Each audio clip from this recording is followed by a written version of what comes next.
HarperCollins presents Storm Warning by Jack Higgins. Read by Greg Wagland. From the Journal of Rear Admiral Carey Reeve, USN. And this I find the greatest mystery of all, the instinct in man to sacrifice himself that others might live. But then, courage never goes out of fashion, and at no other time in my life have I seen it better displayed than in the affair of the Deutschland. In the midst of the greatest war history has known, people on opposite sides in that conflict were able to come together for a time, take every risk, lay themselves on the line, in an attempt to save a handful of human beings from man's oldest and most implacable foe, the sea. I have never seen the tragic futility of war better demonstrated, nor felt prouder of my fellow men than at that time. Chapter 1. Barkentine, Deutschland, 26th of August, 1944. 11 days out of Rio de Janeiro. At anchorage in Belém. Begins hot. Moderate trades. Last of the coal unloaded. No cargo available. In ballast with sand for run to Rio. Hatches battened down and ready to sail. Rain towards evening. As Praga turned the corner, thunder rumbled far out to sea, and lightning flashed across the sky, giving for one brief moment a clear view of the harbour. The usual assortment of small craft and 3 or 4 coastal steamers were moored at the main jetty. The Deutschland was anchored in midstream, distinctive if only for the fact that she was the one sailing ship in the harbour. Rain came suddenly, warm and heavy, redolent with rotting vegetation from the jungle across the river. Praga turned up the collar of his jacket and, holding his old leather briefcase under one arm, hurried along the waterfront towards the lights of Lisbon, the bar at the end of the fish pier. There was the sound of music, muted yet plain enough, a slow, sad samba with something of the night in it. As he went up the steps to the veranda, he took off his spectacles and wiped rain from them with his handkerchief. He replaced them carefully and peered inside. The place was empty, except for the bartender and Helmut Richter, the Deutschland's boatswain, who sat at the end of the bar with a bottle and a glass in front of him. He was a large, heavily built man in reefer jacket and denim cap, with long blonde hair and a beard that made him look older than his 28 years. Praga stepped inside. The bartender, who was polishing a glass, looked up. Praga ignored him and moved along the bar, shaking the rain from his Panama. He dropped the briefcase on the floor at his feet. "A good night for it, Helmut." Richter nodded gravely and picked up the bottle. "A drink, Herr Praga?" "I think not." "A wise choice." Richter refilled his glass. "Cachaça. They say it rots the brain as well as the liver, a poor substitute for good schnapps, but they haven't seen any of that since '39. Is Captain Berger here, waiting for you on board?" Praga picked up his briefcase again. "Then I suggest we get moving. There isn't much time. Has anyone been asking for me?" Before Richter could reply, a voice said in Portuguese, "Ah, Senor Praga, a pleasant surprise." Praga turned quickly as the curtain of one of the small booths behind him was pulled back. The man who sat there, a bottle of wine in front of him, was immensely fat, his crumpled khaki uniform stained with sweat and bursting at the seams. Praga managed to smile. "Captain Mendoza, don't you ever sleep?" "Not very often. What is it this time? Business or pleasure? A little of both. As you know, the position of German nationals is a difficult one these days. Your government is more than ever insistent on a regular report. So, it is necessary that Berger and his men are seen by you personally, on the first day of the last week in each month. Your people in Rio are most strict in this respect, and the good Senora Praga, I'm given to understand she was on the plane with you. I have a few days' leave due, and she has never seen this part of the country. It seemed the ideal opportunity." Richter slipped out without a word. Mendoza watched him go. "A nice lad," he said. "What was it he used to be? Chief helmsman on a U-boat. Obersteuermann, isn't that the word?" "I believe so." "You'll have a drink with me?" Praga hesitated. "Just a quick one, if you don't mind. I have an appointment." "With Berger?" Mendoza nodded to the barman, who poured brandy into 2 glasses without a word. "When does he leave to go back to Rio? In the morning?" "I believe so." Praga sipped the brandy. On dangerous ground now. He was 65, an assistant consul at the German embassy in Rio until August 1942, when the Brazilians, enraged by the torpedoing of several of their merchant ships by U-boats, had declared war. A little more than a gesture, but it had presented the problem of what to do about German nationals, in particular the increasing number of sailors of the Kriegsmarine who found themselves washed up on her shores.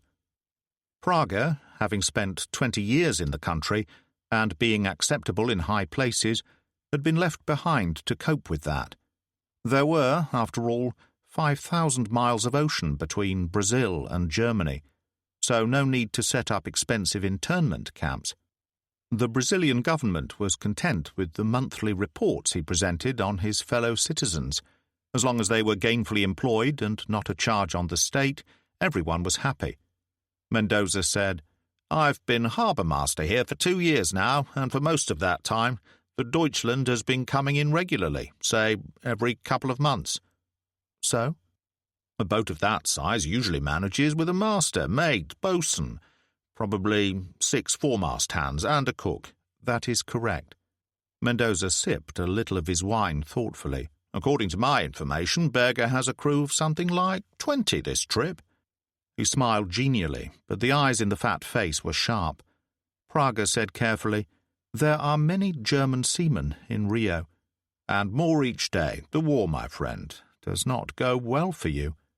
Berger is probably trying to employ as many as possible." Mendoza smiled beautifully. "But of course that explanation had not occurred to me. But I mustn't keep you. Perhaps we'll have time for another drink tomorrow." "I hope so." Praga went out quickly.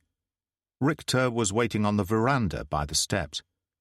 Beyond, the rain hammered relentlessly into the ground. "Everything all right?" he asked. "Not really," Praga told him. "He knows something's going on, but how could he possibly suspect the truth?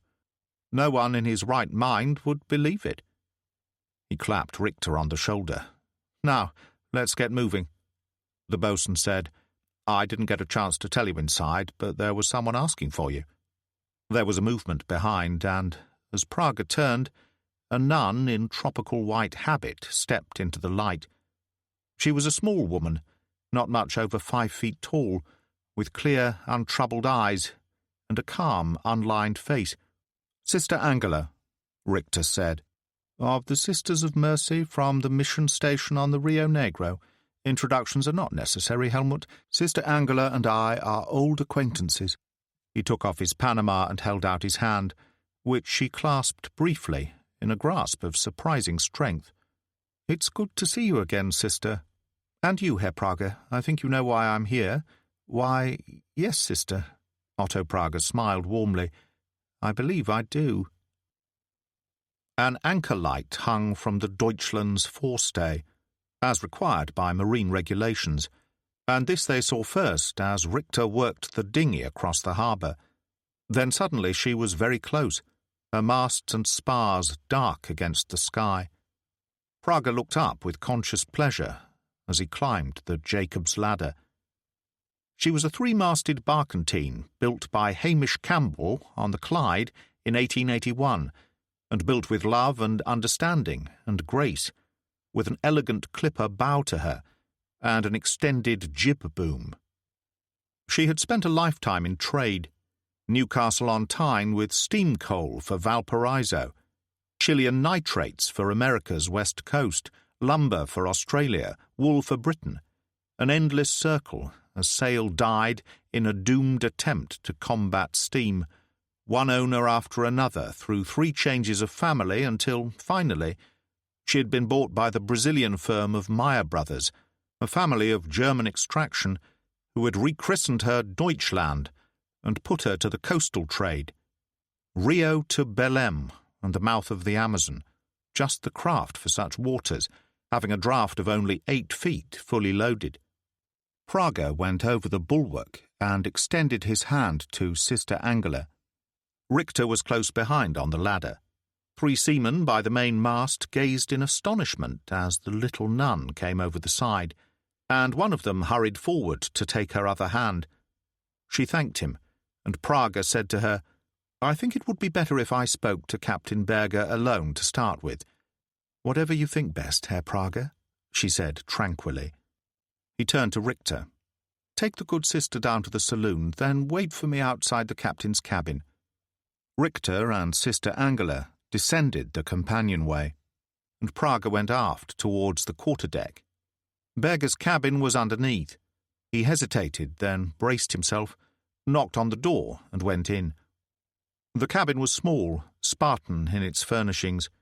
Narrow bunk and 3 cupboards, and not much else except for the desk behind which Berger sat, making a measurement with parallel rulers on the chart spread before him. He glanced up, and there was relief in his eyes. I was beginning to get worried. He was at that time 48 years old, of medium height with good shoulders, his wiry dark hair and beard flecked with grey, and his face weathered by sea and sun. "I'm sorry," Praga said. "We ran into a bad electric storm on the flight from Rio. The pilot insisted on touching down at Carolina until the weather cleared. We were there for 4 hours." Berger opened a sandalwood box and offered him a cheroot. "What's the latest war news?" "All bad." Praga sat in the chair opposite and accepted a light. On the 15th of this month, American and French forces landed on the Mediterranean coast. 2 days ago, French tanks entered Paris. Berger whistled softly. "Next stop, the Rhine. I should imagine so. And then Germany." He stood up, crossed to one of the cupboards, opened it, and took out a bottle of rum and 2 glasses. "What about the Russians?" "The Red Army is on the borders of East Prussia." Berger poured rum into the glasses and pushed one across. "You know, Otto, we Germans haven't had to defend the soil of the fatherland since Napoleon. It should prove an interesting experience." "Brazil might be the best place to be for the next year or 2, Praga said. "A hell of a time to go home." "Or the only time," Berger said. "It depends on your point of view. Have you got the papers?" Praga put his briefcase on the desk. "Everything needed, and I've checked again on the barkentine you mentioned when you first spoke of this crazy affair, the Gudrid Anderson. She's still in Gothenburg harbour. Hasn't been to sea since the first year of the war." "Excellent," Berger said. "Plain sailing from here on, then. You are fully prepared?" Berger opened a cupboard and took out a life jacket, which he dropped on the desk. The legend Gudrid Anderson, Gothenburg, was stencilled on the back. And this, of course. He produced next a Swedish ensign. "A most important item, as I'm sure you'll agree," he smiled. "Everything is ready, believe me. The official change of name will make once clear of the coastal shipping lanes. And the log? I've already prepared a false one in the name of the Gudrid Anderson for use with our friends from the other side, if we should be so unlucky as to run into them.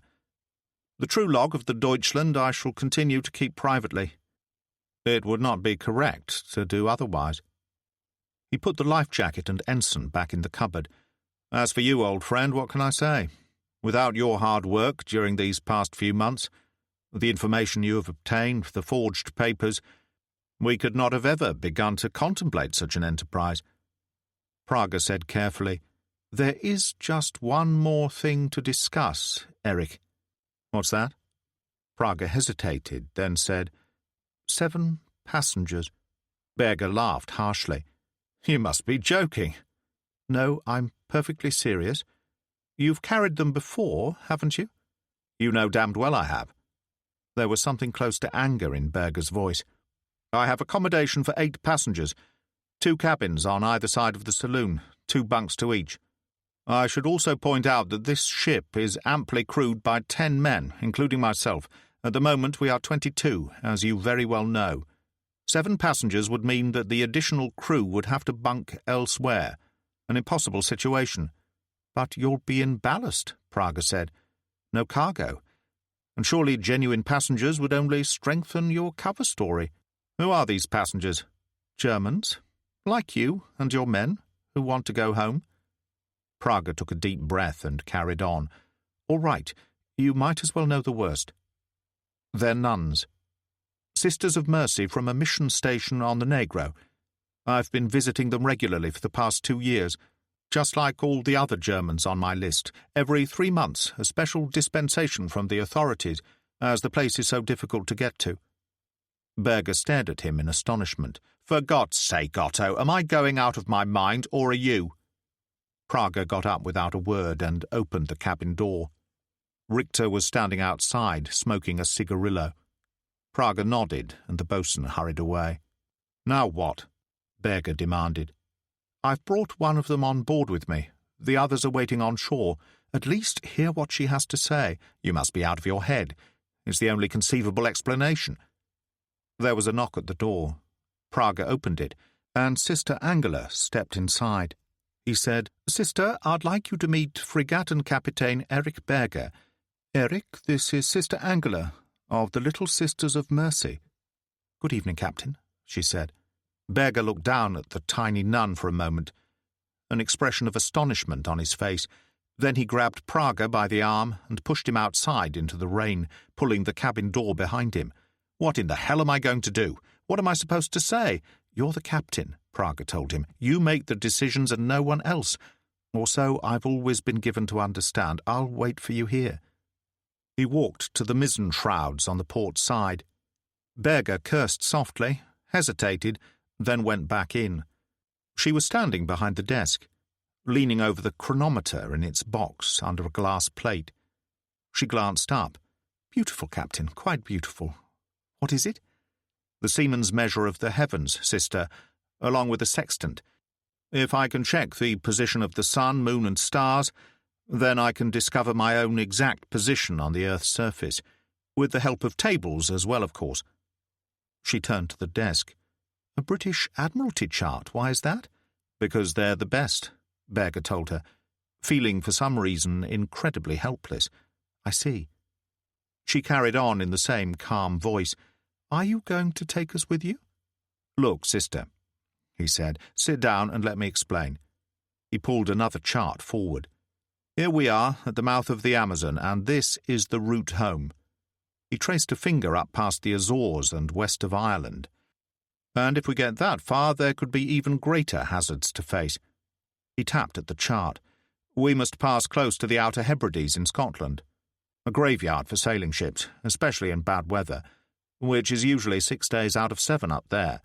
And if we survive that, we have only the Orkneys Passage, the run to Norway, then down through the Kattegat to Kiel, he added with heavy irony. 5,000 miles, that's all. And how long will it take us? He actually found himself answering. Impossible to say. 40, maybe 50 days. So much depends on the weather.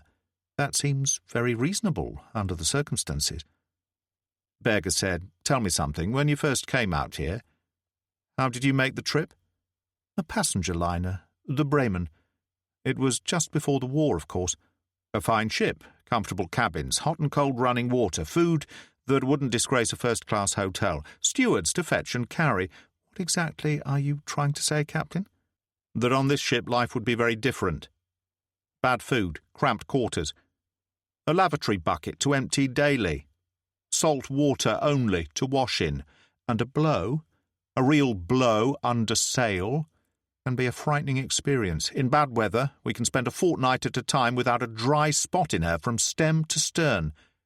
Have you ever strapped yourself into a bunk in wet blankets, with a full gale trying to tear the sticks out of the deck above your head? He rolled up the chart and said firmly, I'm sorry, I can't see any point in prolonging this discussion. She nodded thoughtfully. Tell me something. How does a German naval officer come to command a Brazilian trading vessel? I was captain of a submarine supply ship, the Essen, camouflaged as the U.S. fuel ship George Grant. We were torpedoed in the South Atlantic on our third trip by a British submarine, which wasn't taken in by the disguise. You may consider that ironic, in view of the fact that I intend to try and pass the Deutschland off as a similar ship of Swedish registration. And how did you manage to reach Brazil? Picked up by a Portuguese cargo boat and handed over to the Brazilian authorities when we reached Rio. The Brazilians have been operating a kind of parole system for any of us who can find work. The Meyer brothers, who owned the Deutschland, are coastal traders. Brazilian citizens, but German by origin. They've helped a great many of us. We make the run from Rio to Belém and back once a month, with general cargo. And you repay them now by stealing their boat? A point of view for which I can only hope they'll forgive me when they know the facts. But we don't really have any choice. Why not? The Brazilians are starting to play a more active part in the war. Last month they sent troops to Italy. I think things could get much more difficult for us here. And the other reason? You think I have one? She waited, hands folded, saying nothing. Berger shrugged, opened the drawer of his desk and took out a wallet. He extracted a snapshot and passed it across. It was badly creased and discoloured by salt water, but the smiles on the faces of the three small girls were still clear enough. Your children? Taken in 41. Heidi on the left will be 10 now. Ava is 8 and Elsa will be 6 in October. And their mother? Killed in a bombing raid on Hamburg 3 months ago. She crossed herself automatically. What happened to the children? Herr Prager got word about them for me through our embassy in the Argentine. My mother has them in Bavaria. Thank God in his infinite mercy. Should I? Berger's face was pale, jaw set. Germany is going under, sister. A matter of months only. Can you imagine how bad it's going to be? And my mother's an old woman. If anything happens to her... A kind of shudder seemed to pass through his body, and he leaned heavily on the desk. I want to be with them because that's where I'm needed, not here, on the edge of the world, so far off that the war has ceased to exist. And for that you'll dare anything, including 5,000 miles of ocean dominated completely by the British and American navies, in a patched-up sailing ship that hasn't been out of sight of land in 20 years or more, an old tub that hasn't had a refit for longer than I care to remember, an impossible voyage, which, Herr Richter, your boatswain is apparently willing to make. Helmut is a special case, the finest sailor I've ever known. He has invaluable experience under sail, served his time as a boy on Finnish windjammers on the Chilean nitrate run. That may not mean a lot to you, but to seamen anywhere. But, according to Herr Prager, there are another 20 men in your crew who are also willing to make this so-called impossible voyage, most of them with a reason roughly similar to mine. I can think of at least 70 men in Rio who would gladly stand in their shoes. They held a lottery for the last 10 places in a German bar on the Rio waterfront 2 weeks ago. He shook his head. They want to go home, sister, don't you see? And for that, to use your own words, they'll dare anything. And my friends and I are different. Is that it? We too have families, Captain, as dear to us as yours. More than that, because of what lies ahead, home is where we are needed now. Berger stood staring at her for a moment, then shook his head. No, in any case it's too late. You'd need Swedish papers. That's an essential part of the plan. Prager's arranged them for all of us. She got to her feet, opened the cabin door and called, Herr Prager? He moved in out of the rain. What is it? My papers, please. May I have them now? Prager opened his briefcase. He searched inside, then took out a passport, which he dropped on the desk in front of Berger. Berger frowned. But this is Swedish. He opened it, and Sister Angela stared out at him from the photo. He looked up. I wonder if you'd be so kind as to step outside for a moment, sister. I'd like a few words with my good friend here. She hesitated, glanced briefly at Prager, then went out. Prager said, Look, Eric, let me explain. Berger held up the passport. Not something you can pick up at 24 hours' notice, so you must have known about this for quite some time. Why in the hell didn't you tell me? Because I knew you'd react exactly as you are doing. So you thought you'd leave it until it was too late for me to say no? Well, you made a mistake. I won't play. And what about this mission station they've been operating? Is it suddenly so unimportant? The Brazilian Department of the Interior has changed its policy on the Indians in that area, moving them out and white settlers in. The mission was due to close anyway. They're a nursing order, aren't they? Surely there must be some other outlet for their talents up there. They are also Germans, Eric. What do you think it's going to be like when those first Brazilian casualty figures start filtering through from Italy? There was a long pause. Berger picked up the Swedish passport, opened it, and examined the photo again. She looks like trouble to me. She's been used to getting her own way for too long. Nonsense, Prager said. I knew her family from the old days. Good Prussian stock. Her father was an infantry general. She was a nurse on the Western Front in 1918. Berger's astonishment showed. A hell of a background for a little sister of mercy. What went wrong? Was there some sort of scandal? Not at all. There was a young man, I believe, a flyer, who didn't come back one fine morning, so she sought refuge in a life of good works. Berger shook his head. It's beginning to sound like a very bad play, but you've got it all wrong, Eric. The way I heard it, he simply let her think he was dead. She had a breakdown that almost cost her her life, and was just coming out of it nicely when she met him walking along the Unter den Linden one day with another girl on his arm. Berger held up both hands. No more. I know when I'm beaten. Bring her back in. Prager went to the door quickly and opened it. She was standing outside talking to the boatswain. Berger said, You win, sister.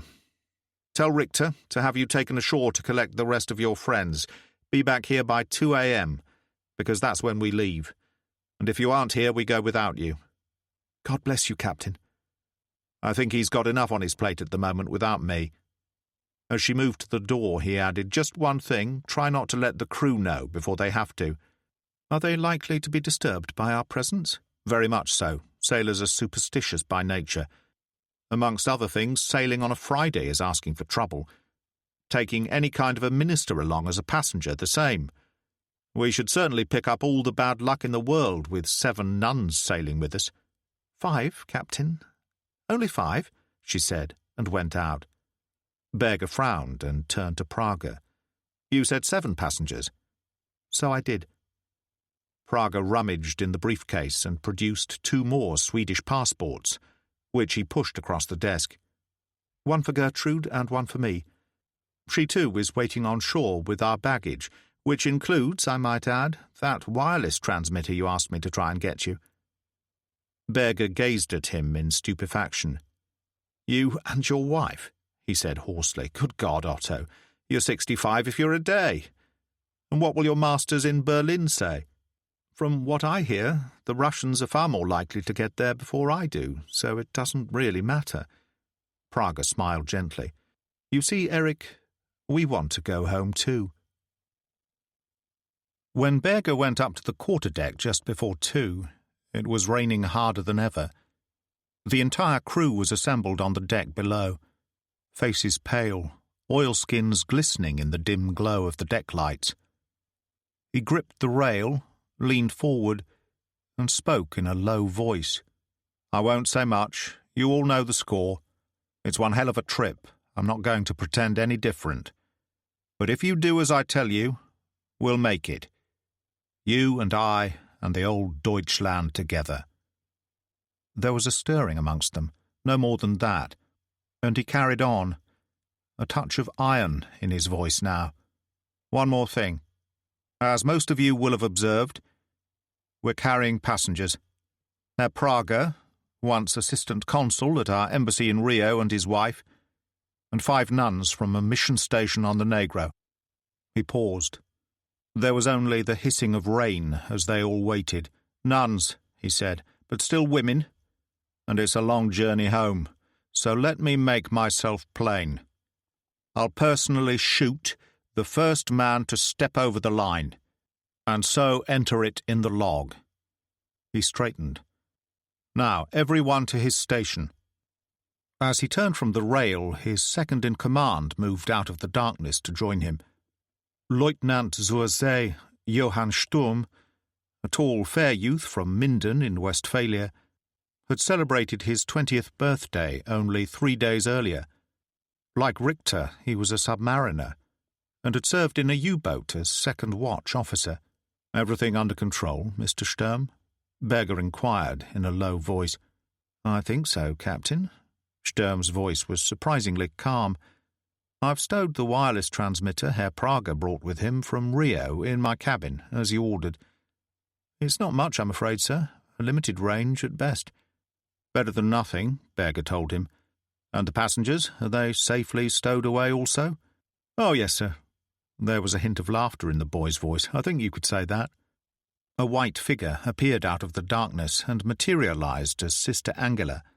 Berger swallowed hard and said in a low, dangerous voice, "Could you now, Mr. Sturm?"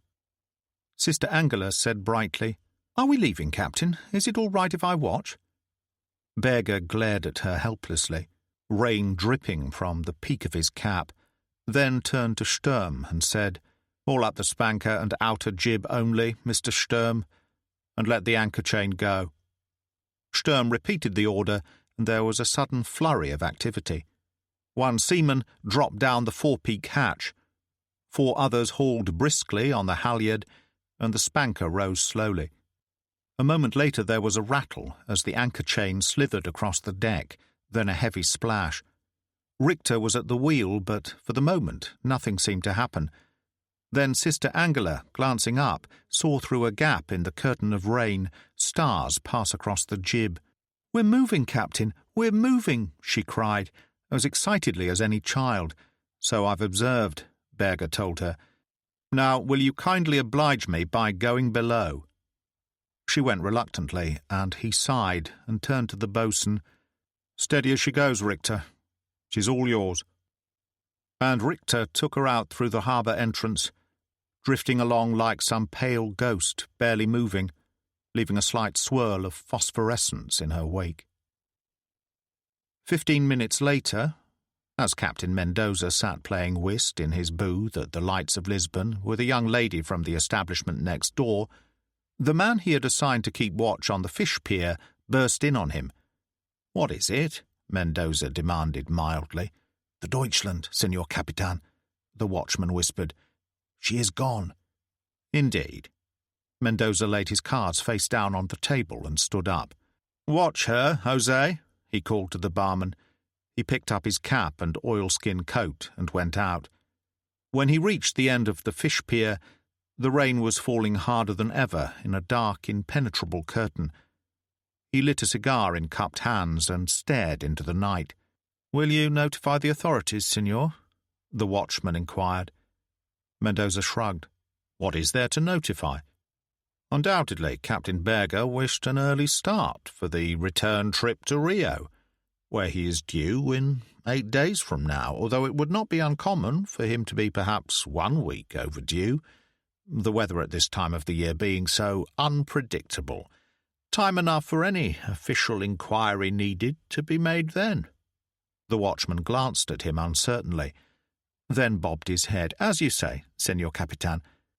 He moved away, and Mendoza looked out over the river towards the mouth of the Amazon and the sea. How far to Germany?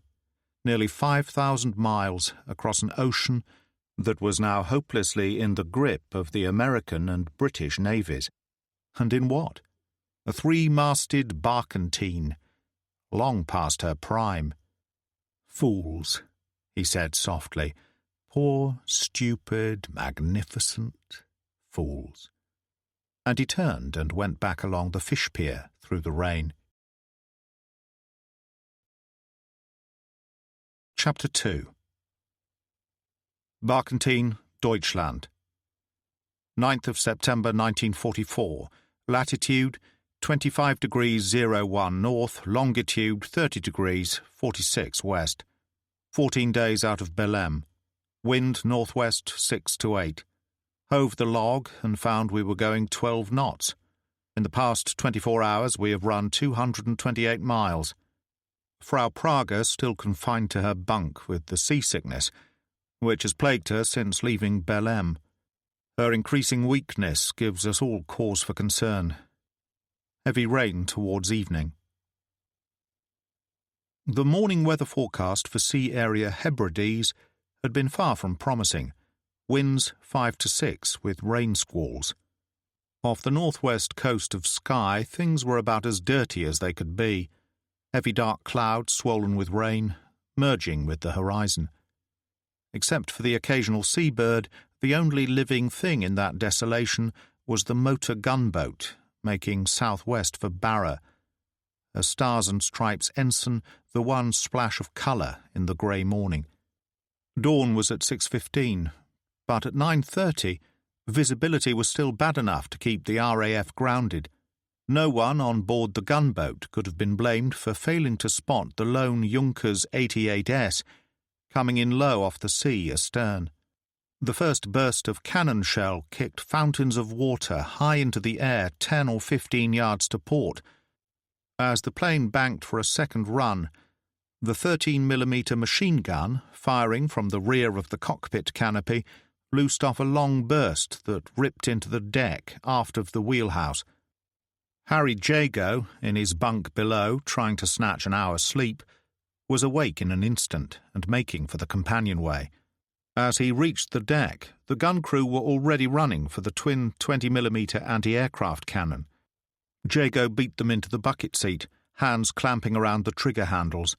Suddenly, as the Junkers came in off the water for the second time, heavy black smoke swirled across the deck. Jago started to fire as its cannon punched holes in the deck beside him. The Junkers was making its pass at close to 400 miles an hour. He swung to follow it, aware of Janssen on the bridge above him, working the Browning. But it was all to no purpose, and the Junkers curved away to port through puffballs of black smoke and fled into the morning.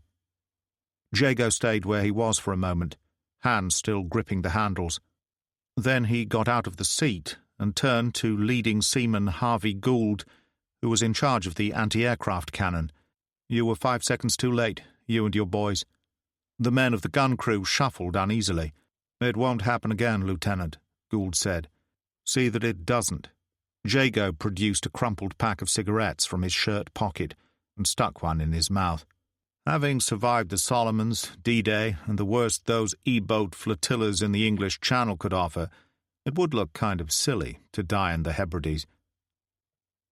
The pilot of the Junkers, Captain Horst Necker, logged his attack as having taken place at 09:35 hours precisely, a hit-and-run affair of no particular importance, which had served to enliven an otherwise boring routine patrol, especially for a pilot who in the spring of that year, during the renewed night attacks on London, had been employed by the elite Pathfinder Grupper, KG-66, with the kind of success that had earned him the Knight's Cross only 2 months previously.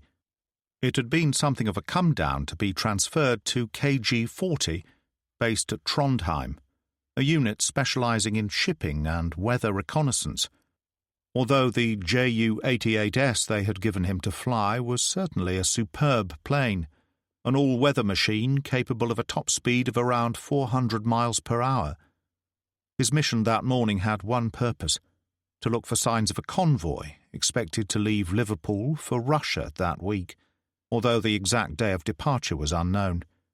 He had crossed Scotland at 30,000 feet to spend a totally abortive couple of hours west of the Outer Hebrides. The sighting of the gunboat had been purest chance, following an impulse to go down to see just how low the cloud base was. The target, once seen, was too tempting to pass up. As he climbed steeply after the second attack, Rudy Hubner, the navigator, laughed excitedly. "I think we got her, Herr Hauptmann. Lots of smoke back there." "What do you think, Krantz?" Necker called to the rear gunner. "Looks like they made it themselves to me, Herr Hauptmann," Krantz replied. "Somebody down there knows his business, and they weren't Tommies either. I saw the stars and stripes as we crossed over the second time. Probably my brother Ernst," he added gloomily. "He's in the American Navy. Did I ever tell you that?" Schmidt, the wireless operator, laughed.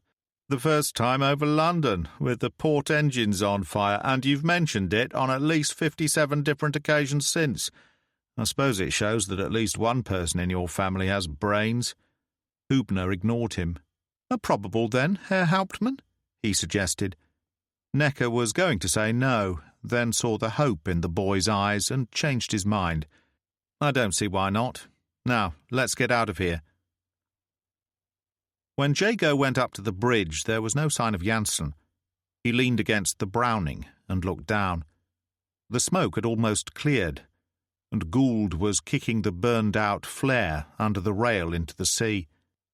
The deck was a mess by the port rail beside the anti-aircraft gun, but otherwise things didn't look too bad. Janssen came up the ladder behind him. He was a tall, heavily built man, and in spite of the tangled black beard, the knitted cap and faded reefer coat with no rank badges, was a chief petty officer, a lecturer in moral philosophy at Harvard before the war, and a fanatical weekend yachtsman. He had resolutely defeated every attempt to elevate him to commissioned rank. "A lone wolf, Lieutenant." "You can say that again," Jago told him. "A Ju-88 in the Hebrides. And one of the Reichsmarshal's later models, to judge by his turn of speed. But what in the hell was he doing here?" "I know, Lieutenant," Janssen said soothingly. "It's getting so you can't depend on anyone these days. I've already checked below, by the way. Superficial damage, no casualties." "Thanks," Jago said, and that smoke flare was quick thinking. He found that his right hand was trembling slightly, and held it out. "Would you look at that? Wasn't it yesterday I was complaining that the only thing we got to fight up here was the weather? Well, you know what Heidegger had to say on that subject, Lieutenant?" "No, I don't, Janssen. But I'm sure you're going to tell me." "He argued that for authentic living, what is necessary is the resolute confrontation of death." Jago said patiently, "Which is exactly what I've been doing for 2 years now, and you've usually been about a yard behind me. Under the circumstances, I'll tell you what you can do with Heidegger, Janssen. You can put him where Grandma had the pain, and try to rustle up some coffee while I check over the course again, as the lieutenant pleases." Jago went into the wheelhouse and slumped into the chart table chair. Peterson had the wheel, a seaman with 10 years in the merchant service before the war, including 2 voyages to Antarctica in whalers. "You okay?" Jago demanded. "Fine, Lieutenant." Jago pulled out British Admiralty Chart 1796, Barra Head to Skye. South Uist, Barra, and a scattering of islands below it, with Fata their destination at the southern end of the chain. The door was kicked open, and Janssen came in with a mug of coffee which he put on the table.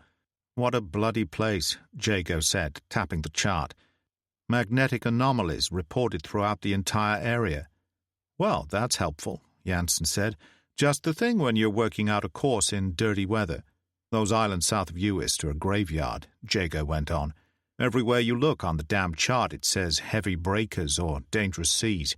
One hazard after another." Janssen unfolded a yellow oilskin tobacco pouch, produced a pipe and started to fill it, leaning against the door. "I was talking to some fishermen in Mallaig before we left. They were telling me that sometimes the weather out there is so bad, Fata's cut off for weeks at a time." "The worst weather in the world when those Atlantic storms start moving in," Jago said. "God knows what it must be like in winter."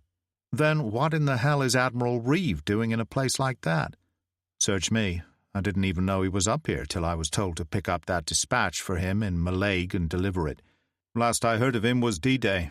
He was Deputy Director of Operations for Naval Intelligence, and got himself a free trip on the Norwegian destroyer Svenne that was sunk by 3 Merva-class torpedo boats. He lost his right eye, and they tell me his left arm's only good for show. A hell of a man," Janssen said. "He got out of Corregidor after MacArthur left, sailed a lugger near 600 miles to Cagayan, and came out on one of the last planes. As I remember, he went down in a destroyer at Midway, was taken aboard the Yorktown, and ended up in the water again. Careful, Janssen, your enthusiasm is showing, and I didn't think that was possible where top brass was concerned. But this isn't just another admiral we're talking about, Lieutenant. He's responsible for an excellent history of naval warfare, and probably the best biography of John Paul Jones in print. Good God, sir, the man can actually read and write." Jansen put a match to the bowl of his pipe, and added, out of the side of his mouth, "Quite an accomplishment for any naval officer, as the lieutenant will be the first to agree." "Jansen," Jago said, "get the hell out of here."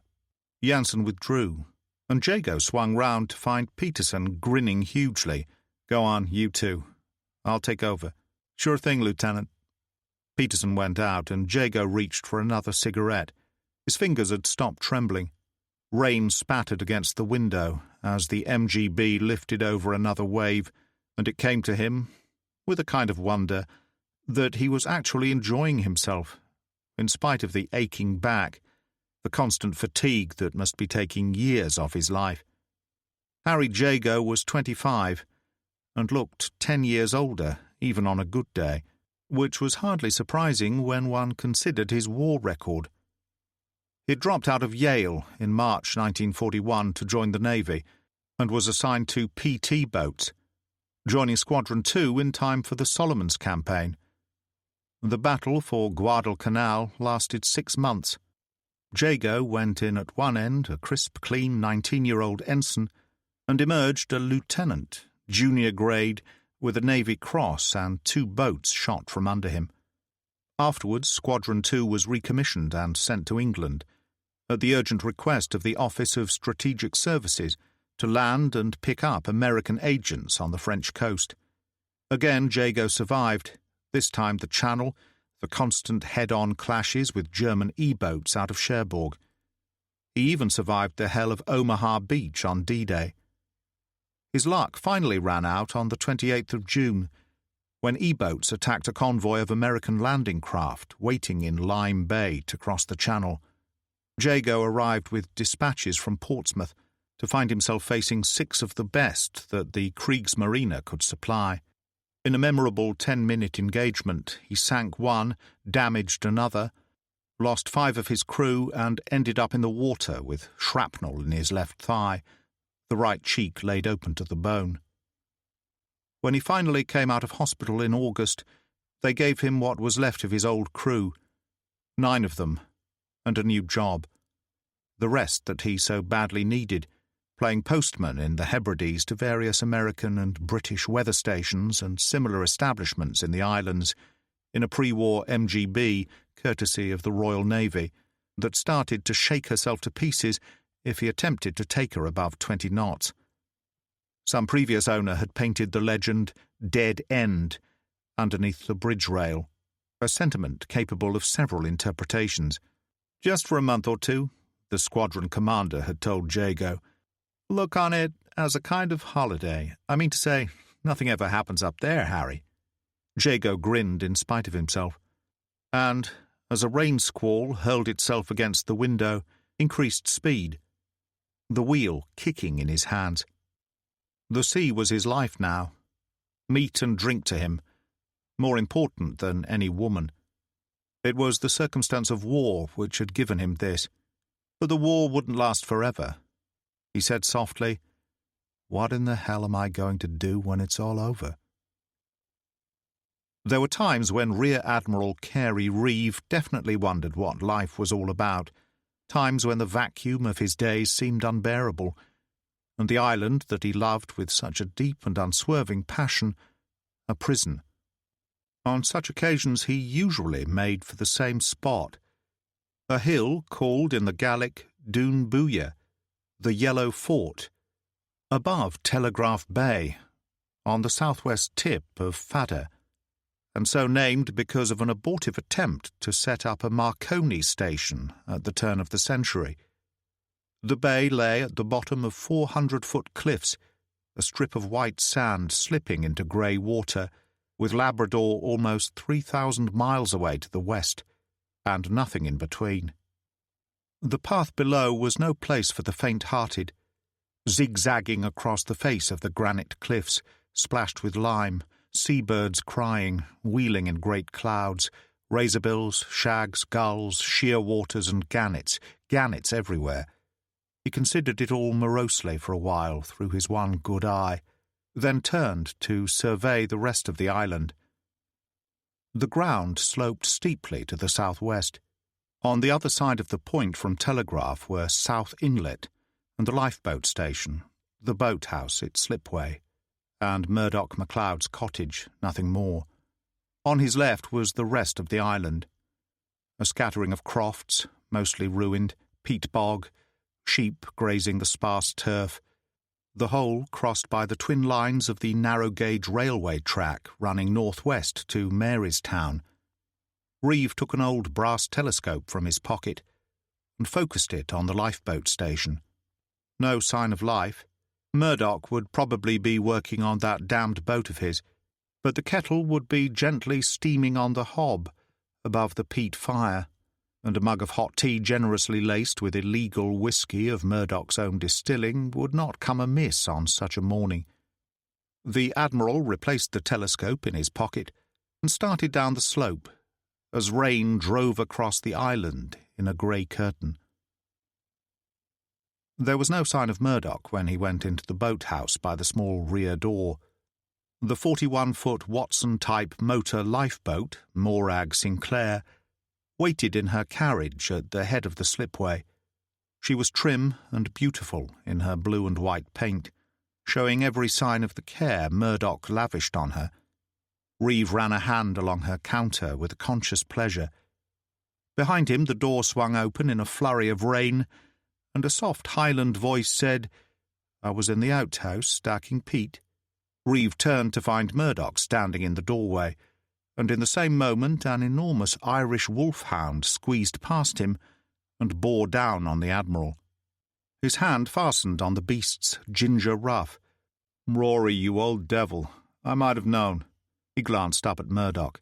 "Mrs. Sinclair's been looking for him this morning. Went missing last night." "I intended bringing him in myself later," Murdoch said. "Are you in health, Admiral?" He was himself 70 years old, of immense stature, dressed in thigh boots and Guernsey sweater, his eyes grey water over stone. His face seamed and shaped by a lifetime of the sea. "Murdoch," Admiral Reeve said, "has it ever occurred to you that life is a tale told by an idiot, full of sound and fury and signifying precisely nothing? So it's that kind of a morning." Murdoch wiped peat from his hands onto his thighs and produced his tobacco pouch. "Will you take tea with me, Admiral?" he inquired with grave Highland courtesy. "And a little something extra?" Reeve suggested hopefully. "Ushka beha," Murdoch said in Gaelic. "The water of life, why not indeed? For it is life you need this morning, I'm thinking." He smiled gravely. "I'll be 10 minutes. Time for you to take a turn along the shore with the hound, to blow the cobwebs away." The mouth of the inlet was a maelstrom of white water, waves smashing in across the reef beyond with a thunderous roaring, hurling spray 100 feet into the air. Reeve trudged along in the wolfhound's wake at the water's edge, thinking about Murdoch MacLeod, 32 years coxswain of the fatter lifeboat, legend in his own time, during which he had been awarded the BEM by old King George, and 5 silver and 2 gold medals for gallantry in sea rescue by the Lifeboat Institution. He had retired in 1938, when his son Donald had taken over as coxswain in his place, and had returned a year later when Donald was called to active service with the Royal Naval Reserve. A remarkable man by any standards. The wolfhound was barking furiously. Reeve looked up across the great bank of sand that was known as the Trai Vora, Mary's Strand. A man in a yellow life jacket lay face down on the shore 20 yards away, water slopping over him as one wave crashed in after another. The Admiral ran forward, dropped to one knee and turned him over with some difficulty, for his left arm was virtually useless now. He was quite dead. A boy of 18 or 19, in denim overalls, eyes closed as if in sleep, fair hair plastered to his skull. Not a mark on him. Reeve started to search the body. There was a leather wallet in the left breast pocket. As he opened it, Murdoch arrived on the run, dropping on his knees beside him. "Came to see what was keeping you?" He touched the pale face with the back of his hand. "How long?" Reeve asked. 10 or 12 hours, no more. Who was he?" "Half a German U-boat, from the look of those overalls." Reeve opened the wallet and examined the contents. There was a photo of a young girl, a couple of letters, and a leave pass so soaked in seawater that it started to fall to pieces as he opened it gingerly. "A wee lad, that's all," Murdoch said. "Couldn't they do better than schoolboys?" "Probably as short of men by now as the rest of us," Reeve told him. "His name was Hans Bleikrod, and he celebrated his 18th birthday while on leave in Brunswick 3 weeks ago. He was Funkgefreiter, telegraphist to you on U-743. He replaced the papers in the wallet. If she boarded this morning, we might get more like this coming in for the rest of the week." "You could be right." Murdoch crouched down and, with an easy strength that never ceased to amaze Reeve, hoisted the body over one shoulder. "Better get him into Marystown, then, Admiral." Reeve nodded. "Yes, my house will do. Mrs. Sinclair can see him this afternoon and sign the death certificate. We'll bury him tomorrow." "I'm thinking that the kirk might be more fitting." "I'm not certain that's such a good idea," Reeve said. "There are 11 men from this island dead at sea, owing to enemy action during this war. I would have thought their families might not be too happy to see a German lying in state in their own place of worship." The old man's eyes were fierce. "And you would agree with them?" "Oh, no," Reeve said hurriedly.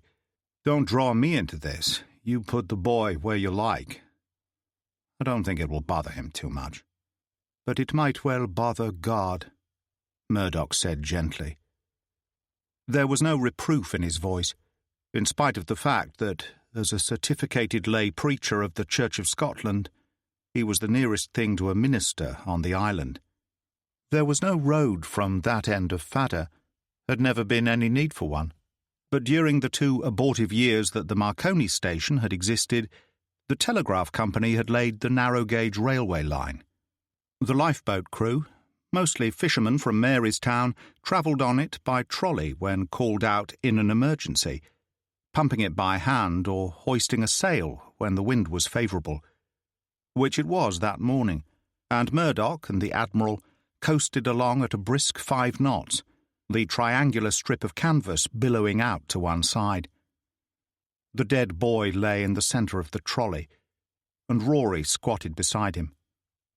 2 miles, then 3, and the track started to slope down, and the wind tore a hole in the curtain of rain, revealing Marystown a couple of miles further on in the northwest corner of the island, a scattering of granite houses, 4 or 5 streets sloping to the harbour. There were half a dozen fishing boats anchored in the lee of the breakwater. Murdoch was standing, one hand on the mast, staring out to sea. "Would you look at that now, Admiral? There's some sort of craft coming in towards the harbour out there, and I could have sworn that was the Stars and Stripes she's flying. I must be getting old." Reeve had the telescope out of his pocket and focused in an instant. "You're damned right it is," he said, as the dead end jumped into view, Harry Jago on the bridge. His hand was shaking with excitement as he pushed the telescope back into his pocket. "You know something, Murdoch, this might just turn out to be my day after all." When the MGB eased into the landing stage, a woman was sitting on the upper jetty under an umbrella, painting at an easel. She was in her early 40s, with calm blue eyes and a strong and pleasant face. She wore a headscarf, an old naval officer's coat, which carried the bars of a full captain on the epaulets, and slacks. She stood up, moved to the edge of the jetty, holding the umbrella, and smiled down. "Hello there, America.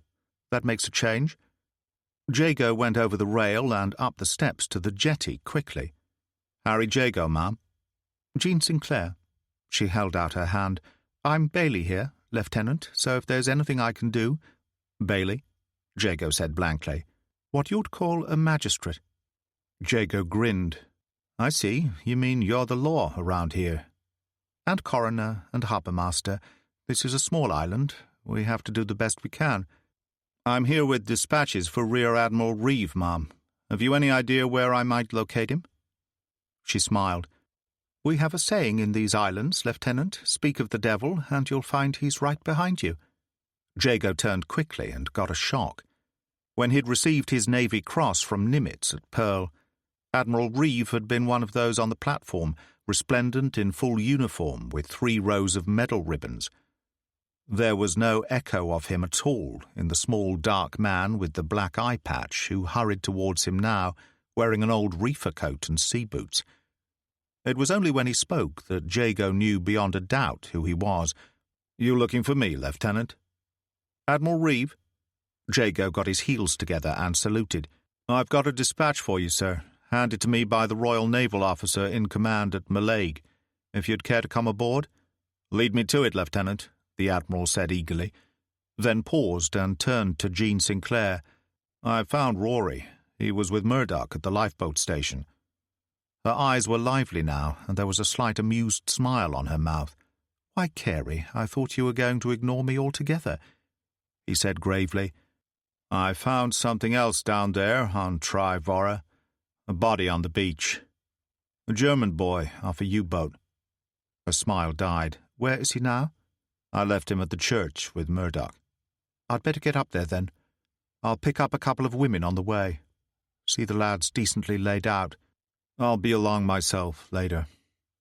She walked away quickly, her umbrella tilted to take the force of the rain. "Quite a lady," Jago remarked. The Admiral nodded, and then some. "As a matter of interest, she owns the whole damned island. Left it by her father. He was a kind of feudal laird round here." "What about that naval greatcoat, sir?" Jago asked, as they descended the ladder. "Her husband's. Went down in the Prince of Wales back in 41. He was a Sinclair too, like her. A second cousin, I believe." He laughed. "It's an old island custom to keep the name in the family." The crew were assembled on deck, and as the Admiral went over the rail, Jansen piped him on board. Reeve looked them over in amazement and said to Jago, "Where did this lot spring from? A banana boat?" "Chief Petty Officer Jansen, sir," Jago said weakly. Reeve examined Jansen, taking in the reefer, the tangled beard and knitted cap.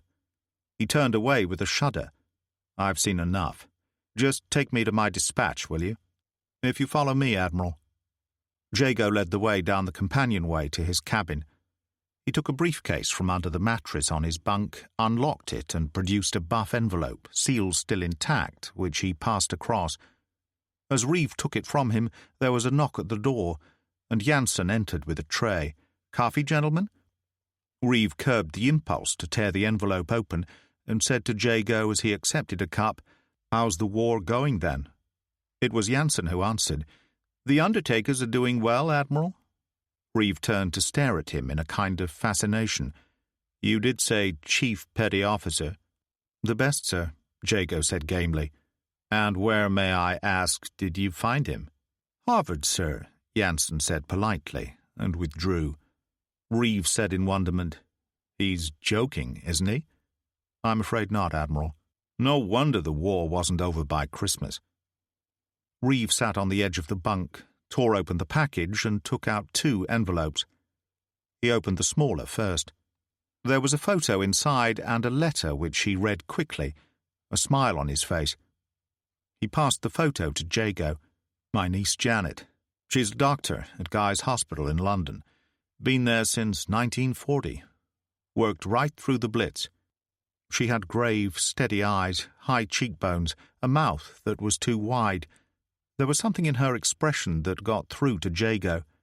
He handed the photo back reluctantly. "Very nice, sir." "You could say that, and it would be the understatement of the year." Reeve opened the second envelope and started to read the letter it contained eagerly. Gradually the smile died on his face, his eyes grew dark, his mouth tightened. He folded the letter and slipped it into his pocket. "Bad news, sir?" "Now that, son, depends entirely on your point of view. The powers that be are of the opinion that the war can get on without me. That, to use the favourite phrase of our British allies, I've done my bit." Jago opened a cupboard behind him and took out a bottle of scotch and a glass, which he held out to the Admiral. "Most people I know wouldn't find much to quarrel with in that sentiment, sir." He poured a generous measure of whiskey into the glass. Reeve said, "Something else that's strictly against regulations, Lieutenant." He frowned. "What is your name, anyway?" "Jago, sir. Harry Jago." Reeve swallowed some of the whiskey. "What kind of deal are you on here? This old tub looks like it might be left over from the Crimea." "Not quite, sir, courtesy of the Royal Navy. We're only playing postman, you see. I suppose they didn't think the job was worth much more." "What were you doing before?" "PT boat, sir, Squadron 2, working the channel." "Jago," Reeve said, and his face brightened. "You lost an Elco in Lime Bay." "I suppose you could put it that way, sir." Reeve smiled and held out his hand. "Nice to meet you, son. And those boys up top? They're your original crew?" "What's left of them." "Well, now I'm here, you might as well show me over this pig boat." Which Jago did from stem to stern. They ended up in the wheelhouse, where they found Jansen at the chart table. "And what might you be about?" Reeve demanded. "Our next stop is a weather station on the southwest corner of Harris, Admiral. I was just plotting our course." "Show me." Jansen ran a finger out through the Sound into the Atlantic, and Reeve said, "Watch it out there, especially if visibility is reduced in the slightest. Here, 3 miles to the northwest." He tapped the chart. "Washington Reef. Doesn't it make you feel at home, the sound of that name?" "And presumably it shouldn't?" Jago asked. "A death trap. The greatest single hazard to shipping on the entire west coast of Scotland. 2 galleons from the Spanish Armada went to hell together on those rocks 400 years ago, and they've been tearing ships apart ever since. One of the main reasons there's a lifeboat here on Fada. Maybe we'd be better taking the other route north through the Little Minch, sir." Reeve smiled. "I know. It's a hell of a war, Lieutenant. But it's the only one we've got." Jansen said solemnly, "As long as war is regarded as wicked, it will always have its fascination. When looked upon as vulgar, it will cease to be popular. Oscar Wilde said that, sir," he said helpfully. "Dear God, restore me to sanity." Reeve shook his head and turned to Jago. "Let me get off this hooker before I go over the edge entirely." "Just one thing, sir. Do you know a Mr. Murdoch MacLeod?" "He's coxswain of the lifeboat here, and a good friend of mine. Why do you ask?" Jago unbuttoned his shirt pocket and took out an orange envelope. "The Royal Naval officer in command at Mallaig asked me to deliver this telegram to him, sir. There being no telephone or telegraph service to the island at the moment, I understand." "That's right," Reeve said. "The cable parted in a storm last month, and they haven't got around to doing anything about it yet. In fact, at the moment, the island's only link with the outside world is my personal radio." He held out his hand for the envelope, which he saw was open. "It's from the Admiralty, sir. Bad news. He has a son, sir, Lieutenant Donald MacLeod." "That's right. Commanding an armed trawler doing escort duty on East Coast convoys in the North Sea, Newcastle to London. Torpedoed off the Humber yesterday, with all hands." Reeve's voice dropped to a whisper. "No one was saved at all? You're certain of that?" "I'm afraid not, Admiral." Reeve seemed to age before his eyes. "One thing they obviously didn't tell you, Lieutenant, was that, although Donald MacLeod was master of that trawler, there were 4 other men from Fada in the crew." He passed the envelope back to Jago. "I think the sooner we get this over with, the better." The Church of St. Mungo was a tiny, weather-beaten building with a squat tower constructed of blocks of heavy granite on a hillside above the town. Reeve, Jago, and Frank Jansen went in through the Lich Gate and followed a path through a churchyard scattered with gravestones to the porch at the west end. Reeve opened the massive oaken door and led the way in. The dead boy lay on a trestle table in a tiny side chapel to one side of the altar. 2 middle-aged women were arranging the body.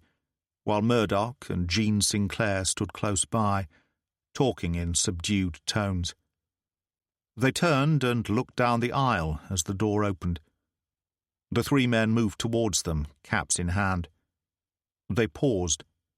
Then Reeve held the orange envelope out to Jean Sinclair. "I think you'd better read this." She took it from him, extracted the telegram.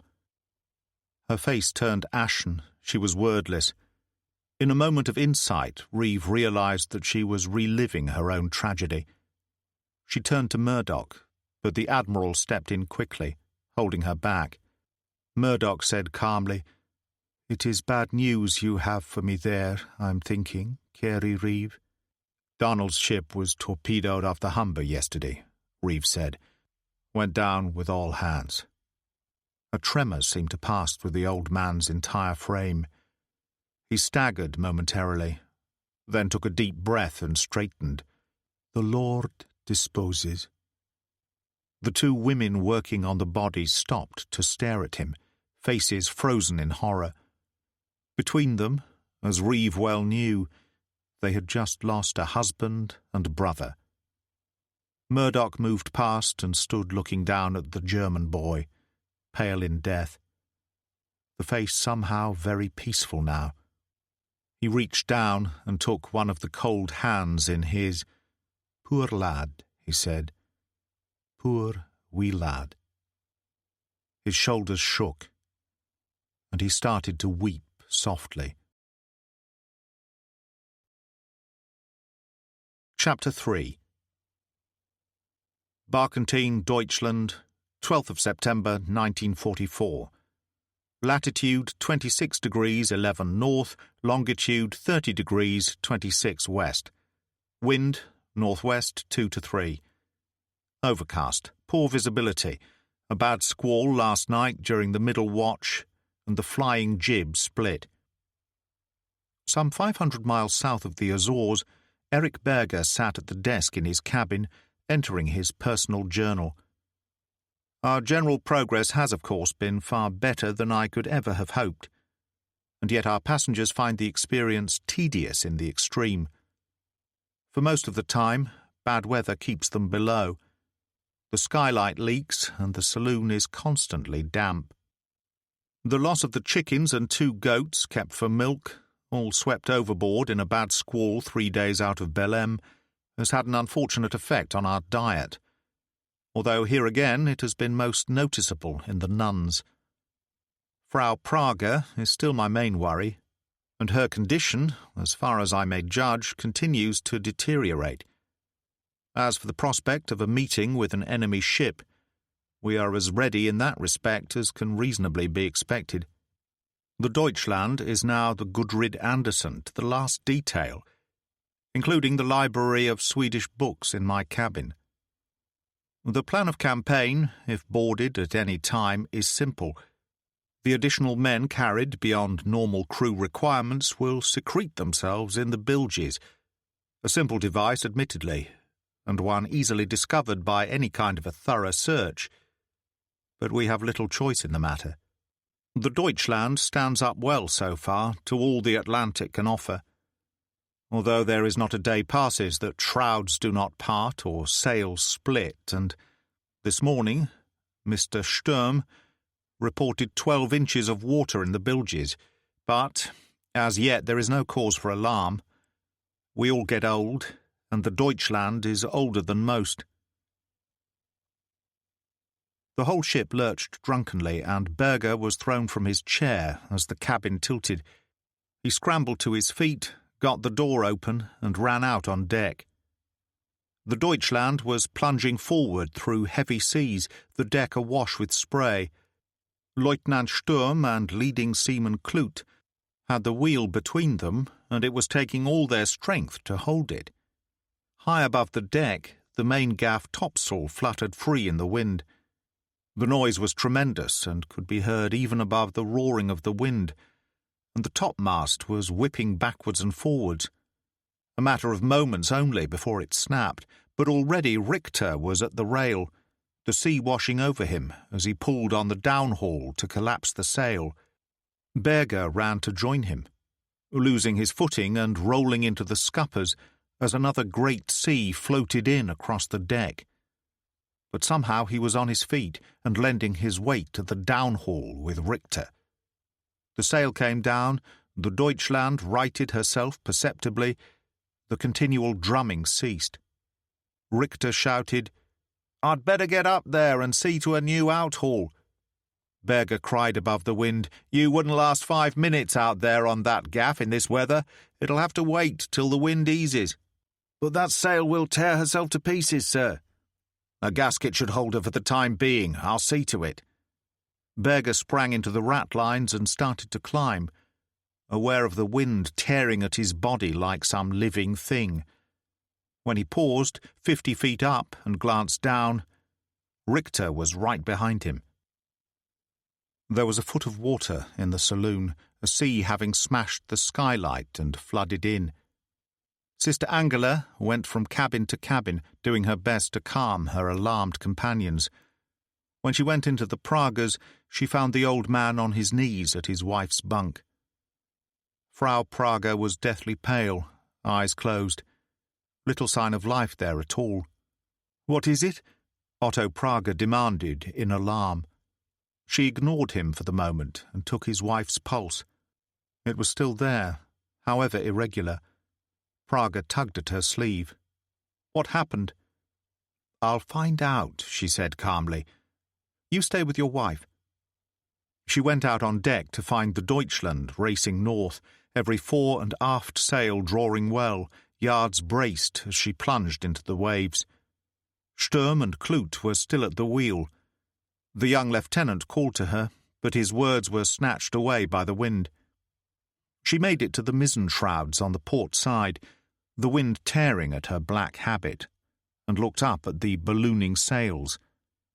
The sky was a uniform grey, the whole world alive with the sound of the ship, 1,000 creaks and groans. And then, 100 feet up, she saw Berger and Richter swaying backwards and forwards on the end of the gaff as they secured the sail. It was perhaps the most incredible thing she had ever seen in her life, and she was seized by a tremendous feeling of exhilaration. A sea slopped in over the rail in a green curtain that bowled her over, sending her skidding across the deck on her hands and knees. She crouched against the bulwark, and as she tried to get up, Berger dropped out of the shrouds beside her and got a hand under her arm. "Bloody fool!" he shouted. "Why can't you stay below?" He ran her across the deck and into his cabin before she had a chance to reply. Sister Angela collapsed into the chair behind the desk, and Berger got the door shut and leaned against it. "What in the hell am I going to do with you?" "I'm sorry," she said. "There was panic below. I simply wanted to know what had happened." He picked up a towel from his bunk and tossed it across to her. A line parted, a sail broke free. It could have snapped the topmast like a matchstick, only Richter was too quick for it. He opened a cupboard and reached for the bottle. "A drink, sister, purely medicinal, of course. Rum is all I can offer, I'm afraid." "I don't think so." Berger poured himself a large one, and she wiped her face and regarded him curiously.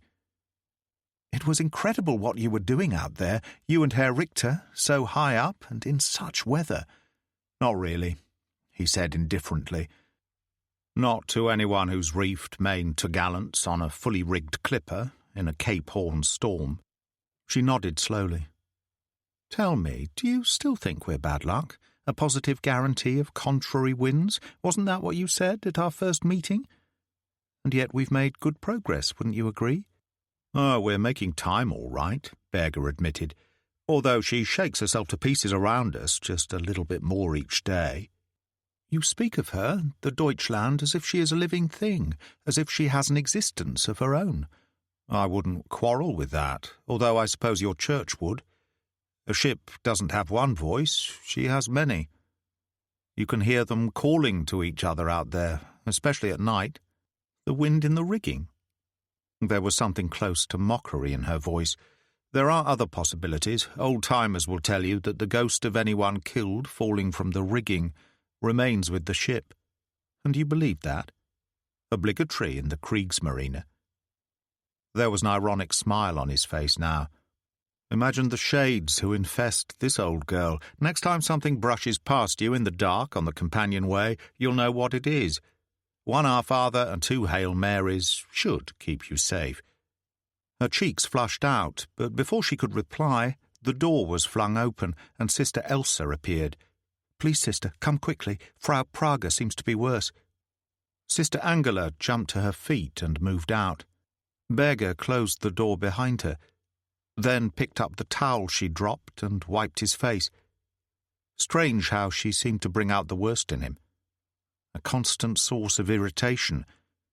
But then perhaps it was simply that they'd all been together for too long in such a confined space. And yet... For most of the afternoon, HMS Guardian, a T-class submarine of the British Home Fleet en route to Trinidad for special orders, had proceeded submerged. But at 1600 hours she surfaced. It was the throb of the diesels that brought her captain, Lieutenant Commander George Harvey, awake. He lay there for a moment on the bunk, staring up at the steel bulkhead, aware of the taste in his mouth, the smell of submarine, and then the green curtain was pulled aside and Petty Officer Swallow came in with tea in a chipped enamel mug. "Just surfaced, sir." The tea was foul, but at least there was real sugar in it, which was something. "What's it like up there?" "Overcast. Wind northwest, 2 to 3. Visibility poor, sir. Slight sea mist and drizzling." "Succinct as always, coxswain," Harvey told him. "Beg pardon, sir?" "Never mind. Just tell Mr. Edge I'll join him on the bridge in 5 minutes, sir." Swallow withdrew, and Harvey swung his legs to the floor and sat there yawning. Then he moved to the small desk bolted to the bulkhead, opened the Guardian's war diary, and in cold, precise naval language started to insert the daily entry. There were 3 men on the bridge, Sub-Lieutenant Edge, officer of the watch, a signalman, and an able seaman for lookout. The sea was surprisingly calm, and there was none of the usual corkscrewing or pitching that a submarine frequently experiences when travelling on the surface in any kind of rough weather. Edge was thoroughly enjoying himself. The rain in his face was quite refreshing, and the salt air felt sweet and clean in his lungs after the hours spent below. Swallow came up the ladder, a mug of tea in one hand. "Thought you might like a wet, sir. Captain's compliments, and he'll join you on the bridge in 5 minutes." "Good show," Edge said cheerfully. "Not that there's anything to report." Swallow started to reply, and then his eyes widened, and an expression of incredulity appeared on his face. "Good God Almighty," he said. "I don't believe it." In the same instant, the lookout cried out, pointing, and Edge turned to see a 3-masted barkentine, all sails set, emerge from a fog bank, a 1/4 of a mile to port. On board the Deutschland, there was no panic, for the plan to be followed in such an eventuality had been gone over so many times that everyone knew exactly what to do. Berger was on the quarterdeck, Sturm and Richter beside him at the rail. The boatswain was holding a signalling lamp. The captain spoke without lowering his glasses. "A British submarine, T-class." "Is this it, sir?" Sturm asked. "Are we finished?" "Perhaps." The Guardian's gun crew poured out of her conning tower and manned their positions. For a moment there was considerable activity, then a signal lamp flashed. "Heave to, or I fire," Richter said. "Plain enough. Reply, as a neutral ship I comply under protest." The shutter on the signal lamp in the boatswain's hands clattered. A moment later the reply came. "I intend to board you. Stand by." Berger lowered his glasses. "Very well, gentlemen. Action stations, if you please. Take in all sail, Mr. Sturm. You, Richter, will see the rest of the crew into the bilges, and I will attend to the passengers." There was a flurry of activity as Sturm turned to bark orders to the watch on deck. Richter went down the quarterdeck ladder quickly. Berger followed him, descending the companionway. When he entered the saloon, 4 of the nuns were seated round the table, listening to a Bible reading from Sister Lotta.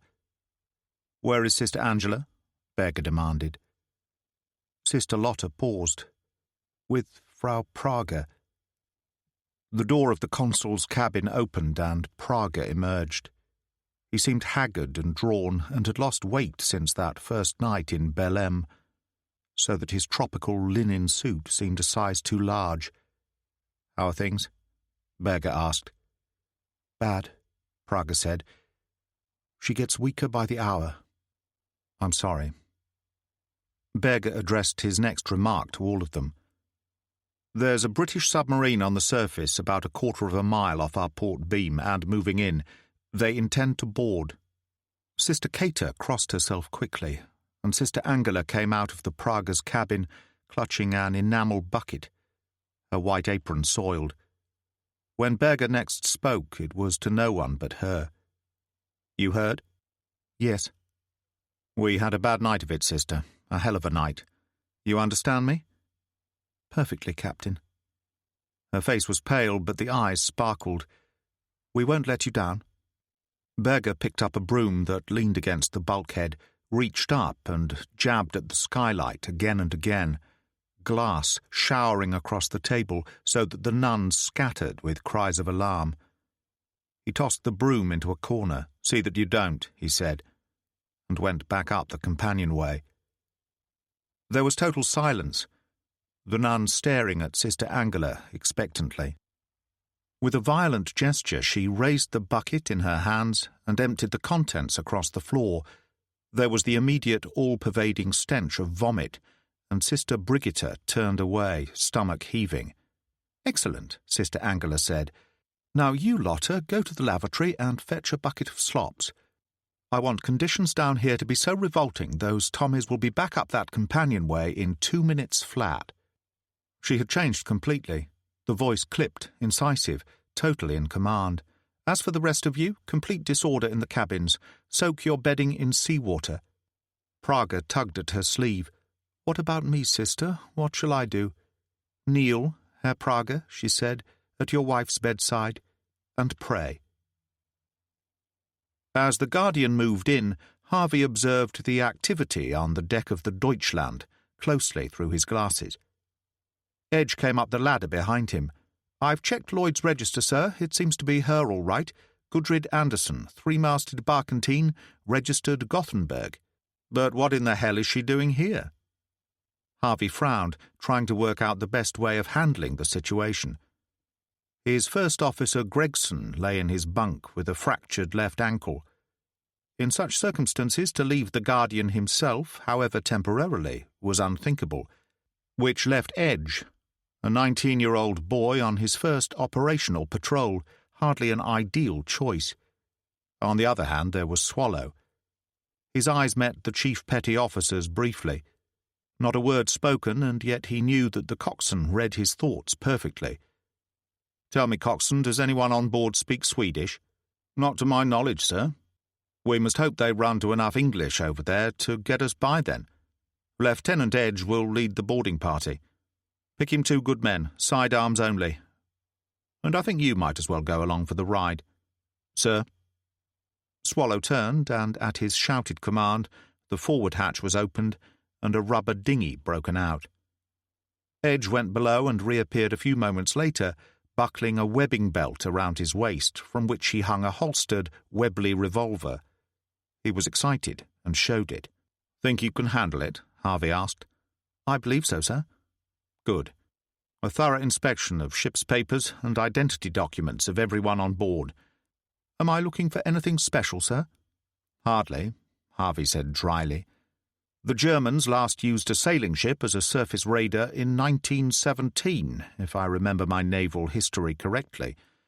And times have changed. No, we're entitled to check her credentials, and I'm consumed with curiosity as to the nature of her business. So off you go." Sturm waited at the rail as the dinghy coasted in. Edge went up the Jacob's ladder first, followed by one of the ratings, and Swallow, who carried a Thompson gun. The other rating stayed with the dinghy. Of Berger there was no sign. Sturm, who spoke excellent English, pointed to the ensign, which fluttered at the masthead. "I must protest, sir, as you can see, this is a Swedish vessel." "Ah, good, you speak English," Edge said with a certain relief. "Lieutenant Philip Edge of His Britannic Majesty's submarine Guardian. Are you the master of this vessel?" "No, my name is Larson, first mate. Captain Nielsen is in his cabin getting out the ship's papers for you. I'm afraid things are in a bit of a mess. We had a bad night of it. Almost turned turtle when a squall hit us during the middle watch. It caused considerable damage." Edge said to Swallow, "You handle things here, coxswain, while I have a word with the captain." "Shall we take a look below, sir?" Swallow suggested. Edge turned, taking in the watchful gun crew on the Guardian, the Browning machine gun which had been mounted on the rail beside Harvey. "Yes, why not?" he said, and followed Sturm towards the quarterdeck. The young German opened the door to the captain's cabin and stood politely to one side. Edge paused on the threshold, taking in the shambles before him. A porthole was smashed, the carpet soaked, the whole place littered with books and personal belongings. Berger stood behind the desk, face stern, the ship's log and other papers ready on the desk before him. "I'm afraid Captain Nielsen doesn't speak English, so I'll have to interpret for you." Which was far from the truth, for Berger's English, though modest, was adequate. "The captain," Sturm added, "is not pleased at this forcible boarding of a neutral vessel about her lawful business." "I'm sorry," Edge said, considerably intimidated by the stern expression on Berger's face, "but I'm afraid I must insist on seeing your ship's papers and log, also your cargo manifest." Berger turned away as if angry. Sturm said, "But we carry no cargo, Lieutenant, only passengers." He picked up the ship's log, soaked in seawater, its pages sticking together. "Perhaps you would care to examine the log? You will find all other relevant papers here also." Edge took it from him, sat down in Berger's chair and tried to separate the first two water-soaked pages, which promptly tore away in his hand. At that precise moment, Richter and the 11 other members of the crew secreted in the bilges with him were lying in several inches of stinking water, aware of Swallow's heavy footsteps in the hold above their heads. Edge left the cabin 15 minutes later, having examined as thoroughly as he could an assortment of papers and clutching the Swedish passports offered for his inspection. Swallow emerged from the companionway looking ill. Edge said, "Are the passengers down there, coxswain?" "Yes, sir." Swallow was taking in deep breaths of salt air rapidly. "5 nuns, sir, and an old gentleman and his wife, and she doesn't look too healthy." Edge advanced to the top of the companionway, and Swallow said hastily, "I wouldn't bother, sir, not unless you feel you have to. They've obviously had a rotten time of it in last night's storm, still cleaning up." Edge hesitated, turned to glance at Sturm, Berger glowering behind, then started down. The stink was appalling, the stench of human excrement and vomit turning his stomach. The first thing he saw in the shambles of the saloon below were 4 nuns on their knees amongst the filth, with buckets and brushes scrubbing the floor. Edge got a handkerchief to his mouth as Sister Angela appeared in the doorway of the Prager's cabin. "Can I help you?" she asked in good English. "Sorry to trouble you, ma'am. My duty, you understand." He held out the passports. "International law in time of war. I'm entitled to inspect the passenger list." He glanced past her at Prager, who knelt beside his wife. Her face was deathly pale, shining with sweat, and she was breathing incredibly slowly. "And this lady and gentleman?" He started to sort through the passports. "Mr. Ternström and his wife. As you can see, she is very ill." Prager turned to look at him, the agony on his face totally genuine, and Edge took an involuntary step back. Lotta chose that exact moment to be sick, crouching there on the floor like some animal. It was enough. Edge turned hastily, brushed past Sturm, and went back up the companionway. He leaned on the starboard rail, breathing deeply, and Swallow moved beside him. "You all right, sir?" "God, what a pest hole! Those women, they've been through hell." He pulled himself together. "You've checked the holds thoroughly, coxswain?" "Clean as a whistle, sir. She's in ballast with sand." Edge turned to Sturm, who stood waiting, Berger a pace or two behind. "I don't understand." "For many months we worked the coastal trade in Brazil," Sturm told him. "Then we decided to come home. As you may imagine, no one seemed anxious to risk a cargo with us." "And the passengers?" "The good sisters have been stranded in Brazil for more than a year now. We are the first Swedish ship to leave Brazil during that time. They were grateful for the opportunity for any kind of passage. But the old lady," Edge said, "Mrs. Ternström, she looks in a bad way, and anxious to see her family again while there is still time." Sturm smiled bitterly. "War makes things difficult for us neutrals when we want to travel from one place to another." Edge made his decision and handed the passports back. "You'll want these. My apologies to your captain. I'll have to confirm it with my commanding officer. But I see no reason why you shouldn't be allowed to proceed." He moved to the head of the Jacob's ladder and paused. "Those ladies down there will be fine, Lieutenant. We'll soon have things shipshape again. Anything else we can do for you?" Sturm smiled. "Bring us up to date on the war, if you would. How are things going?" "All our way now, no doubt about that," Edge said, "though they do seem to be slowing down rather in Europe. I don't think we're going to see Berlin by Christmas after all. The Germans are making one hell of a fight of it in the Low Countries." He went down the ladder quickly, followed by Swallow and the other rating, and they cast off. "Well, coxswain?" he asked, as they pulled away. "I know one thing, sir. I'll never complain about serving in submarines again." On the quarterdeck, Berger smoked a cigar and waited, Sturm at his side. "What do you think, Herr Kapitän?" Sturm asked. "Has it worked?" In the same moment, the signal lamp on the bridge of the Guardian started to flash. "You may proceed," Berger spelled out. "Happy voyage and good luck." He turned to Sturm, his face calm. "My maternal grandmother was English. Did I ever tell you that?" "No, sir." Berger tossed his cigar over the side. "She's all yours, Mr. Sturm. Let's get under way again, as soon as may be." "Aye, aye, sir." Sturm turned, raising his voice to call to the men below, and Berger descended to the deck. He stood in the entrance to the companionway, aware of the stench, of Sister Angela's pale face peering up at him. "Did it work?" she called softly. "Remind me, when I have the time, to tell you what a very remarkable woman you are, sister." "At the appropriate moment, I shall, Captain." "You may be certain of that," she said serenely. Berger turned away. The Guardian was already departing towards the southwest. He watched her go. And behind him, Helmut Richter emerged from the forward hatch and came aft. His body was streaked with filth, but he was smiling. "Can the lads come on deck and wash off under the pump? They smell pretty high after those bilges." "So I observe." Berger wrinkled his nose. "Give it another 20 minutes until our British friends are really on their way, Helmut. Then turn them loose." He went into his cabin, and Richter stripped his shirt from his body, worked the deck pump with one hand, and turned the hose on himself. As he did so, Sister Lotta came out on deck, clutching a full pail of slops in both hands. She got as far as the starboard rail and was about to empty it, when Richter reached her.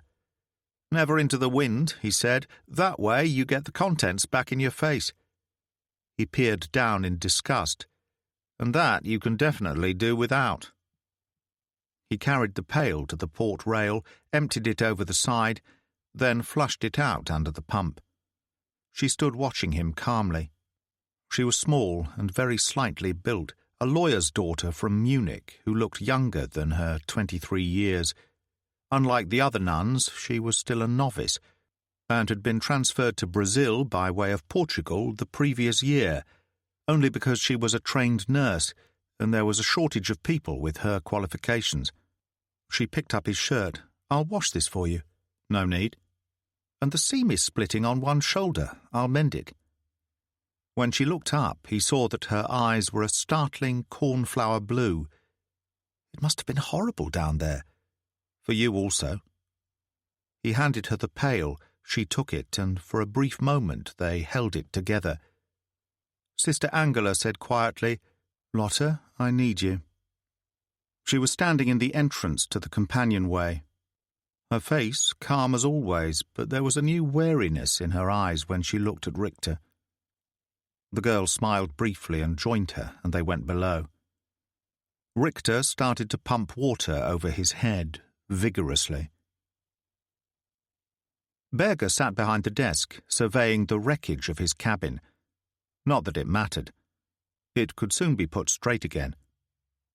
He was filled with a tremendous sense of elation, and opened his personal journal. He picked up his pen, thought for a moment, then wrote, "I am now more than ever convinced that we shall reach Kiel in safety." Chapter 4. Barkentine, Deutschland, 14th of September 1944. Latitude 28 degrees 16 north, longitude 30 degrees 50 west. Frau Prager died at 3 bells of the mid-watch. We delivered her body to the sea shortly after dawn, Sister Angela taking the service. Ship's company much affected by this calamitous event. A light breeze sprang up during the afternoon watch, increasing to fresh in squalls. I estimate that we are 1,170 miles from Cove in Ireland this day. Night was falling fast as Jago and Petty Officer Janssen went up the hill to St. Mungo's. They found the burial party in the cemetery at the back of the church. There were 20 or so islanders there, men and women, Jean Sinclair and Reeve standing together, the Admiral in full uniform. Murdoch MacLeod, in his best blue serge suit, stood at the head of the open grave, a prayer book in his hands. The 2 Americans paused some little distance away and removed their caps. It was very quiet, except for the incessant calling of the birds, and Jago looked down across Marystown to the horseshoe of the harbour where the MGB was tied up at the jetty. The sun was setting in a sky the colour of brass, splashed with scarlet, thin mackerel clouds high above. Beyond Barra Head, the islands marched north to Barra, Mingale, Pabe, Sandre, rearing out of a perfectly calm sea, black against flame. Reeve glanced over his shoulder, murmured something to Jean Sinclair, then moved towards them through the gravestones. "Thanks for coming so promptly, Lieutenant." "No trouble, sir. We were on our way to Mallaig from Stornoway when they relayed your message." Jago nodded towards the grave, into which 6 fishermen were lowering the coffin. "Another one from U-743? Reeve nodded. "That makes 8 in the past 3 days. He hesitated. "When you were last here, you said you were going to London, on leave this week." "That's right, Admiral. If I can get to Mallaig on time, I intend to catch the night train for Glasgow. Is there something I can do for you, sir?" "There certainly is." Reeve took a couple of envelopes from his pocket. "This first one is for my niece. Her apartment's in Westminster, not far from the Houses of Parliament." "And the other, sir?" Reeve handed it over.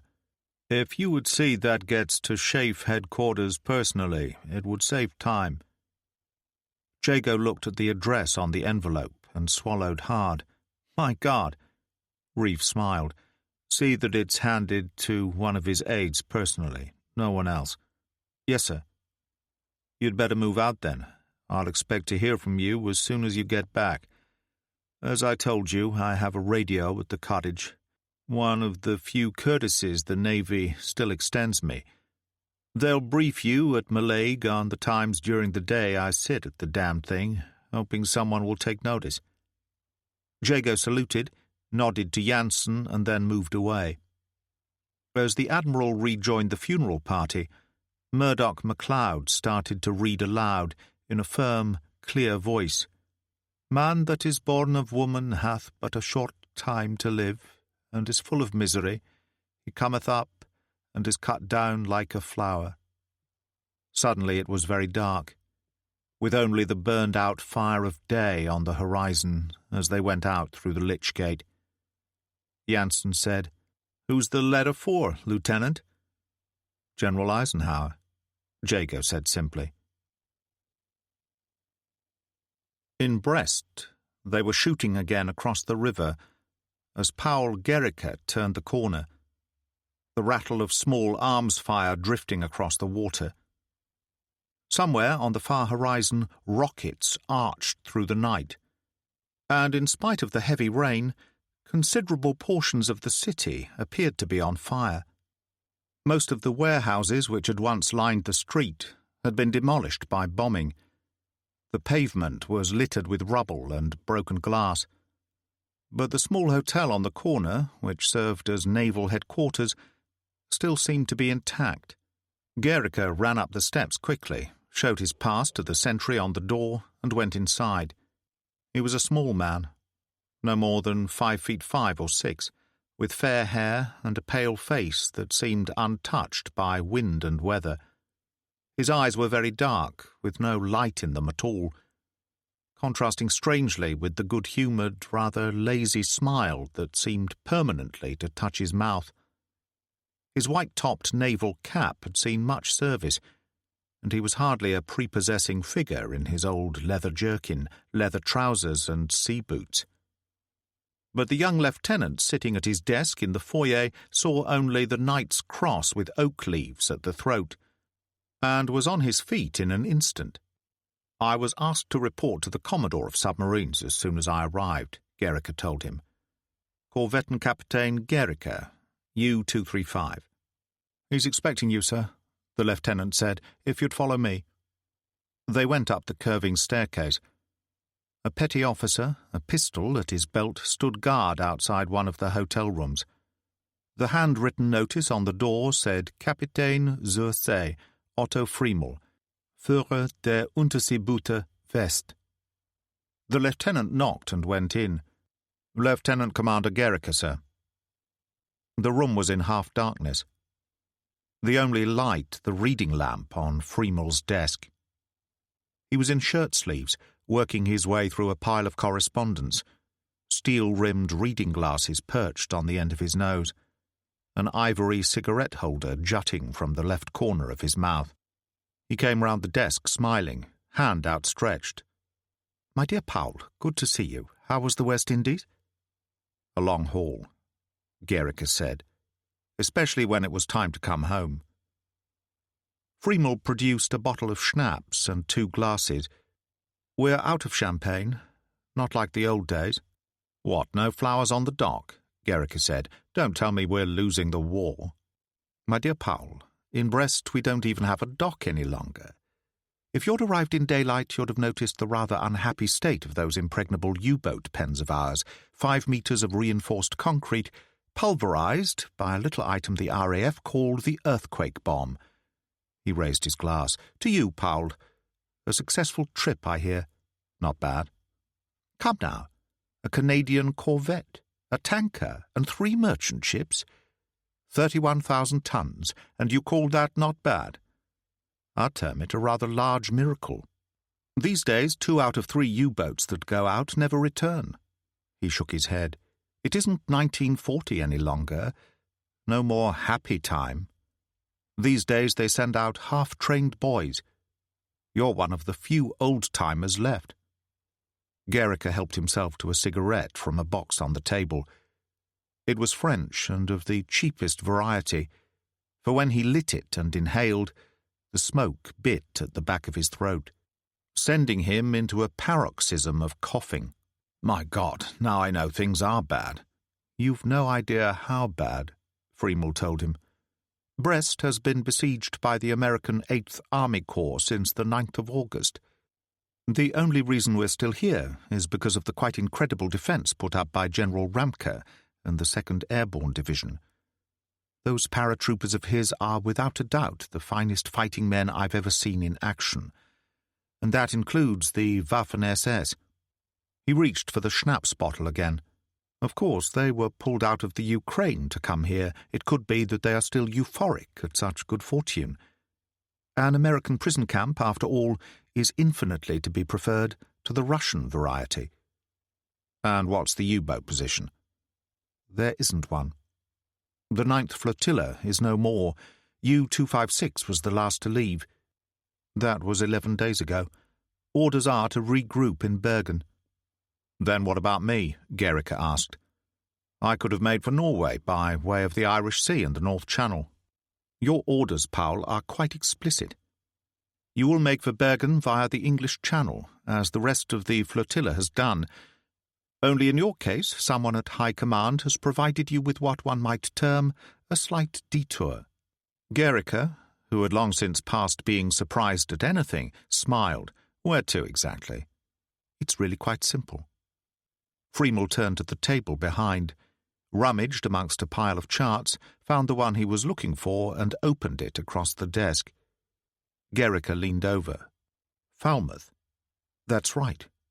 The Royal Navy's 15th MGB flotilla operating out of Falmouth has been causing havoc on this entire coast recently. To be perfectly honest, it's made any kind of naval activity impossible. And what am I supposed to do about it? According to your orders, go into Falmouth and lay mines. They're joking, of course. Friemel held up a typed order. Dönitz himself. Gericke laughed out loud. But this is really beautiful, Otto, quite superb in its idiocy, even for those chair-bound bastards in Kiel. What on earth am I supposed to do? Win the war in a single bold stroke? He shook his head. They must believe in fairy stories. Someone should tell them that when the tailor boasted he could kill 7 at one blow, he meant flies on a slice of bread and jam.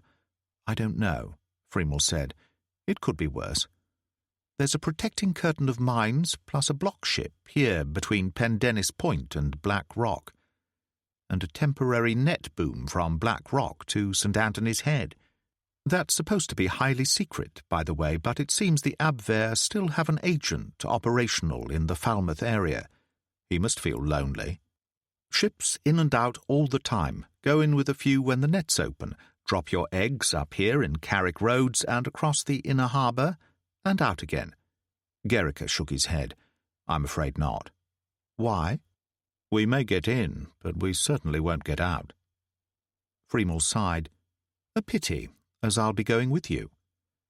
Not out of any sense of adventure, I assure you.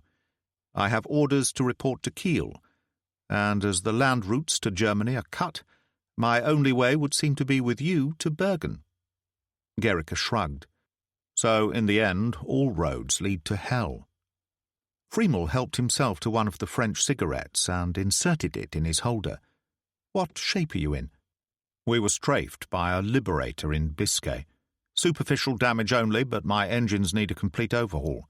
New bearings for a start. Not possible. I can give you 4 or 5 days. We must leave on the 19th. Ramke tells me he can hold out for another week at the most, no more. The door opened and the young lieutenant entered. Signal from Kiel, sir, marked most urgent. Friemel took the flimsy from him and adjusted his spectacles. A slight, ironic smile touched his mouth. Would you believe it, Powell, but this confirms my promotion as Rear Admiral, in command of all naval forces in the Brest area. One can only imagine it has been delayed in channels. The lieutenant passed across another flimsy. Friemel read it, his face grave, then handed it to Gericke. It said, Congratulations on your promotion. In the full and certain knowledge that you and your men will die rather than yield 1 inch of soil to the enemy. Adolf Hitler. Gericke passed it back. Congratulations, Herr Konter-Admiral, he said formally. Without a flicker of emotion, Friemel said to the lieutenant, Send this message to Berlin. We'll fight to the last. Long live the Führer. That's all. Dismiss." The young lieutenant withdrew. Friemel said, "You approve?" "Wasn't that Lutschen's last message before the Bismarck went down?" "Exactly." Rear Admiral Otto Friemel said, "Another drink, my friend?" He reached for the bottle, then sighed. "What a pity. We appear to have finished the last of the schnapps." It was still raining heavily in London at 8:30 on the following evening, when Ju-88 Pathfinders of Gruppe 1 KG-66, operating out of Chartres and Rennes in France, made their first strike. By 9:15 the casualty department of Guy's Hospital was working at full stretch. Janet Monroe, in the end cubicle, curtain drawn, carefully inserted 27 stitches into the right thigh of a young auxiliary fireman.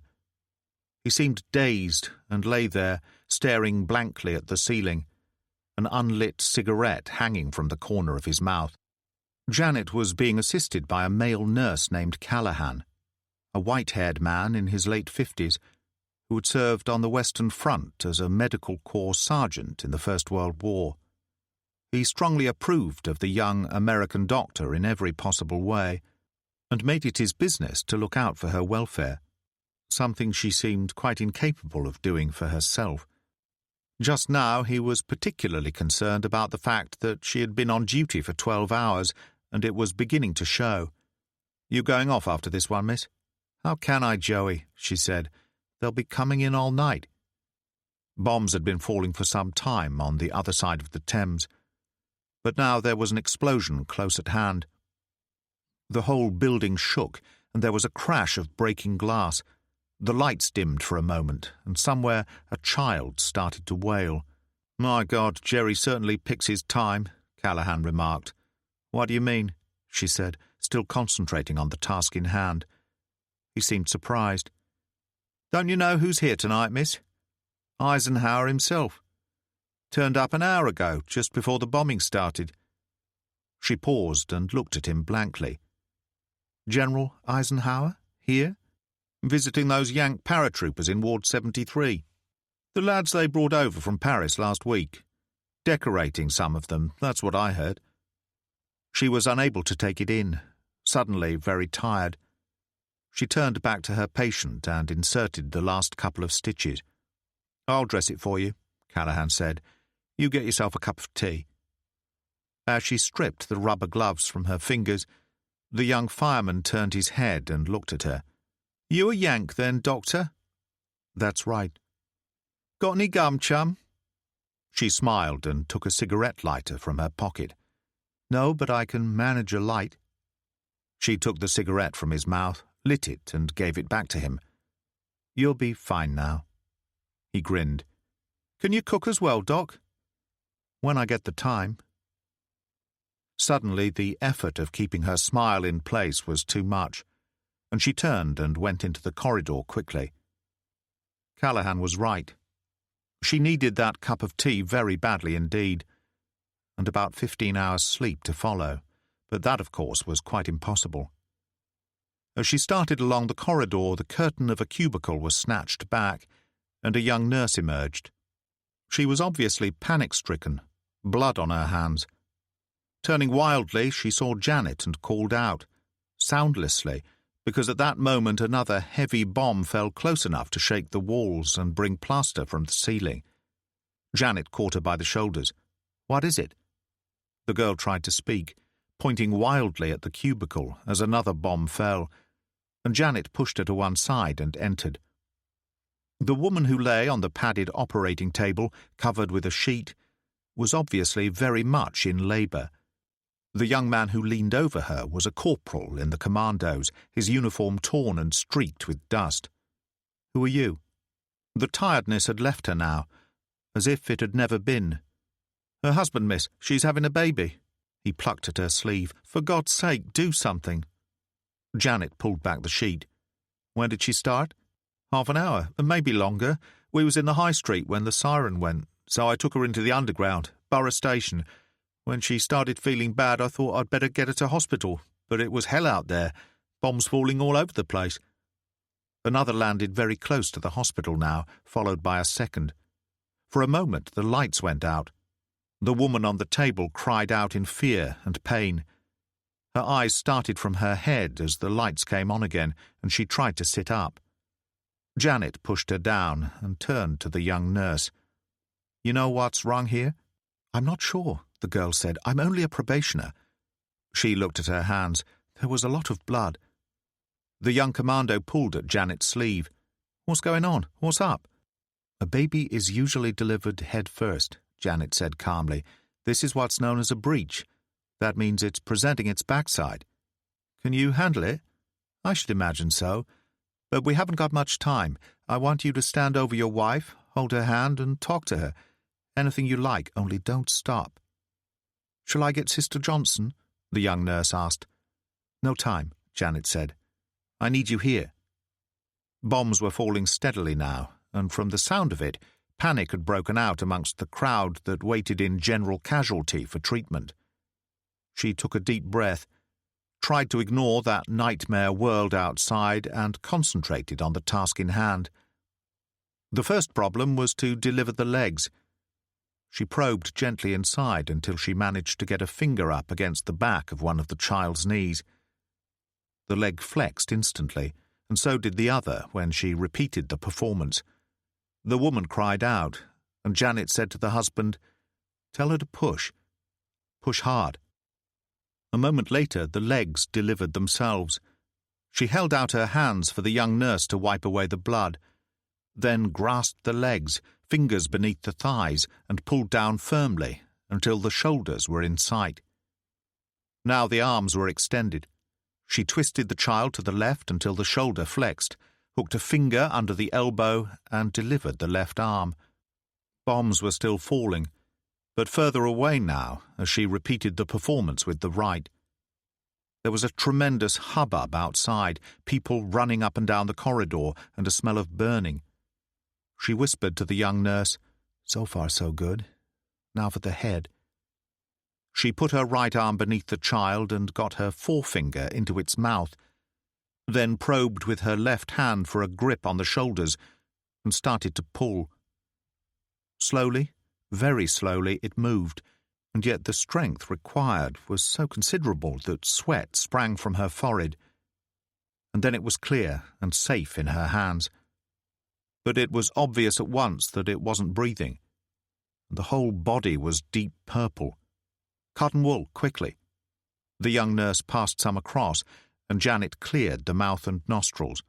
"Now you can get Sister Johnson, if she's available, or Callahan, anybody, only hurry." The girl went out on the run, and Janet blew into the tiny mouth.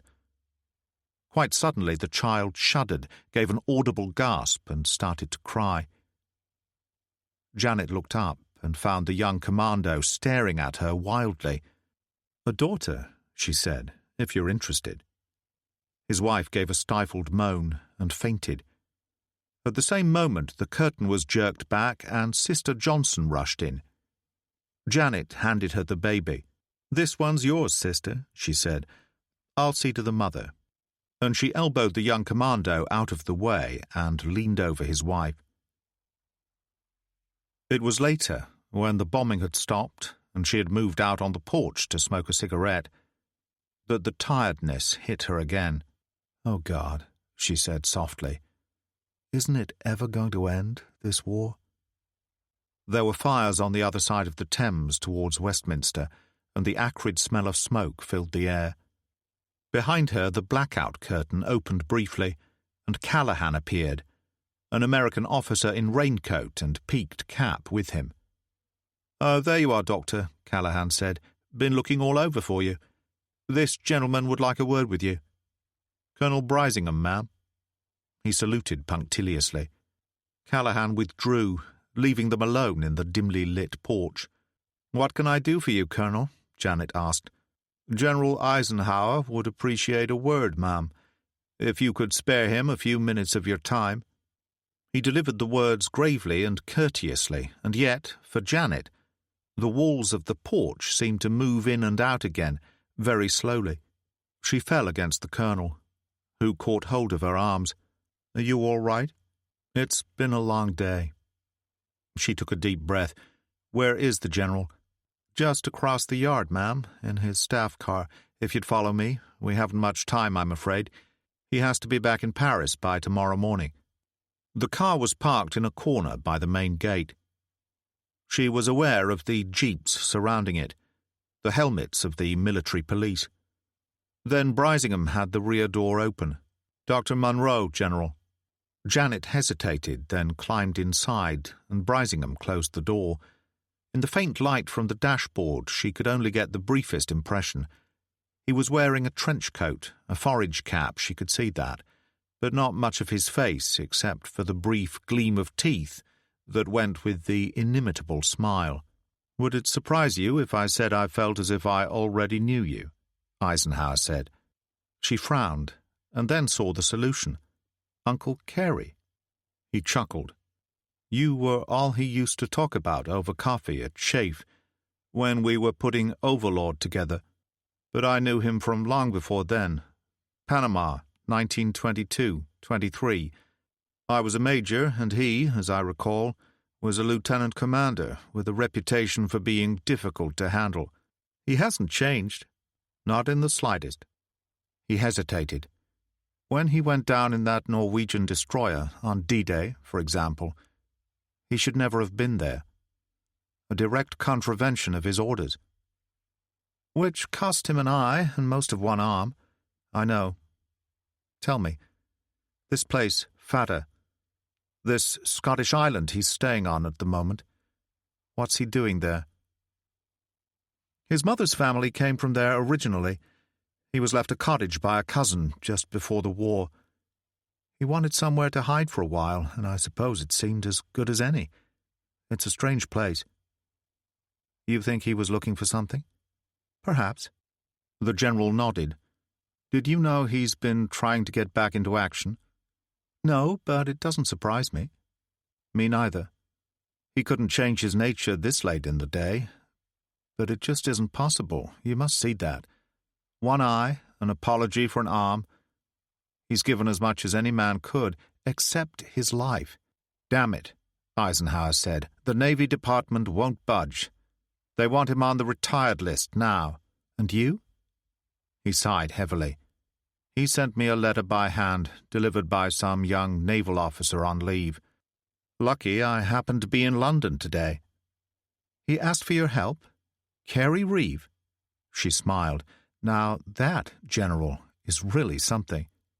"The same thought had occurred to me," Eisenhower said. "And can you help?" "I've a job in Paris for him, starting the 1st of October. Supply and Personnel Coordination, Deputy Director."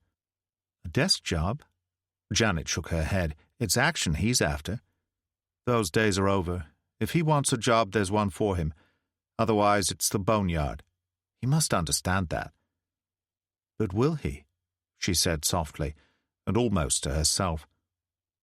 Eisenhower said, "Look, is there any chance you could get a few days off and go and see him?" She hesitated. "I suppose so. I haven't had more than a weekend in the past 6 months." "Wonderful," he said. "Naturally, I'll have someone on my staff make all the necessary travel arrangements for you. I'll give you a letter, making clear the terms of my offer. But the real pressure must come from you." There was a tap on the window. Eisenhower lowered it, and Brisingham leaned in. "We'll have to get moving if we're to make that plane, General." Eisenhower nodded impatiently and wound up the window again. "They won't leave me alone for a minute. A hell of a war, even for generals, believe me." Far out in the Atlantic, the horizon crackled with sheet lightning, and rain started to fall heavily. The wind was force 8 on the Beaufort scale, a mountainous sea running, and the Deutschland fled under stay sails only, Richter and Sturm at the wheel. At 4 bells of the first watch, a sudden vicious squall struck from the southeast with incredible force, driving hail before it like bullets.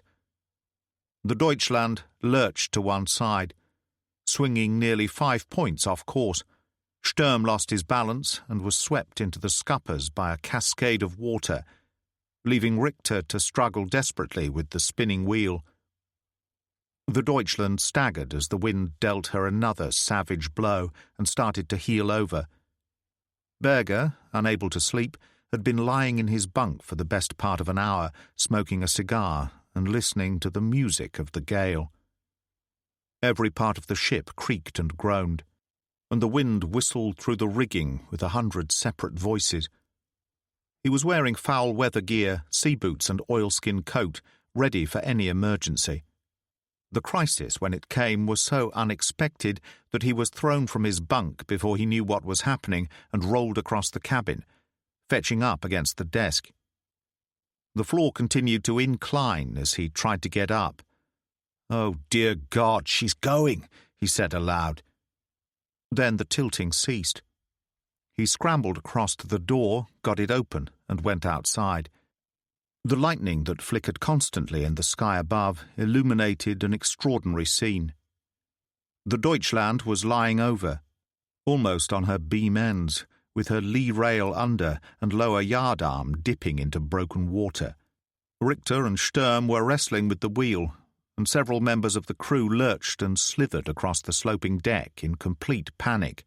"She's going! She's going!" one man screamed. Berger punched him in the jaw, sending him flat on his back. He cried, "Bring her round, for God's sake! Bring her round!" Gradually, and with considerable difficulty, the Deutschland started to turn into the wind as Richter and Sturm got the helm up. But the deck remained at such a slope that no one could stand without hanging on to something. Berger yelled at the two nearest men, "Take the wheel, and tell Richter and Mr. Sturm to come to me." He managed to make it to the aft cargo hatch on his hands and knees, and was wrestling with the ropes of the canvas cover when Sturm and Richter arrived. "What do you think?" Sturm cried above the roaring of the sea. "The ballast's moved. That's obvious," Berger replied. "But how much is the important thing. Let's have this hatch cover open and see the state of the game." Below, for the passengers, there was total confusion. When the squall struck, Sister Angela and Sister Elsa had been sitting together on the bottom bunk in their cabin, discussing a passage of the Scriptures, the usual evening task before bed. They were both thrown to the floor, and the oil lamp fell from its hook in the ceiling to smash beside them. The spreading pool of oil flared, but was almost immediately extinguished as the cabin tilted, the door burst open, and water poured in. Sister Angela started to make a final act of contrition. "O my God, who art infinitely good in thyself," but she choked on the words, every instinct rebelling against such a calm acceptance of death. She crawled to the door, calling to Sister Elsa to follow her. The saloon was in total darkness, water pouring in through the shattered skylight. It was a nightmare world. Voices called hysterically. Someone lurched into her. She reached out and touched her face as an arm fastened about her in panic. And then a cabin door opened, and light flooded out as Otto Prager appeared with a lantern in one hand. The floor of the saloon was tilted at an angle of 45 degrees, the dining table and chairs, all bolted to the floor, still in place, but on the port side, at the bottom of the slope, water had gathered to a depth of 3 feet. Each time the Deutschland rolled, more came in through the broken skylight, newly repaired only the previous day after the Guardian episode. Sister Angela found herself held by Sister Lotta, the youngest of the nuns. The girl was out of her mind with fear, and Sister Angela had to struggle to tear herself free. She shook the younger woman vigorously and slapped her face. "Pull yourself together, sister. Remember what you are." Sister Elsa managed to get to her feet beside her, waist deep in water, the skirt of her black robe floating around her, and at that moment the cabin door next to Prager's opened, and Sister Kata and Brigitte peered through. Prager, who seemed remarkably calm, said, "Everything will be fine, sisters. No need to panic. Make for the companionway." Sister Angela got there first. an arm around Sister Lotta. Praga handed her the lantern and assisted the others one by one until they were all on the tilting companionway. As he moved up to join Sister Angela, the door at the end of the companionway opened and Berger peered in, a storm lantern in one hand. "Everyone all right?" "I think so," Sister Angela said. He crouched down to speak to her. "No point in putting you into one of the boats. It wouldn't last 5 minutes in this sea. You understand me, sister?" "What must we do then, Captain?" "Stay here for the moment." "What's gone wrong, Eric?" Praga demanded. "The ballast has shifted into the lee bow. Most of the crew are down there now trying to do something about it. We need you too, Otto. If another squall hits while we're in this state, she'll turn turtle." Praga moved out into the night without a word. Sister Angela said, "Is there anything we can do, Captain?" "Pray," Eric Berger told her. "Very hard." And he slammed the door shut and disappeared. When Otto Praga went down the ladder into the cargo hold, it was like a descent into hell. The crew worked in the light of a couple of storm lanterns, furiously shoveling sand to windward. Each time the ship rolled, men stumbled into each other and went down. Praga stepped off the ladder and fell to one knee. Someone cried out in fear. But otherwise everyone shovelled away with a grim frenzy. The only sound the creaking of the ship's timbers and the gale outside. A strong arm hoisted Praga to his feet, and Helmut Richter grinned down at him. "Just think, Herr Praga, you could have been safe in Rio at this very moment, enjoying a drink before a late dinner, looking out from the terrace of the Copacabana at the lights in the bay." "Well, I'm not," Praga told him, "so just give me a bloody shovel and let's get to it." For some time now it had been obvious that the Deutschland was tilting to windward. But on the companionway, in the half-darkness, it seemed an eternity before the door opened and Berger peered in. He managed to smile, but only just. "Did you pray, sister?" "We did." "Well, for what it's worth, your prayers were answered. Somebody on this tub must live right. It isn't me, so it must be you." "I'm willing to admit that possibility, Captain." "Excellent. We'll have the pump working as soon as we can, but it may not be possible to light a fire in the galley again before morning. I'm afraid you're going to find it rather uncomfortable down there for the rest of the night." "We'll manage." In a sudden outburst, he added roughly, "Damn it, sister, it was you who insisted on coming. I warned you." "Yes, Captain. I believe you did," she said, "and for that I thank you, amongst other things." She looked down at the faces of the others, upturned in the dim light of the lamp. "Shall we pray, my beloved sisters?" She began to recite aloud the prayers for thanksgiving after a storm. "So they cried unto the Lord in their trouble, and he delivered them from their distress." Berger shut the companionway door and turned towards Praga, who leaned wearily on the hatch beside him. "What a woman," he said. "What a bloody, infuriating, wonderful woman." Praga finished. Berger laughed, then turned to look up at the quarterdeck where Richter had the wheel on his own now, for the wind had dropped a little, although there was still a heavy sea running. Sturm came down the ladder to join him. "I've got a party on the pump, sir. Any further orders?" "Yes," Berger said. "Wood, Mr. Sturm. Every plank you can find. Gut the ship if needs be, every cabin and locker. But I want that sand decked off within 24 hours, so it can't damn well move again, whatever happens." "Aye, aye, sir." Sturm hesitated. "A close one, Captain." "Too close, mister," Eric Berger said. "Let's try not to make a habit of it." And he turned and walked towards his cabin. Chapter 5.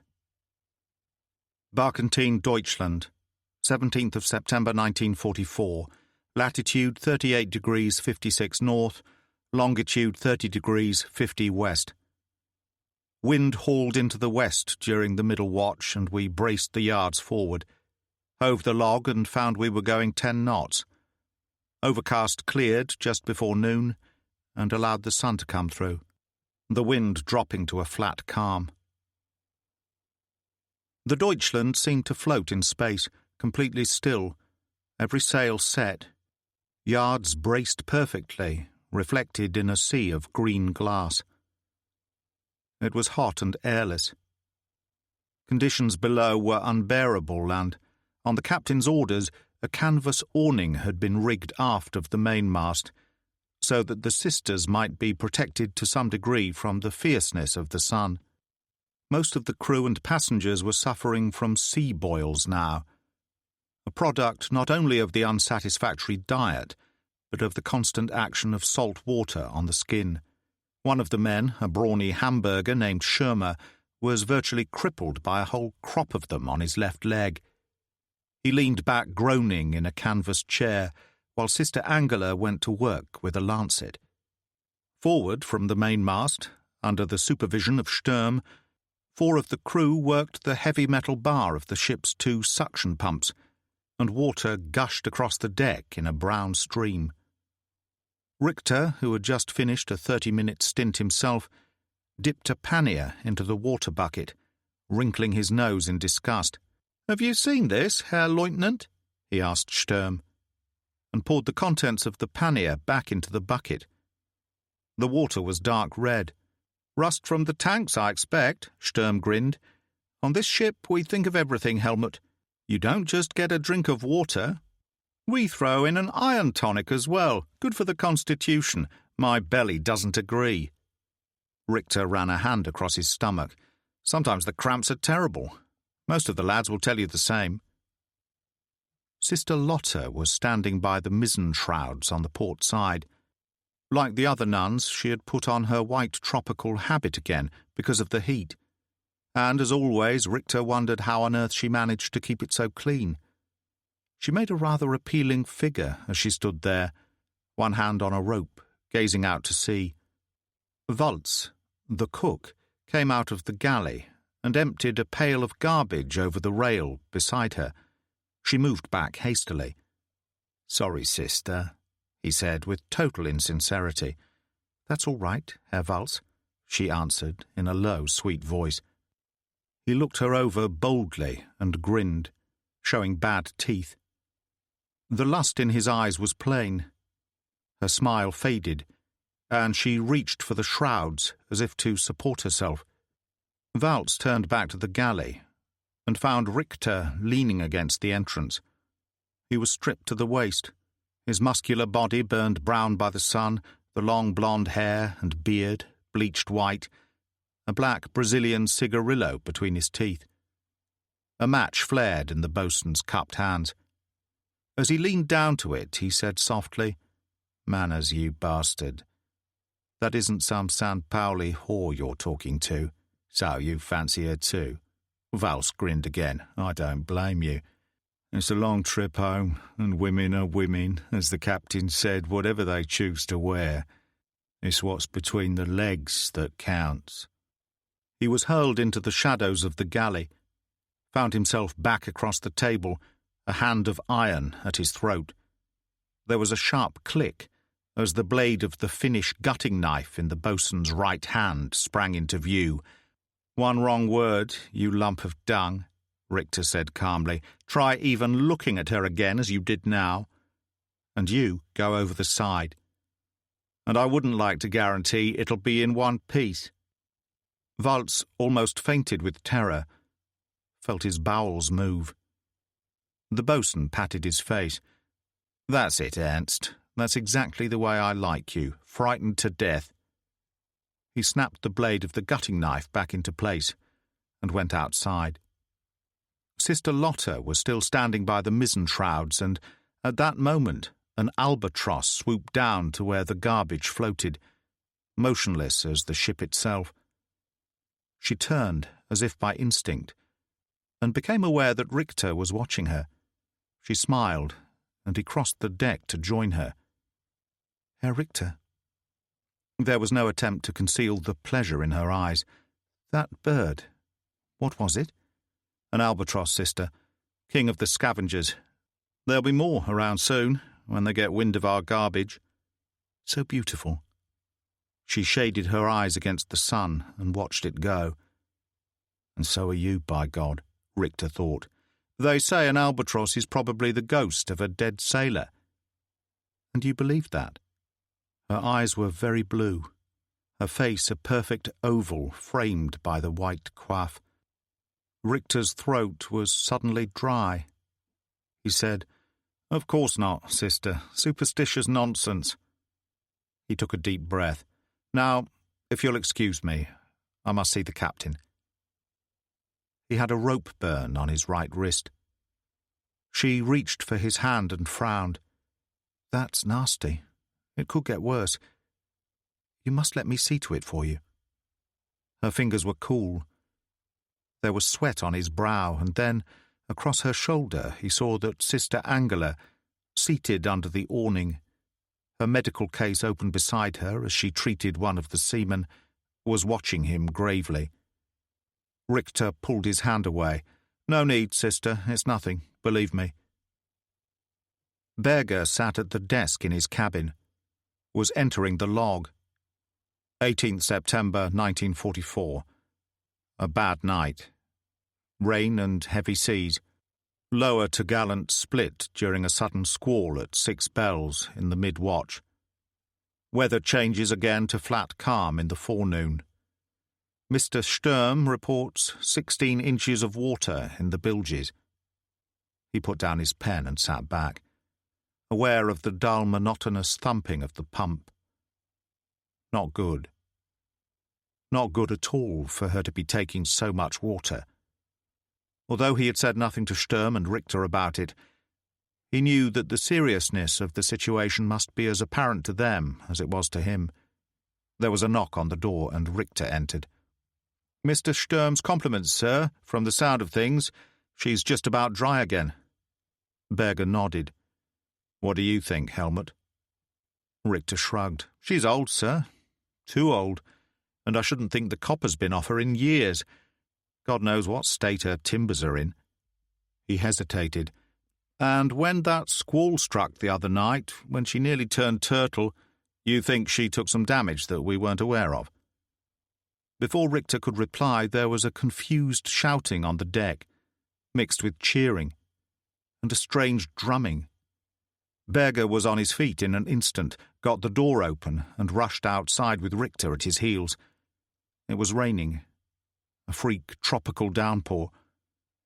Most of the crew were running about the deck like madmen, those who had been able to find buckets holding them up to catch the sweet water. The nuns, sheltering under the awning, were laughing like children as water poured from it in a torrent. Sturm stood underneath the impromptu shower, water cascading over his head. He turned and, seeing Berger, moved aside hurriedly. "Sorry, Captain, collective madness." He stood mopping his face with his neckerchief, like a schoolboy caught out. The rain ceased as suddenly as it had started, and steam began to rise from the decks. Berger said, "How's the pumping?" "Sucked dry, sir." Sturm hesitated. "For the moment." Berger nodded, aware that most of the crew were hanging around, intent on picking up any information that was going. He made his judgment and acted on it. There was, after all, little point in pretending the situation didn't exist. "Not good, Mr. Sturm. 16 inches today, the same yesterday. 14 the day before. There has to be a reason." There was a heavy silence, broken only by the creaking of the rigging and the slapping of the empty sails.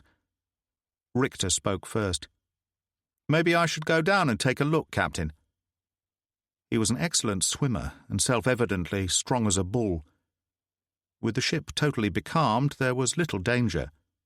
Berger nodded. "All right." He took a key from his pocket and handed it to Sturm.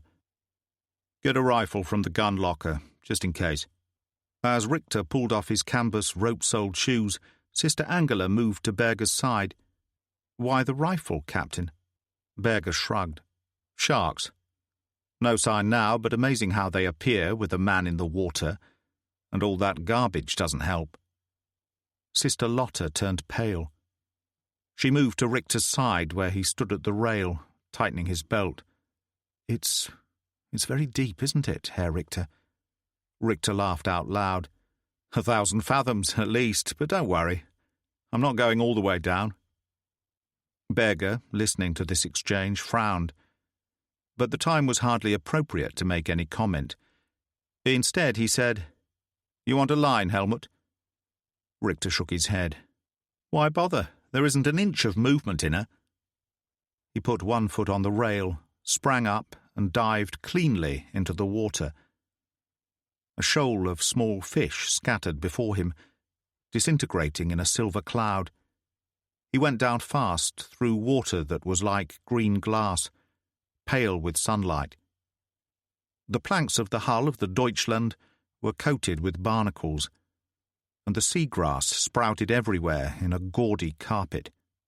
Years since her bottom's been scraped, he thought, and swam down to the keel, hanging onto it for a moment, then started to work his way along towards the prow. On deck they waited in silence. Richter surfaced once for air, waved, and went under again. Sister Lotta gripped the rail tightly, her knuckles white as she stared down into the water. Berger, watching her closely, glanced up and found Sister Angela looking at him. Her face was calm, but there was something close to pain in her eyes. He took out his pipe and started to fill it from the worn oilskin pouch. More problems. As if he didn't have enough on his plate. And why did it have to be Richter, the finest seaman in the crew? At that moment the boatswain surfaced and floated at the port rail, coughing, his hair plastered to his skull. Someone tossed him a line, and he was hauled over the rail. He squatted on the deck for a moment, shivering. Berger said, "How was it? You can speak out. Let everyone hear." "Nothing marked, Captain," Richter said. "No sign of any real damage. It's as we thought. She's a very old lady. In places there are gaps between her planks where you can stick 2 fingers. I'd say she needed recorking 10 years ago." Berger turned to address the men. "You heard him. Nothing we can't handle, and with double the normal crew there won't be any difficulties in manning the pump." The faces around him were still filled with uncertainty, but at that moment the mainsail flapped as a tiny wind rippled the water from the southeast. Berger looked up as the sails started to fill and laughed. "There you are, a good omen. We're on the move again. Back to work, Mr. Sturm, if you please." Sturm barked orders, and the crew broke away. Sister Angela said, "If you have a moment, Captain, I'd like a word with you." Berger glanced from her to Lotta, who, with the other nuns, was clearing away her belongings from under the awning. "All right, sister." In his cabin, she faced him across the desk, perfectly composed, hands folded. "Lotta is the most vulnerable of those amongst my charges, Captain. It is my sworn duty to see that nothing interferes with the path she has chosen." "What you're trying to say is that she isn't a proper nun yet," Berger said. "Not like the rest of you?" He shook his head. "It doesn't make any kind of difference to me, I assure you. My orders to the crew are plain where you and your friends are concerned." "And Herr Richter?" He leaned back and looked up at her. "All right, so you've caught him looking at the girl a few times. What do you expect me to do about that?" She was afraid for him when he went over the side, and she allowed it to show. "He's a good-looking boy, which is exactly what's worrying me." Berger said, "Helmut Richter was Obersteuermann on a U-boat, before he fetched up in Brazil like the rest of us. Chief quartermaster to you, Iron Cross, 2nd and 1st class. The finest seaman I've ever known, and a remarkable young man in every way. You've nothing to worry about, believe me." "I have your assurance in this matter, then?" "Yes, damn it." He was unable to contain his exasperation, went to the door, opened it, and called to Sturm. "Send Richter in here." As he went back to his desk, Sister Angela made a move towards the door. Berger said, "No, don't go. You might as well hear this." She hesitated, and at that moment there was a knock on the door, and Richter entered. He had put on a heavy sweater and reefer, but still looked pale.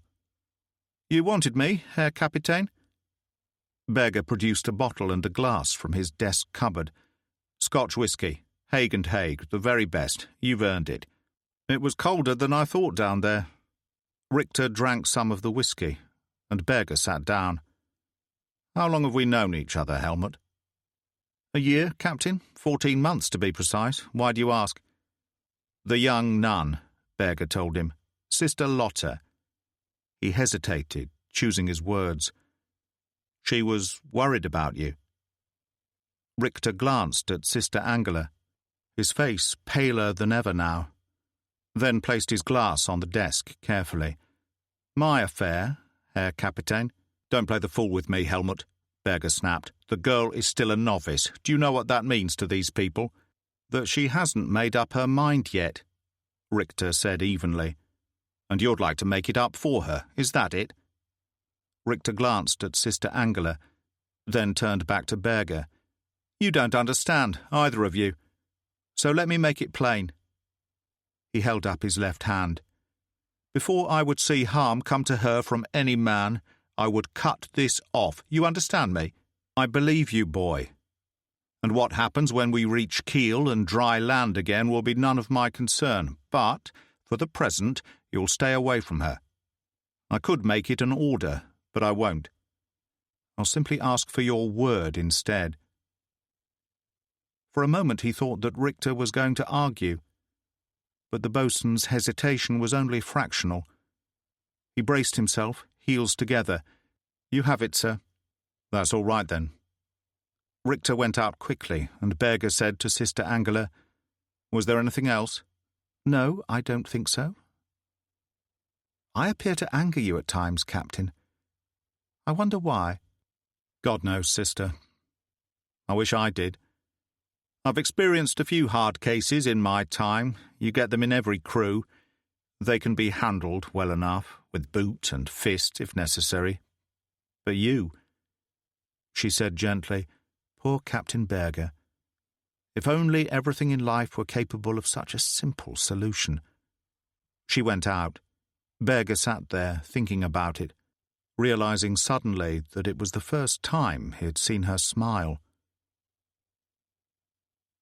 Like many a distinguished sailor before him, seasickness was an old story to Rear Admiral Otto Friemel, and the foul weather which had allowed U-235 to make such an excellent surface run from Brest had had an unfortunate effect on his stomach. On arrival off the mouth of the Foul, he had accepted the offer of the bunk in Gericke's cabin on which to recover. He slept surprisingly well and drifted up from darkness into a world of total silence. For a moment he could not remember where he was and lay there frowning in the dim light. Then the curtain was pulled back and Gericke entered with a pot of coffee and 2 cups on a tray. Friemel swung his legs to the floor. Things were a total blank. Does that ever happen to you? Frequently. A nasty feeling. Perhaps I'm getting too old. For this sort of thing, certainly. Gericke said, It's the war, that's all. It's gone on too long. He took a chart from the shelf above the bunk and opened it out across the small table.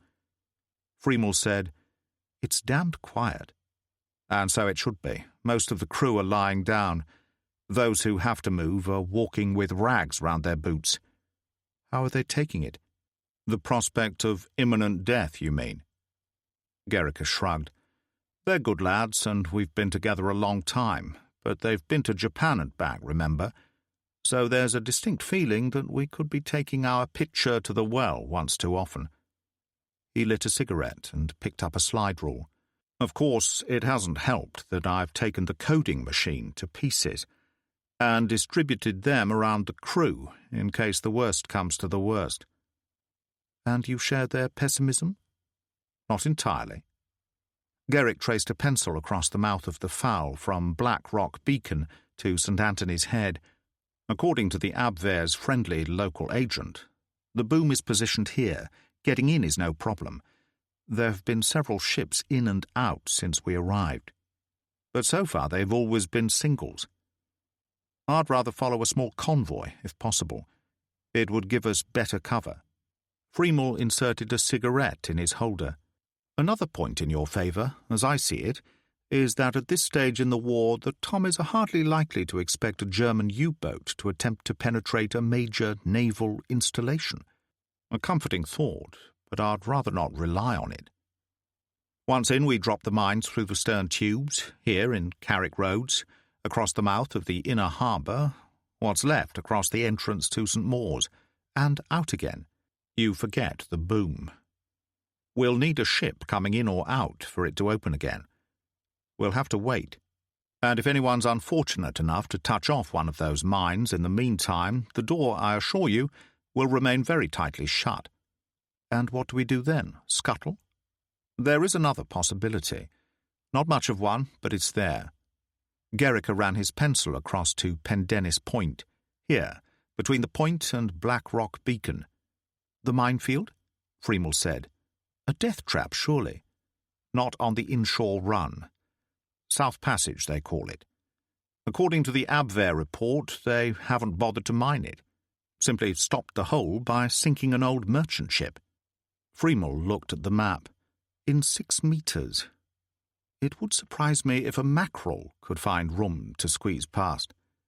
6 meters now, Gerrica said, but at high tide, which tonight is at 2300 hours, 9 meters at least in that slot. Freemel examined the map again. Sorry, Paul, but I just don't see it. Barely room to submerge, even at high water. And the navigation would be impossible. But I wasn't thinking of submerging, Gerrica said. Not completely. I'd stay on the bridge and give steering directions. I've memorized the chart. God in heaven, Freemel whispered. The green curtain was pulled aside, and Oberleutnant zur See Karl Engel, the first watch officer, appeared. Contact, sir. Ships moving in from the east, line astern. 3, possibly 4. Gerrica glanced at his watch. It was a few minutes past 9. Sounds exactly what we've been waiting for. You know what to do. Ready to move out in 5 minutes from now. We follow them in blind. I'll take the helm myself. No periscope? Freemel said. Not until we're well into Carrick Roads. Engel disappeared and the curtain dropped back into place. Gerrica opened a cupboard under the bunk and took out a bottle and a couple of tin mugs. Schnapps? Freemel asked. The best. Gerrica poured a generous tot into each mug. It's been to Japan and back, this bottle, the one I keep only for the most special occasions. And to what shall we drink, my dear Paul? Asked Konter-Admiral Otto Freemel. Why, to the game, Gerrica said. That would seem appropriate. To the bloody stupid and imbecile game we've all been playing for 5 years now, which would once more appear, as they say, to be afoot. Janet Munro came awake reluctantly to the persistent buzzing of the front doorbell. She had a splitting headache, her mouth was dry. She lay staring up at the ceiling through the darkness, trying to pull herself together, hoping that damn noise would cease. But it didn't. Suddenly angry, she flung the bedclothes aside and reached for her bathrobe. When she opened the front door, a tall, slightly built young naval officer in reefer coat and peaked cap was reaching for the bell-push again. He had stooped shoulders and seemed tired, particularly around the eyes, and a bad scar ran down the right side of the face. She glanced at her watch. It was just after 10. She'd had 3 hours' sleep. Under the circumstances, she found considerable difficulty in keeping her temper. Yes, what is it? Dr. Munro, my name's Jago, Harry Jago. I'm afraid you've chosen the wrong night. I don't know who sent you, but I have to sleep. Maybe some other time. Jago's smile faded. He suddenly looked very young. You don't understand. He produced a letter from his pocket and held it out to her. Your uncle asked me to deliver this. She frowned. Uncle Carey? I thought he was still in the Hebrides. That's right, I spoke with him on Fata the day before yesterday. She took the letter from him and nodded slowly, as if still having difficulty in taking it all in. And what are you doing up there, Lieutenant? Oh, I run a kind of postal service round the islands, Jago said cheerfully. Hardly the dead center of the only war we've got. While good men and true are fighting and dying elsewhere, it's a point of view." He was no longer smiling. "Anyway, you've got your letter, Doctor, and if you're interested, the Admiral was in good health when I last saw him." She regretted the sarcasm instantly. She had become increasingly prone to such cruel remarks of late. "Just a minute," she said. Jago turned. She smiled. "You'd better come in and have a drink while I read this." The living room was small and untidy. She switched on the electric fire and sat down. "Take off your coat and help yourself to a drink. You'll find some scotch in the corner cupboard. No ice, I'm afraid, something you learned to live without over here. What about you?" "A small one would be fine, nice and straight."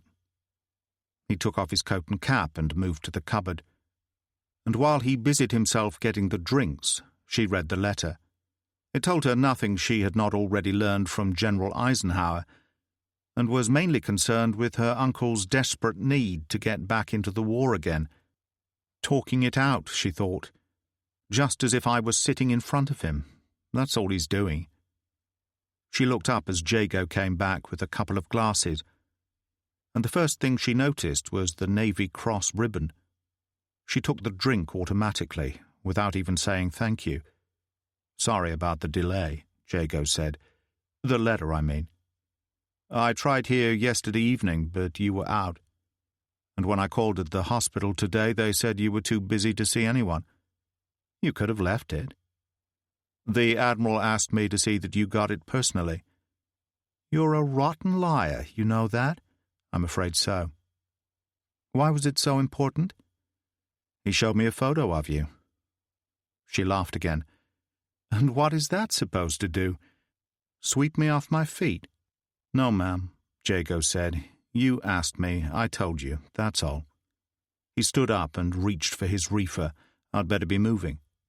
"Oh, be your age, for God's sake." She was suddenly angry again. "Let me tell you something, Lieutenant. Tonight I feel not only totally exhausted, but old enough to be your mother." "You're 27, he said. "Birthday November 9th. That's Scorpio, and I can certainly see why." "Did you get that out of Uncle Carey, too? All right, I surrender. What is it you do in the Navy in those circumstances?" "Strike your flag." "I've had a rather heavy afternoon," she said. 14 flying bombs hit London today. Maybe you heard the bangs, but I saw the results. I fell into bed exactly 3 hours ago. Then you arrived." He was on his feet again in a moment. "I'm sorry, I just didn't realize." "You brought a letter for Ike as well, didn't you?" He hesitated, and she carried on. "Don't worry, you aren't giving away state secrets. He spoke to me about it last night. My uncle's trying to get back into the glorious fight." Jago didn't know what to say. He was fascinated by this strange, abrasive girl, by her wide, almost ugly mouth and her harsh, distinctive voice. She said, "When are you going back? The weekend?" "That's right." "Me too. I mean, I'm going to see my uncle, courtesy of the Supreme Commander. But they haven't given me a date yet. Maybe we'll be on the same train." She took an English cigarette from the packet on the mantelpiece, and he lit it for her. "And the rest of your leave? What do you plan to do with that?" "I don't really know." Jago shrugged. "There doesn't seem to be too much fun in this town these days." "Oh, I don't know," she said. "You Yanks seem to do all right with your cigarettes and whiskey. Why, you can even get a cab when you need one, which is more than the locals can, believe me." "Is that how you see yourself? A kind of American Cockney?"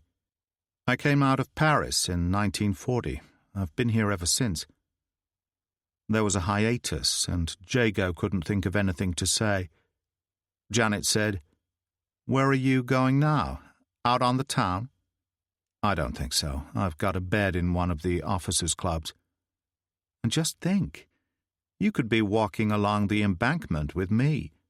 He stared at her. "The embankment?" "Sure, why not? I could do with the air. Give me 3 minutes to throw something on." She crossed to the bedroom door and paused to look back at him. "You don't mind, do you?"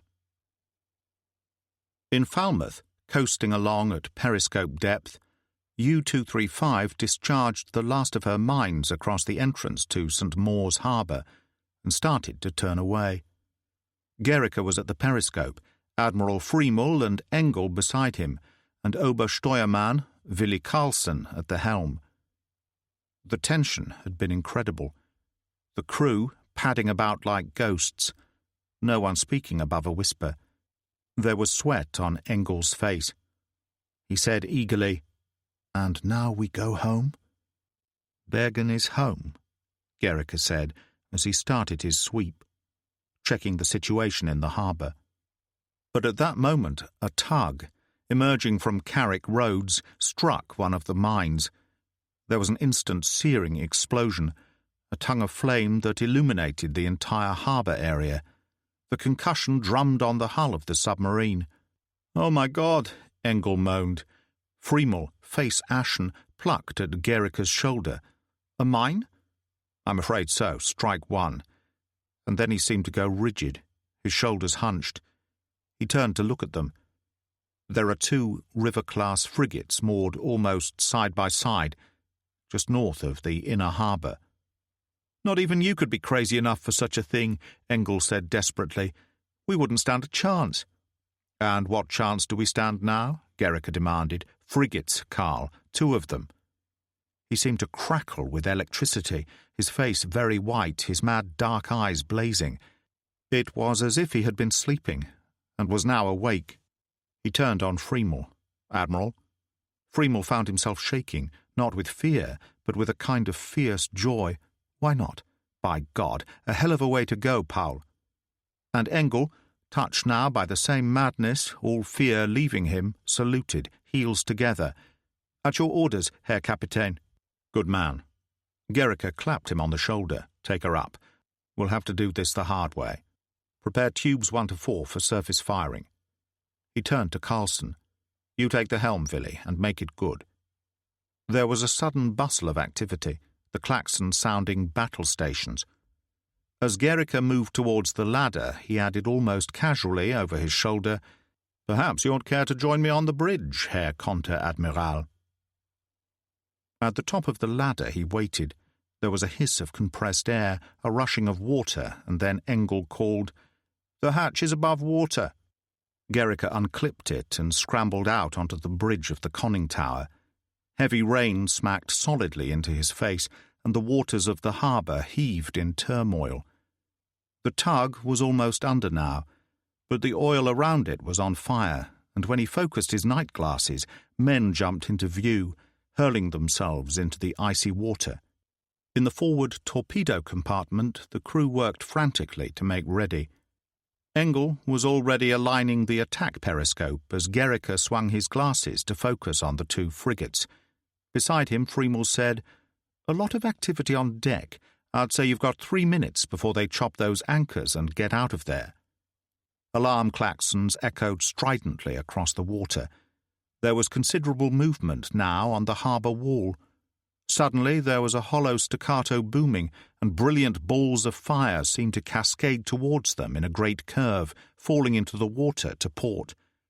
"That's it," Friemel said grimly. "They know we're here." U-235 surged forward. Gericke said calmly, "Tubes 1 to 4, prepare for surface firing." Engel called into the voice pipe. There was the briefest of pauses before he looked up.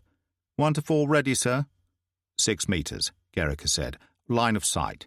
1 and 2 on the starboard frigate. 3 and 4 take care of the gentleman to port.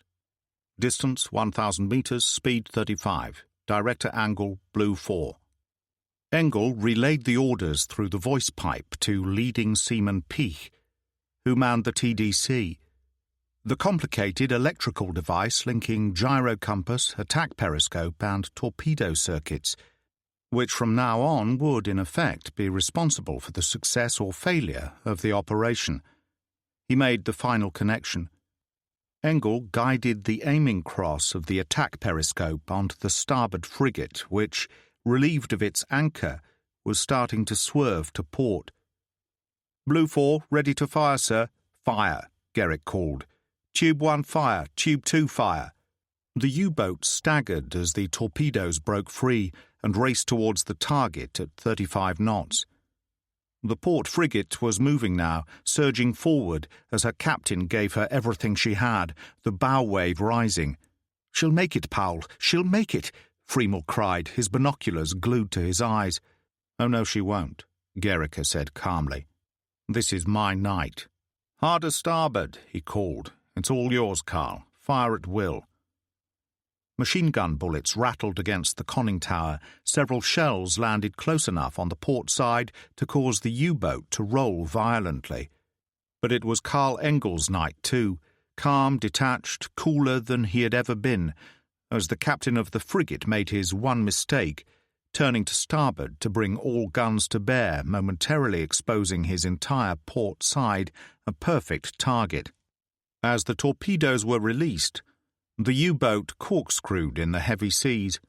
"Hard a port," Gericke called, "and tell Dietz to give them everything he's got." There was a muffled explosion, followed by another, as the first two torpedoes struck home. A cheer drifted up from the control room. Across the water, orange fire erupted from the first frigate, and black smoke billowed into the night. The second was turning frantically now, as if her captain already sensed that the axe was about to fall, her gun still firing. A moment later, number 3 torpedo hit, closely followed by the fourth.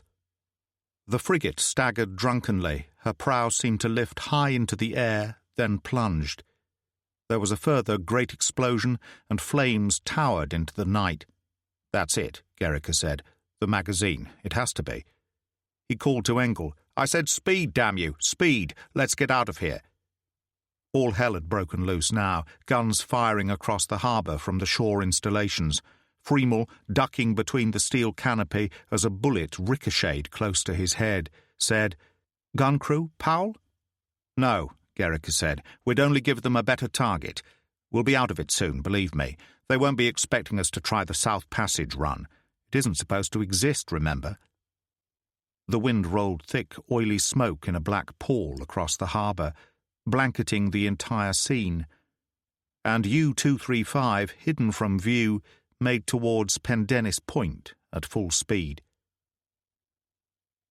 The tide was running fast under the point as they turned into the channel.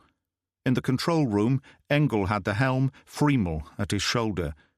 Everyone seemed to have crowded in. Dietz, the chief engineering officer, young Heine Roth, the second watch officer. The diesels had stopped, and the propellers were being driven by the electric motors. It seemed very still, and when Gericke's voice crackled over the tannoy, Roth gave a startled gasp.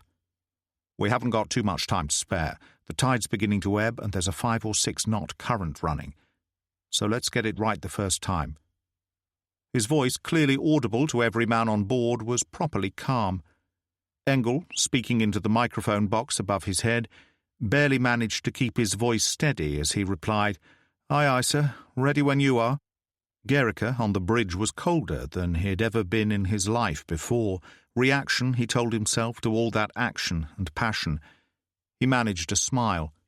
He wore a life jacket, headphones and a throat microphone, and was up to his chest in water.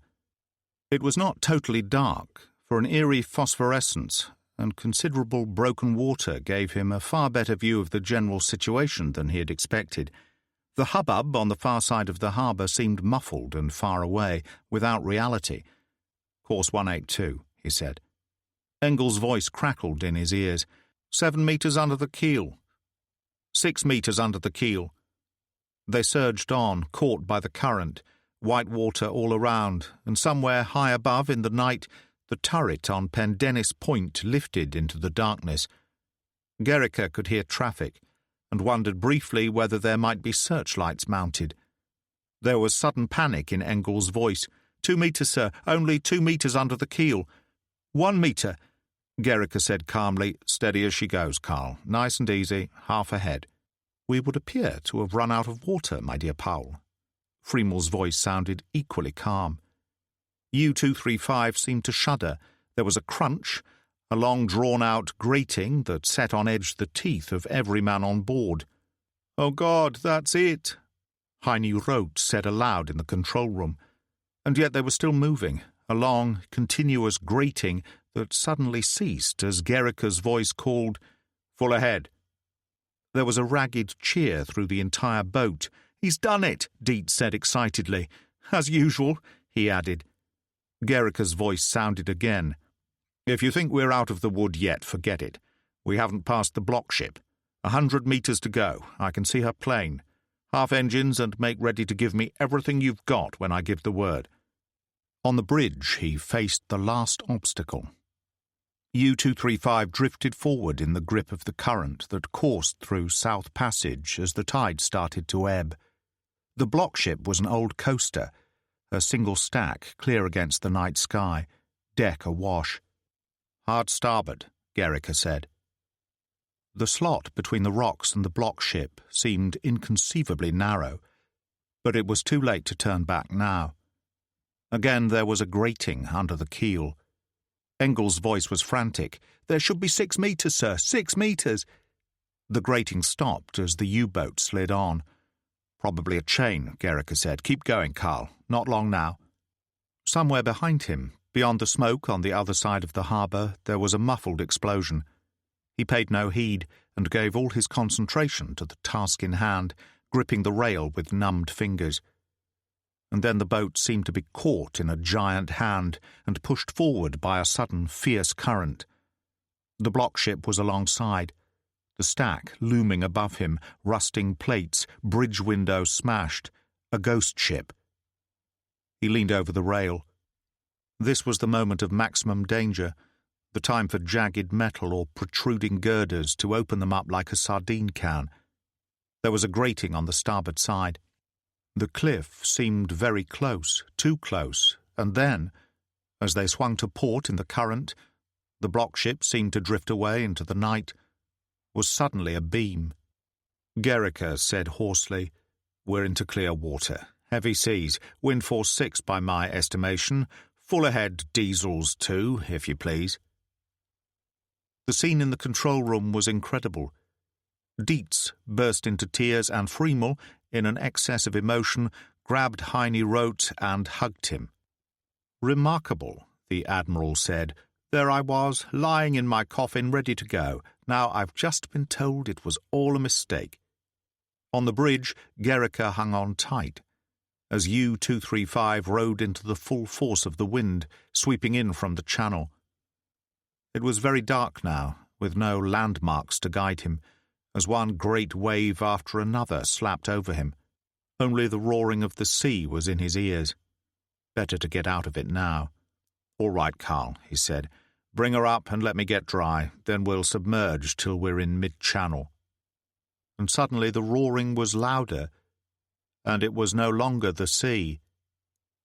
He became conscious of an enormous white bow wave to starboard. There was a tremendous crash, the tearing of metal, as a dark greyhound shape ploughed right across the U-boat's forecastle and plunged on into the night. The U-boat rolled. The conning tower swung to port, and Gericke was tossed over the side.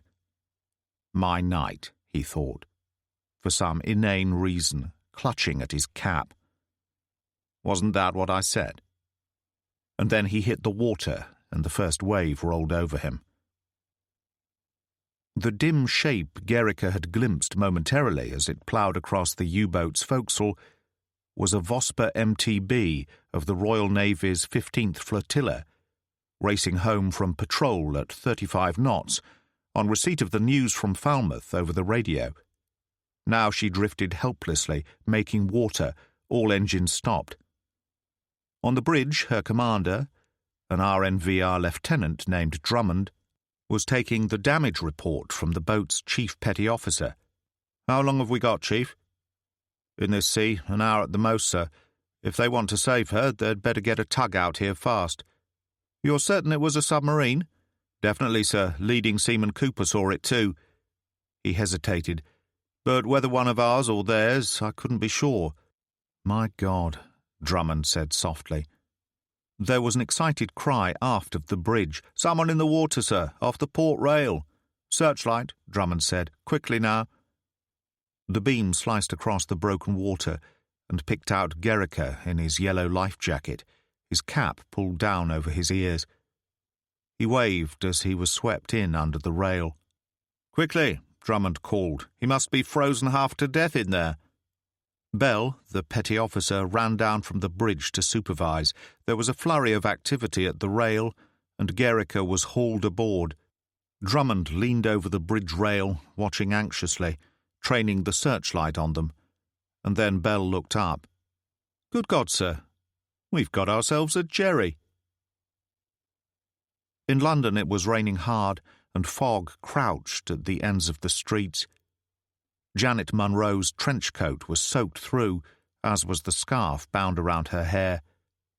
They had walked for several miles in pouring rain, Birdcage Walk, the Palace, St. James's Park, and Downing Street, although Jago hadn't been able to see very much.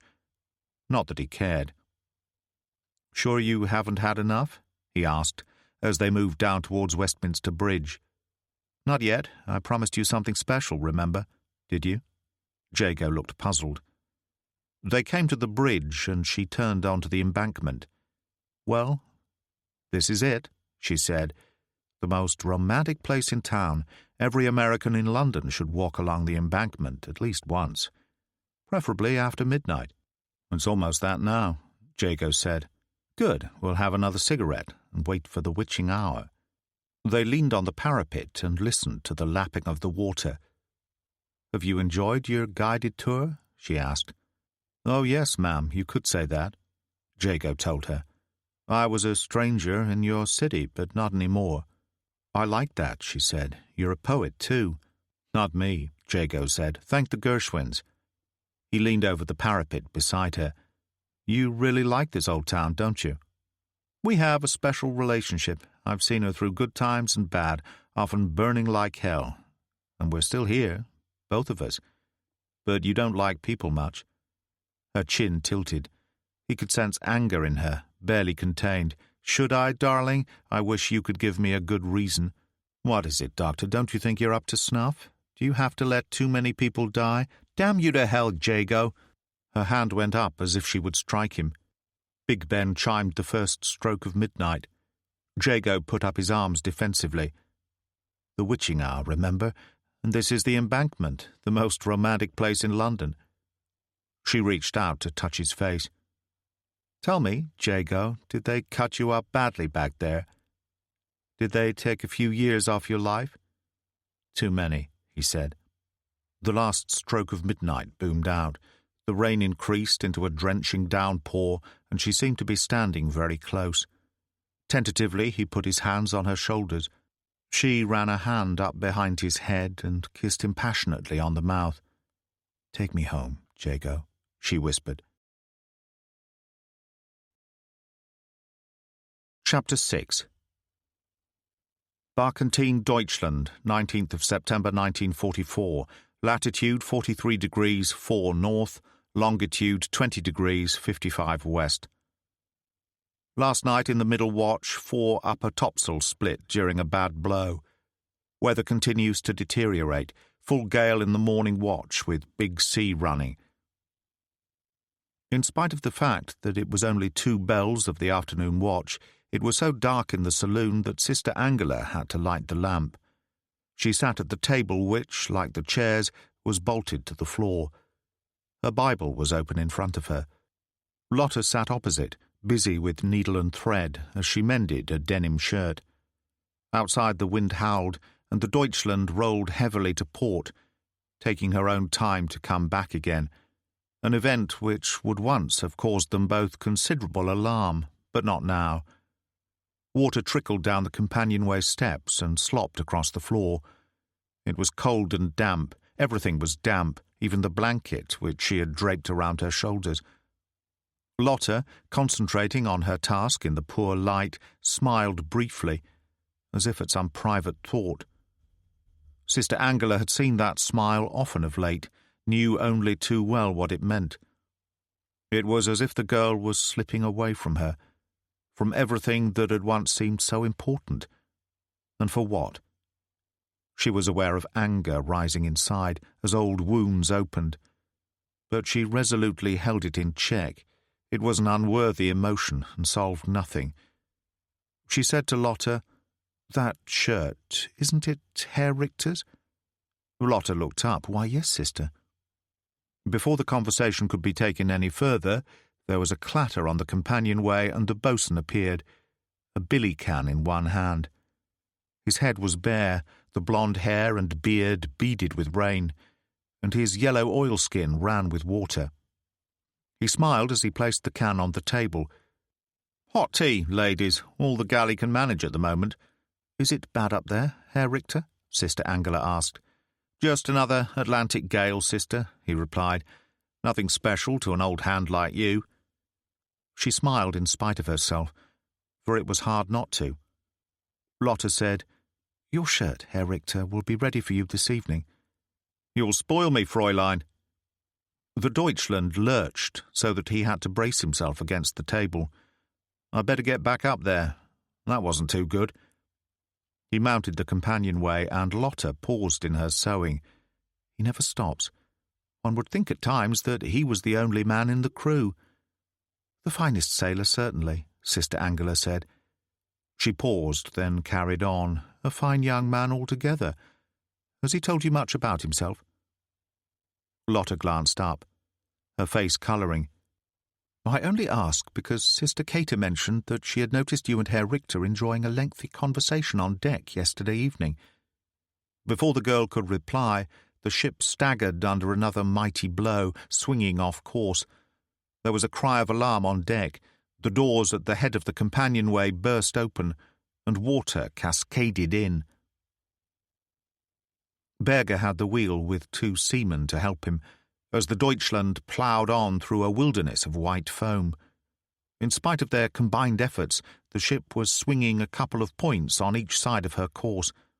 Sturm and leading seaman Knorr were attempting to reef the forestaysail, and were having a hard time of it, for the sea constantly poured over the weather bulwark, covering the hatches, swirling waist deep, so that again and yet again they had to stop work and simply hang on to prevent themselves from being swept away. Richter emerged from the companionway, closed the door behind him, and turned to move towards the quarterdeck ladder. An enormous wave raced in astern, towering into the rain as if intent on engulfing them. He cried a warning to Berger, pointing, but the wave broke full upon the poop, knocking the captain's 2 companions from their feet. Richter grabbed for the weather jigger rigging and held on.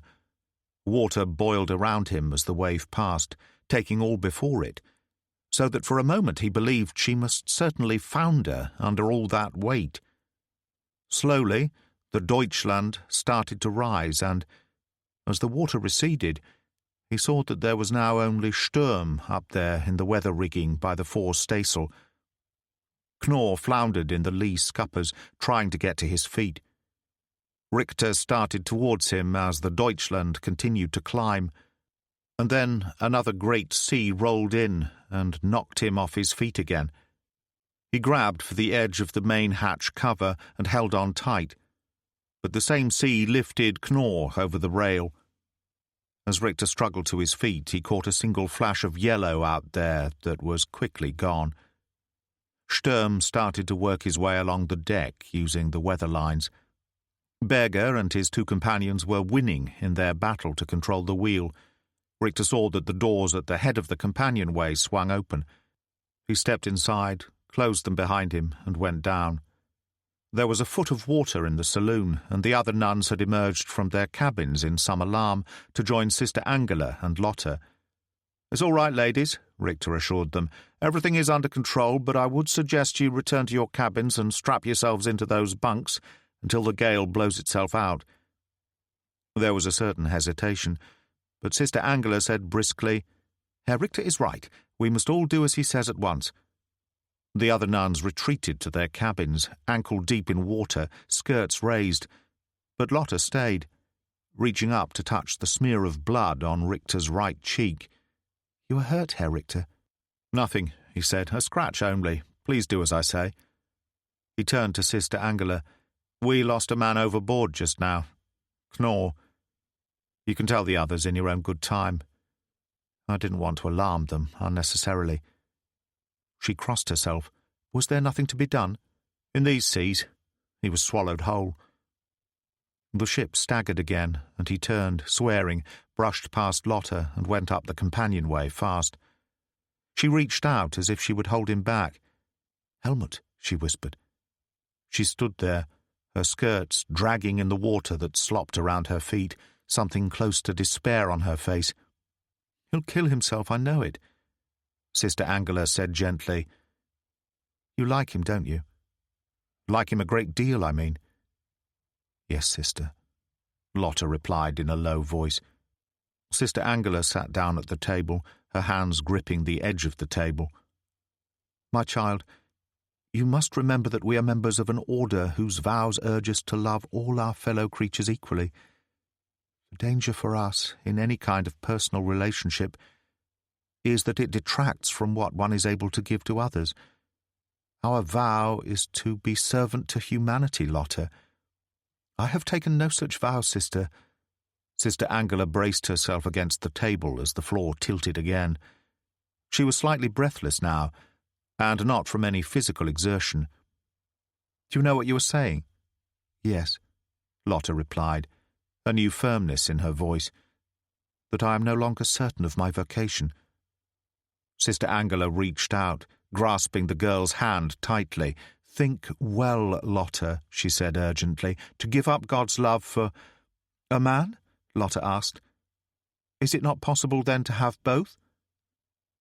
Sister Angela tried to stay calm, and yet that ancient bitterness floated up again like bile. "Things are not always what they seem. Human beings are frail. Once, when I was even younger than you, I loved a man, gave him my heart, and, God help me, gave him my body also. And in return—" She choked on the words. "And in return," Lotta said gently, "and because one man acted so, all men are tainted? Is this what you would have me believe, sister?" "No," Sister Angela whispered. "Of course not." She squeezed Lotta's hand. "We've talked enough for the moment. Go and lie down, as Herr Richter ordered. He knows what is best for us." Lotta hesitated, but did as she was told. The door to her cabin clicked shut behind her. Sister Angela sat there at the table, her eyes vacant, staring into space. "Why, Carl?" she whispered. "Why?" And then, as hot tears stung her eyes, the iron discipline of the years came to her aid as always. She took a deep breath to steady herself, folded her hands, and started to pray for the repose of leading seaman Peter Knorr's soul, for all sinners everywhere, whose actions only cut them off from the infinite blessing of God's love. Towards evening the gale abated, but it was still blowing very hard, and high above the deck Helmut Richter, Sturm, and leading seaman Kloot, balanced on the yardarm, struggled to refit the freshly mended fore upper topsail. The rain, sweeping in from the southeast, was like bullets, and bitterly cold as they punched the wet canvas, cursing as blood spurted from torn fingers. Berger stood gazing up at the men aloft, Otto Prager at his side in black oilskin and sou'wester. "It frightens me just to watch," the consul said. "I'd never get used to it, not if we sailed round the world and took a year over it." "It certainly separates the men from the boys," Berger told him, as Sturm and the others started to come down. The young lieutenant mounted to the quarter-deck. "All square up there now, Captain?" His face was pale and drawn, the memory of Knorr still with him. Berger said, "Don't blame yourself, boy. There was nothing to be done." "I almost had him," Sturm said. "Then he slipped from my grasp." Berger put a hand on his shoulder. "Get yourself some coffee." Sturm went down the ladder. Berger looked over the rail and saw Richter staunching blood with a handkerchief. "Bad?" he called. "Finger end, that's all. See Sister Angela, she'll fix you up." When the boatswain went down the companionway, the saloon was deserted except for Lotta, who sat at the table, a book open before her. She glanced up at the sound of his foot on the stair and smiled. "Herr Richter." "Fräulein." For some reason lately he found it impossible to call her sister. "You should be in your bunk." She reached for his damaged hand and started to unwrap the handkerchief. "What have you done?" "It's nothing," he said. "A split finger, that's all. Punching canvas. It happens all the time." The end of the middle finger was open to the bone. "You must let me do something." "I'll see to it." Sister Angela spoke from behind. "Please return to your devotions and the task I set you." "In your cabin," she added. Lotta coloured, picked up her book and went out quickly. It was very quiet in the saloon. The voice of the wind outside subdued, far away. Richter and Sister Angela confronted each other. "I'll get my medical case." He sat at the table and lit a cigarette. "You don't mind?" he asked when she returned. "You're smoking?" "Oh, no, Herr Richter. My father used to say that a man should have some vices. Of the right kind, that is." "A short leash, you mean." "Do I?" She examined the finger. "This will need 2 stitches. You'd better look the other way." He drew on his cigarette, watching the door to Lotta's cabin, grunting a little as the needle entered his flesh. "Where are you from, Herr Richter?" "Vienna." She was surprised. "A Viennese sailor? I didn't know there were such things. What did you do? Run away to sea?" "Strangely enough, that's exactly what I did," Richter told her. "My father, if you're interested, was a surgeon, and had a similar career mapped out for me." "And you had other ideas. Are you married?" "No," he said evenly. The needle was inserted again. "You should be. It's good for the soul, Herr Richter. There, I've finished." "How strange," he said. "I'd always understood it was good for the flesh." She kept her temper and contented herself with saying calmly, "Leave her alone. She has better things to do with her life." "Why?" "Because that was the way it worked out for you?" She stood abruptly, picked up the medical case and went into her cabin. Richter sat there for a moment longer. As he got up, Lotta's door clicked open. "Are you all right now, Herr Richter?" she whispered. "Fine," he said. "In fact, I've never felt better, Fräulein."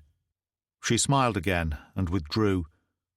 Richter went up the companionway steps, 2 at a time.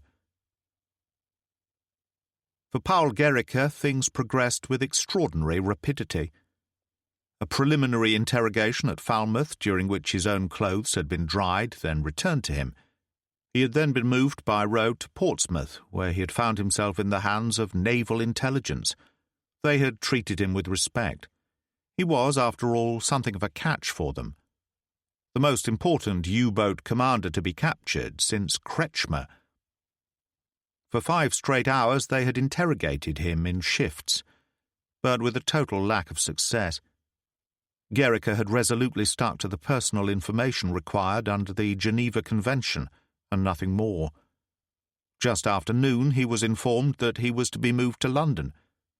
He was transferred in a naval police van, handcuffed and escorted by a petty officer, 2 ratings and a sub-lieutenant, all armed.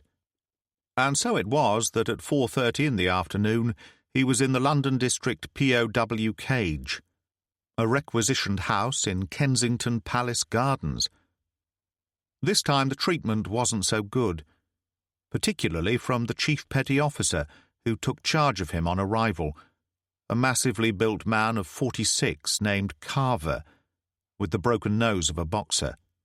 "If I had my way, son," he informed Gericke, "there's nothing I'd fancy more than getting you inside a ring for 6 straight rounds, and I'd make sure you'd last right up to the final bell." "Oh, I don't know, Chief," Gericke told him calmly. "I should have thought you would have been at your best up a dark alley with a bottle in your hand." For a moment he thought Carver was going to strike him, but there were 2 ratings present in reception. The chief petty officer, shaking with rage, contented himself with stripping Gericke of his decorations. The room to which he was finally taken was pleasant enough, more like a study than an office, books lining the wall, a fire in the grate, and although the tall window was heavily barred, there was a view of the garden outside. He was placed in a chair on one side of a wide desk, still handcuffed, and waited impassively for whatever was to come, an armed rating on either side of him. After a while, the door opened. The man who walked round to the other side of the desk was a full captain in the Royal Navy. He had a DSO and ribbons for the First War. Gerrica took that in automatically, along with the iron-grey hair and pale, ascetic face. He had a bad limp and leaned heavily on an ebony walking stick. He placed a couple of manila folders on the desk and said rather formally, "Commander Gerrica, my name is Vaughan. I wish I could say I was happy to meet you." Vaughan nodded to one of the ratings. "You can take the handcuffs off now, then wait outside." He waited for them to comply with his order and only sat down as the door clicked shut behind them. Gerrica eased his cramped wrists. "Thank you. They were beginning to be rather uncomfortable." "Cigarette?" Vaughan pushed a box across the table. "Your English is really quite excellent, but then you did live over here for a couple of years, didn't you?" He opened one of the folders and put on a pair of half-moon reading glasses. 1926 to 28. Hull. You went to grammar school there. You seem to know. "Yes, I do, Commander," Vaughan told him in the same calm, neutral voice. "Everything about you. An excellent record, by the way. I congratulate you." Gerrica restrained an impulse to laugh. "Of course. Not only the Knight's Cross, but the oak leaves to go with it. A rare distinction." "It was." "Why do you say that?" Gerrica opened his leather jerkin to indicate the tunic underneath, bare of decorations, the spoils of war. For the first time, Vaughan showed emotion. A tiny muscle twitched in his right cheek. "Your decorations were taken from you?" "Yes." "In this establishment?" "You will be good enough to tell me when and by whom." "The chief petty officer in charge of reception," Gerrica said, and added maliciously, "I had assumed it to be the normal run of things." "Not while I am in charge here, I can assure you, Commander." Vaughan's face was white, pinched around the mouth, as he picked up the telephone on the desk. "Send Chief Petty Officer Carver up to 22 at once." He got to his feet and stumped across to the window, leaning on his cane. There was a knock at the door a moment later, and Carver entered. "You wanted me, sir?" Vaughan spoke without turning round. "Carver, I understand you have in your possession certain decorations belonging to this officer." "Sir?" Carver started to bluster. Vaughan swung round to face him. "Damn your eyes, man! Get them out on the table, now!" Carver hurriedly produced Gerrica's Knight's Cross, Iron Cross First Class, and Wound Badge, and laid them on the desk. "Is that the lot?" Vaughan asked Gerrica. Gerrica nodded. Vaughan said to Carver harshly, "I'll deal with you later. Get out." As the door closed behind Carver, Gerrica picked up the medals and put them in his pocket. Vaughan sat down, took a cigarette from the box on the desk, and examined the file again. "As I was saying, quite a record. Let's see now. You joined the 10th Flotilla at Brest after your return from the Far East, didn't you?" "I've told you who I am. That's all that's required of me. I'm sorry, Captain Vaughan, I have nothing else to say." "All right," Vaughan said. "You compel me to become unpleasant. You really leave me no other choice. Bring on the rubber hoses, by all means, but it won't change anything." Vaughan was annoyed. "We're not the Gestapo." "We don't operate that way." "Then I shall be even more fascinated to hear your proposal," Gerrica assured him. Vaughan opened the second folder. "On the 5th of April, 1942, you sank, in American waters near Rhode Island, an oil tanker named the San Cristobal." "Perfectly correct." "You are aware, of course, that this ship was a Spanish vessel, registered in Bilbao, and that to torpedo and sink her was contrary to the Articles of War." "You don't say." "But I do, and what is more to the point, our American friends intend to make you answer for it. As a courtesy, American Naval Intelligence was informed of your capture this morning. Within 2 hours they had made a formal application to take you into custody. From what I hear, they intend to ship you to the States to stand trial." Gerrica laughed. "What nonsense. The San Cristobal was under charter to carry oil for the American War Department." "There's no mention of that fact here," Strange. The rest of your information seems to have been so uniformly accurate. Vaughan shrugged. The Americans have asked for you, Gerrica. That is fact. And the consequences, if they do try you for this business, could be most unpleasant. But you could save me from all that, if you were willing to cooperate. Gerrica sighed. Sorry, but you really are wasting your time. Vaughan nodded calmly, put the manila folder under his arm, got up, and limped out without another word. Left alone, Gerrica, on impulse, pinned the iron cross and wound badge to his tunic and hung the knight's cross around his neck. Then he stood at the window and looked out through the bars. The garden was enclosed by a high wall and was badly overgrown. Rain drifted down through the branches of a large beech tree into a wilderness of rhododendrons. It was a melancholy sight. The door opened behind him and Carver entered, followed by a rating carrying a covered tray. The door opened behind him, and Carver entered, followed by a rating carrying a covered tray. "Put it down there, lad," Carver ordered, and added to Gerrica, "Something to eat, Commander." The rating withdrew, and Gerrica walked to the desk. Carver leaned across and grabbed him by the front of the tunic. The eyes were cold. "I'm going to have you, you German bastard, you see if I don't," he whispered. He hurled Gerrica back into Vaughan's chair and hurriedly left the room. Just after 7 on the same evening, Janet and Harry Jago arrived by taxi at the house in Kensington Palace Gardens. They went up the steps to the front door, which was guarded by 2 sentries, and in the entrance hall, where an Army Intelligence Corps sergeant sat at a trestle table, Jago produced his pass. "Lieutenant Jago, I'm supposed to report to a Captain Vaughan." "Oh, yes, sir. He's expecting you. I'll get someone to take you up." The sergeant pressed a buzzer, and Jago said, "Okay, if the lady waits for me here?" "I don't see why not, sir." Jago turned to Janet. "Sorry about this. Why the hell I'm supposed to report to a Royal Navy captain in the first place, God only knows. Let's hope it doesn't take long, and we can get straight to the theatre." She patted his cheek. "How could this mighty war machine of ours roll on without you?" Before Jago could think of a suitable reply, a young ATS corporal appeared to escort him to Vaughan. Janet sat on a chair by the window, crossing one leg over the other, in a manner which filled the intelligence sergeant at his desk with admiration. "Not too bad today, then, miss," he ventured. 3 in Hackney, 2 down Poplar Way, and 1 in Golders Green. "And that's good," she said.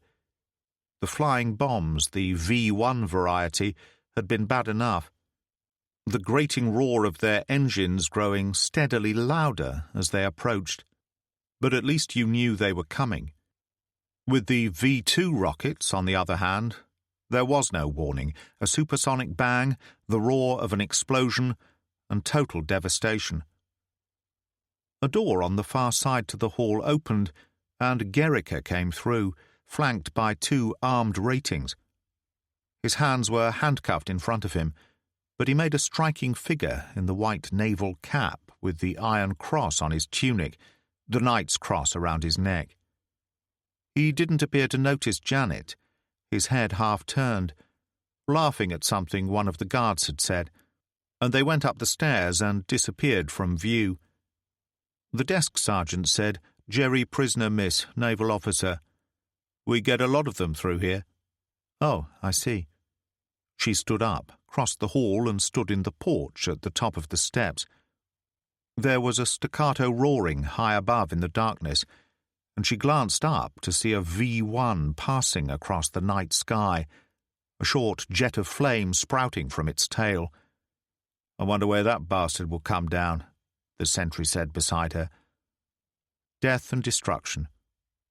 She had just seen one of the men responsible, the enemy. It was the closest she had been to a German since before the war. For a moment she saw Gerrica again, laughing as he went up the steps between the guards, and was conscious of a kind of anger. Jago emerged behind her and took her arm. "Okay, let's get out of here." They went down the steps and turned along the pavement. And what was all that about? Well, I don't see why I shouldn't tell you. The British picked up a German U-boat commander last night, one of the really top boys, a guy named Paul Gericke. They've had him in here for interrogation. It seems they're giving him to us. He's being sent up to Glasgow on the night express tomorrow evening.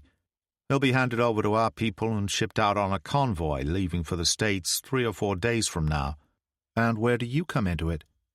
Well, he'll have a British escort, but some bright boy at Naval Headquarters remembered I was travelling on that train and decided it would be a good idea if I kept an eye out for our interests. Did you meet him? Just now. Was he medium height, pale face, dark eyes, iron cross on his tunic? That's our boy. He was laughing as he went up the stairs, she said. At that moment they were passing behind a row of half-demolished houses. He was laughing. He and his kind caused all this. They tell me Berlin doesn't look too hot these days. She slipped an arm through his. You're too good to live, Harry Jago. By the way, I didn't get a chance to tell you, but Colonel Brisingham turned up at the hospital this afternoon with my travel warrant for tomorrow night's train. Jago was over the moon with delight. That means we can be together all the way to Mallaig. I'm not so sure, she said. Actually, they've provided me with a sleeping compartment, a single berth all to myself. They've what? Jago said in astonishment. Have you any idea what it takes to get one of those things these days? Yes, she said. Eisenhower. Jago laughed. The rain increased and they ran across to the corner of the main road, and she sheltered under a tree while he tried to whistle up a cab. And as she waited, for some reason she kept seeing Gericke's face, laughing as he went upstairs. The clock in the chart house chimed 7 bells of the first watch. Seated at his desk in the cabin, a cigar between his teeth, Eric Berger paused to listen, and then returned to his journal, the scratching of his pen sounding unnaturally loud in the silence. The loneliest sound in the world, a ship's bell at sea by night. Or is it that it simply accentuates for me the loneliness of command? I think to be a ship's master no simple task, especially in the conditions under which I find myself at the moment. There was a knock on the door, and Sturm entered in a flurry of rain. He wore black oilskins and sou'wester, and water glistened on him in the light of the oil lamp. Well, Mr. Sturm, Berger said. Sturm saluted. I've just made the rounds, sir. Everything nice and tight. Clute and Weber have the wheel at present, heading northwest by west at 10 knots by estimation. Full sail. Every stitch she can carry. And what about the weather? Wind force 5 with heavy rain, but it's surprisingly warm. Excellent. Berger went to the cupboard and found the rum bottle and 2 glasses. How long were you operating the radio for yesterday?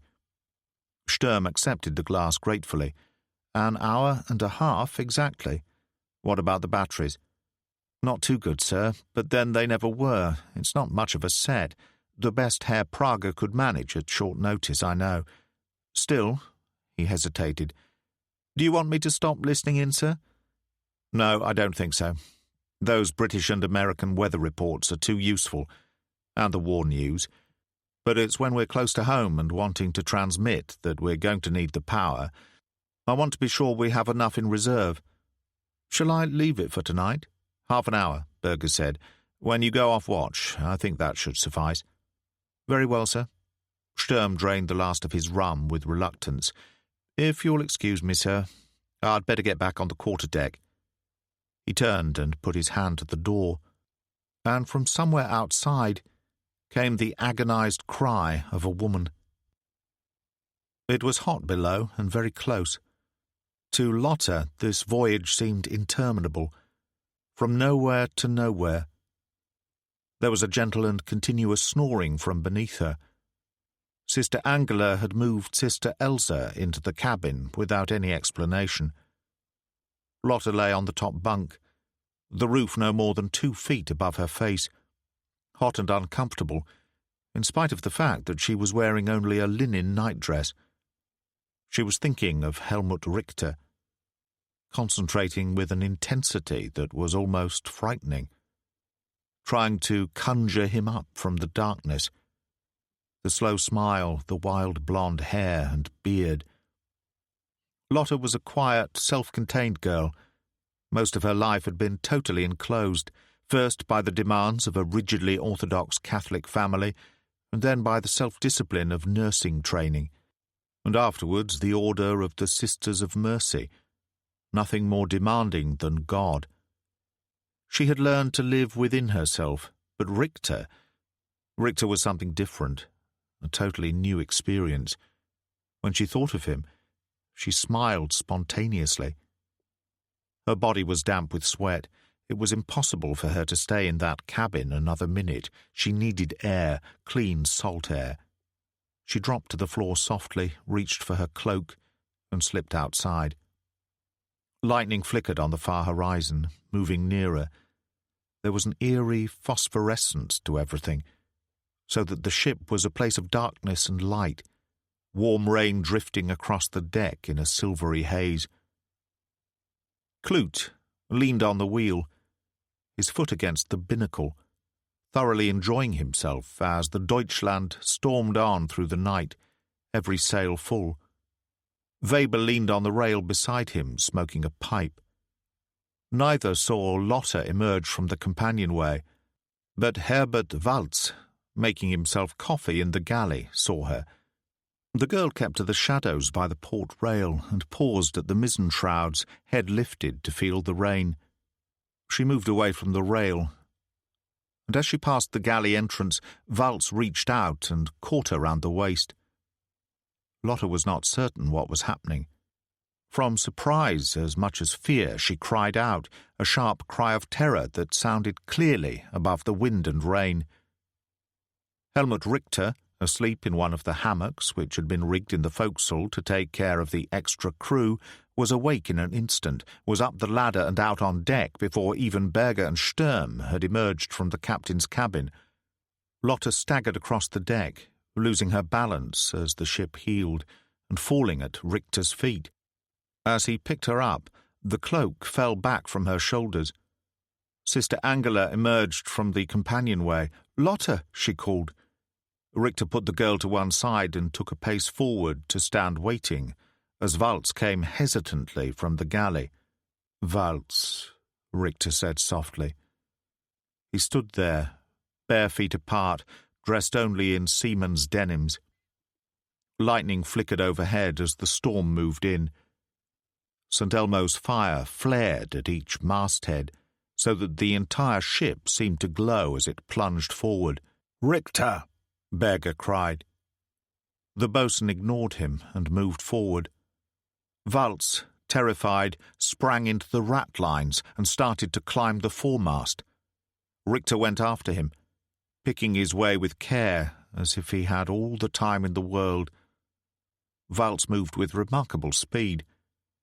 When he reached the lower topsail yard, he paused to look down, then drew the knife at his belt and slashed at the ratlines. Lotta cried out. There was a sudden groan from the assembled crew, followed by total silence as they held their breath.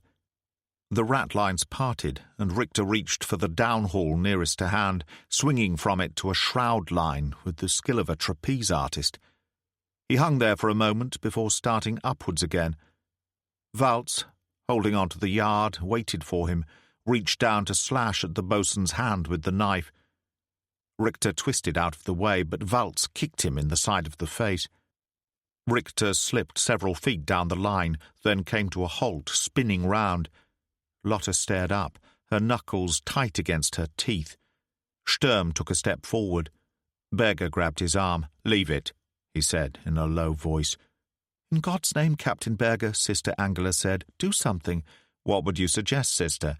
Berger asked, without taking his gaze away from the scene above for a moment.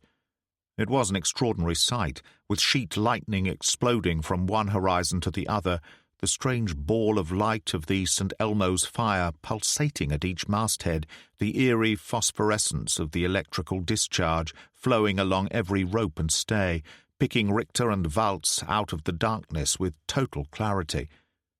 With an incredible effort, the boatswain went up the line, hand over hand, grabbed for the lower topsail yard, and a moment later was secure in the foot ropes. Waltz backed away and started upwards again, climbing towards the upper topsail yard. Each flash of lightning had a dazzling white intensity to it that seemed to imprint the scene on the brain for those on deck, but in between was a brief interval of total darkness, so that they might have been looking through the eye-holes of an old-fashioned moving picture machine, the action moving jerkily forward, scene by scene. As Waltz reached the yard, the boatswain swung to one side on a lift, pulled himself up to a position on the extreme end of the yard arm, and began inching along the foot ropes. Waltz backed away, out towards the other end of the yard arm. Richter was very close now. He hung there, no more than 3 feet away from Waltz, who struck out blindly. The point of the knife caught the boatswain's right cheek. He came forward implacably, and Waltz gave a cry of despair. He grabbed for the main upper topsail brace and slashed at it in a frenzy with the knife. The line parted, and the yard arm, freed from restraint, swung viciously from one side to the other, the sail flapping as air spilled from it. Richter should have been hurled into space, but managed to scramble to the temporary safety of the lower topgallant yard. Waltz swung crazily backwards and forwards. A particularly wild roll of the Deutschland sent him half over the yard, and he only managed to save himself by hooking an arm in the foot rope. Richter worked his way across the back of the lower topgallant from one lift to another. He paused, suspended in space, watching carefully, judging his moment as Waltz, on the other end of the yard arm, swung far out over the sea. The ship heeled. Waltz swung in very fast, hanging on with one arm, striking with the knife. Richter, a rope in each hand, gave him both feet in the face. Waltz cried out and went back over the yard into space. He hit the water some distance from the starboard rail.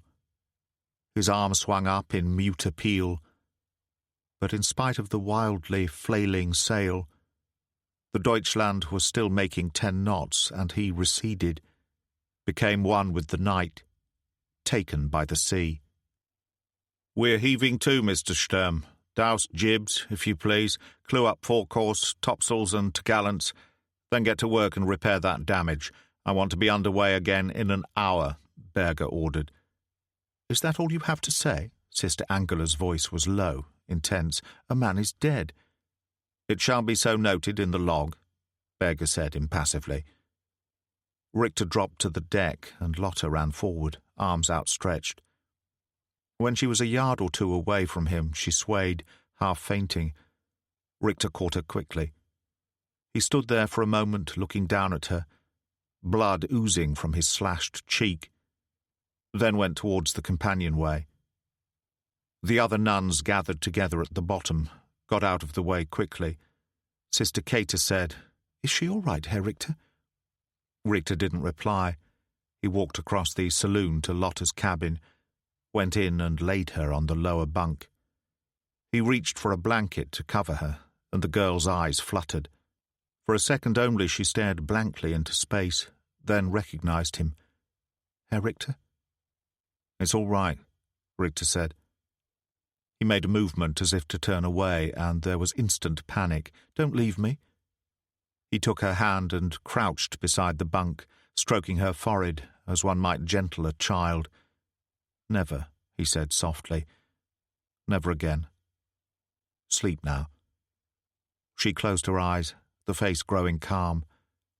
After a while, the breathing became slow and regular. The hand slackened in his. He got to his feet and turned to find the nuns peering in at the doorway, a uniform look of astonishment on their faces in the dim light. Sister Angela stood at the foot of the bed, pale and composed, hands folded. He waited for her comment. Drained of emotion, quite indifferent. And as always, she surprised him. "And now I think you'd better come with me, Herr Richter," she said calmly. "From the look of things, I'd say you need another stitch or two."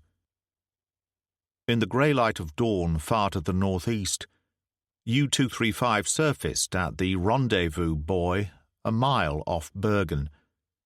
She presented an extraordinary sight, for in place of her prow there was only a jagged stump of twisted, rusting metal. In mid-channel it had been discovered that 8 metres of the forecastle was bent to one side. Friemel had managed to detach the damaged portion by alternating as rapidly as possible between full speed ahead and full speed back. But the rest of the trip had been an unqualified nightmare. He had not closed his eyes in 36 hours, and when he followed Engel up the ladder to the bridge, it was very slowly indeed. An escort of 2 armed trawlers raced out to meet them, signal lamps flashing. Engel examined them through his binoculars, then turned. His face was grey, the eyes dark. No life there at all. The bandage round his forehead didn't help the general appearance. "We made it, Herr Admiral." So it would appear. A seaman came up the ladder behind them quickly and passed a flimsy across. "Signal, sir." He offered it to Friemel, who shook his head. "You read," he said to Engel. "Well done, Otto. Dönitz, Commander-in-Chief of the Kriegsmarine and BDU," Engel said in a low voice. "That's all it says, sir." "Well done." Friemel laughed harshly. "Well done indeed." There was a further flurry of activity as the minesweepers circled to take up position, men cheering from the rails as U-235 ploughed forward slowly. From somewhere below there was a cry, a muffled cheer, feet scrambling on the iron ladder. And Heine Roth erupted onto the bridge, another flimsy in his hand. His face was white with excitement. "What is it, for God's sake?" Friemel said. "Further signal from BDU, Herr Admiral. It simply says, 'Information from Abwehr that Gericke arrived London Cage on the 19th. He turned, leaned heavily on the rail, totally overcome. Friemel took a crumpled cigarette pack from his breast pocket. There was one left, which he carefully inserted into his holder. Heine gave him a light, hand shaking. Friemel inhaled deeply, then sighed. The last of those lousy French weeds. And yet I don't think a cigarette ever tasted better in my life. Chapter 7. Barkentine, Deutschland, 20th of September 1944, latitude 46, 55 degrees north, longitude 17 degrees 58 west. Another bad night, wind force 7, rain and heavy seas. At 4 bells of the morning watch, outer jib parted at the clew and jib boom ripped away, when a huge sea came up to windward.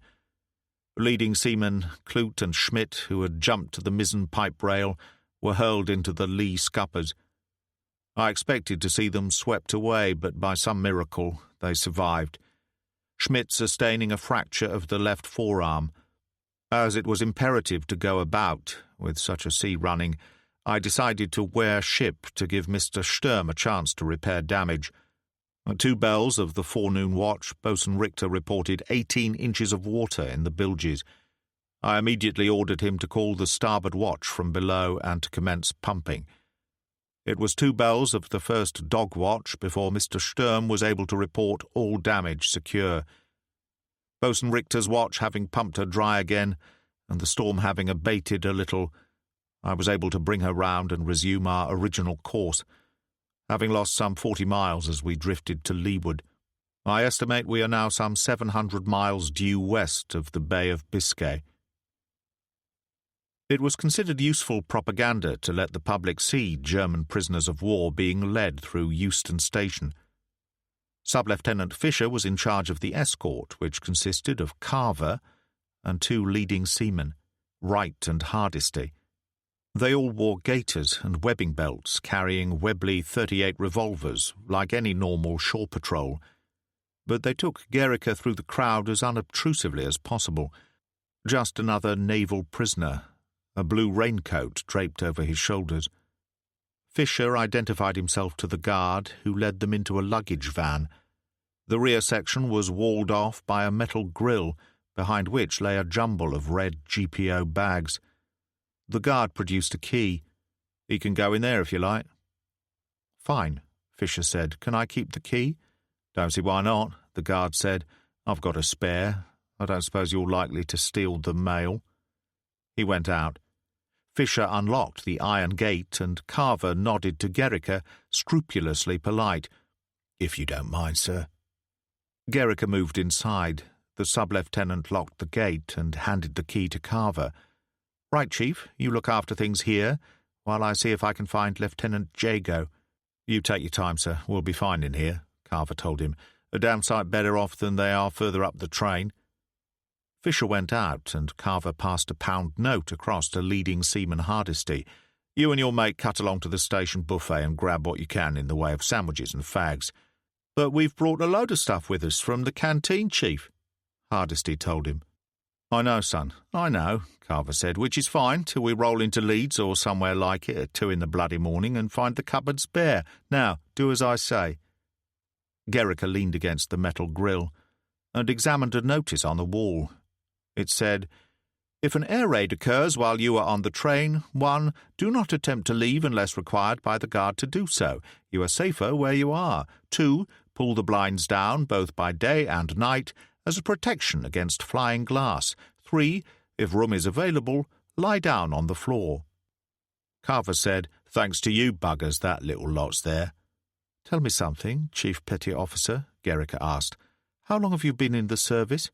30 years. I joined up in 1914, when I was 16. "Ah, a regular," Gericke nodded. "You surprised me. War, after all, is the name of the game for the professional. Yet you seem to object to the fact that there's one on. Perhaps the only reason you stayed on after the first lot was to wear a pretty uniform and have a girl in every port." Carver was furiously angry. "You wait, you bastard." They heard Fisher's voice approaching. The sub-lieutenant entered, followed by Captain Vaughan and Harry Jago, to find Carver passing a cigarette through the mesh to Gericke. "Care for a smoke, Commander?" he was asking with perfect civility. "That's very kind of you, Chief." Gericke accepted the cigarette and a light. Vaughan said, "A little primitive, but it could be worse. Any complaints, Commander?" Gericke raised his handcuffed wrists. "Could I possibly have these removed? After all, I am caged in." "Sorry," Vaughan shook his head. "But if it makes you feel any better, we had an intelligence report in from our Norwegian friends in Bergen a couple of hours ago. It seems U-235, under the command of Konter-Admiral Otto Friemel, arrived safely, minus 7 or 8 meters of her bows." For a moment, Gericke couldn't take it in. But in any case, there was no time to say anything, for outside the guard's whistle blew. There was the sound of running feet. Vaughan said stiffly in that careful, precise voice, "Well, Commander, I can only wish you a safe voyage, in spite of the exigencies of the North Atlantic." Gericke smiled. "Ironic to find myself in the periscope sights of an old comrade." Vaughan saluted, beckoned to Fisher, and limped out on the platform. Jago said to Gericke, "I'll look in from time to time. It can take 12 hours or more to make Glasgow. I'm in no particular hurry." Jago went out, and Carver moved across to the grill. "And neither am I, son," he said softly, "but just for starters, let's have those medals back." On Fata, rain blew in across the harbour and drummed against the windows of the old cottage. Reeve was seated at his desk, his diary open before him. His daily entry was an old habit, engaged in from his earliest days at sea. Not so much a record of events as an attempt to formulate his thoughts. He put a match to his pipe, picked up his pen, and started to write. This life of mine. if life I can call it, has become a strange affair, a kind of metamorphosis in which everything has changed. Oliver Wendell Holmes once said that it was required of a man that he should share the action and passion of his times at peril of being judged not to have lived. And for most of my life I have followed his precept with uncommon faithfulness. But now I find myself caught in a web of days, time passing in a kind of slow motion. And to what purpose? What end? He put down his pen and stirred the wolfhound sprawled on the rug before the hearth with his foot. Out of the way, you red devil. Rory moved reluctantly, and Reeve added a few turves to the peat fire, then glanced at his watch. Almost time, Rory. Shall we see if they've anything for us today, eh? Maybe someone out there will actually remember that we still exist. The radio was on a table by the window. He sat down, adjusted the headphones, and started to transmit. "This is Sugar One on Fada, calling Mallaig. Are you receiving me?" Rory crouched beside him, and Reeve fondled the dog's ears and tried again. There was an almost instantaneous response. "Hello, Sugar One, this is Mallaig receiving you loud and clear. Stand by, please. I have a message for you." Reeve was aware of a sudden excitement. "Admiral Reeve, Murray here, sir." "What can I do for you?" Reeve demanded. "Had a signal from London for you, sir, just to let you know that your niece is on her way to stay with you for a few days." Reeve said automatically, "That's wonderful. When does she arrive?" "Sometime tomorrow. I can't be more exact than that, I'm afraid. You know what the trains are like these days. What about transport to Fata, sir? I don't think I'll have anything official available." "That's all right," Reeve said. "I'll see to that end of things." He braced himself. "Anything else for me, Murray?" "I'm afraid not, sir," Murray said, and added, "I'm sorry, Admiral." "Don't be," Reeve said bitterly. "I don't think anyone else is, so why should you be different? Over and out." He switched off the set and sat staring into space, one hand idly playing with Rory's ears. It would be nice to see Janet again, to hear her news. But it wasn't enough. Not nearly enough. The dog whined as his hand gripped too tightly, and he stood up quickly. "Sorry, boy, I'm not at my best today. Let's get a little fresh air." He took down his reefer from behind the door and went out, Rory at his heels. The wind was in the wrong direction to use a sail, so he hand-pumped his way on one of the trolleys for the entire length of the line to South Inlet. When he went down to the lifeboat station, the rear door of the boathouse was open. Murdoch was sitting on an old chair, sheltered from the rain, mending a net across his knee. He looked up, the weather-beaten face showing no emotion, his hand still working. "A good day or a bad day, is it, Carey Reeve? Since when have I had a choice? Like that, is it? Would you care for a dram?" "Maybe, later. My niece is arriving at Mallaig tomorrow on the London train." "That will be nice for you." Murdoch spread his net. "Young Lachlan McBrain is coming home on leave off that same train. His mother told me yesterday." "A paratrooper, isn't he?" "That is so, if you've no objection. I've promised to run across in your Katrina and pick him up. You would like me to bring your niece back also?" "That would be fine," Reeve said. On the train, Gerrica sprawled back on the mail sacks, eyes closed, apparently asleep. Carver and the two leading seamen were playing cards. Fisher was reading a book. There was a knock on the door, and when Fisher unlocked it, Harry Jago stepped in. "Everything okay?" "I think so," Fisher said. They walked across to the wire mesh screen. "He's been asleep for the past hour." "Fine. If you've got time, I'd like you to come up to the sleeping car and meet Dr. Monroe. There's a bottle of scotch in my bag we could do a little damage to." "Sounds good to me," Fisher said, as they went out. Carver lit a cigarette and scratched himself. "They've got it made, these bloody Yanks." "How's that, Chief?" Hardesty asked. This Dr. Monroe, a nice bit of skirt, I can tell you, going all the way to Mallaig. Her uncle's an American admiral living on some island in the Outer Hebrides. She's got a private berth up there in the sleeping car. Jago's shacked up with her." He threw in his cards. "Another lousy bloody hand. Deal 'em again right, only make sure you give me some good ones this time." He got up and stared through the mesh at Gerrica. "You awake, Commander?" Gerrica made no sign, breathing softly, eyes closed, and Hardesty said, "Leave him, Chief, for Christ's sake. He isn't going anywhere." Carver turned away reluctantly, sat down and picked up his cards. Behind him, Gerrica's eyes opened for a brief moment.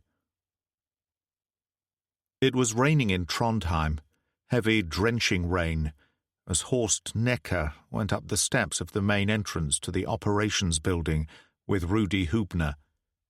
They were still in flying gear, having just returned from an 8-hour operational flight that had taken them far out into the Barents Sea and back again. Necker was tired and bad-tempered.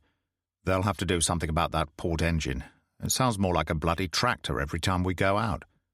"I know, Herr Hauptmann," Rudy said soothingly. "I spoke to Vogel myself. He said he was waiting for our next stand-down.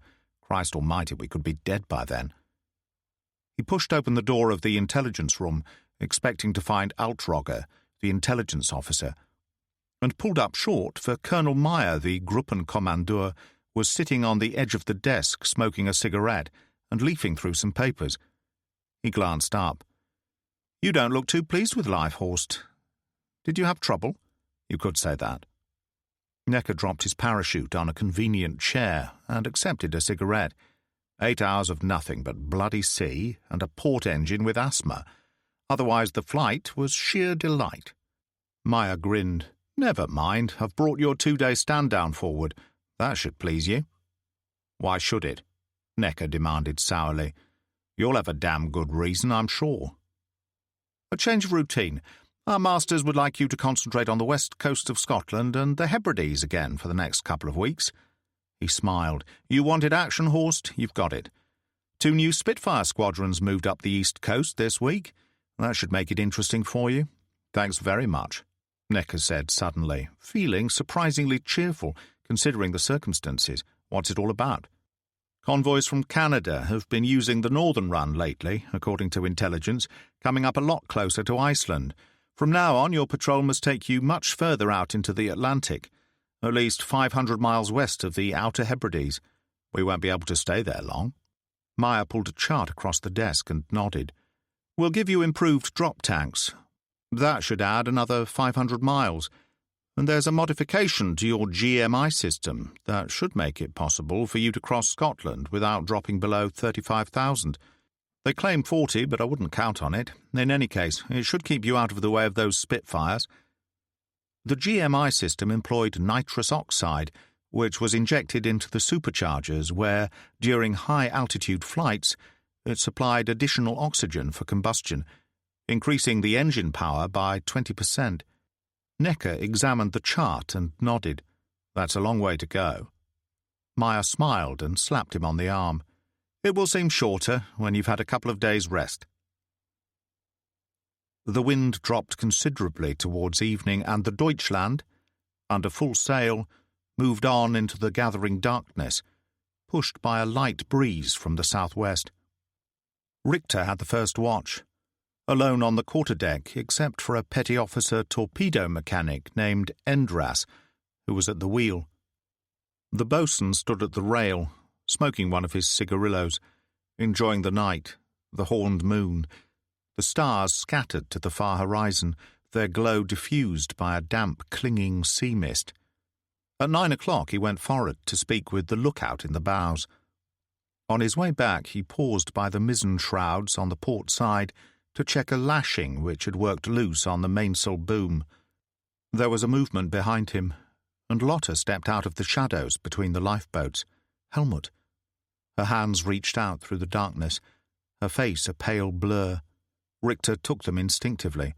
"Lotta, what are you doing here?" "I've been watching you for the past half hour. pacing from one side to the other of that wretched quarter-deck. I was beginning to think you were never coming down. You must return below, he said, at once. Why? Because Sister Angela is concerned for your welfare, I've given my word to the captain that I'll stay away from you for the rest of the voyage. And you, she said, are you concerned for my welfare? God help me. He tried to release his hands. Let be, Lotta, I've given my word. Don't you see? I understand only one thing, she said, that all my life I have been afraid. But when I'm with you... Her hand tightened on his. Is that what love is always like, Helmut? Have you known love like this before? His arms went round her as his last defences crumbled. No, never like this, Lotta. She tilted her chin to peer up at him. As a novice, I can leave the order at will, and with a minimum of fuss when we reach Kiel, and then... He kissed her gently. What happens in Kiel is one thing. As for now, there can be no more such meetings. How much longer, she asked. 2 weeks, if we're lucky, though we'll need to make better time than this. Shall I whistle up a wind for us? She demanded. A real wind? No need. He looked up at the night sky. I think this is only a temporary lull. Storm before morning. There was a slight movement behind. They turned quickly and found Sister Angela standing by the mainmast. Herr Richter, Lotta, she said calmly, a fine night? It was Lotta who spoke first, reacting instinctively in Richter's defence. This was my fault, sister, believe me. None of Herr Richter's doing. I'm well aware of that, child.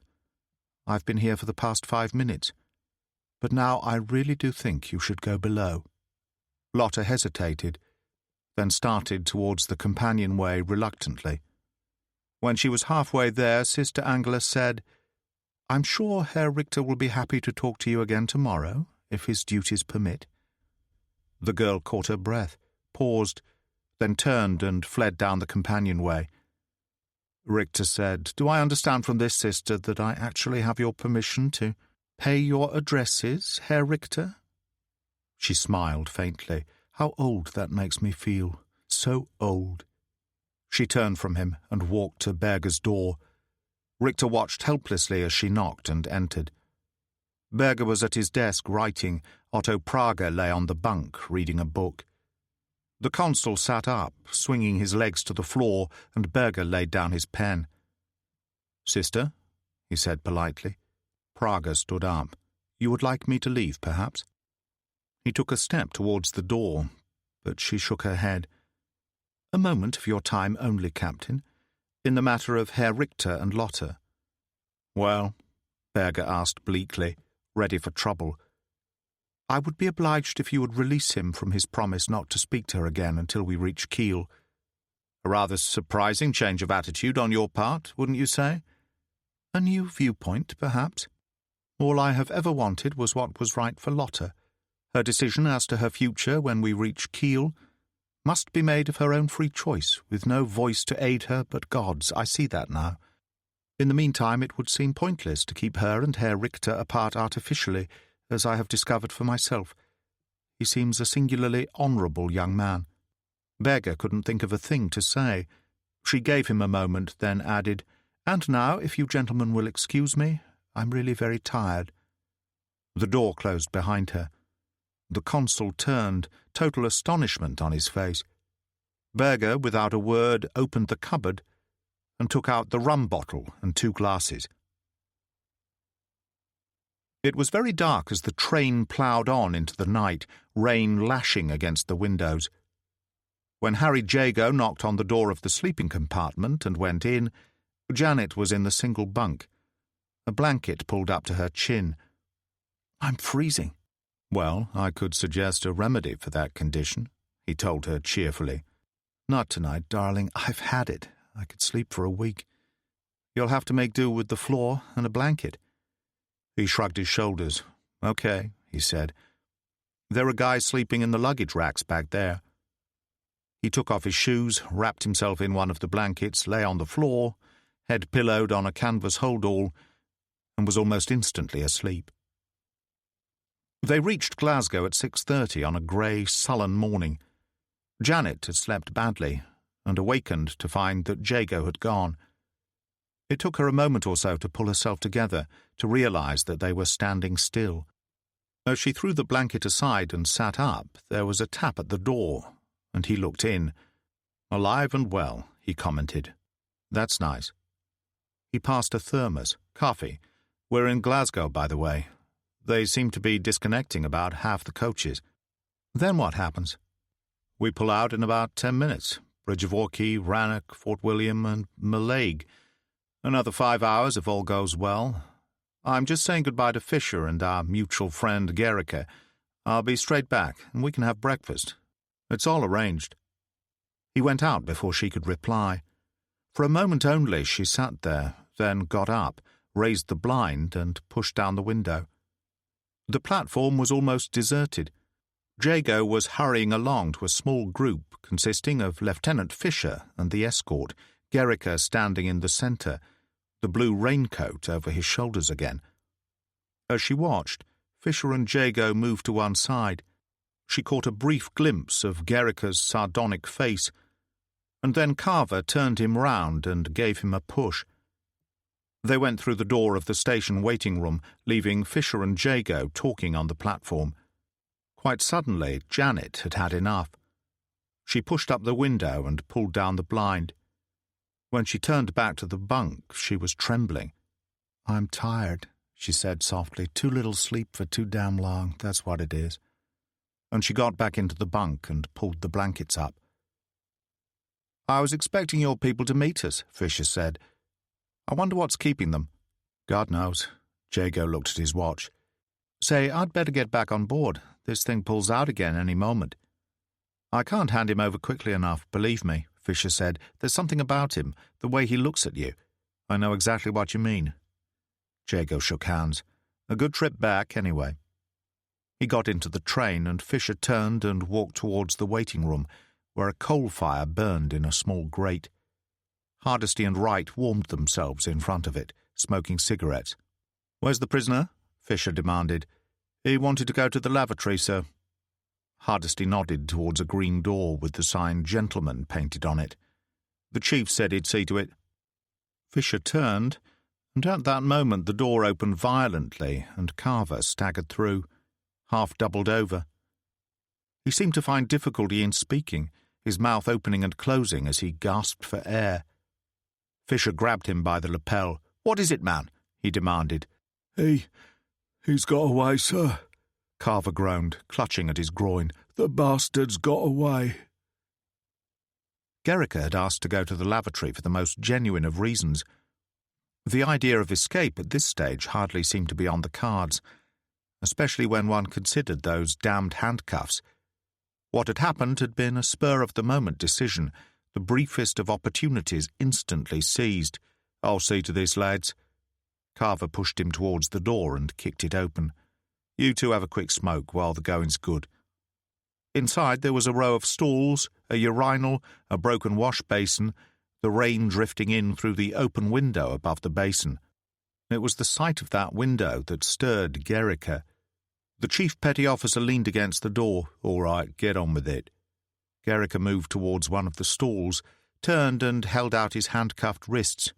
"A little awkward with these things." "Oh, a sit-down job, is it?" Carver laughed, eager to extract every last ounce of humiliation from the situation. "I think we might stretch a point there, Commander." He produced the key and unlocked one handcuff. "There, that will do you. And you'll have to leave the door open, of course. I'm sure you won't mind me watching, under the circumstances." "Thank you, Chief," Gericke said calmly, and lifted his right knee into Carver's crutch. Chapter 8. Barkentine, Deutschland, 21st of September 1944. Latitude 49 degrees 52 north, longitude 14 degrees 59 west. Wind force 5 to 6. Intermittent squalls. Heavy rain. It is now necessary to pump 4 hours out of each 24, which seems to suffice, and thanks to the size of the crew is less of a burden than it otherwise would have been. Our position now, approximately 220 miles southwest of Ireland. Fisher, moved out of the parcels office, with Carver hobbling at his heels, and paused outside the waiting room. "God damn you, Carver, I'll have you for this." Hardesty and Wright came round the corner on the run. "He hasn't gone through the barrier, that's definite, sir," Hardesty said. "2 redcaps on duty there. They're putting the word out now." "Go through that damned luggage room again," Fisher ordered. "He's got to be here somewhere. Nowhere he could go. Not in the time." The 2 leading seamen went off. Carver said bitterly, "When I get my hands on that German bastard, I'll—" "Oh, shut up, for God's sake, and let me think," Fisher said. There was the shrill blast of a whistle, the guard's flag fluttered, a sudden hiss of steam, and the train started to ease forward. 1 or 2 sailors leaned out of carriage windows to see what the fuss was about, but most of the passengers on board were still hardly stirring. "I mean, where in the hell could he have gone?" Fisher demanded. And then, as realization dawned, he almost choked. "The train, Chief!" he shouted. "He must have got back on the train. It's the only possible explanation." It was already moving fast, but there was still time, and he jumped for the open door of the guard's van as it passed, turning to pull Carver up behind him. Hardesty and Wright, running along the platform to join them, were too late. "Here, what's going on?" the guard demanded. Fisher ignored him, drew his revolver, and turned to Carver. "All right, Chief, let's rout him out," he said. Janet Munro's travel voucher being marked top priority, the sleeping car steward served her first that morning, a good English breakfast of bacon, scrambled eggs, marmalade, and toast and tea. Jago could hardly believe his eyes. "Did I say there was a war on?" "Not for people with my influence, darling." "I certainly joined the right ship this time." He sat down on the other side of the small table, which the steward had pulled up from under the window. Janet poured the tea. "You know, I've actually managed to acquire a taste for this stuff," Jago said. There was a knock at the door. Janet, who was nearest, reached to open it. Fisher moved in, revolver in his right hand, Carver behind him. "What in the hell is going on?" Jago demanded. "He gave Carver the slip back there in the station, sir," Fisher told him. "Asked to go to the lavatory." "Save it for your court-martial, Lieutenant," Jago said brutally. "Just tell me one thing." He turned to Carver. "Did you unlock his handcuffs?" Carver lipped his lips nervously. "Just one, sir. I mean, he wanted—" "I can't believe it," Jago exploded. "One chance, any chance. That's all a guy like that needs." He turned away, white with anger. "So he's on the train, is that what you're saying?" "I think so, sir." Fisher hesitated, and then added awkwardly, "I mean, there wasn't anywhere else for him to go. There wasn't time." "You think so?" Jago said. "All right then, Lieutenant, where is he?" "German Korvettenkapitanes must be kind of thin on the ground, wouldn't you say, especially on the West Highland line?" Fisher glanced nervously at Carver, then back at the American. I just don't know, sir. We started with the guard's van and worked our way forward. And there was no sign of him. Well, that figures. He'd hardly advertise. Is he armed?" Carver hesitated, debating whether to lie or not, but one look from Jago was enough. "I'm afraid so, sir. I was carrying a spare, sir, a Mauser, just in case." "In case of what?" Jago demanded, and then waved a hand. "Don't bother, Chief. We've got more important things to consider." He opened his hold-all and took out a service-issue Colt automatic and slipped it into one pocket. "Put those pistols away for the moment. No need to set the entire train on its ear. If he is on board, which I doubt, any confusion can only assist him." Fisher, delighted to hand over the reins, said eagerly, "What are we going to do, sir?" "Carver stays up at one end, you and I go back to the guard's van and work our way forward. Every compartment, every lavatory. We'll find him, if he's here at all. In my personal opinion, he's on a streetcar right now, heading for Glasgow docks and a Portuguese or Spanish boat if he can find one." "In German uniform?" Janet said. "He wouldn't last 5 minutes. Last year a London journalist walked down Oxford Street to Piccadilly dressed as an SS colonel," Jago said grimly, "and no one took any kind of notice. There are so many uniforms around these days, people are punch drunk." He nodded to Fisher and Carver, who moved outside. "You stay close to home. I'll be back soon." It was a good hour later, and the train was approaching the northern end of Loch Lomond, when they reappeared. Fisher paler than ever, a picture of total dejection. Carver lurked in the corridor outside. "No Gerrica?" Janet said. "What do you think?" The guard, an old man long past his prime, who had only stayed on because of the war, appeared behind Carver. "Any luck, sir?" Jago shook his head. "Wherever he is, it isn't on board this train. We've checked every inch." The guard said, "Not quite, sir. They coupled a flat top on at Glasgow, behind my van, with 3 jeeps on it for delivery to the Royal Navy at Mallaig. Mind you, there's no way he could have got out there, as far as I can see." "Is that so?" Jago said, and he reached up and pulled the communication cord. Gerrica had enjoyed a surprisingly comfortable trip in the back of one of the jeeps on the flat top. He was out of the rain, and the views were spectacular. Just the kind of country he liked. He had no set plan, allowing things to happen as the cards fell. The opportunity to put Carver down had been too good to miss.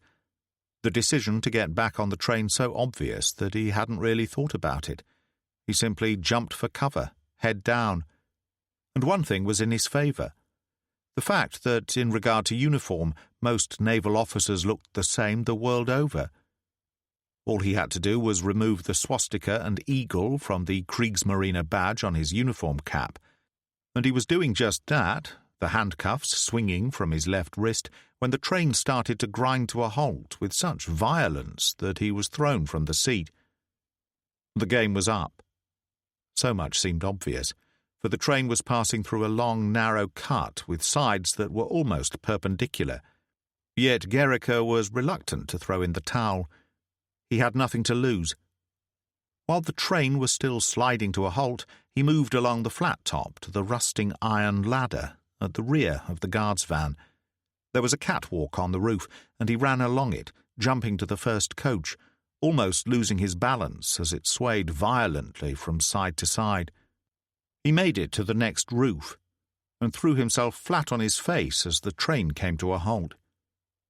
There was silence, only the heavy rain, the hiss of steam, and then windows going down, doors opening, excited voices. Someone was running along the side of the track. He heard Fisher say, "Nowhere for him to go this time." "Exactly," Jago called, "so play it cool. No need for gunplay, much better to get him back in one piece." They moved on. Gerrica, daring all, went over the edge and slipped down the ladder to the bridge between the coaches. He opened the door before him and moved inside. The corridor was lined with people, mostly sailors on their way to the naval depot at Mallaig, leaning out of the windows, looking back along the track. There was a great deal of speculation going on as to what it was all about. Gerrica moved along the corridor, thrusting his left hand and the dangling handcuffs into his pocket. No one took the slightest notice of him until he reached the end, and then a young sailor, moving back from a window, pushed into him. He turned, took in the raincoat and uniform cap, and said quickly, "Sorry, sir." "That's all right." "What's going on back there, sir?" "God knows," Gerrica said. "I saw a couple of officers with guns in their hands. Maybe some prisoner or other has given them the slip."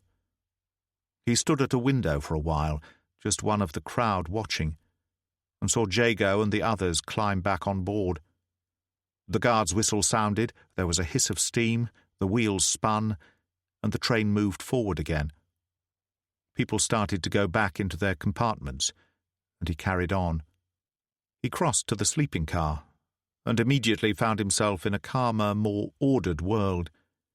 The corridor was deserted, and as he started along it, a door at the far end opened, and the steward came out of his tiny kitchen. He paused. "Can I help you, sir?" Gerrica, improvising fast, remembered the conversation he had overheard earlier about Jago and the girl he was sharing a sleeping compartment with. What was her name again? Dr. Monroe? An American admiral's niece? It had a certain black humour to it. "I'm Lieutenant Van Lot, Royal Netherlands Navy," he said smoothly. "I was looking for Dr. Monroe." "Compartment 14, this way, sir." He turned, moved a little way along the corridor and knocked at a door. Gerrica followed. The door opened and Janet peered out. "Gentleman here was looking for you, Doctor, Lieutenant Van Lot of the Dutch Navy." Janet looked Gerrica over calmly. "Thank you," she said, and added to Gerrica, "Won't you come in?" The steward departed and Gerrica moved past her into the compartment. When he turned, she was standing against the door, arms folded, watching him gravely. "You don't look too good to me, Lieutenant. What's the trouble?" "I'm not sure. I wasn't feeling marvellous in Glasgow. Nearly got off the train there, but it's essential I get to Mallaig today. Someone told me there was a doctor on the train, so I asked the steward. You'd better sit down." He perched on the edge of the bunk. She put a hand on his forehead. "You could be running a fever." "You think so?" "But definitely." She was close enough for him to smell her perfume. She sat down beside him and took his pulse, crossing one knee over the other. "You've got excellent legs, Doctor." "It's been said before," she said calmly, and stood up. "A large Scotch, I think, is my prescription for you." "You think so?" "I'd say you're going to need it." She found the bottle in Jago's hold-all, took a glass from the small wash-basin in the corner, and poured him a large one. "Good health," Gerrica said. "Prosit," she replied and smiled. "How stupid of me. That's German, isn't it?" Gerrica sighed and took the whiskey down in a single swallow. "That was really most kind of you," he said, and reached out and shot the bolt on the door. Jago made his way along the swaying train, Fisher and Carver behind him. "But what in the hell am I going to do, sir?" Fisher asked plaintively. "Run for the hills, blow your brains out?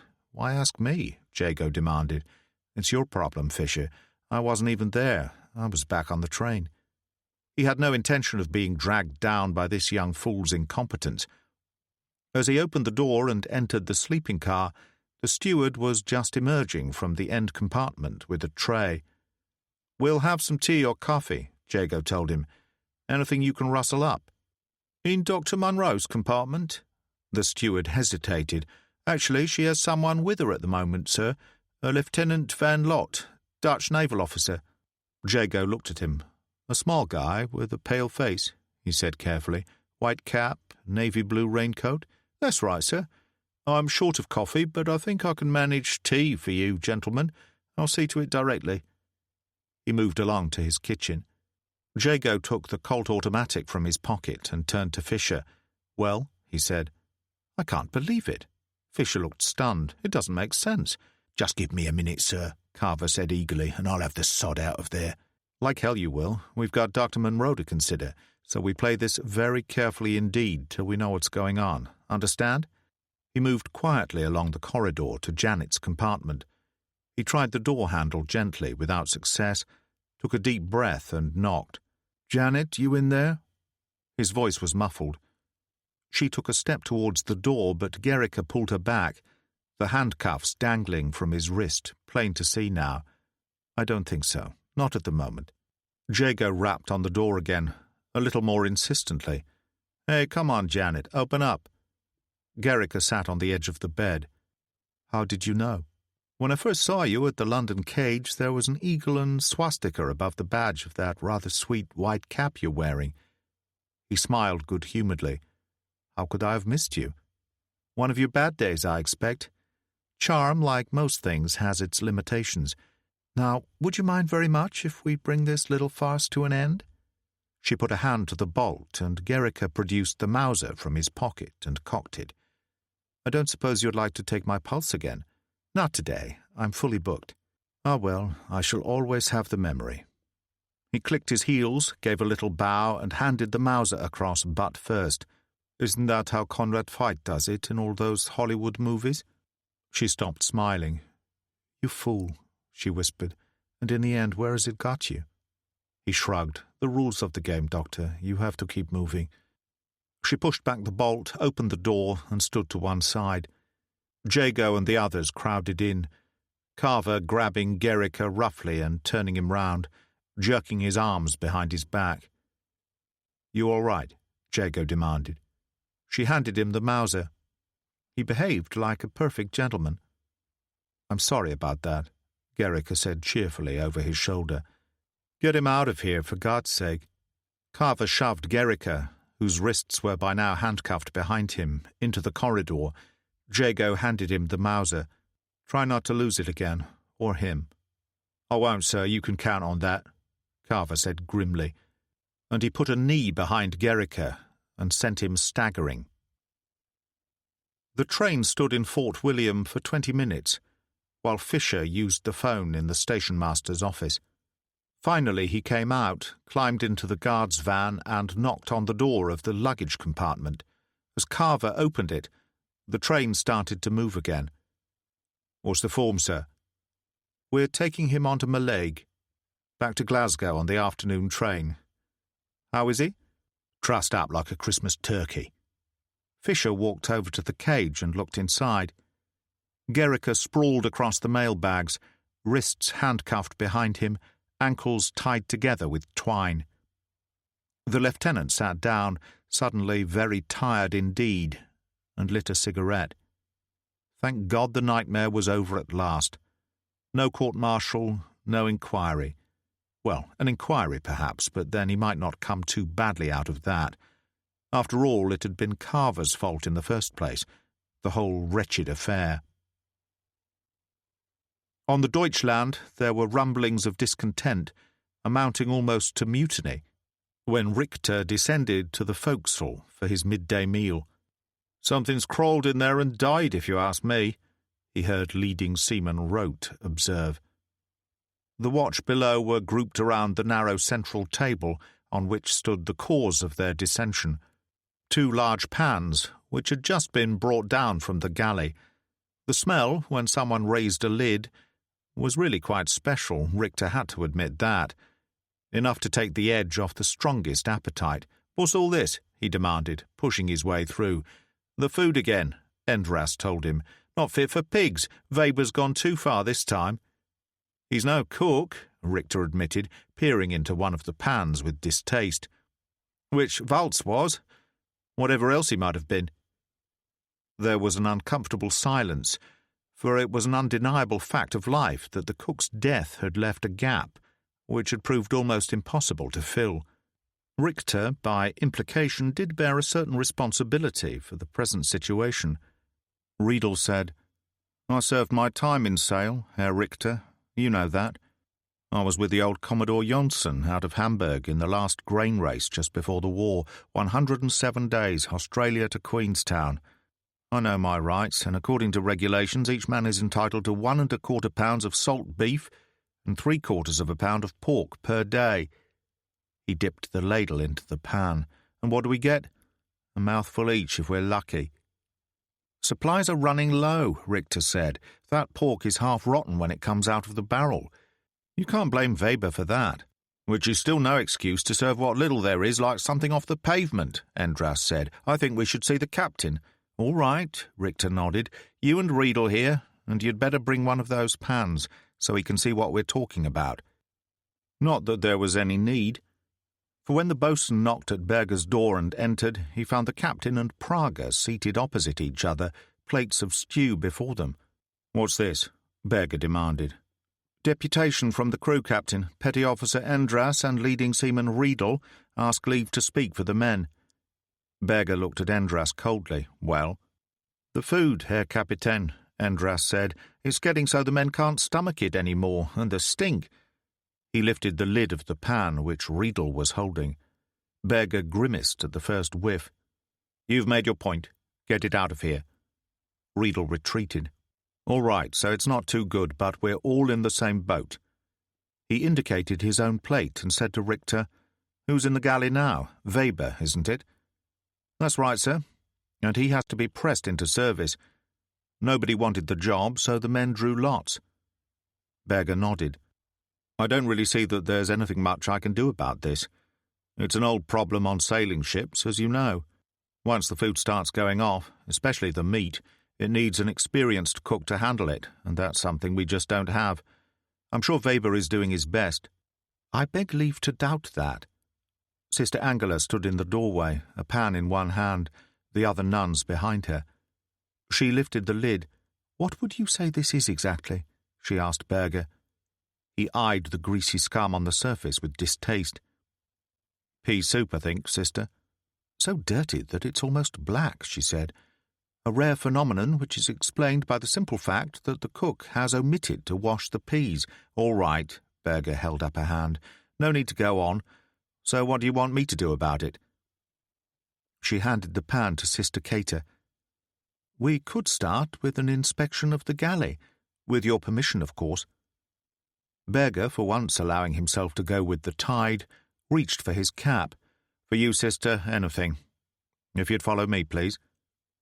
So it was that the unfortunate Weber, sitting disconsolate in the tiny galley surrounded by greasy pans and dirty plates, observed through the open doorway a sizable group bearing down on him, headed by the captain. He got to his feet, wiping his hands hastily on his soiled apron, and Berger said, "Outside, Weber, on the double." Weber did as he was told. Sister Angela paused in the doorway. She surveyed the scene inside, briefly leaning down to sniff at the rotting pork in its barrel, then turned. "Take off your apron," she said to Weber. He glanced nervously at Berger, then did as he was told. She took it from him, holding it at arm's length for a moment, then tossed it over the side. "I suggest you return this man to his normal duties. This is obviously not the place for him." "And the cooking?" Berger asked. "There you will have to show a little faith, Captain. But first I want every inch of this disgusting hovel scrubbed clean." She turned to the nuns, "Every pan sparkling. Then and only then will we be in a position to do something about the food. You agree, Captain?"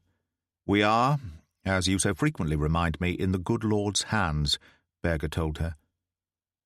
But later, towards evening, when he went up on the quarterdeck with Prager, the aroma which drifted up from the galley on the damp air was so appetizing that for the first time in days he felt genuine hunger. "What's that?" he demanded of Richter, who had the watch. "I think it's what's called a woman's touch, Herr Kapitän."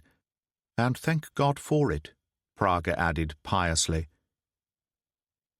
Janet stood at the window of her sleeping compartment, looking out morosely. But even the spectacular beauties of Ben Nevis didn't improve the way she felt. She sat down at the table and picked up a book. An hour passed, an hour and a half, and Jago continued to sleep as they moved on, passing through some of the most spectacular mountain scenery in Scotland. Glenfinnan, Loch Islet, and then the sea and the sound of Arisaig shrouded in mist and rain. She had long since discarded the book. She sat smoking a cigarette, watching raindrops roll down the window, thinking of Gericke, mainly because the thought of him simply wouldn't go away. And that would never do. She picked up the book again and forced herself to read. Lying face down on the mailbags, Gericke couldn't see Carver, but he was conscious of his approach. The chief petty officer squatted beside him, a knife in his hand, and jerked Gericke's head round. "Very foolish," Gericke said. "You'd never be able to explain it away." Carver took the Knight's Cross from his pocket. "Did you do something special for this one, then? Big hero, is that it?" The anger welled up in him like hot lava. He sliced through the cords that bound Gericke's ankles and grabbed his arm. "Come on your feet." Gericke stood there swaying, almost crying out with pain as blood moved in his cramped legs. Carver pushed him out through the gate, then tripped him so that he fell to his knees, head resting on the floor. Carver booted him in the ribs. "You feel better now, sir?" Gericke pushed himself up on his knees. "Was this how you won those fights of yours, Chief, using men with their hands tied behind their backs as punch bags?" Carver produced the keys to the handcuffs and swung him round. "I'll show you if I can use myself or not." Gericke, his wrists free, shrugged off his raincoat, a smile on his face. Carver rushed in and swung a wild punch, which the German sidestepped with ease, dropping into a fighting crouch, his right arm extended in front of him, fist clenched, his left guarding the body. And there was something terribly professional-looking about the way he moved. The chief stamped in again, swinging a punch which Gerrica once more evaded with ease, this time pivoting, and delivering a left to Carver's kidneys. Carver cried out in agony and turned to face him. "Yes, I'm afraid I haven't been really honest with you, Chief," Gerrica said, sinking another left under Carver's ribs, followed by a right which landed high on the cheek, splitting flesh.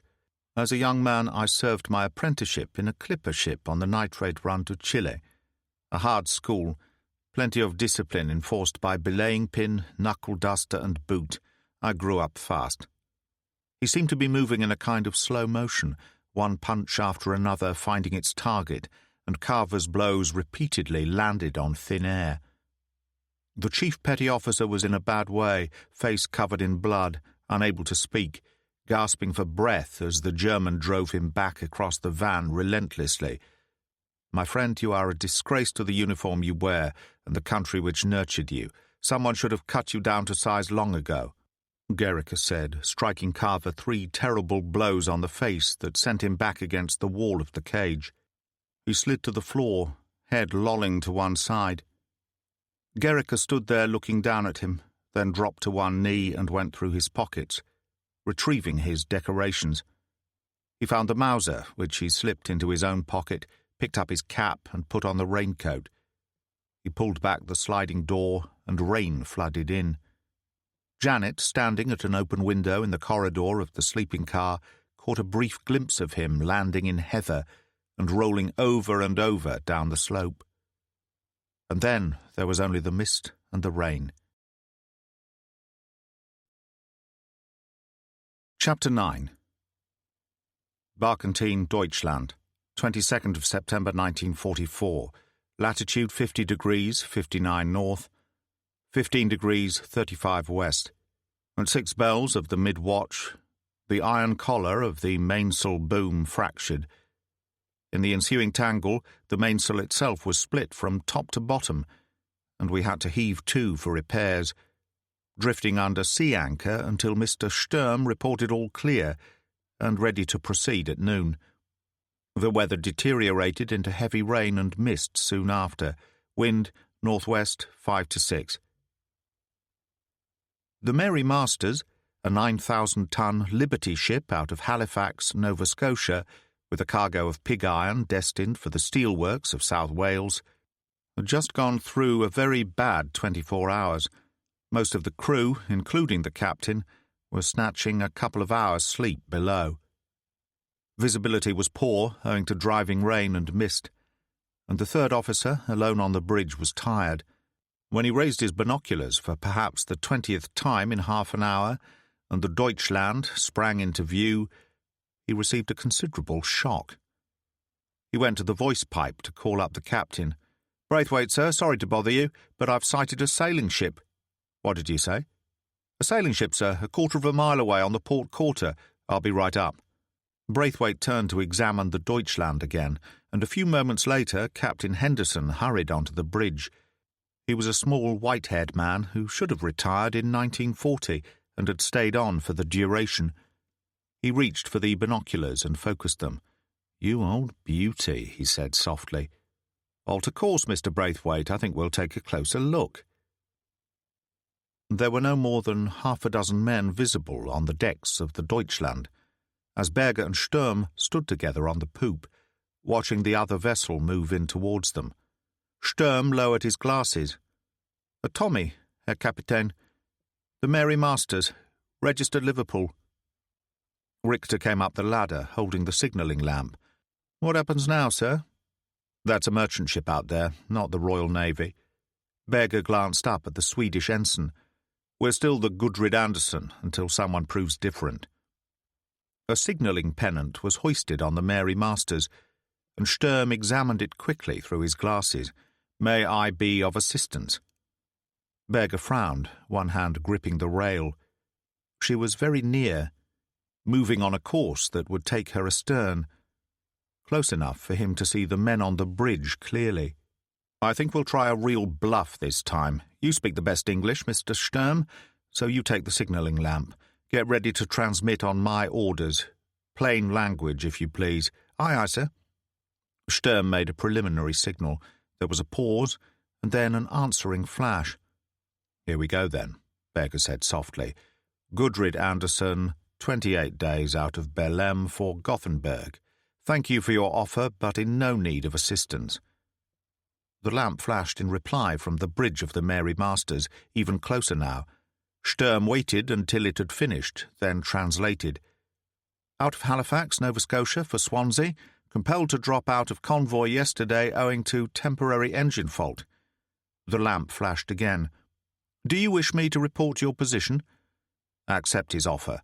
After all, we don't really have a choice. You agree, Helmut?" Richter nodded, his face grim. "I'm afraid not, Herr Kapitän." "With luck, it will take them a couple of days, perhaps 3, to discover that the real Gudrid Anderson is still in Gothenburg harbour, and we'll change course as soon as they're over the horizon." The signal lamp clattered in Sturm's hands. The Mary Masters acknowledged. Most of her crew seemed to be lining the port rail, waving, calling cheerfully through the rain. "Ask him if they are still winning the war." Sturm turned, mouth open in astonishment. "Get on with it, man," Berger told him impatiently. The reply was noticeably brief. "Definitely, that's all he says, sir." "Somehow I thought they might be," Berger said. "Thank you and goodbye, Mr. Sturm."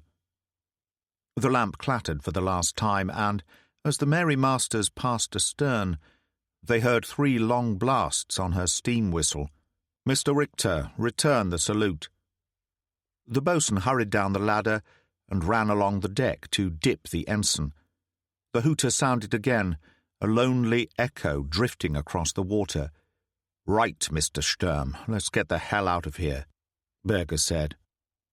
On the bridge of the Mary Masters, Henderson watched the Deutschland slip away, and she was already partly obscured by rain and mist when he lowered his binoculars. "Everything I ever learned at sea, everything worth knowing, I learned by the age of 18, on an old hooker just like her." "Is that so, sir?" Braithwaite said. The old captain nodded. "Watch her go, mister. Drink your fill. I don't think you'll get a second chance. Not in your lifetime." There was mist on the hills, but in Mallaig it was relatively clear. Janet waited in the outer office of the naval commander's headquarters, staring out across the harbour. It was busier than when she was here before. Fishing boats, several naval patrol craft, a submarine even, and a lighter unloading at the pier. Her eyes were gritty from lack of sleep, and she was impatient to be on her way. She had answered their questions, made an official statement, and signed it, and still there were delays. A young wren was typing at a desk in the corner, but in spite of that, the murmur of voices was still clearly audible from the inner office. She turned from the window as the door opened. Fisher hurried out, his face flushed, and brushed past her without a word. Jago appeared with Captain Murray, the base commander, a pleasant grey-haired man of 50 or so. He smiled. "Sorry about the delay, Miss Munro, but we're all through now. I can go? I don't see why not. You've told us all you know. As regards your passage to Fata, Murdoch MacLeod hasn't arrived yet. The arrangement was that he would report here when he did. If I were you, I'd book in at the hotel for the moment. I've told them to expect you. And Gericke, what about him?" Murray smiled. "My dear Miss Munro, I'm filled with admiration for the gentleman." She was suddenly angry again. "Good God, he is on the other side, or had you forgotten that?" "Not at all, I assure you. Professional regard for a superb seaman, that's all. However—" Here he turned to a 1-inch Ordnance Survey map of the Western Highlands, which was pinned to the wall. "If he came straight over the mountain from where he left the train, he would find his way blocked by Loch Moira. If he cut down the coast road, it would only bring him to Mallaig. And he won't come here. So where will he go? Not very far, I'm afraid, because there isn't anywhere for him to go. One road and the railway line coming in, as you can see, only a question of time. He won't stay up on those hills for long, not in this weather." Jago picked up her bag. "I'll walk you to the hotel." Murray shook hands. "I'll send the word the moment Murdoch arrives. Have a nice trip." And he turned and went back into his office. They walked back towards the station, heads down against the rain. Janet said, "What about Lieutenant Fisher?" "They'll probably post him to Cape Wrath." "And Carver?" "Patching him up now at the base hospital." "That must have been something to see. I mean, Gericke really sorted him out. He's finished, of course. I'm not saying he'll end up in the brig, but he'll lose all rank." As they came abreast of the station, a voice called, "Dr. Munro?" A young paratrooper in red beret and camouflage jump jacket hurried across the road. "Why, Lachlan," Janet said. "Were you on the train?" She turned to Jago. "This is Lachlan McBrain, Harry. He's from Fada too." "Is that so?" Jago held out his hand. Lachlan was 18, and his untidy red hair, freckles, and snub nose made him look even younger. 14 days leave. I've just finished jump training. Murdoch is supposed to pick me up, but when I checked down at the harbour, he hadn't arrived. "He's taking me too," she said. "I'm going to wait at the hotel. They'll send word when he arrives. Why not join us?" He glanced at Jago awkwardly. "Would it be all right, do you think?" "Sure it would," Jago said. "You get your gear and follow us on." The boy ran back across the road. Janet and Jago paused outside the hotel as the rain increased in a sudden rush, and Janet looked up to the peaks on the other side of Loch Moira, shrouded in mist. "I shouldn't think it would be too comfortable up there on a day like this," Jago said. An understatement. They went up the steps into the hotel. Gericke was slightly northwest of Sheehan Moor. His intended destination was Mallaig. There was nowhere else to go. He remembered enough of the charts for the west coast of Scotland to realise that. All he had to do was keep going, straight over the top and down to Loch Moira, impossible to miss even in the worst of weather. Then along the shore to the coast road. That he could last longer than a day seemed highly improbable, but at least there were boats at Mallaig. Some kind of a chance, however remote, and it was good to be free. Anything was worth that. After jumping from the train, he had started up the hillside, coming across a mountain stream after 10 minutes or so. He followed its course, moving fast, with mist pressing in on either hand that gave him a safe, enclosed feeling, somehow remote from the world outside. There were birch trees at first, which grew sparser as he climbed higher, working his way through bracken that in places was waist-high. Occasionally, grouse or plover lifted out of the heather, disturbed by his passing. He kept on the move, stopping after an hour to catch his breath, sheltering under an overhang from the rain. Not that it mattered by now, for his raincoat was soaked through. He set off again, climbing strongly. 3 miles to the loch, perhaps 4, and the mountains to pass over. But he was conscious of no feeling of fatigue, the first elation of freedom still carrying him on. Half an hour later the burn petered out in a small loch, and he moved on to the flank of South Moira, climbing across a boulder-strewn hillside. The mist totally enveloped him, and he was by now soaked to the skin, for the first time aware of the cold. He climbed on doggedly, and 2 hours after leaving the train, scrambled over the edge of a great up-tilted slab of granite, and found himself on a plateau. There was a special kind of cold here, a wind on his face that told him he was on top. Then a sudden current of air snatched away the grey curtain. The view was incredible. Loch Moira below him, Mallaig on the far point 4 or 5 miles beyond, and out to sea, the islands crouching in the rain, Egg, Rum, and Skye, across the sound of sleet. There was a cairn of stones 10 or 15 yards away, a track snaking down towards the loch. The curtain of mist dropped back into place, but he had seen enough. With renewed energy, he started down the mountainside. The Deutschland was making good time, plunging into the waves, carrying every stitch of canvas she possessed. From the quarterdeck, Berger addressed the crew and passengers. "The final run," he said. "Our meeting with the Mary Masters was unfortunate, but we've had a lot of luck on our side. I altered course as soon as I could, just in case anyone should come looking, but I don't think it likely. However, one thing is essential. Now more than ever we must watch those lights at night. There have been occasions when carelessness in this regard has been much in evidence." There was a moment of silence. Every face turned up to him, expecting more, and there was so little to give. He clutched the rail tightly and tried to put confidence into his voice. "Look, it's all going to be all right. Another 7 or 8 days, that's all, and those of you with families to think of will be greeting them again, I promise you. We've come too far to fail now." He nodded to Sturm. "Dismiss the crew, please, Mr. Sturm." There was a general movement as the starboard watch returned to their duties and the others went below. Berger checked the course, then descended the ladder and went into his cabin. He was pouring himself a glass of rum when there was a knock on the door and Praga entered. "Join me?" Berger held up his glass. "No thanks," Praga said, "but I'll have one of your cheroots if you have any left." "Help yourself." Berger sat down at his desk and pulled a chart of the western approaches forward. Praga said, "You sounded good out there, Eric." "Did I?" Berger said wearily. "That's something, anyway." "Where are we? Is it permitted to ask?" "Here." Berger tapped on the chart with his forefinger. "Now all we have to do is work our way up west of Ireland, the Outer Hebrides, Shetland, across to Norway. We should be safe enough then.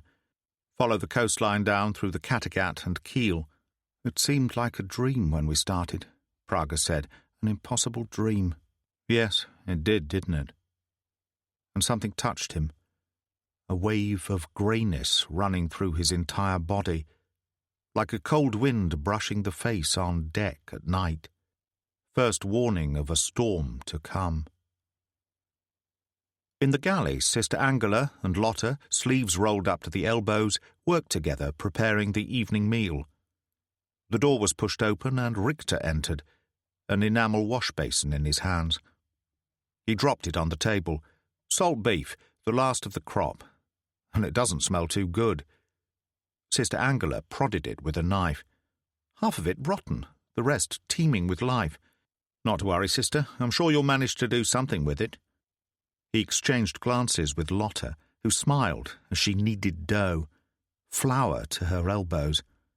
She wasn't wearing her coif, and the slender neck and cropped hair made her look strangely defenseless. Richter would have liked nothing better than an opportunity to take her in his arms. He pulled himself together hurriedly. "Anything else I can do?" "Yes," Sister Angela told him. "There are still a few potatoes left. You can peel them. Outside." He took the bowl she indicated, went out and squatted by the port rail. He took out his gutting knife, sprang the blade, and started on the potatoes. They were mainly rotten, sprouting roots, but he did the best he could, whistling between his teeth as he worked. After a while, Lotta appeared, a bucket of garbage in one hand. He got up quickly, took the bucket from her, and emptied it over the side. When he returned it, their hands touched briefly, and she smiled. As a token, he had given her his signet ring. Impossible to wear it, of course, and for the moment she kept it hidden in her bunk, under a corner of the mattress. "It will be all right, Helmut," she said. "We will get through." "Of course we will. Why do you ask?" "Captain Berger.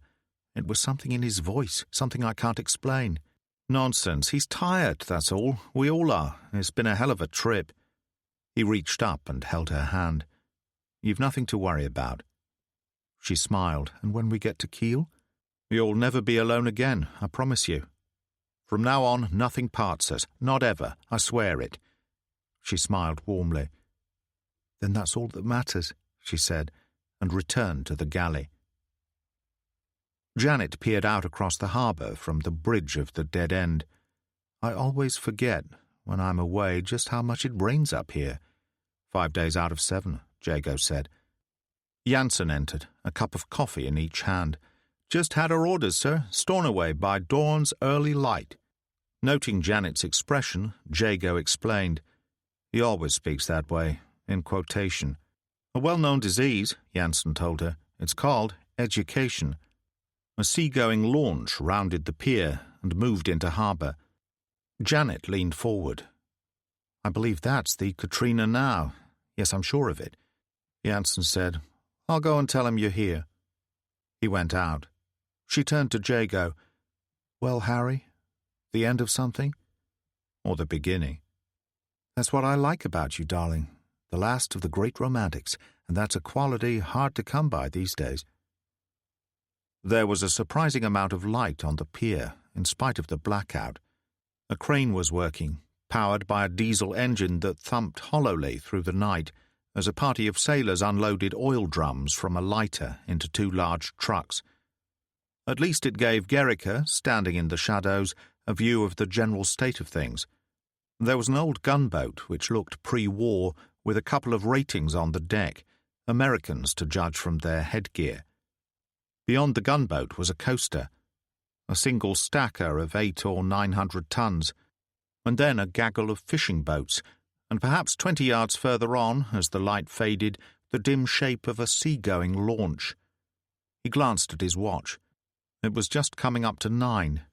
Those sailors couldn't work all night, at least he hoped not, for to attempt to reach that boat, as conditions were presently on the pier, was obviously impossible. He needed somewhere to lie up for 3 or 4 hours, preferably with a roof over his head, for the rain showed no sign of abating. There were 6 naval trucks parked at one side in a rather confined space, crammed together, nose to tail.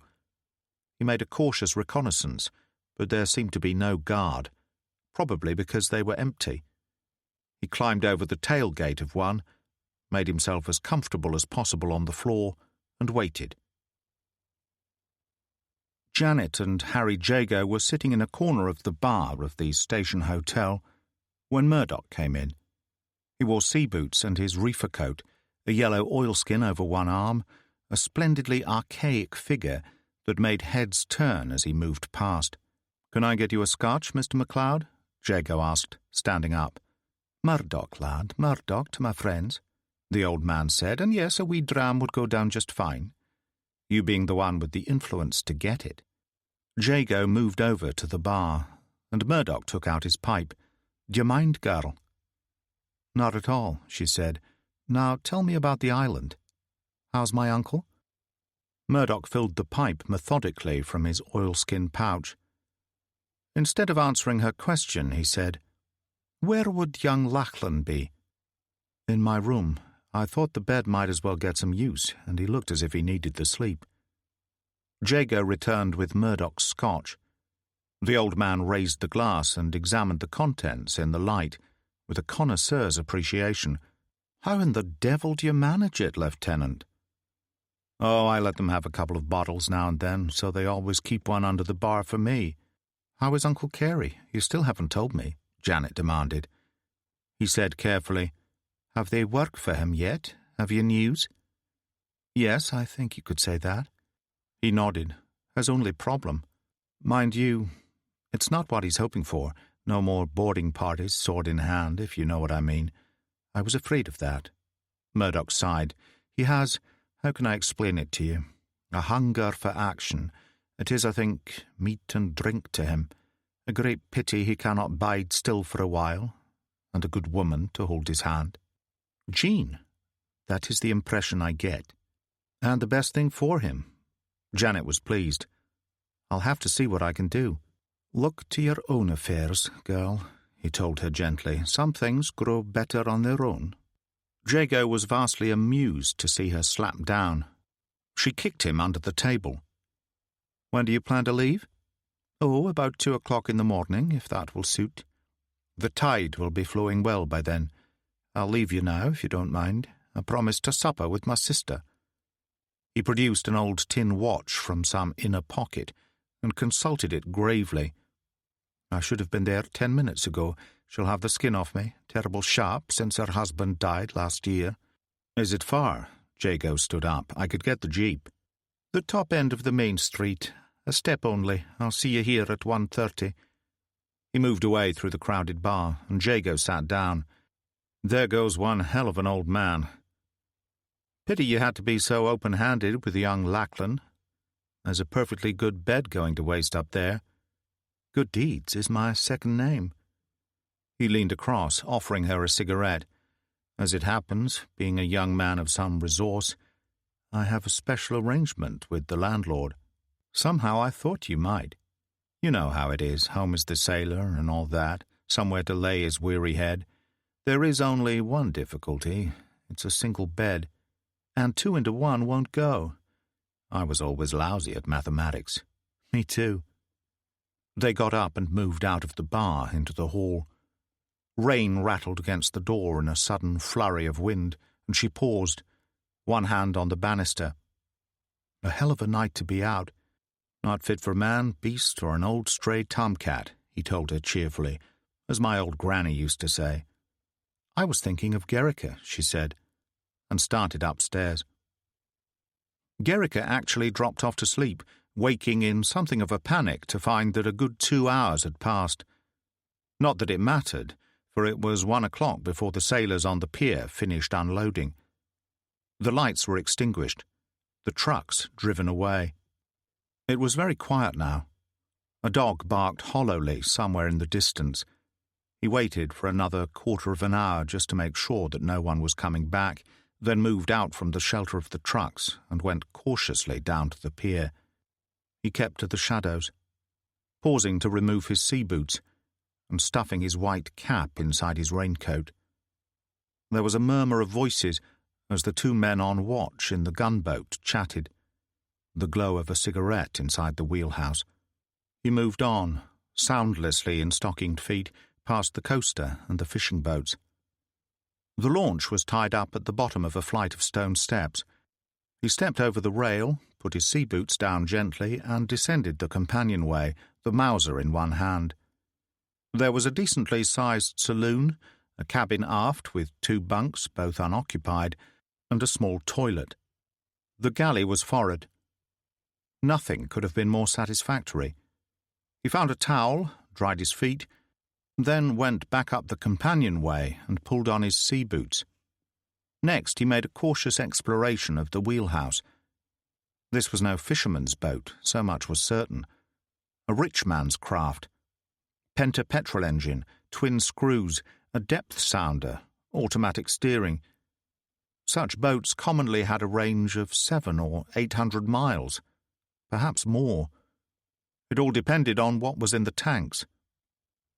He found the correct dial, which seemed to indicate that they were full, or nearly so. What he needed now was an oar, so that he might sweep her out of harbour before switching on the engine. He moved out on deck cautiously and pulled back into the wheelhouse at the sound of voices, footsteps approaching along the pier. He stayed in the shadows, waiting for them to stop, perhaps at one of the fishing boats, already aware, with a strange kind of fatalism, that they would keep right on coming. Someone laughed in the clear, on the damp air, harsh, distinctive and familiar.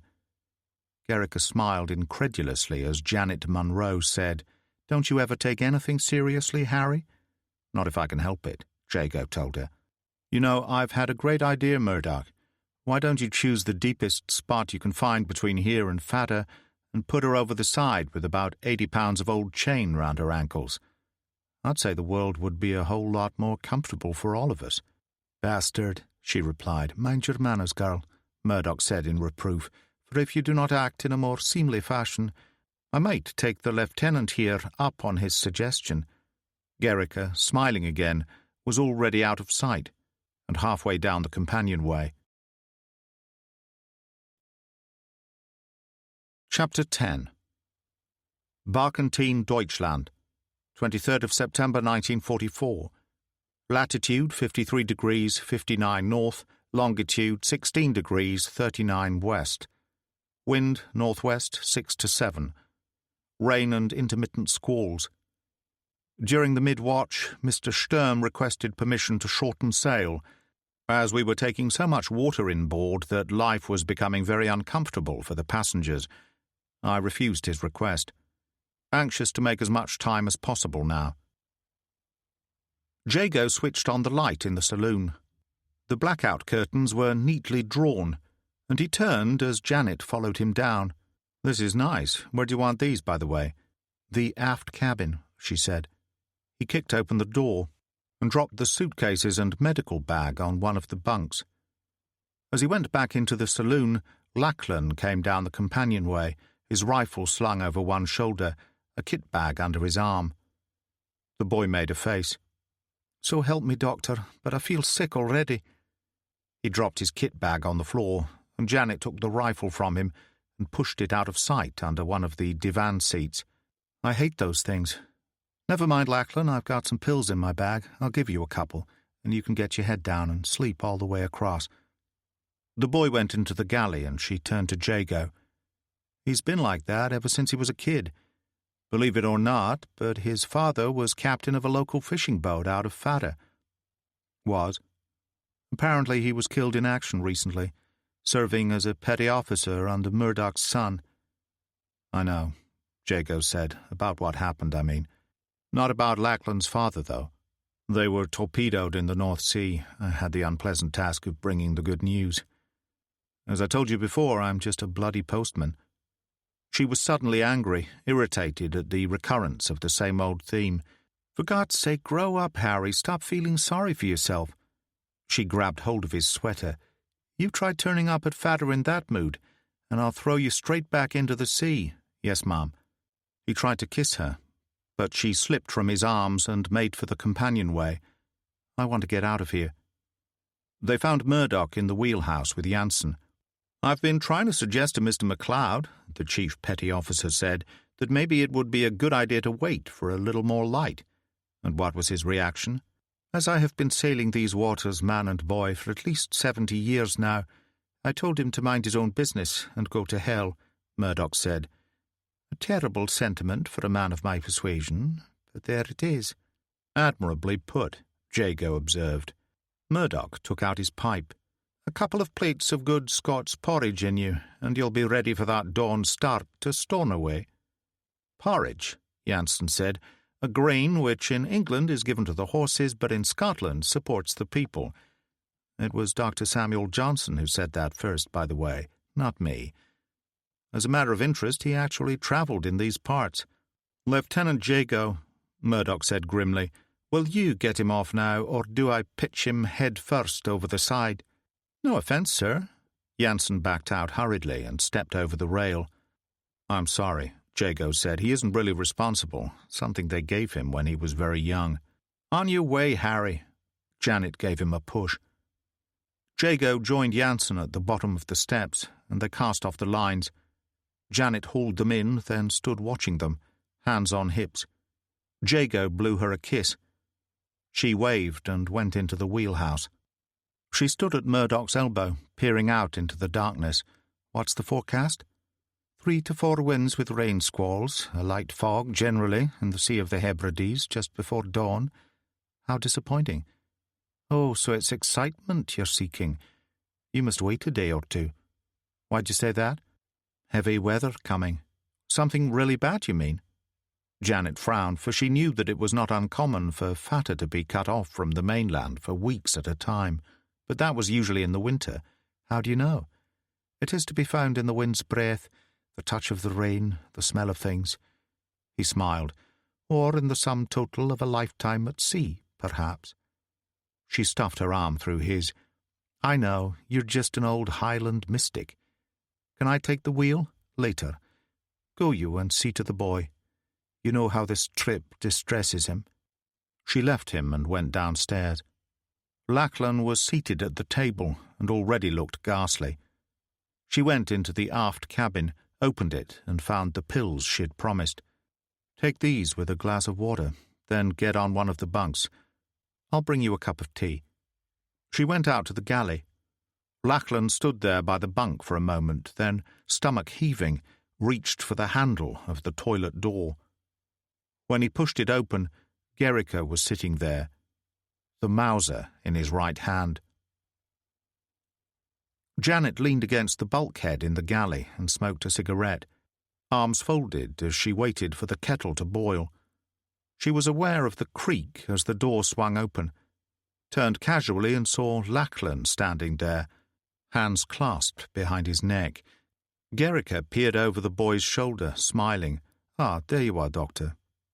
Her heart pounded, and so great was the shock that she had difficulty in speaking at all. "You?" she whispered. "I'm afraid so." He stepped back, motioning with the Mauser. "Now you will please be so good as to come out here and tie this young gentleman's hands behind him." He threw her a coil of thin rope which he had found behind the cabin door. Janet folded her arms quite deliberately, and it landed at her feet. "You won't shoot me. You couldn't on the train. You won't now." He smiled calmly. "You're quite right. But the boy here, now, he is something different. A paratrooper as well, so it may be argued that I am helping the war effort. The left kneecap first, I think." She picked up the coil of rope hurriedly. MacLean looked sicker than ever. "Sorry, Doctor, but he was in the lavatory when I opened the door, sitting there bold as brass. Would he be the U-boat captain they were on about in Mallaig?" "At your service," Gericka said. "Now lie down like a good boy, and all will be well." MacLean lay on one of the divans, and Janet lashed his wrists, Gericka observing her closely. "Satisfied?" she demanded. "Not bad. Now the ankles."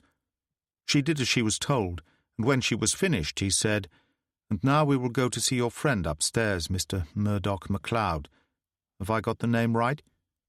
She had recovered enough from her initial astonishment to be able to assess the situation more coolly, and became aware with a kind of clinical detachment that she was not afraid of Gericka in the slightest, which was interesting. On the other hand, he was very obviously a man who would kill, if he had to, without a second's hesitation. He smiled at her. "Of what are you thinking?" The feeling of intimacy was really quite disturbing, but she forced herself to stay calm.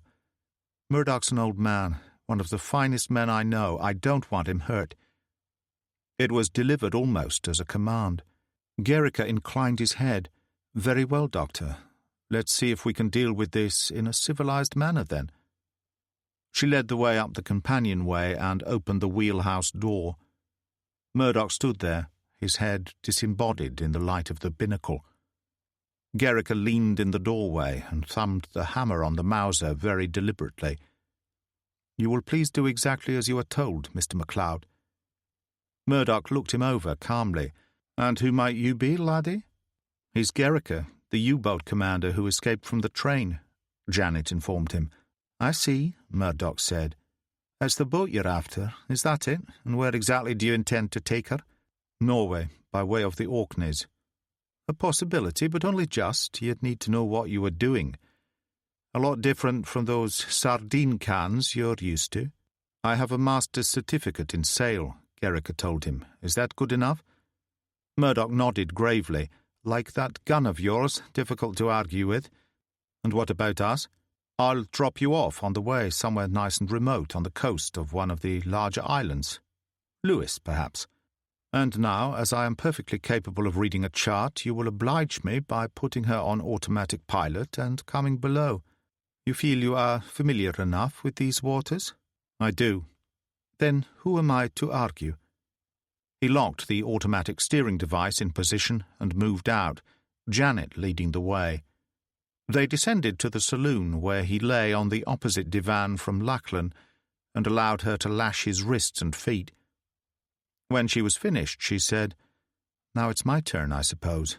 "Good heavens, no, I shouldn't dream of such a thing," Gericka said. "You, my dear doctor, are far too useful. First you will make a flask of hot tea and some sandwiches, and then we will continue in the wheelhouse." "Continue what?"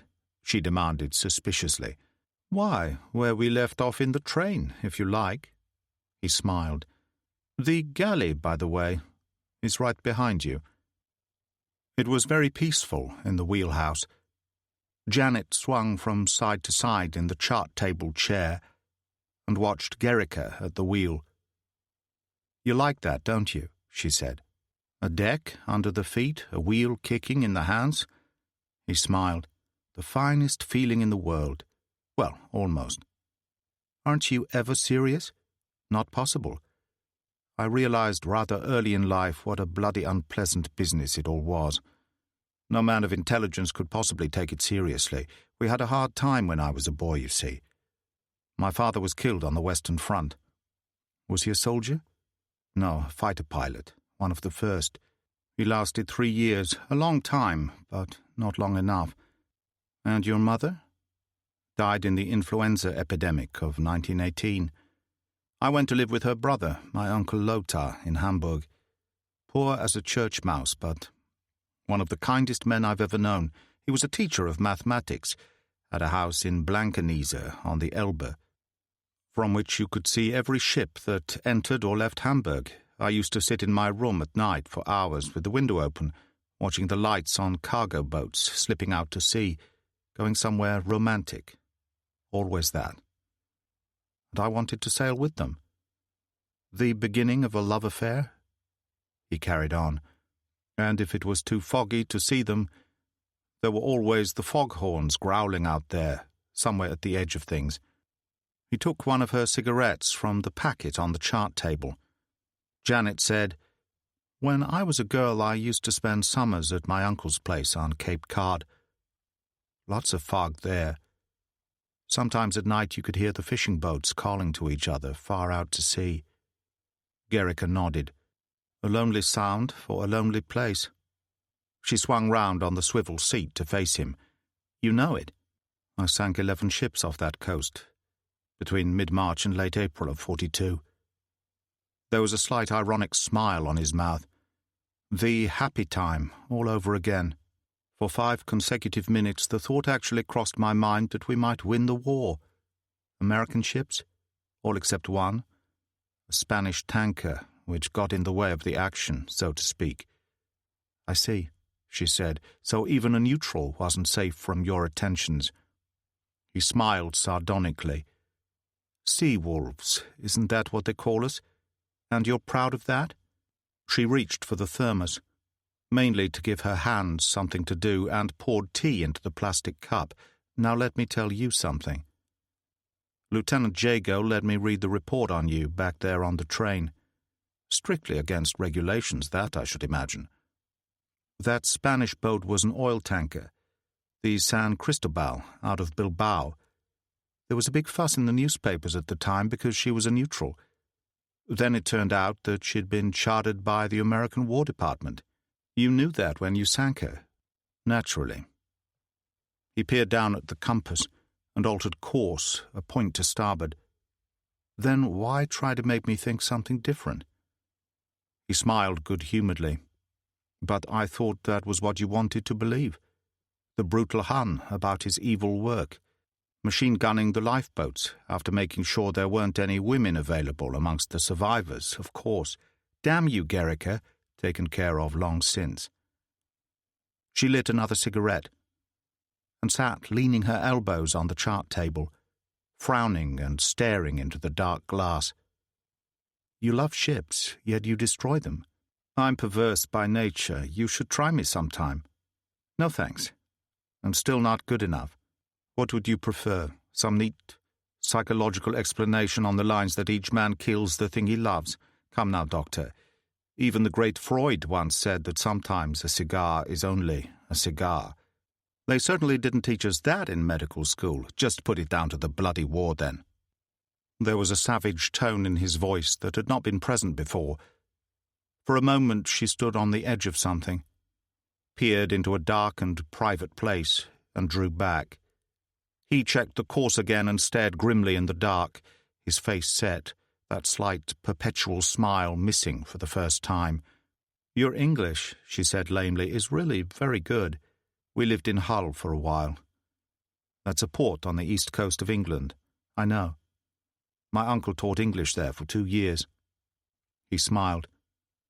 "People tell me I have a Yorkshire accent. When we returned home, I tried a year at university, philosophy and mathematics, because Uncle Lothar wanted it. It didn't work out, so he allowed me to enroll in the school for naval petty officers at Finkenwerder in Hamburg. After that I went to sea as an apprentice on a square rigger. A hard school, as friend Carver discovered earlier today. I sailed in clippers for a while, the Chilean nitrate trade, grain from Australia by way of the Horn.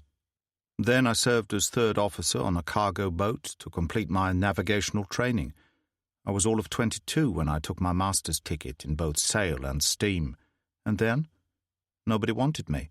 I tramped the streets of Hamburg, visited every ship owner there was, but nothing doing. Times were hard, the depression was at its height. We all used to meet in a bar in the Davidstrasse, called the Star of David. The man who ran it had served as a boatswain under sail and gave credit. I finally shipped as first mate on a clipper doing the big circle. Chile, the States, then across to Australia and home again. When I got back, everything was changed. What was that? It was 1933, and the Kriegsmarine was offering equivalent rank to officers of the merchant service. I couldn't get to Stralsund fast enough to sign on. To learn how to sink ships. It's a living. There was silence between them for a while.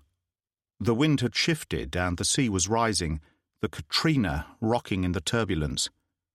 Janet said carefully, "And women? A family? No mention of them. Haven't they ever had a place in your scheme of things?" "Not really. Women, yes, in the most basic way, but shore leave, as I always found, seldom lasts long enough for more permanent arrangements to grow.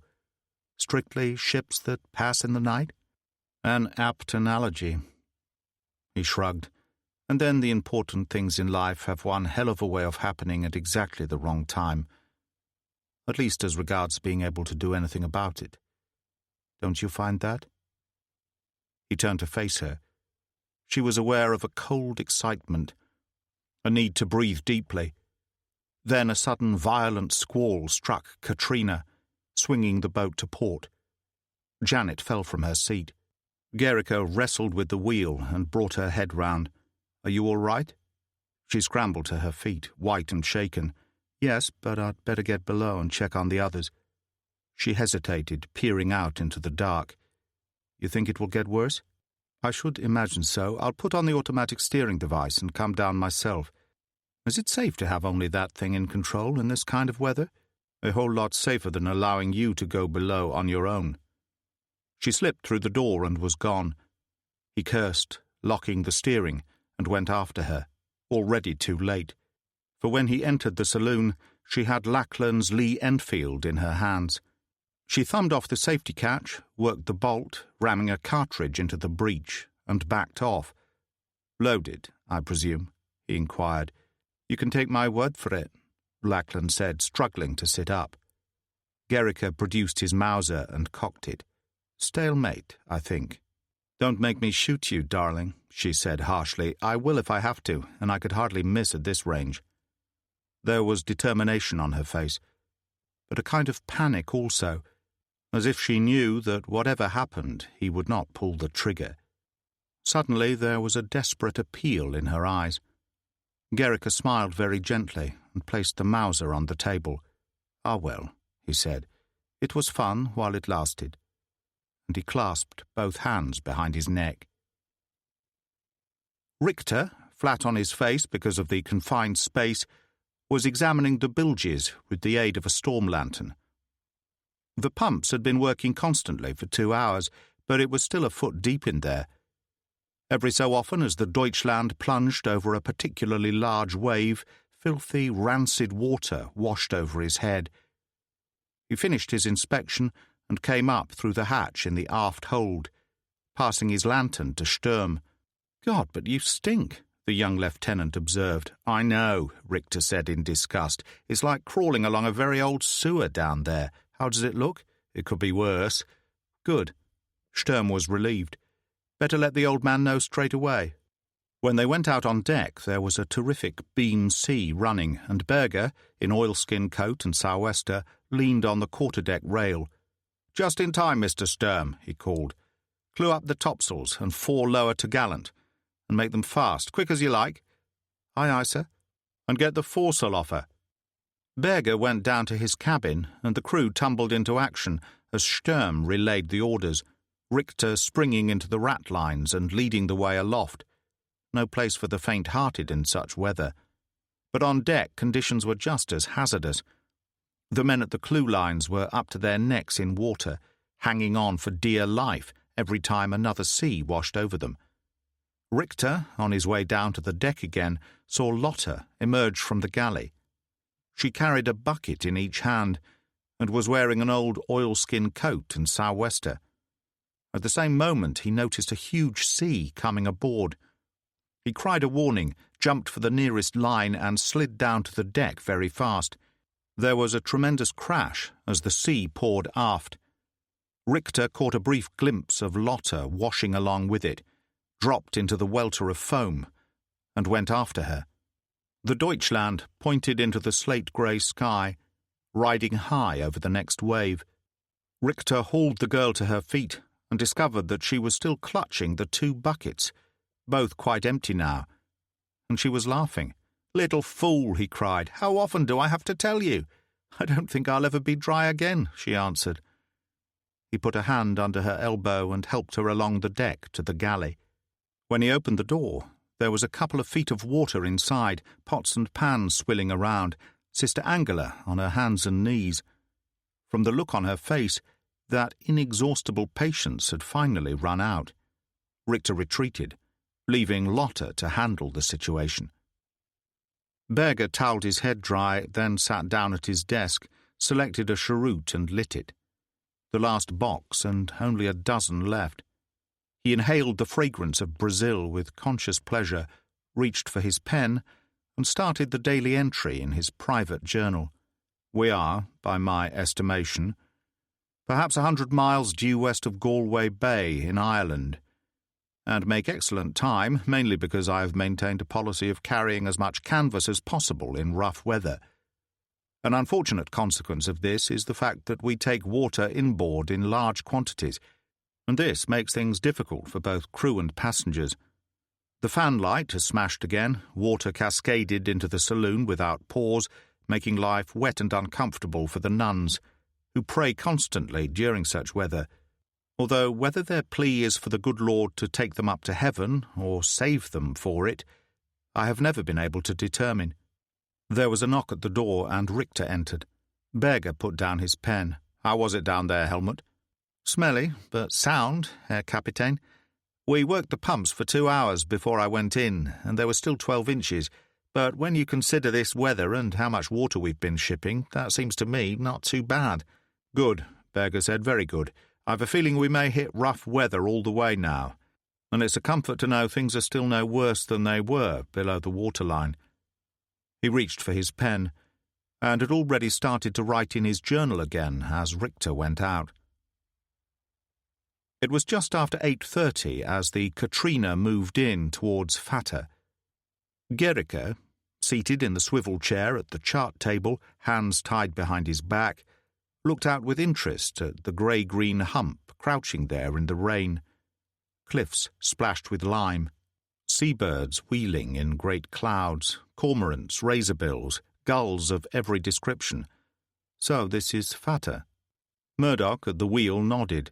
"They say the name is derived from an old Gallic word, feude, meaning an island that lies apart from other islands." "Interesting." Gericke filled his lungs. "I like islands. They have a special quality.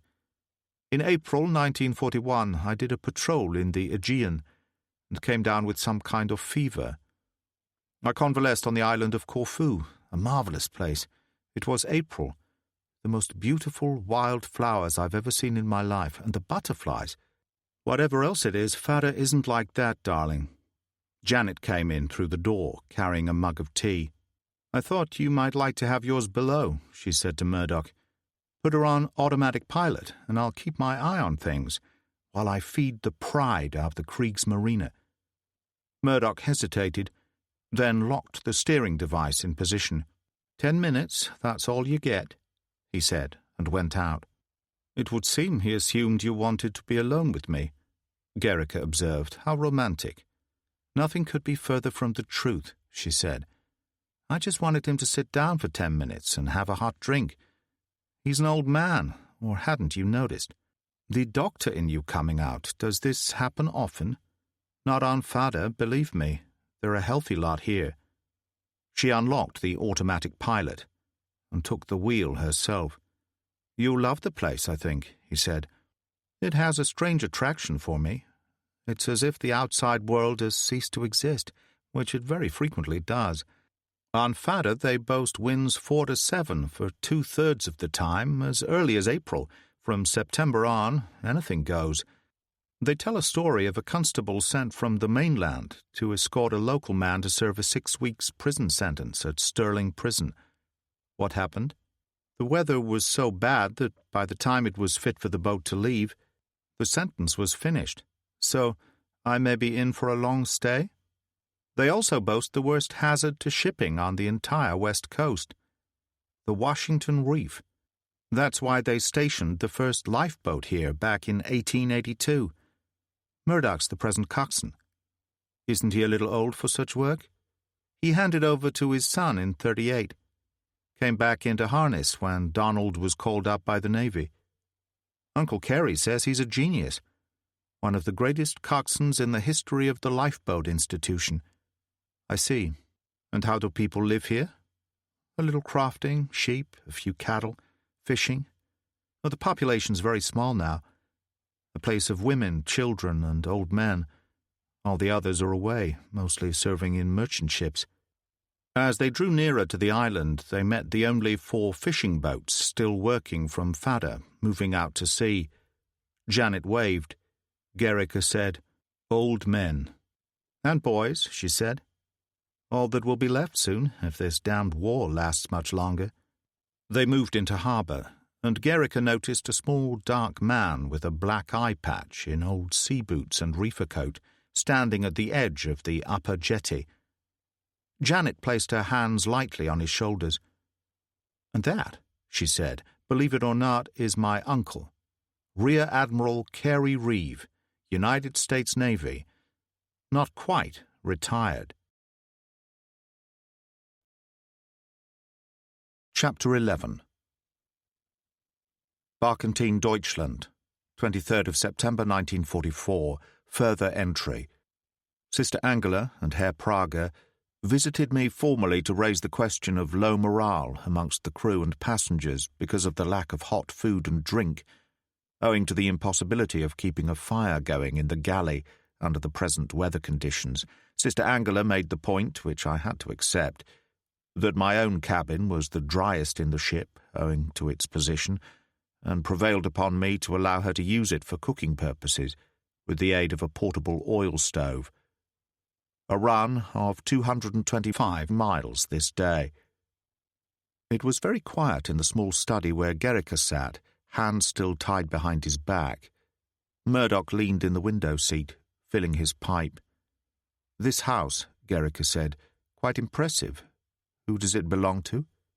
"Mrs. Sinclair. She owns the island. What we call the laird in these parts. Also bailey. That's magistrate. And coroner and harbour master. A remarkable woman.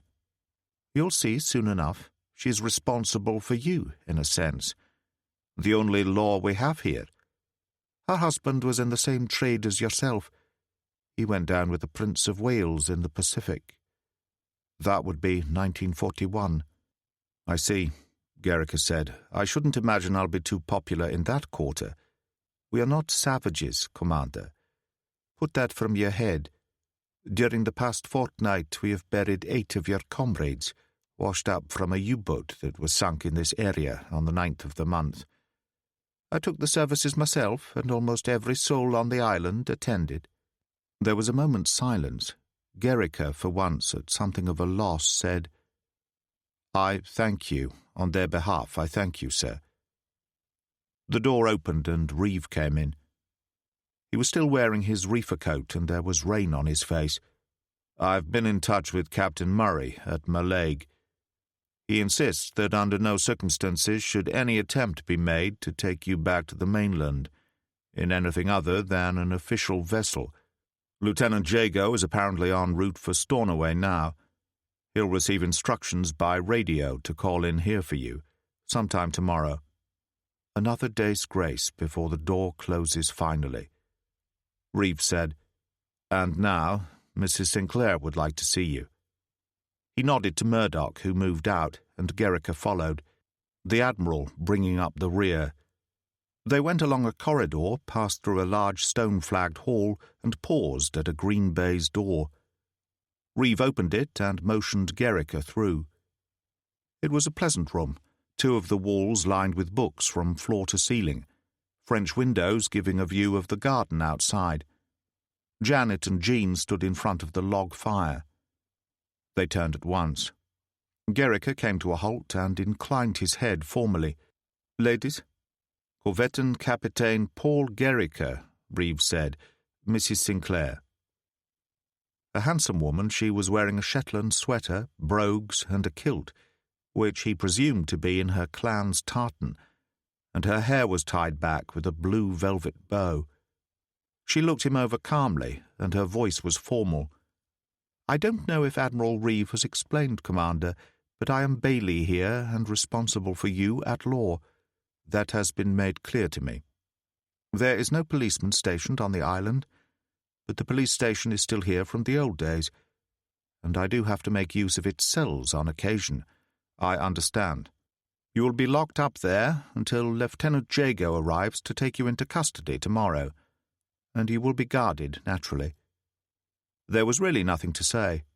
Janet had moved to the window and was looking outside. Reeve touched Gerrica's arm. "Let's go. Murdoch and I will take you down."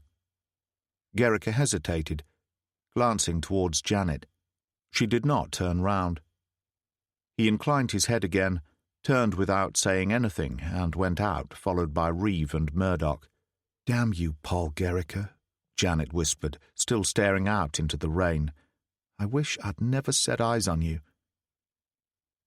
The three men went down the cobbled main street, Gerrica in the centre. The heavy rain kept most people indoors, but here and there a woman stood on a step, watching curiously, and two small boys trailed behind until Murdoch chased them away. The old police station was at the bottom of the street and faced out over the harbour, solidly built of granite, like every other dwelling in Mary's Town, with only the bars at the windows to distinguish it.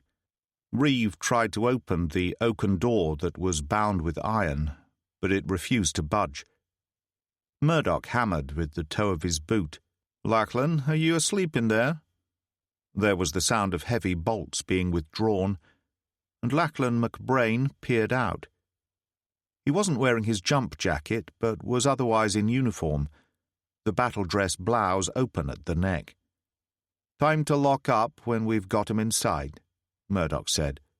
There was an old desk in one corner, a chair, and not much else, and a peat fire smouldered in a tiny grate.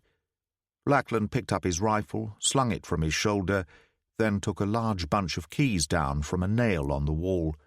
"Will we be putting him straight in, Admiral?" "The sooner the better," Reeves said.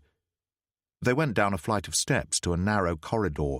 There were 3 cells on either side, each closed by a gate of iron bars. Reeve untied Gerrica's wrists and pushed him inside. There was an iron bed, 3 or 4 army blankets, and a bucket. Lachlan closed the gate and locked it. "That's it, then." Reeve slipped a packet of cigarettes, a box of matches, and a newspaper through the bars. "Something to read. 3 days old, but you'll see you're still losing the war." Murdoch took a small bottle from his pocket. "It will be cold in there after a while, I'm thinking." "A surfeit of riches indeed." Gerrica clicked his heels. "Gentlemen, my thanks." Reeve smiled in spite of himself, and they went back to the office and left Gerrica alone. He crossed to the barred window, peered out across the harbour, then sat on the edge of the bed, unscrewed the neck of the bottle Murdoch had given him, and sampled the contents. It burned all the way down, exploding in the pit of his stomach. He gasped for breath. "God Almighty," he said, and stiffened as he heard steps in the corridor. Lachlan was on the other side of the gate, the rifle still hanging from his left shoulder. He unslung it awkwardly and stood staring at Gerrica, gripping the rifle lightly in his 2 hands. Gerrica got up slowly, muscles tightening. As casually as possible, he took out the cigarettes Reeve had given him and put one in his mouth. "Do you smoke?" He moved to the bars, holding out the packet. The boy shook his head, and when he spoke, his voice was hoarse. "You had a round up the spout of that Mauser. I unloaded it myself. I saw it." "That's right." "You could have shot her. Why didn't you?" "Could I?" Gericke said gently. "You think that?" The boy sighed, relaxing suddenly, and rested the butt of the rifle on the floor. "No, I don't suppose you could." He moved away, then paused. "I'll be making a cup of tea in a little while. Do you want one?" "I don't think I'd like anything better." Lackland said very slowly, "I thought I could shoot you. I had it all worked out. Because of my father. But when it came to it, I couldn't do it." "I know," Gericke said. The footsteps died away along the corridor. He sat down on the edge of the bed again, very carefully, and when he struck a match to light his cigarette, his hand was shaking. The dead end was 5 miles southwest of Ythrigil Point on the Isle of Skye, and making heavy weather of it. Peterson had the helm, and Jago sat at the chart table checking their course. When the door swung open behind him, he turned, expecting coffee, and found instead Jansen, a signal flimsy in one hand and a peculiar glint in his eye. "I think the lieutenant might find this one particularly interesting." "A signal," Jago said, "from Mallaig. Christ, we only left the damn place an hour ago. Read it to me." "As the lieutenant pleases." Jansen was enjoying himself.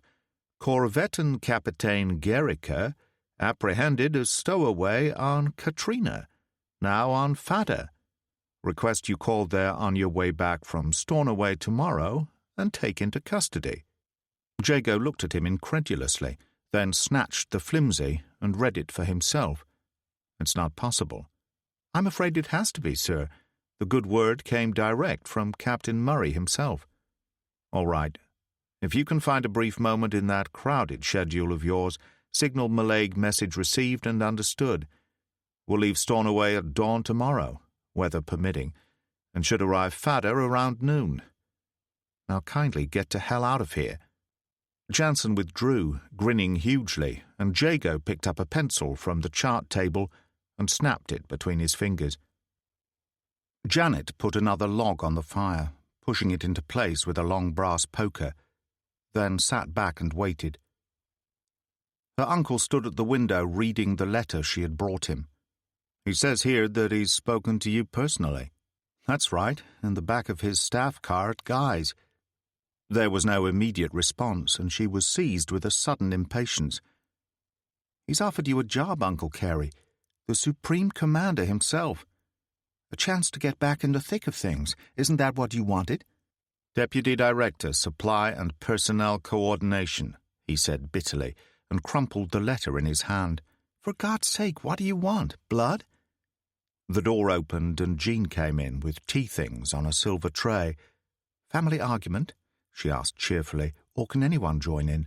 "Show her," Janet ordered. "Go on, show her. She's as much right to know as anyone." Jean put the tray down on a small brass table by the fire.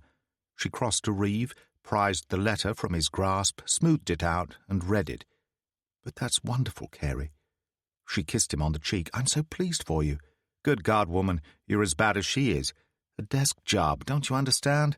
A glorified clerk, signing papers all day." Jean pulled him towards the fire, and Janet shook her head. "You and Harry Jago, you just can't wait to get back into the glorious fight, death before dishonor." Jean said, "You two should be celebrating, not fighting. I've got a marvelous dinner laid on for tonight, game pie, jugged hare, and there are still 4 bottles of that special champagne Colin laid down in the cellar." "I'm sorry, Jean," Janet told her, "and thank you. That sounds wonderful. I'd love to come." Reeve stood in front of the fire, filling his pipe. "You know, Gericke interests me. It's not often one gets a chance to meet a legend face to face." "Is he really that special?" Jean asked. "In naval circles, certainly. Probably the most successful submarine commander on either side in the war. That information's not exactly on release for public consumption, mind you. But he's a remarkable man, no doubt about it." "Whose side are you on, for God's sake?" Janet demanded. "Oh, don't misunderstand me. Respect of one professional for another, that's all. Mind you, that attack on Falmouth was quite something. I'd love to know just how he pulled it off." "Then ask him to dinner, why don't you? Make up the four, isn't that the civilized thing to do? You can talk war to your heart's content." The sarcasm was heavy in her voice, together with a certain anger. Reeve frowned, a slight fixed smile on his mouth. "That's not a bad idea." "You've got to be joking." "But why not?" He turned to Jean. "Would you mind?" She hesitated. "I'm not sure, Carey. If you'd asked me that yesterday, I'd have thought you were mad. But now—" She frowned. "The enemy. Everything I should hate. And yet I liked him. He's a human being." "Does he come or doesn't he?" Reeve demanded impatiently. "Your decision. You are the civil power here, after all." "Are you suggesting he gives his parole for the evening?" "Nothing so old-fashioned. Young Lachlan in attendance with that rifle of his, of course." "Why?" Janet asked. "Why are you doing this?" "Why not? At least I'll hear how the war's going at first hand for a change."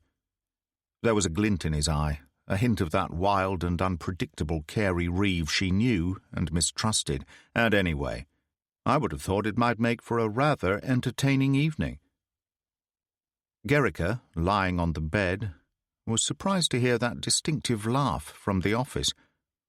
He got to his feet as her step sounded in the corridor. She stood on the other side of the gate. "I've seen them do this scene so often in the movies that I have the dialogue off by heart. Are they treating you all right?" "No complaints. To what do I owe the pleasure of this visit?" "An invitation to dinner from Jean Sinclair." Lachlan appeared behind her, looking slightly bewildered. "A joke, perhaps?" Gerrica suggested. 7:30 for 8. As you don't have a black tie, uniform will do. Lachlan will bring you up to the house. And please don't try to do anything silly like starting to run in the wrong direction. He'll shoot you if he has to." He bowed slightly. How could I refuse such a charming invitation? "I know," she said. "The honor of the Kriegsmarine is at stake." She walked away briskly, and the boy stared at Gerrica, mouth open. Gerrica smiled. "Don't fight it, Lachlan. Just go with the tide, like me." He lay down on the bed and pillowed his head on his hands. Berger's cabin was a scene of confusion. The oil stove stood on the cabinet in a corner, and his desk had been cleared to take a selection of pans. Sister Kata, Elsa, and Brigitte were serving food to some of the crew, and not without considerable difficulty. Outside the wind howled in full gale, and the floor tilted beneath their feet as the Deutschland rolled through heavy seas. The captain stood in a corner, out of the way, a glass of rum in one hand, the bottle in the other. He was just in from the quarterdeck, chilled to the bone, his oilskin streaming. Sister Kata looked across at him. "Something to eat, Herr Kapitän?" Berger shook his head. "No time, sister. I've things to do. Any problems?" "The men come in when they can, 3 or 4 at a time. At least we're managing to keep a stove going in here." "Meaning hot food?" Berger asked. "All the difference in weather like this. I'm very grateful to you, ladies. We all are, believe me." He drained his glass. "I'd better get back to it." He opened the door and went out, struggling to close it again in the high wind. The Deutschland fought her way through heavy seas under full sail, water pouring over the bulwarks as she rolled. There were 2 men on the wheel, and her hatches were buried under a maelstrom, which on occasions was waist-deep as he made his way to the companionway. He entered with a flood of water, got the doors closed again, and went down. Water, a foot deep, swirled about the floor of the saloon. The fanlight had been boarded over, and 2 storm lanterns swung from hooks in the ceiling. 4 of the crew waited their turn for attention at Sister Angela's afternoon clinic. A young electrician's mate named Spurrer lay on the table, his left sleeve rolled up, exposing a ring of very bad sea boils on his wrist. Sister Angela stood on one side of him, the hem of her skirt tucked into her belt. Lotta faced her, holding a tray containing instruments and a small basin. Richter stood at the head of the table. "What's all this?" Berger demanded. "The infection is now so bad that his arm is almost paralyzed." Sister Angela reached for a scalpel. "Hang on, Carl, like a brave boy. I'll be as quick as I can." Spurrer, only 18, was frightened to death, his face damp with sweat. She nodded to Richter, who placed his hands on the boy's shoulders. The Deutschland staggered in a sudden squall, a minor wave flowing from one side of the cabin to the other. One of the crew lost his balance and ended on his hands and knees in the water. But Sister Angela, bracing herself against the table, leaned down and went to work. The scalpel lanced into the boils one after another, and there was an immediate stench of corruption as pus spurted. The boy cried out, bucking, in spite of Richter's weight on him, and then he fainted. She worked on at an incredible speed, no need to be gentle now, Lotta handing her one instrument after another without a word. As she started to bandage the suppurating sores, Berger said, "Are many of the crew suffering with those things now?" "About half," she said. Berger turned and found Richter watching him. "A long voyage, Herr Kapitän." Berger nodded wearily. So it would appear. It was just before 7:30, and dusk, when Gericke and Lachlan turned in through the wide gate of Vater House and moved along the gravel drive. They went up the steps, and the German tugged at the chain of the old-fashioned bell-pull. Steps approached, and the door was opened by a pleasant-looking woman of 60 or so, grey hair pinned back in a bun. She was wearing a black bombazine dress and a starched white apron. She smiled, showing no surprise at all. "Won't you come in, sir?" "Thank you." Gericke stepped into the hall, Lachlan behind, the Lee-Enfield ready in both hands. "Let me take your coat, sir." She vanished into a small cloakroom and was back in a moment. "The others are in the drawing-room, if you'll come this way." She paused a hand on the door. "Who is it again, sir?" Gericke, convinced more than ever that he was engaged in some privileged nightmare, said, "Korvettenkapitän Paul Gericke." "I'm expected," he added gravely. "Oh, yes, sir." She opened the door and led the way in. "Korvettenkapitän Gericke, madam." "Thank you, Mary." Jean Sinclair, Reeve, and Janet were by the fire, drinking sherry. Rory sprawled across the carpet. She held out her hand. "I'm so glad you could come, Commander." She turned to Reeve. "Do get Commander Gericke a drink, Carey." Lachlan took up a position beside the door. She said, "Good evening, Lachlan. How is your mother? She is well, Mrs. Sinclair. You will tell her I was asking after her." Gericke found himself a moment later in front of the fire, slightly bewildered, a glass of excellent sherry in one hand, a cigarette in the other. "I hope they've made you as comfortable as possible down there," Jean said. But it was a remark not to be taken seriously, for there was a glint in her eye, laughter hardly contained. "I should describe the facilities at your police station as adequate rather than comfortable," he replied smoothly. Reeve burst out laughing. "I like that." He took Gericke by the arm.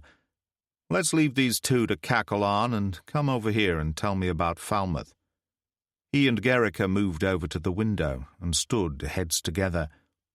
Jean said, "He's a handsome man, isn't he?" "Which one?" Janet said. The older woman smiled. "Point taken, but you know what I mean." Janet nodded. "He's like no other man I've ever known. There is a quality to him I can't define. I've always been too busy for men, Jean. For any deep relationships, I mean. Medical school, then the war. Work and sleep, mostly, with the occasional affair when I felt the need. And Gericke? I'm just a little bit afraid of him. I know what you mean. It's there in the eyes, mostly," Janet said. "Or not there. Haven't you noticed that? Nothing shows, for he gives nothing away. He seems a man remote from life. That constant, wry smile of his, a sign, perhaps, that he thinks it all a rather black little joke. A brilliant officer, a seaman of genius. His record, those decorations proved that. And like all such men, totally unpredictable. No rule that was ever made was made for him. A gong sounded outside, and Mary appeared in the doorway. "Dinner is served, madam." Jean stood up. "Shall we go in, gentlemen?" She moved out with Reeve, Janet and Gerrica following, Lachlan bringing up the rear. The meal, served in a dining room of baronial proportions, was everything Jean had promised. There was a minstrel's gallery at one end, the most enormous fireplace Gerrica had ever seen, 3 great logs burning brightly on the open hearth. Above it hung 2 tattered battle flags.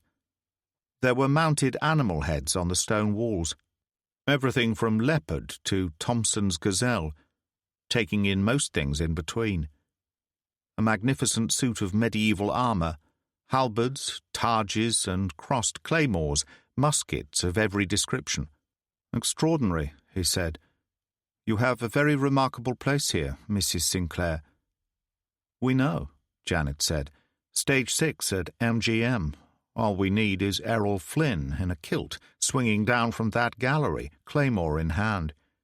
Jean Sinclair laughed. "Actually, she's not too far from the truth, Commander. This place is really the most awful fraud. Victorian Gothic. An ancestor of mine, one Fergus Sinclair, was responsible." "The trophies, are they from his time also?" Gerrica asked. "No, those were my grandfather's. Hunted all over the world. He was one of those men who would rather shoot anything than nothing. He used to insist on taking me deer stalking in season when I was quite young. Something of an experience." "I just bet it was," Janet commented. "Oh yes, I learned many things. That you must never hurry. That you must never stalk and stay downwind even at 1,000 yards. And always to shoot low if the target is downhill." "Interesting," Gerrica said. "I must remember." "To weave from side to side when making a run for it," Reeve said. He was already opening a 3rd bottle of champagne, fumbling with the cork, supporting his bad arm on the edge of the table. There was a touch of aggression in his voice that had not been there earlier. Janet stopped smiling. Jean went round the table and reached for the bottle. "Let me, Carey. They can be difficult, those corks. I can manage." He tried to jerk the bottle away from her, one-handed, lost his grip, and it smashed on the floor. "Would you look at that?" he said bitterly. "It's all right, Carey." She picked up a napkin and wiped down his uniform where it had been splashed. "That was a good year," Reeve said slowly. He passed a hand over his eyes for a moment, then turned to Janet and Gerrica. "I must apologize. I haven't been quite myself lately." Jean patted him on the shoulder. "Coffee in the drawing-room, I think." She nodded to Janet, who glanced at Gerrica, then pushed back her chair. They returned to the drawing-room, and Lachlan followed without a word. "He's not well?" Gerrica asked. She took a cigarette from a box, and he gave her a light. "You noticed his arm, and there's the eye. He got that little lot on D-Day going into action when he shouldn't. The story of his life. He's been trying to get back into the fight ever since. I know the type well. His last words in this life will probably be, 'Follow me, men.'" She shook her head. "The only job he's been offered, and that took all the influence in the world, is behind a desk. That's what I've come up to see him about. And he didn't like it?" "He has nothing," she said. "In his eyes, he has nothing. A beautiful woman is nothing.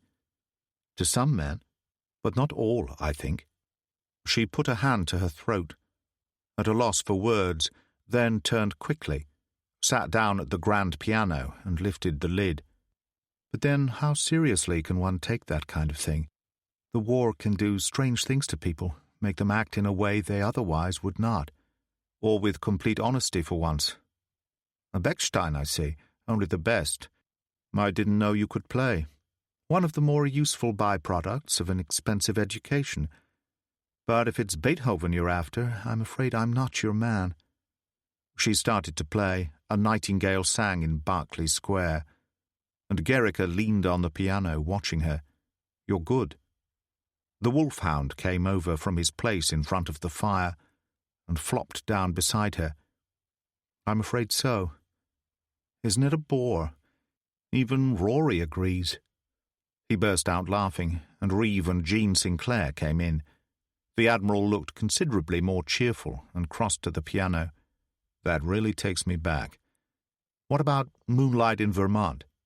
She moved smoothly into the new melody, and Reeve went and sat by the fire with Jean, who was pouring coffee. They had their heads together and were talking softly. "Doesn't that make you feel the world's a better place?" Janet asked. "Envious," Gericke whispered. "It makes me feel envious." She started to play Lily Marlene. "Is that any better?" "Not really. Reminds me too much of the way the war is going. The British having taken that over too. Do you know A Foggy Day in London town? It was extremely popular with the Luftwaffe for a while." She hesitated, remembering that night on the embankment with Harry Jago. "No, I'm afraid I never did get round to that one." Reeve had taken Jean Sinclair's hand. They were totally engrossed in each other. Janet closed the lid and stood up.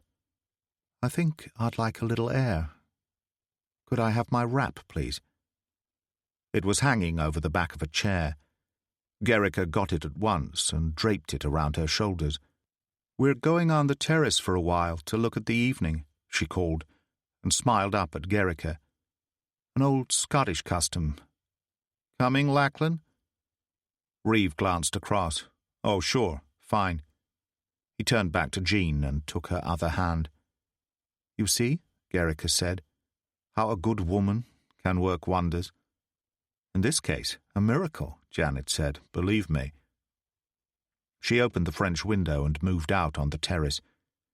The sky was very dark, streaked with orange flame on the horizon, so that to the north the islands stood up starkly, and the sea was perfectly calm. They stood on the edge of the terrace, shoulders touching, and Lachlan paused beside the French windows. "It's as if everything is waiting for something," she said. Gericke nodded. "Once in the West Indies we surfaced off Martinique at night to charge the batteries. It was just like this. Incredibly quiet." "That's what I like about it here," she said, "the stillness. At least in the brief interludes when the wind isn't blowing. The following day it blew the worst hurricane they'd known in those islands in living memory. We had to go down and stay down. Nature took care of the convoy we were after. 11 ships out of 26 were sunk. Did you claim a medal for that too? Now why didn't I think of that?" he said lightly. In the pale evening light her face was barely visible. "I'm sorry." Reeve appeared behind Lachlan. "Hey, you two, the coffee's getting cold." "We're coming," Janet replied. Her wrap slipped from her shoulders, falling to the ground. Gericke picked it up and handed it to her. The last flicker of orange on the horizon seemed to flare suddenly, was extinguished as total darkness fell. At Trondheim, Necker walked across to the operations building. He was in a thoroughly bad temper. His eyes were sore, as if from lack of sleep, though he'd been sitting around for 3 days now with absolutely nothing to do. When he went into the intelligence room, Colonel Meyer was sitting behind Altrogger's desk. The Major leaned over beside him, and they were examining a chart of the western approaches together. Meyer glanced up. "There you are, Horst. A little action for you at last." "It would be nice to think so," Necker said, with a certain amount of sarcasm in his voice. "But, as the Herr Oberst is well aware, I've been called out on 3 separate occasions during the past 36 hours, only to have the operation cancelled at the last moment. Not this time," Meyer said. "It's too important. To put it briefly, you take off at 0200 hours. Your flight plan will take you over Scotland, then south of the Outer Hebrides and west of Ireland, to this map reference. He indicated the spot with a pencil. According to the Abwehr, there should be a large convoy homeward bound from Halifax, Nova Scotia, in that area about now. It's essential they have the information regarding its position in Kiel before noon tomorrow, or we'll lose the war, I suppose. Very funny, Meyer said coldly, and got to his feet. You're a good pilot, Horst. But there are times when you behave with the intelligence of a 14-year-old. One of these days you will make that kind of remark just once too often. I'm sorry, Herr Oberst. No, you're not. Meyer smiled and clapped him on the shoulder. Altrogger will fill you in on the wearisome details, and I'll expect a personal report the moment you get back. He went out, and Necker examined the chart. I'd say it's a 900-mile flight to that map reference. And 900 back, which leaves you with 6 to play with when you get there. Say 2 hours flying time in the target area, just to give you a margin for error. I don't make them, Necker said. That's why I'm still here. What about those Spitfire squadrons? Up here near Inverness. But they'll give you no trouble if you stay at 35 to 38,000, which you can do in comfort with the improvements we've been installing. The outward journey will be in darkness anyway, a milk run. If you say so, Necker said acidly, and sat down. All right, let's get into it in detail. Reeve opened the police station door, and he and Gericke walked in, followed by Lachlan. The boy got his keys and led the way down the steps to the passageway. Gericke moved into his cell, and Lachlan double-locked it. Herr Konter-Admiral, Gericke saluted. My thanks for your part in a delightful evening. Reeve hesitated. For a moment it seemed that he might speak. Instead, he returned the salute punctiliously and moved away along the passageway to the office, Lachlan following. The door closed. Gericke stood there for a moment, listening, hands on the bars, then moved to the window. The stonework of the sill was cracked, the cement where the bars fitted into it, old and crumbling. He lifted his mattress, removed one of the coil springs from the iron bed, and went to work on that cement with the hooked end. There were steps in the corridor. He sat down quickly, and Lachlan appeared on the other side of the gate, rifle over his shoulder, a sleeping bag under one arm. What's all this? Gericke demanded. The boy placed a thermos flask on the floor, unrolled the sleeping bag, stepped into it, and zipped it up around his body. Then he sat down, back against the opposite wall, rifle across his knees. Just keeping an eye out for you, Commander. Admiral Reeve thought you might sleep better knowing I was close by. Gericke smiled. You know something, Lachlan? I think he may very well have a point there. He lay down on the bed, pulled the blankets up to his chin, and was asleep almost instantly. Chapter 12. Barkentine, Deutschland, 24th of September 1944. Latitude 56 degrees north, longitude 9 degrees 51 west. 110 miles southwest of the Outer Hebrides. Starts calm and strangely still, as I cannot remember it in these waters within my experience. Just after midnight a ship crossed our bow, for we heard her engines and saw a light plainly, presumably carelessness on the part of her crew. In the mid-watch it began to rain again, and the wind freshened considerably. At 4 bells in the morning watch, it being Sunday, Sister Angela held her usual early morning service on deck, in spite of the inclement weather. The Deutschland, with every stitch of canvas set, was making 12 knots. The sea was beginning to lift into white caps under a sky of uniform slate grey. Rain was driving in from the southwest, yet Sister Angela stood at the rail in front of him and addressed the other nuns on the deck below, with the dozen or so crew members who had felt religious enough to turn out. Although a few of the men were Roman Catholic, the rest, when they were anything at all, were Lutherans, and she had opted for a service of such a nature that it would offend no one. She was just coming to the end of general confession, her voice clear on the damp air. "And grant, O most merciful Father, for his sake, that we may hereafter live a godly, righteous, and sober life to the glory of thy holy name." There was a moment of silence as she prayed, eyes closed, hands clasped. She crossed herself and said, "We will now sing a hymn, specially for those at sea, and well known to you all. Eternal Father, strong to save, whose arm doth bind the restless wave." Lotta and the other nuns took up the words bravely, and Richter, standing behind her, joined in, taking the other crew members along with him in a ragged chorus. Sister Angela turned once to glance at Berger and Sturm, and the captain found himself joining in helplessly. "O hear us when we cry to thee, for those in peril on the sea."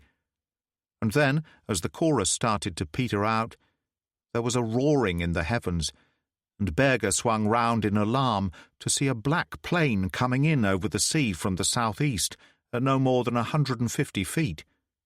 God in heaven, this is it. At last, this is it, he thought, and in the same moment grabbed Sister Angela and pulled her down. There was total confusion on the deck below as the crew scattered, and Sister Kater screamed piercingly. Sturm, crouching on one knee beside Berger, cried excitedly, "Herr Kapitän, look! It's one of ours!" Berger caught a glimpse of the Junkers as it passed over, saw the crosses on the wings clearly, the swastika tailplane, and then it banked to port and started to climb.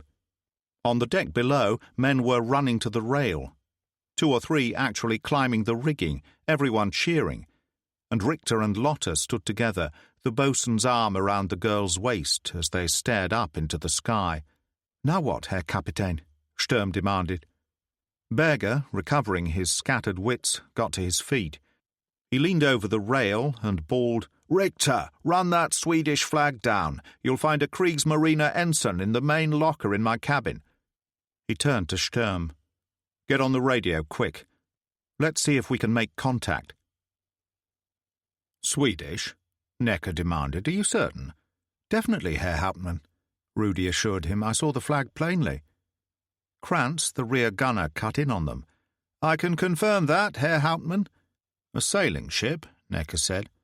"If I hadn't seen it for myself, I'd never have believed it. Let's take another look." He throttled right back, making his pass at no more than 150 this time, aware himself as they approached that the Swedish flag was fluttering down. "What on earth are they striking their colours for, Herr Hauptmann?" Rudy Hubner asked in bewilderment. "Search me," Necker said, and then grunted in astonishment as another flag was run up. As they flashed past, the flag stretched in the wind, and Krantz called excitedly, "A Kriegsmarine ensign, Herr Hauptmann, I swear it." "Don't worry," Necker called. "I saw it too, but it doesn't make any sense. I'm going round again." Schmidt, the wireless operator, touched his shoulder. "I'm getting something new now, Herr Hauptmann. It must be them. I'll switch over." A moment later, to his total astonishment, and with a clarity only to be expected at such short range, he heard Johann Sturm's voice clearly in his headphones saying, "This is the Deutschland, calling Big Black Eagle. Are you receiving me?" "Big Black Eagle?" Schmidt said in bewilderment. "What's he talking about?" "He doesn't want to identify us, you fool, in case anyone else is picking the message up," Necker said. "Here, let me speak to him." Jean Sinclair was having a last cup of tea before leaving for church, when Reeve and Janet arrived. "This is a pleasant surprise," she said. "I don't usually have much success when I try to persuade him to turn out on a Sunday morning." "Business, I'm afraid," Janet said. "But I persuaded him to put his uniform on anyway, so grab him if you can." Jean looked puzzled. Reeve said, "I've had word from Mallaig that Lieutenant Jago's got engine trouble. His deadline for fixing it is the middle of the afternoon. Otherwise they'll send someone else to pick up Gericke. Whoever it is, they obviously can't make it before late evening. Possibly even tomorrow morning." "I see." She glanced at her watch. The service, I might remind you, starts in 15 minutes. And unless you want one of Murdoch's public rebukes as we creep in at the back of the congregation, we'd better hurry." "All right," he said heavily. "I'll come. Only I'll have to catch you up. I want a word with Mary about butter and eggs. I'm fresh out." The door closed behind him, and Jean turned to Janet. "What about you?" "I don't think so. Not this morning." "What are you going to do?" "I'll think of something." Jean smiled. "I'm sure you will." Gerrica had breakfasted well on porridge and fried bacon and tomatoes supplied, surprisingly enough, by Lachlan's mother. After she had gone, Lachlan resumed his place against the wall. Gerrica said, "Sleep, Lachlan. When do you expect to get some sleep?" "Och, I need terrible little of that. An awful problem I was to my mother as a wee boy." Lachlan glanced at his watch. "No sweat, Commander. Murdoch takes over from me at 11 o'clock after morning service." "Ah, yes," Gerrica said. "He is some kind of pastor, is he not?" "That's right, and coxswain of the Morag Sinclair." "The Morag Sinclair." "The great love of Murdoch's life. She's a 41-foot Watson-type motor lifeboat. The station's at South Inlet, at the other end of the island, and Murdoch lives there." Gerrica said, "I don't understand. Why not here?" "Because in really rough weather the sea builds up so bad across the harbour bar it's impossible to get out. Much easier from South Inlet." "And this is always so?" "No. Once or twice a year it's impossible to launch from the inlet." "And what happens then, if there is a call?" "There's another lifeboat stationed at Barra." "And you, Lachlan, were you a member of the lifeboat crew before joining the army?" "Not with my belly," Lachlan said, "but my father was." He stopped smiling, and Gerrica, at a loss for words, stood there gripping the bars. The outer door banged, and Janet called. "Anyone home?" She was wearing a sheepskin coat, tweed skirt, knee-length boots, and tam o' shanter. "Has he been behaving himself, Lachlan?" "No choice," Gerrica said. "Young Lochinvar having sat against the wall looking in on me all night, with that rifle across his knees." She passed a packet of cigarettes and a couple of magazines between the bars. "To help you pass the time." "Not long now," he said. "Lieutenant Jaeger will be here at noon to take me away, is it not so?" "Engine trouble at Stornoway. Tonight at the earliest, maybe even tomorrow." He stood there looking at her through the bars, as if waiting for something. Suddenly she felt awkward, half angry with herself for being there at all. "I'll have to go now. I've got things to do." "My thanks," Gerrica said gravely, and held up the magazines. "For these, amongst other things." She turned and walked out quickly. In the intelligence room at Trondheim, Necker paced up and down moodily, smoking a cigarette.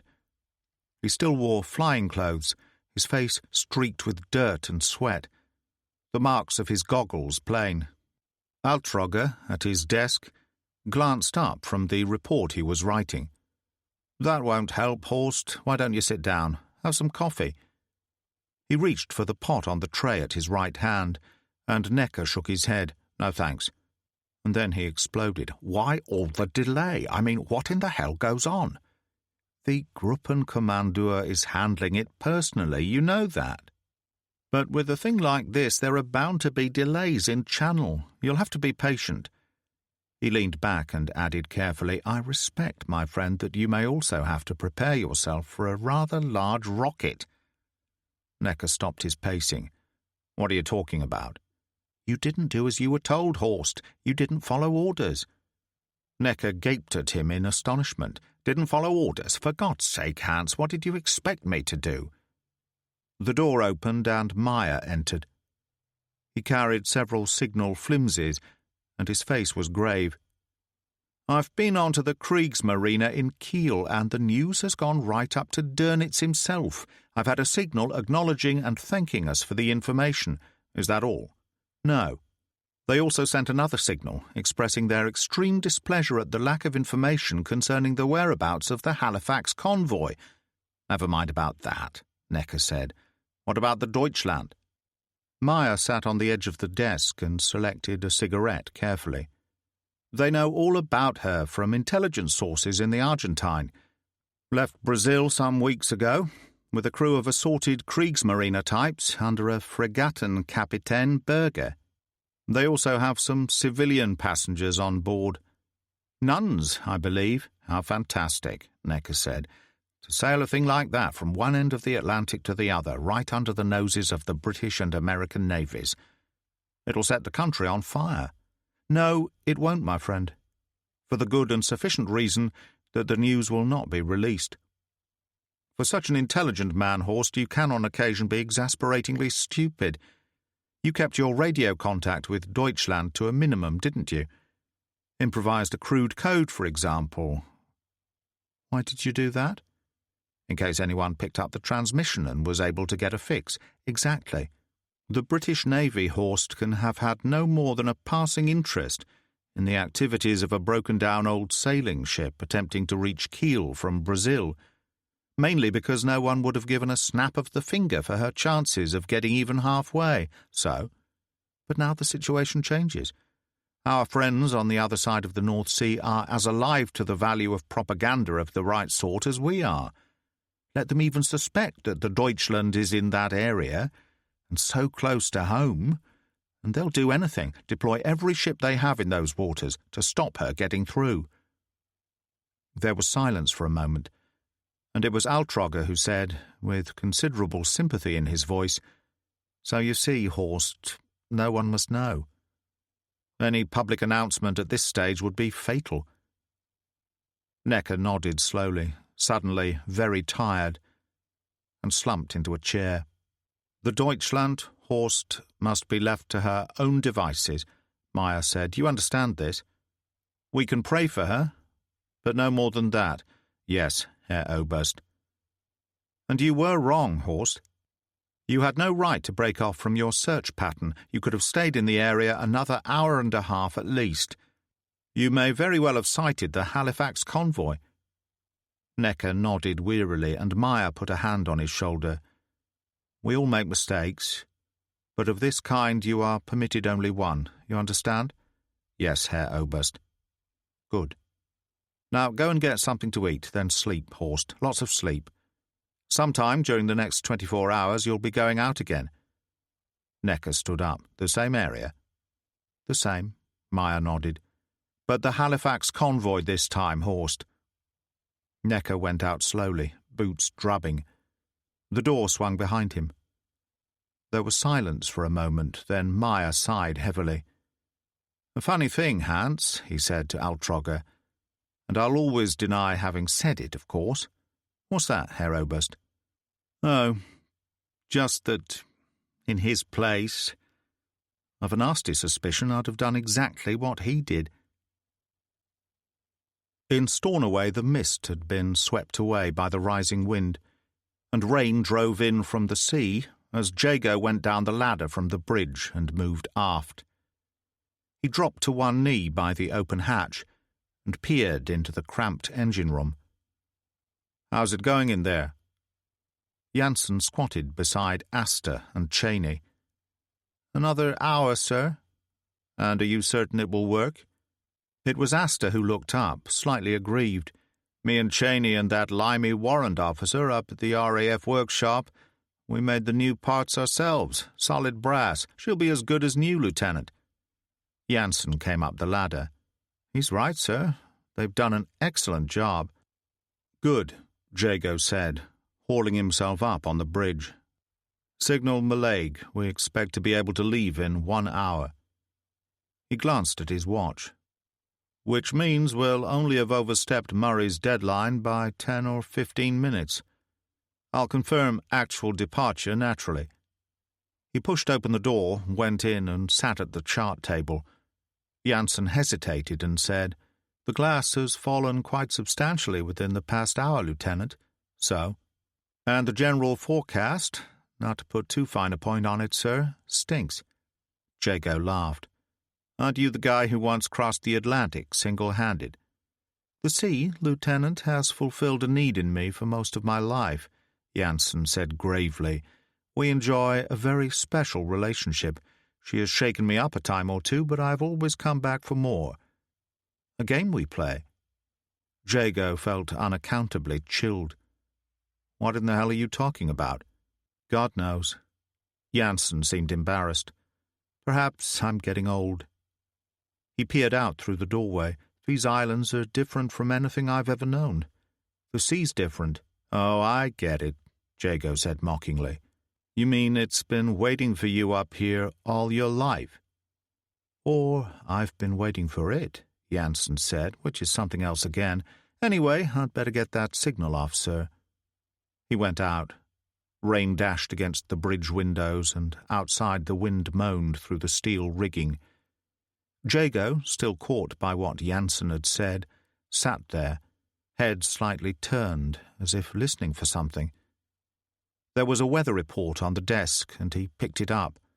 Sea areas Rockall, Bailey, Malin, the Hebrides. The picture was uniformly black. A deep depression moving in fast from the Atlantic.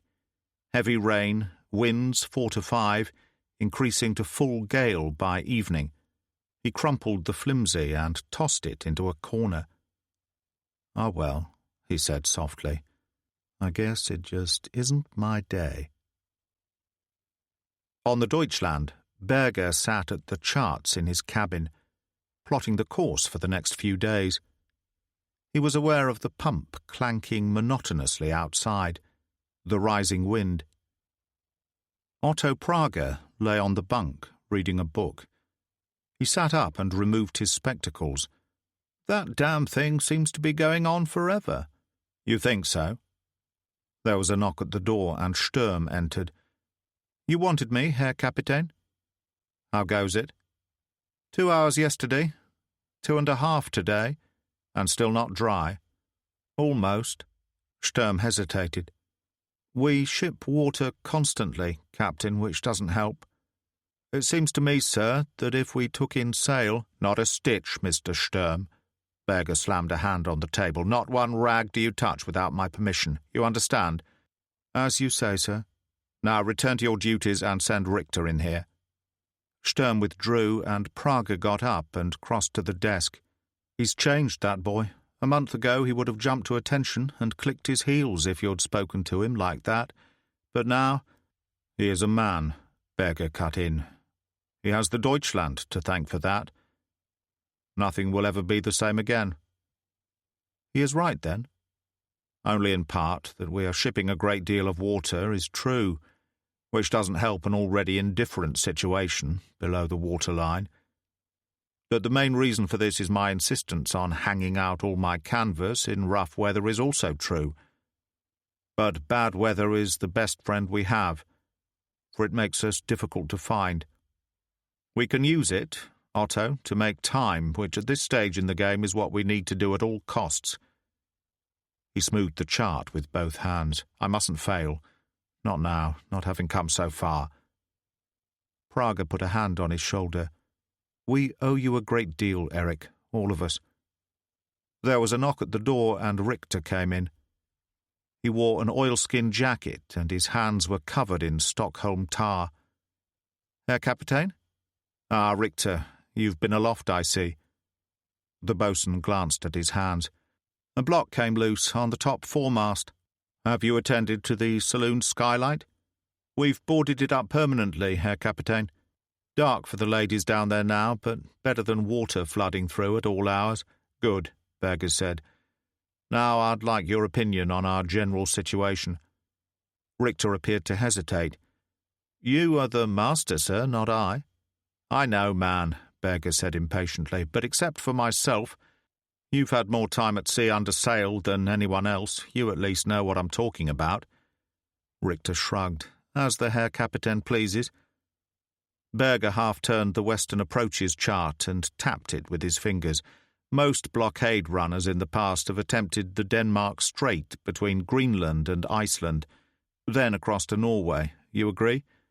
One doesn't exactly expect to find traffic up there, Herr Kapitän. But not for us, eh?" "Why?" "A possibility of spare ice floating around in the Greenland section." and we'd have to spend too much time north of the Arctic Circle. I agree, and once past the Hebrides, where should our present route take us? The Orkneys Passage? No, sir, Richter said. In my opinion, we'd do better to make our turn somewhere north of the Shetlands, then cut straight across for Bergen. Good, Helmut, very good. It's nice to have one's judgment confirmed. Berger rolled up the chart. There is just one other thing. Mr. Sturm thinks we're carrying too much canvas. Do you agree with him? Not if the Herr Kapitän wishes to make time, Richter said. However, I would point out that the glass is falling. In my opinion, we're in for a bad night. Berger, who had started to smile, frowned in irritation. All right, I wasn't born yesterday. You think I don't know the glass is falling? The boatswain went out. Berger unrolled the chart and looked down at it, scowling. Gericke moved his bed towards the gate to avoid the rain which was driving in through the broken window every so often when the wind gusted. When he had things arranged to his satisfaction, he went back and peered through the bars. It was just after 7, night falling fast, and as wild a scene as he had ever seen. Ragged waves stretching to the horizon, driving rain, sky of lead verging to black, yet here and there slashed with orange and gold. Suddenly, far out to sea beyond the end of the pier, he saw the dead end rise high over a wave, then plunge down again, her prow biting deep.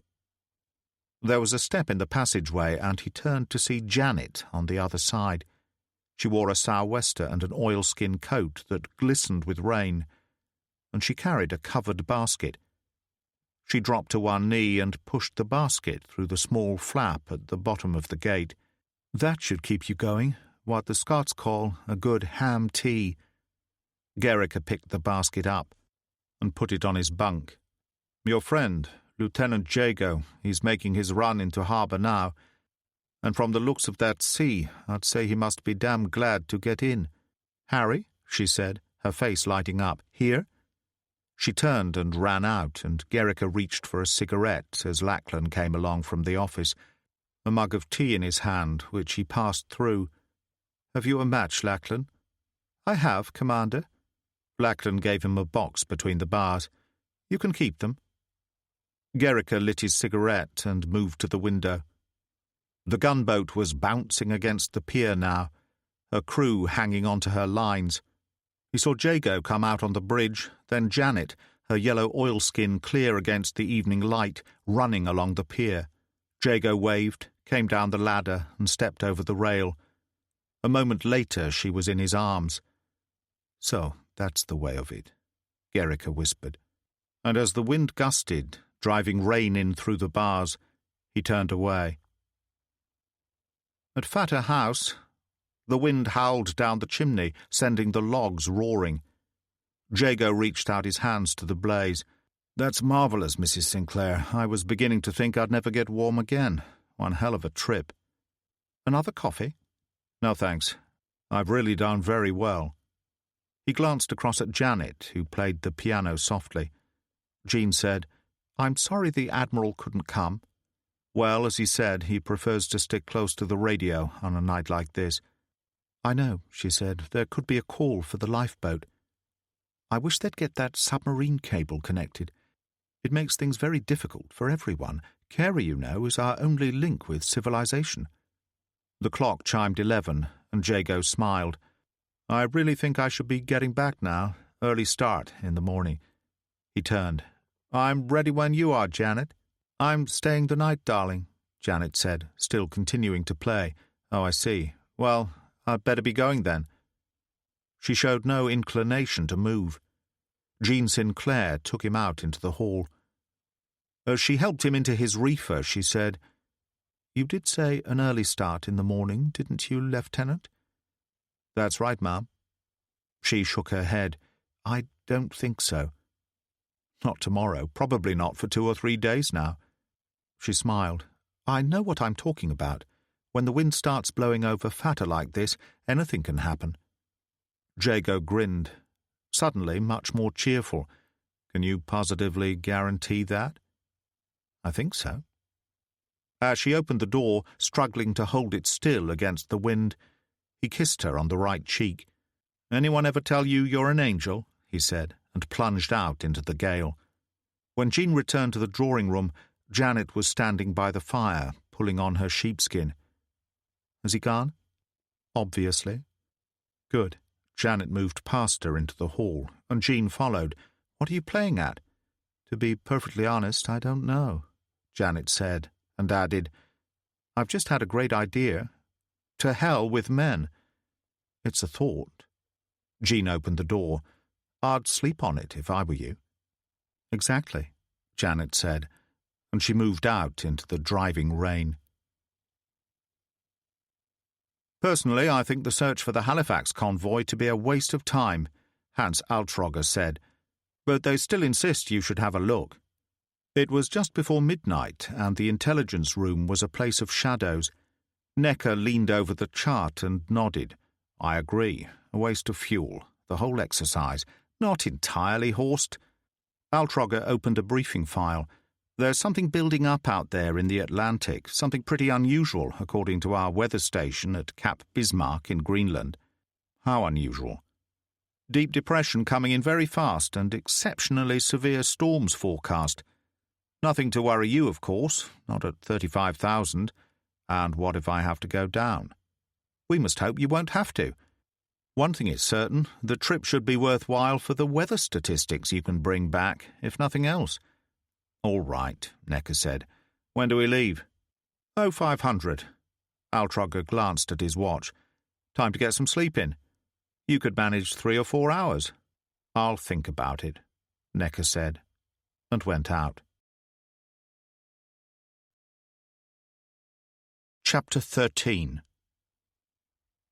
Barkentine, Deutschland, 25th of September 1944. Latitude 56 degrees 20 north, longitude 9 degrees 39 west. A bad night. Winds force 6 to 8, increasing. Heavy rain and a pounding sea. At 2 bells in the mid-watch I gave orders to furl the 4 upper topgallant and 4 upper topsail. This was accomplished with considerable difficulty. Richter, Winzer, and Clute have the wheel at this moment, which I snatch to enter the log. The barometer continues to fall. I greatly fear things will get worse before they get better. On Fata, it was Reeve who first became aware for certain that something completely out of the ordinary in the way of weather was building up. High winds always had made him nervous and restless. Unable to sleep, he got out of bed around 2 a.m., made a pot of coffee, and sat at the radio for a while to see what he could pick up. The air seemed alive with voices, crackling through the static. Some were faint and far away, others close at hand, but all had one thing in common: fear. Those who could were already running for shelter. At one point, a Royal Navy supply ship, south of Iceland, came in urgently to report a wind speed of 75 knots, increasing, with heavy seas and rain. She was trying to make Reykjavik. It was almost 3 o'clock when he tuned in to the first really vital transmission from RAF Coastal Command at Stornoway. "Suspect polar air depression imminent in sea areas Malin and Hebrides. Be prepared for winds of hurricane force within the next few hours. Expected direction northeast." Reeve sat thinking about it for a moment, then padded into the kitchen, closing the door quietly behind him. He had often joked that the telephone in the wall was so old that Alexander Graham Bell himself must have installed it, but just now it was a lifeline. He turned the handle vigorously for some considerable time, knowing there would be no one on duty at the post office on the quay. It would be necessary to raise Mrs. McBrain from her bed. There was no response at first. He tried again, and as he did so, the kitchen door opened and Janet entered, her dressing gown over her shoulders. "What's going on?" He waved her to silence as Mrs. McBrain's sleepy voice said, "Hello?" "Katrina, Reeve here. Can you put me through to Murdoch at South Landing? Sorry to bother you, but it's urgent." She was instantly alert. "Is the boat called out, Admiral?" "Not yet, but it could be before too long, the way things are building up. Hold on now, I'll put you through directly." He turned to Janet. "Put the kettle on, sweetheart. We'll have some coffee. We could be in for a long night." She was still slightly bemused, but went obediently to the stove, opened it, and fed wood into the still glowing ashes. Reeve waited impatiently. After a while, Katrina McBrain came back on. "I can't get through, Admiral." "You mean there's no reply?" "Oh, no, the line's dead, down in this wind, I'm thinking. Is there anything I can do?" "No, I'll see to it. But I think the crew should be alerted."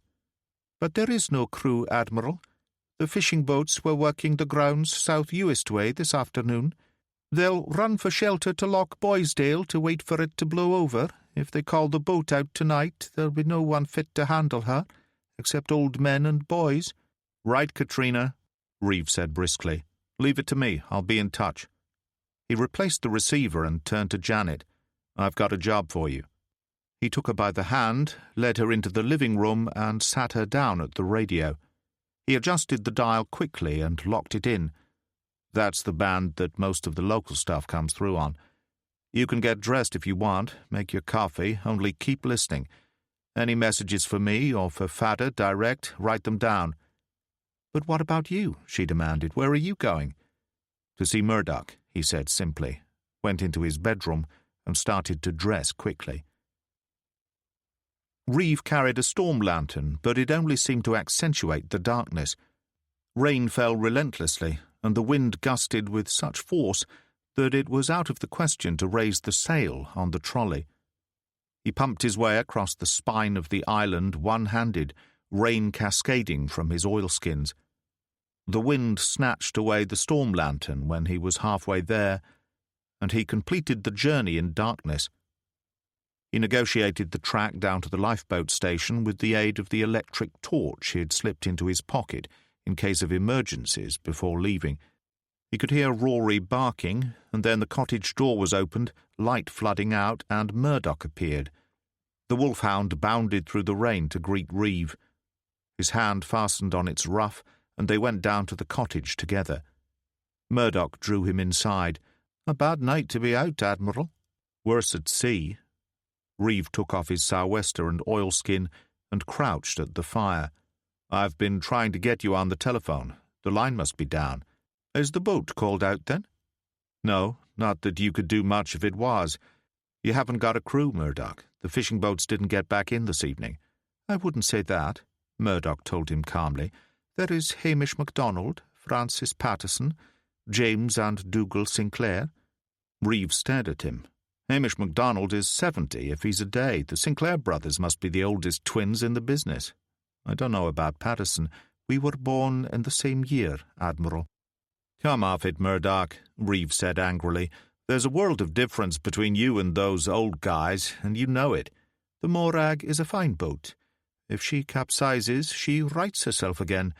Even if her engine compartments flood, her engines will still keep turning. You know the Morag, Admiral. It is not like the old days when young muscle was needed for the oars. Hamish and the others have fished these waters all their lives. They know their business. It is enough." "Well, I hope to God they don't have to be put to the test." Murdoch produced a bottle from a cupboard by the fire and found a couple of glasses. "Here now, this will put marrow in your bones again." Reeve gulped, tears springing to his eyes as the Ushka Beha exploded in the pit of his stomach. "Damn you, Murdoch, that not only hits the spot, it takes it right out. Anyway, you need 8 to man the boat, so you're still 3 short. What would you do about that?" "There's always Lachlan." "Who spews his guts at the first ripple on the water. You must be joking." A sudden gust of wind slammed solidly against the roof of the house, and the building shook. He shivered. "I don't like the sound of that. I caught a storm warning from Coastal Command on the radio before leaving. Winds of hurricane force within the next few hours from the southwest." Murdoch frowned. "Let us hope they are wrong. If that is the way of it, it's the devil's own job we'd have in launching." "You think so?" "I know it, Admiral." Reeve reached for his oilskin. I'd better be getting back. At first light we'll see if we can find where your line's down. And if I'm needed before then? Murdoch took his own yellow oilskin down from behind the door. Better I come with you now and see what is happening out there in the wide world. It was 5:15 when they reached Reeves' cottage, and when they went into the living room, Jean was sitting with Janet at the radio. "Hello, Carey," she said. "I couldn't sleep in this wind, so I thought I'd come along and see how you were making out. I'll get some tea." She went into the kitchen. Janet said, "Things have been warming up. The Stornoway boat was called out an hour ago to assist a fleet tanker in difficulties off Cape Wrath. Barra 20 minutes later." "Where to?" "Somewhere up in the North Minch. Our turn soon, I'm thinking," Murdoch said, as Jean returned with cups of tea on a tray. "No, not now, Mrs. Sinclair. I have 1 or 2 people to see. I'll be back later." He went out, and Janet said, "Where's he off to?" "Oh, rousting out Hamish MacDonald, the Sinclair twins, and a few other members of the Pensioners' Club, just in case they're needed," Reeve told her. "You must be joking. They're old men." "You try telling Murdoch that." There were various other notes on the table, and he picked one up. "What's this, another weather report?" "That's right, from the Meteorological Office." It was substantially the same as before. Sea areas Hebrides, Bailey, Malin, an intense depression giving rise to hurricane-force winds with heavy rain and sleet. A moment later, a voice crackled over the radio. "Mallaig calling Sugar 1 on Fata. Mallaig calling Sugar 1 on Fata." The reception was poor, crackling with static. Other voices crowding in. Reeve took the mic. "Reeve here, receiving you, strength 5, Mallaig." "I have Captain Murray for you, Admiral." There was only the static for a moment, and then Murray's voice broke in. "Hello, sir. How are things with you?" "Terrible. What about your side of the pond?" "Total chaos. 2 lighters sunk right here in the damned harbour, and a 900-ton coaster loaded with fuel drums broken loose from her moorings. We've been trying to contact Jago during the past hour. Routine check on all naval vessels. No success, I'm afraid. Any suggestions?" "Last I saw of him, he was safely tied up at the pier. I'll take a look and call back." "Be obliged if you would, Admiral. By the way, you're in for at least another really bad day. We've reports of winds gusting up to 100 knots. The weather boys tell me we can expect an almost vertical fall in barometric pressure." "For those few kind words, I thank you," Reeve told him. "Over and out." It was bitterly cold in the cell. Gerrica had slept little during the night, and at 5:30 he got up and went to the window, pulling a blanket around his shoulders. It was still dark outside, but occasionally the horizon exploded with electricity, giving a split-second instant picture of the scene in the harbour. There were several small boats adrift down there, as far as he could see, 2 of them upturned. The noise of the wind was higher now, a grating moan that was a constant irritation. He looked out again, and in another flash of sheet lightning saw a figure in an oilskin, lantern in hand, ploughing along the pier towards the gunboat. There was a step in the passageway, and Lachlan peered through the bars, an oil lamp in one hand.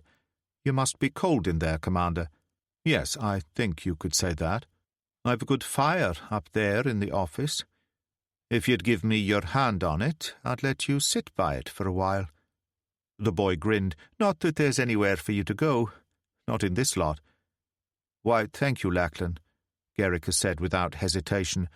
"My hand and my word. You are very kind." The boy unlocked the gate, and Gerrica followed him up to the office. The peat fire glowed white-hot in the draught. Lachlan handed him a mug of tea as a great gust of wind struck the roof, loosening tiles. "God help me, but it frightens me, that wind, Commander, frightens me to death. The same since I was a wee boy. Isn't that a terrible thing to have to confess?" "That one is afraid?" Gerrica smiled and offered him a cigarette. "Have one of these, Lachlan, and join the club." Marystown had never been a good anchorage, and though sheltered from the wind when it was from the southwest, A considerable sea was apt to build up inside the harbour. The Dead End had had a bad night. Twice she had dragged her lines, on the first occasion being hurled back against the pier by a severe gust with considerable force, and she was under regular attack from loose boats in the harbour. Jago and his crew had been at action stations for much of the night, engaged in a constant battle to save the old gunboat from dashing her brains out against the pier. By 5:30 he was exhausted. He was aware of the storm lantern on the pier, but didn't realise it was Reeve coming aboard until the Admiral mounted the ladder to the bridge. "How goes it?" "We're hanging on, sir, that's about all. I think I'd rather be taking my chances in the open." "Don't kid yourself. You think this is bad? Wait till it gets worse. Murray's been in touch. He can't raise you." "I know. Our radio's taken a pounding. I'll be surprised if they can ever put it together again." "Okay, I'll notify Murray you're still in one piece. If you can spare an hour when it gets lighter, come on up to my cottage. I've an idea I might need you." "Will do, sir." Reeve judged his moment to step over the rail and hurried back along the pier. Berger kicked open the door of his cabin and lurched inside, followed by a tremendous gust of wind and rain. The oil lamp above his desk was swinging in its gimbals, light and dark chasing each other back and forth in the corners. Otto Prager, who had been lying on the bunk, sat up in alarm. "What is it, Eric?" Berger was soaked to the skin, in spite of his oilskins. His face was wild. "I lost another man." He leaned heavily on the desk for a moment, then made his way round to the other side, with all the care of a drunken man, as the floor heaved. He sagged into his chair. "I'm sorry," Prager said. "Aren't we all?" Berger opened the top drawer, took out the ship's log, and picked up his pen. 5 bells in the morning watch, and conditions as bad as I have ever known. We have reduced sail to main lower topsail and storm staysail with great difficulty. Conditions aloft were atrocious. At 4 bells, 2 enormous waves swept down upon the ship. She rose the first, but while in the trough on the other side, the second wave struck, reaching halfway up the foremast. There were 8 men in the rigging at that time by my orders, amongst them leading electrician's mate Hans Bergman, who was swept away. "So far," Berger said bitterly. "Poor lad, all this bloody way. And for what?" "You need sleep, Eric." "You're right," Berger said. "Wake me in half an hour." He laid his head on his hands and closed his eyes. Prager sat watching him, the light from the wildly swinging oil lamp flickering backwards and forwards across the room, and outside the thousand several voices of the wind seemed to rise to a crescendo. "It's the sea, Otto," Berger said softly without opening his eyes. "I think maybe it's decided to come for us." In the saloon, the nuns grouped around the table, heads bowed, hands clasped. Water dripped in through the skylight, but the boards, for the present, seemed to be holding, and here, as in the rest of the ship, there was not a dry inch to be found. Water pouring down the companionway, swilling in and out of the cabins. Sister Angela prayed aloud in a firm, steady voice, "Thou, O Lord, that stillest the raging of the sea, hear us and save us, that we perish not." The doors at the top of the companionway opened, and Richter clattered down the steps, carrying a large billy can which he set on the table. His cap was soaked, his tangled beard and oilskin streaming with water. He stood there waiting, chest heaving. Sister Angela faltered, then continued her prayer to the end, and crossed herself. "Captain's compliments, sister. Hot coffee, just made on the oil stove in his cabin." "My thanks to Captain Berger. How are things?" "Bad," Richter said. "We lost another man, young Bergman, swept from the rigging." "We will pray for him." "Yes, you might well do that, sister." He turned and went back up the companionway. "Let us pray, sisters, for the soul of Hans Bergman, that he may find peace." But Lotta, at the other end of the table, turned suddenly, mounted the companionway before a word could be said, and went out on deck. It was a sight to take her breath away. Although it was well past dawn, there was no day. The sky was black, mountainous swirling clouds touched with violet and red, as if somewhere beyond in the gloom great fires burned. Lightning flickered constantly, and the wind howled like a mad dog, slashing at her face. Everyone on deck had his hands full, and no one noticed her. Sturm had the wheel, with Vince and Kloot, and 4 men manned the pump, each one tethered to the mainmast by a line. The sea swept in over the ship in a solid mass, taking all before her. Lotte hung on to the ladder. The Deutschland seemed to lie right over, then righted herself. Without their lifelines, the men on the pump would have been washed away.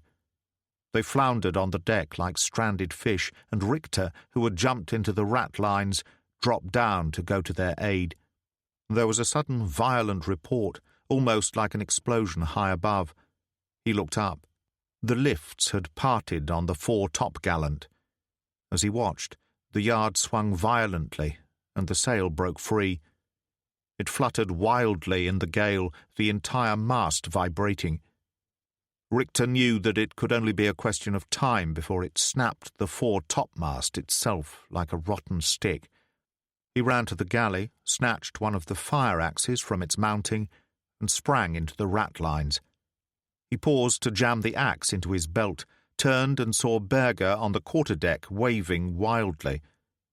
Impossible to hear what he was calling, but it was plain enough from his gestures that he wanted Richter down out of there. But if that sail was left and brought the mast down... Richter kept on climbing, gritting his teeth. His oilskin was worse than useless, more a hindrance than a help, for it offered little protection against such heavy and continuous rain. The rigging was swollen, every rope stiff, and each time he raised an arm to pull himself up, a cold stream of water slopped in between clothes and skin.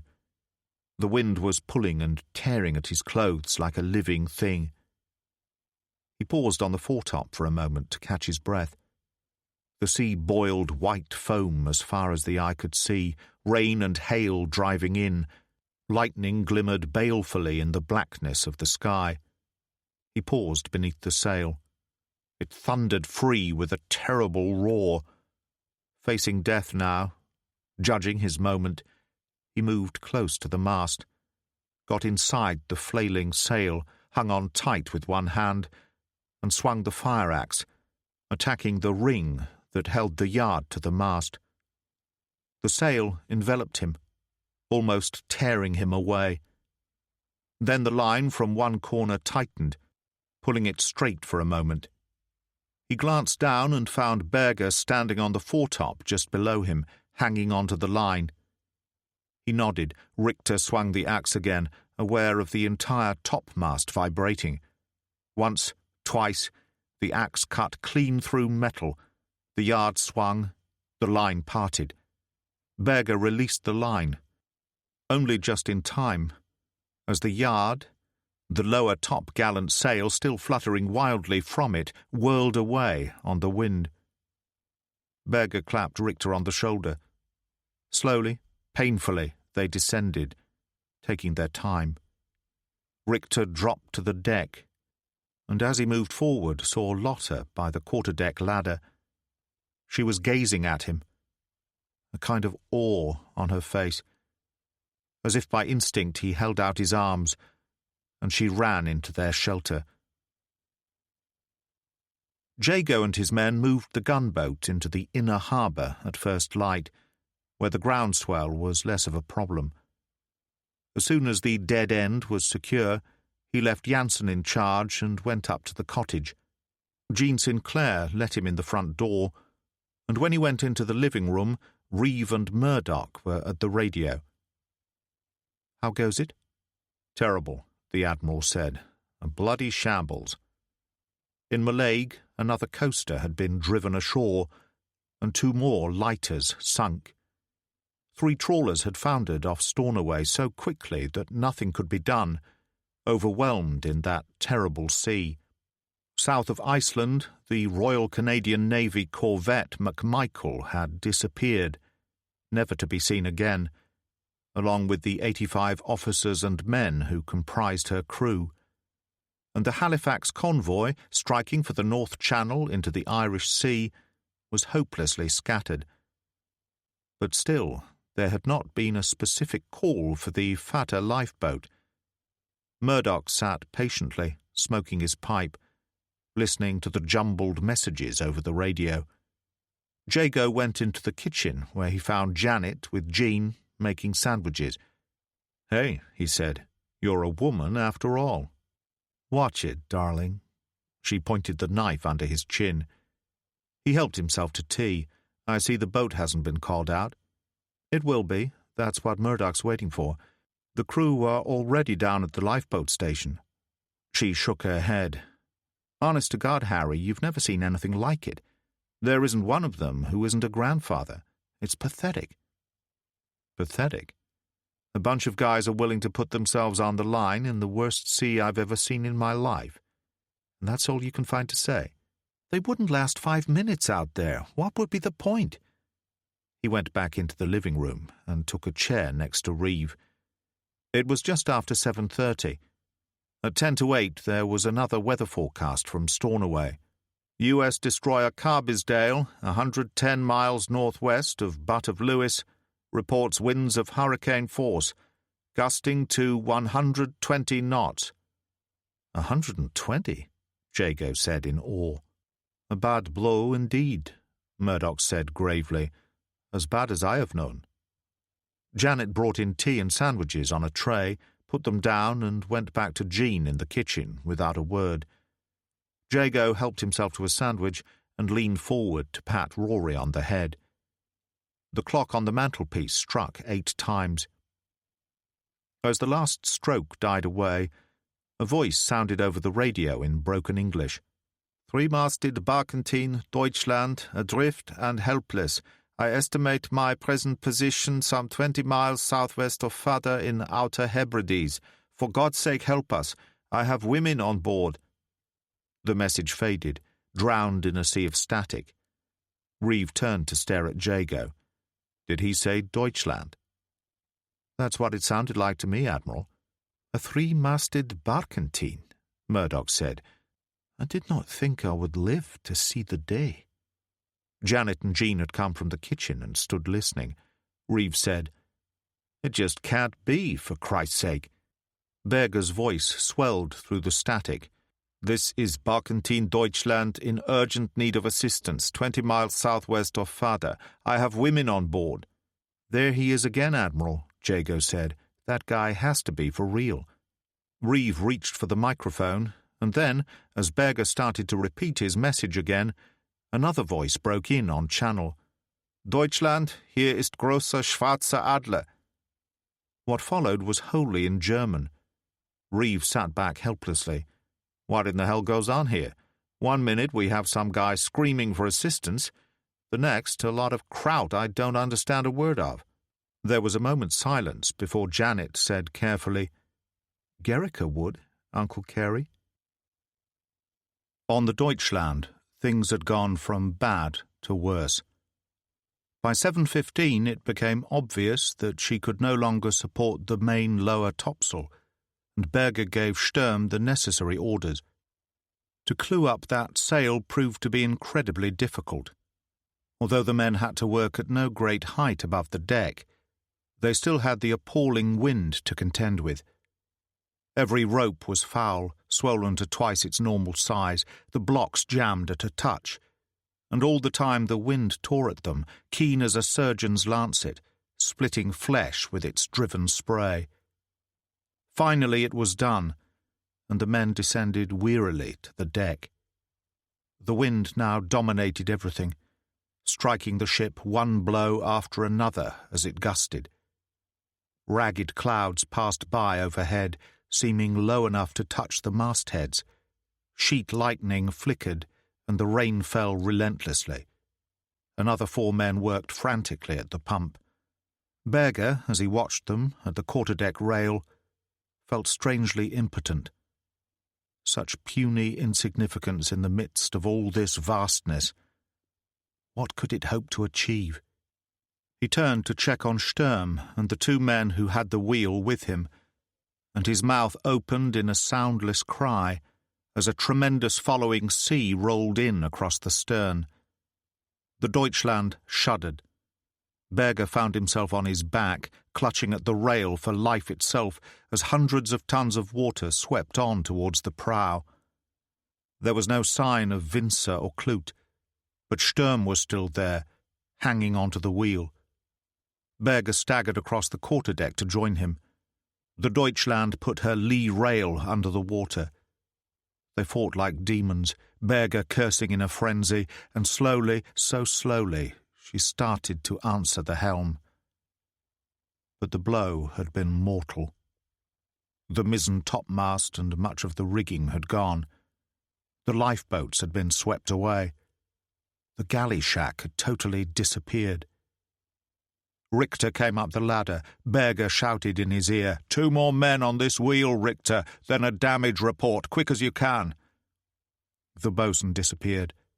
A few moments later, Holzer and Endras came up to take over the wheel. "You're in charge here, Mr. Sturm. I'll see what the situation is below." As Berger reached his cabin door, Richter came up the companionway. "Are the sisters safe?" Richter nodded. "Shaken up and badly scared, but we've other problems now, Herr Kapitän. 20 inches of water in the bilges and rising." Berger turned to look at the Deutschland. Rigging lines danced on the wind. The fore-lower topsail had torn free, and half of it still fluttered from the yardarm like a ragged grey flag. Here and there, planking protruded from the deck, and the pipe rails were smashed. The entire ship shuddered as she wearily climbed another great wave, and a squall hit her. Richter knew what he was thinking, could smell defeat. "It's no good, is it, Helmut?" the captain said. "We're finished." "I'm afraid so, Herr Kapitän." Berger nodded. "Take over from Mr. Sturm, and tell him to bring the radio to my cabin right away." Necker had left Trondheim at 5, and the flight over Scotland, at 35,000 feet, far above the weather, had been completely without incident. He had arrived in the target area, however, to find a very different situation. Clouds boiled below him, dark and menacing, tinged with orange and fire, twisting and curling like black smoke. Schmidt said, "They're having hell of a time down there today. My English is only fair, but I know SOS when I hear it. I'll cut you in, sir." There was another message coming through now. "Sea areas Malin and Hebrides, wind gusting to 130, barometer reading 970 and still falling." It was Schmidt who said, "I know one thing, Herr Hauptmann. The Halifax convoy won't be a convoy any longer. She'll have been smashed to pieces." But Necker, gazing down into that black smoke below, was thinking of the Deutschland. He said to Rudy, "You've got the position where we saw the Deutschland yesterday. Average, let's say, 10 knots on a northeast by north course. See what your dead reckoning can do with that for her present whereabouts." "But, Herr Hauptmann," Rudy protested, "our orders," Necker said coldly. "Do as you're told, and shut up." It only took the boy a couple of minutes to produce the desired information, and he passed it across. Necker altered course immediately, switching on his intercom at the same time. "Listen to me, you lot. They told us this was the finest all-weather plane in the world, claimed it would even operate under hurricane conditions. Let's see if they're right. I'm going down into that shit to find out what's happening to the Deutschland. My decision." He pushed the column forward, taking the Junkers into a shallow dive, and started to descend. Within a few minutes they were enveloped in cloud and heavy rain, lightning flickering at the wingtips. They continued to descend at speed, buffeted from side to side in the heavy wind. Necker had to hang on to the column with all his strength. At one point they slewed to port, the wind striking a series of blows on the fuselage that stripped pieces from the wings, but he regained control and maintained his dive. They were at 10,000 and still descending, still enveloped in dark, swirling clouds. Rudy had unclipped his oxygen mask and stared out through the windscreen, his face very white. And it was all a waste of time, Necker told himself. In such weather, it was highly unlikely that the Deutschland would have been able to maintain her original course, and her speed, after all, was only an estimation. At 3,000, the Junkers burst out of the clouds into a great bowl of luminous light and torrential rain, a sea of foam stretching to the horizon. And there she was, quite incredibly, about half a mile away to the southwest. "Rudy," Necker said, "I owe you a bottle of champagne." And he banked steeply to port. Rudy had the binoculars out. "She looks in bad shape, Herr Hauptmann."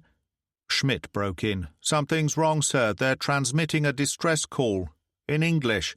Berger is asking for help." "Hook me in," said Necker grimly, "and I'll talk to him myself." Chapter 14.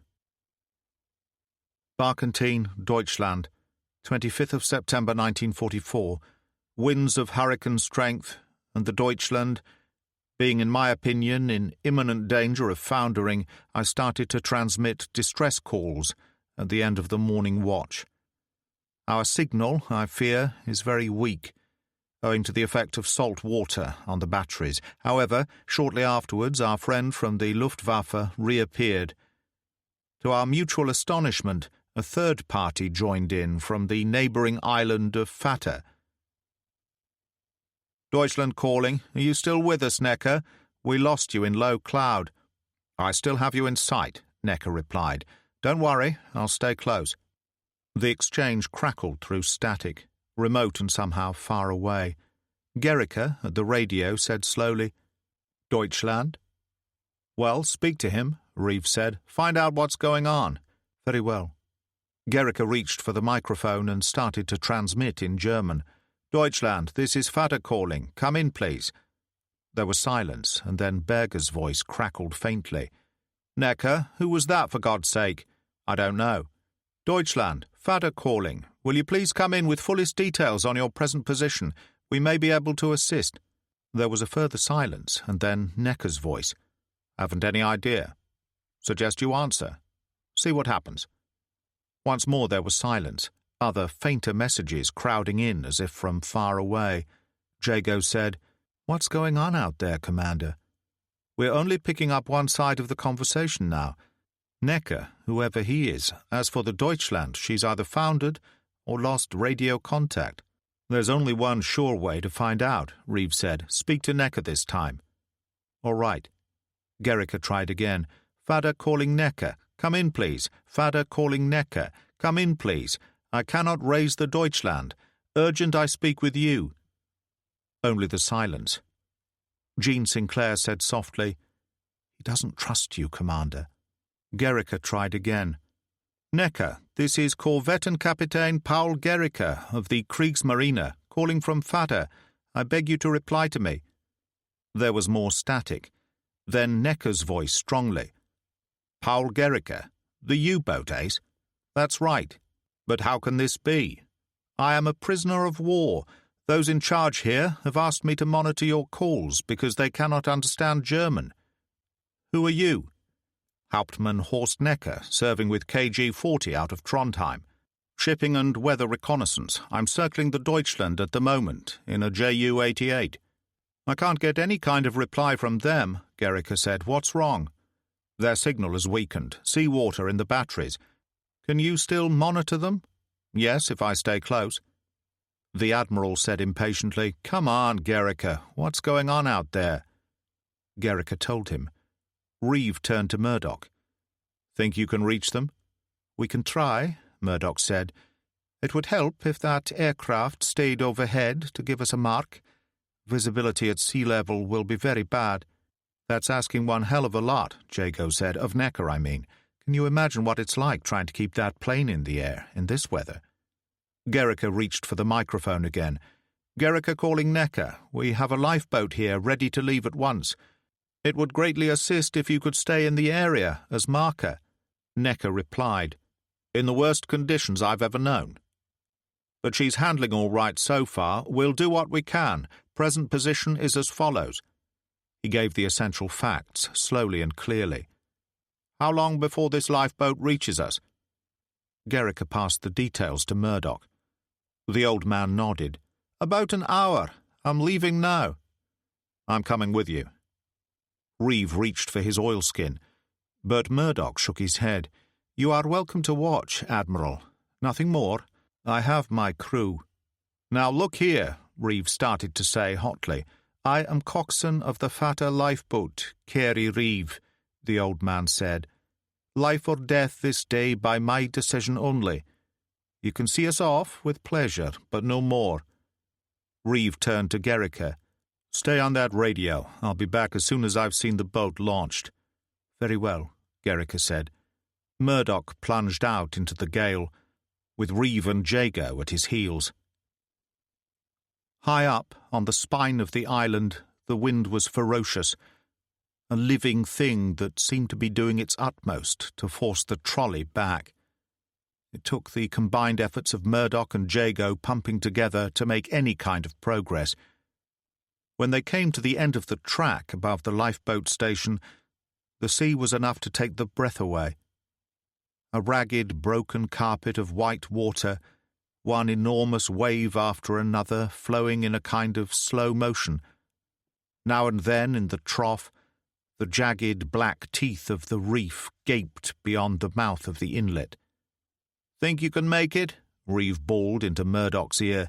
"Perhaps," the old man replied. There were people clustered around the lifeboat house, mainly women and a few children. As the three men hurried down the track, there was the sound of running behind, and Lachlan overtook them. "I came as soon as I heard," he said, slightly breathless, "and half Marystown behind me. Will you be needing me, Murdoch?" "There are 6 of us, Lachlan. We can manage fine." Murdoch moved on through the small crowd and entered the boathouse. His crew already waited in the boat, wearing yellow oilskins and life jackets. The doors at the end of the slipway were open. He pulled on an oilskin and moved a yard or two down the slope from where he could see into the mouth of the inlet. He looked up at his crew. "There is a chance it can be done. 1 in 10 only, but worth a try. There is a ship out there in a bad way and women on board. And if we don't go now, we don't go at all, not the way the sea builds up out here. If any one of you thinks better of it, speak up and get out of the boat." The last remark was delivered in the same calm, matter-of-fact tone as the rest. White-bearded Francis Patterson replied with a touch of impatience, "Can we be off now, Murdoch? Or are we going to hang about and jaw all day?" "So be it," Murdoch said, and went up the ladder. The women in the small crowd moved down to the strand, talking anxiously amongst themselves in low voices. The Morag Sinclair emerged from the mouth of the boathouse a moment later, sliding down the slipway at considerable speed, and entered the water, her prow biting deep, spray fanning high into the air. She moved on through the heavy swell, lifting as a great wave smashed in through the narrow mouth of the inlet. For a moment the reef gaped again through broken water. There was silence from the crowd, only the wind howling. "It's no good," Reeve said. "They'll never make it. It's madness. Those waves must be 30 feet high. If they hit at the wrong moment, they'll be chewed to pieces out there." But the Morag kept going, out through the entrance in a burst of speed. "He's trying to catch the next big swell for clearance over the reef," Jago cried. Perhaps it might have worked. Murdoch's 1 chance in 10. But at that moment the wind gusted with such violence that a woman screamed somewhere in the crowd. The Morag Sinclair staggered, then veered sharply to port, and seemed to poise high on the swell above the black rocks suddenly revealed. "She's going to strike!" Reeve cried. An enormous wave bored in, rising 30 or 40 feet into the mouth of the inlet, carrying the lifeboat broadside on, helpless before it. She struck close inshore, water boiling over her in fury. washing 2 of the crew straight over the side. Harry Jago was running now, down into the surf, reaching out for a yellow oilskin. He was aware of Francis Patterson's face surfacing beside him, eyes closed, teeth bared. And then there were others beside him, waist deep in the freezing water. Admiral Reeve, with his one good arm, floundering. The black patch lifting to reveal the ugly, puckered scar, the eyeless socket. Jago turned the yellow oilskin over to find James Sinclair, and heaved him backwards through the surf to where willing hands stretched out to help. The next few minutes were a total confusion of shouts and screams, the Morag Sinclair grinding in through the surf on each succeeding wave. A line was thrown, another, and people running from the boathouse brought more. Jago found himself heaving, bending his back in the surf, Lachlan and Reeve beside him. Once, falling flat on his face, he took a moment to collect himself, and was astonished to see a dozen women on the next rope, skirts swirling up about their hips. The wind blew sand straight into his face. He closed his eyes and kept on hauling, the rope burning his shoulder. Then he was on his hands and knees. This time, when he opened his eyes painfully and looked about him, everyone seemed to be roughly in the same position, and the Morag Sinclair, tilted to one side, was safe on the beach. Jago and Reeve got to their feet and went forward. Murdoch appeared at the rail above them. His face was very pale and twisted with pain. "Are you all right?" Reeve called. "I took a knock when we broached. It's nothing." Jago circled the boat. "Only superficial damage, and the screws are intact." "That's something," Reeve said. "At least there's been no loss of life. A miracle." Murdoch hooked a ladder over and came down it awkwardly as the crowd surged forward. His left arm swung loosely at his side, in a way which Jago thought was distinctly unhealthy.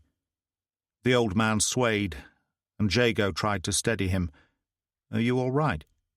Murdoch pushed him away. "Never mind me." He turned to Reeve.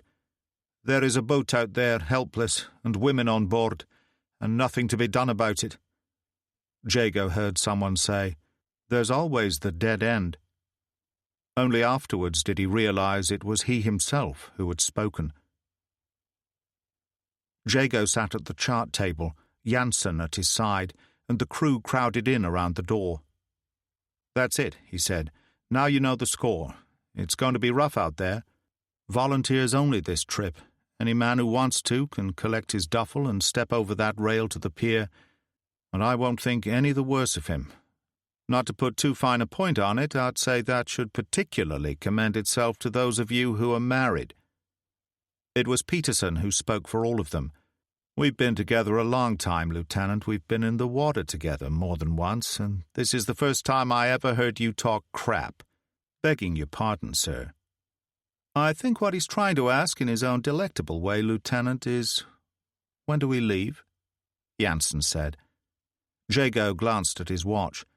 "The Admiral's due at any moment with the Deutschland's present position. I'd say we'll be moving out of here within the next 10 to 15 minutes. He looked up. "So what are you all hanging about for?"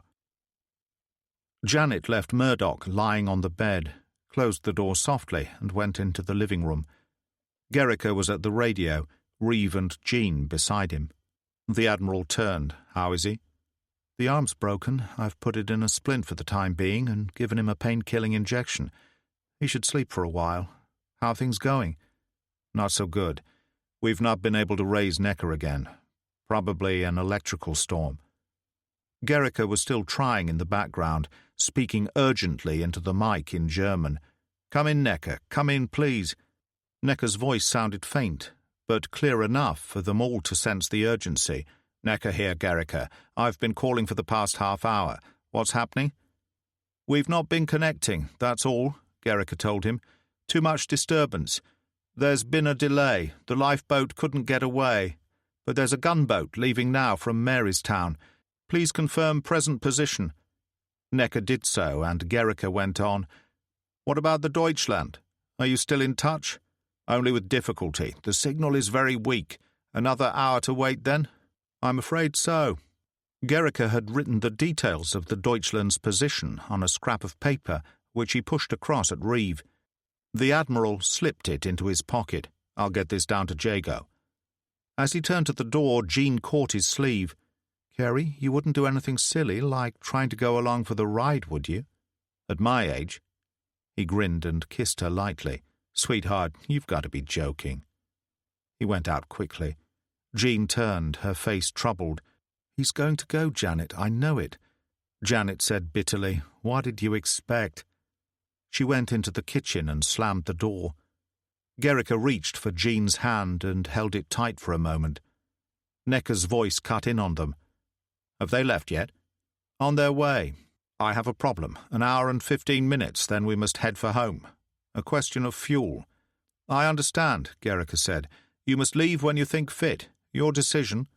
He switched off and turned to Jean with a smile. And now, if you dare venture in there, I think we could all do with one of your nice hot cups of tea. The dead end was ready and waiting, her engines turning, when Reeve went onto the bridge.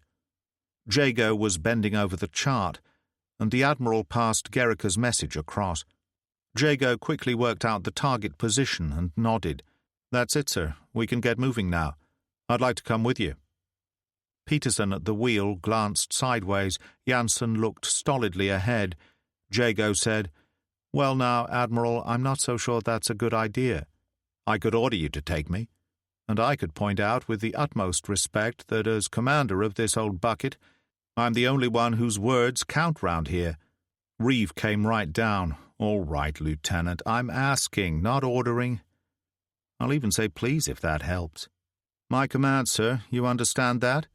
Perfectly. Jago nodded and turned to Janssen.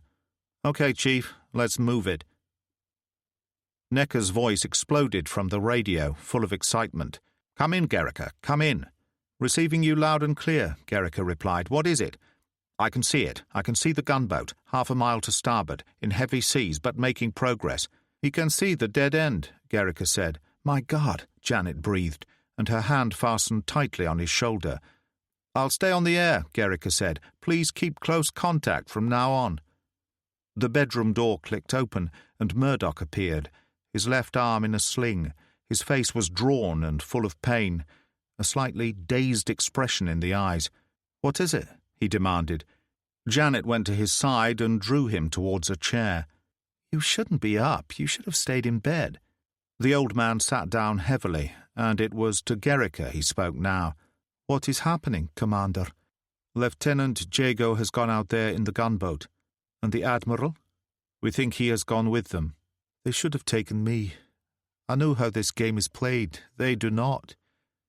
There was only resignation in Murdoch's voice now. God help all of them.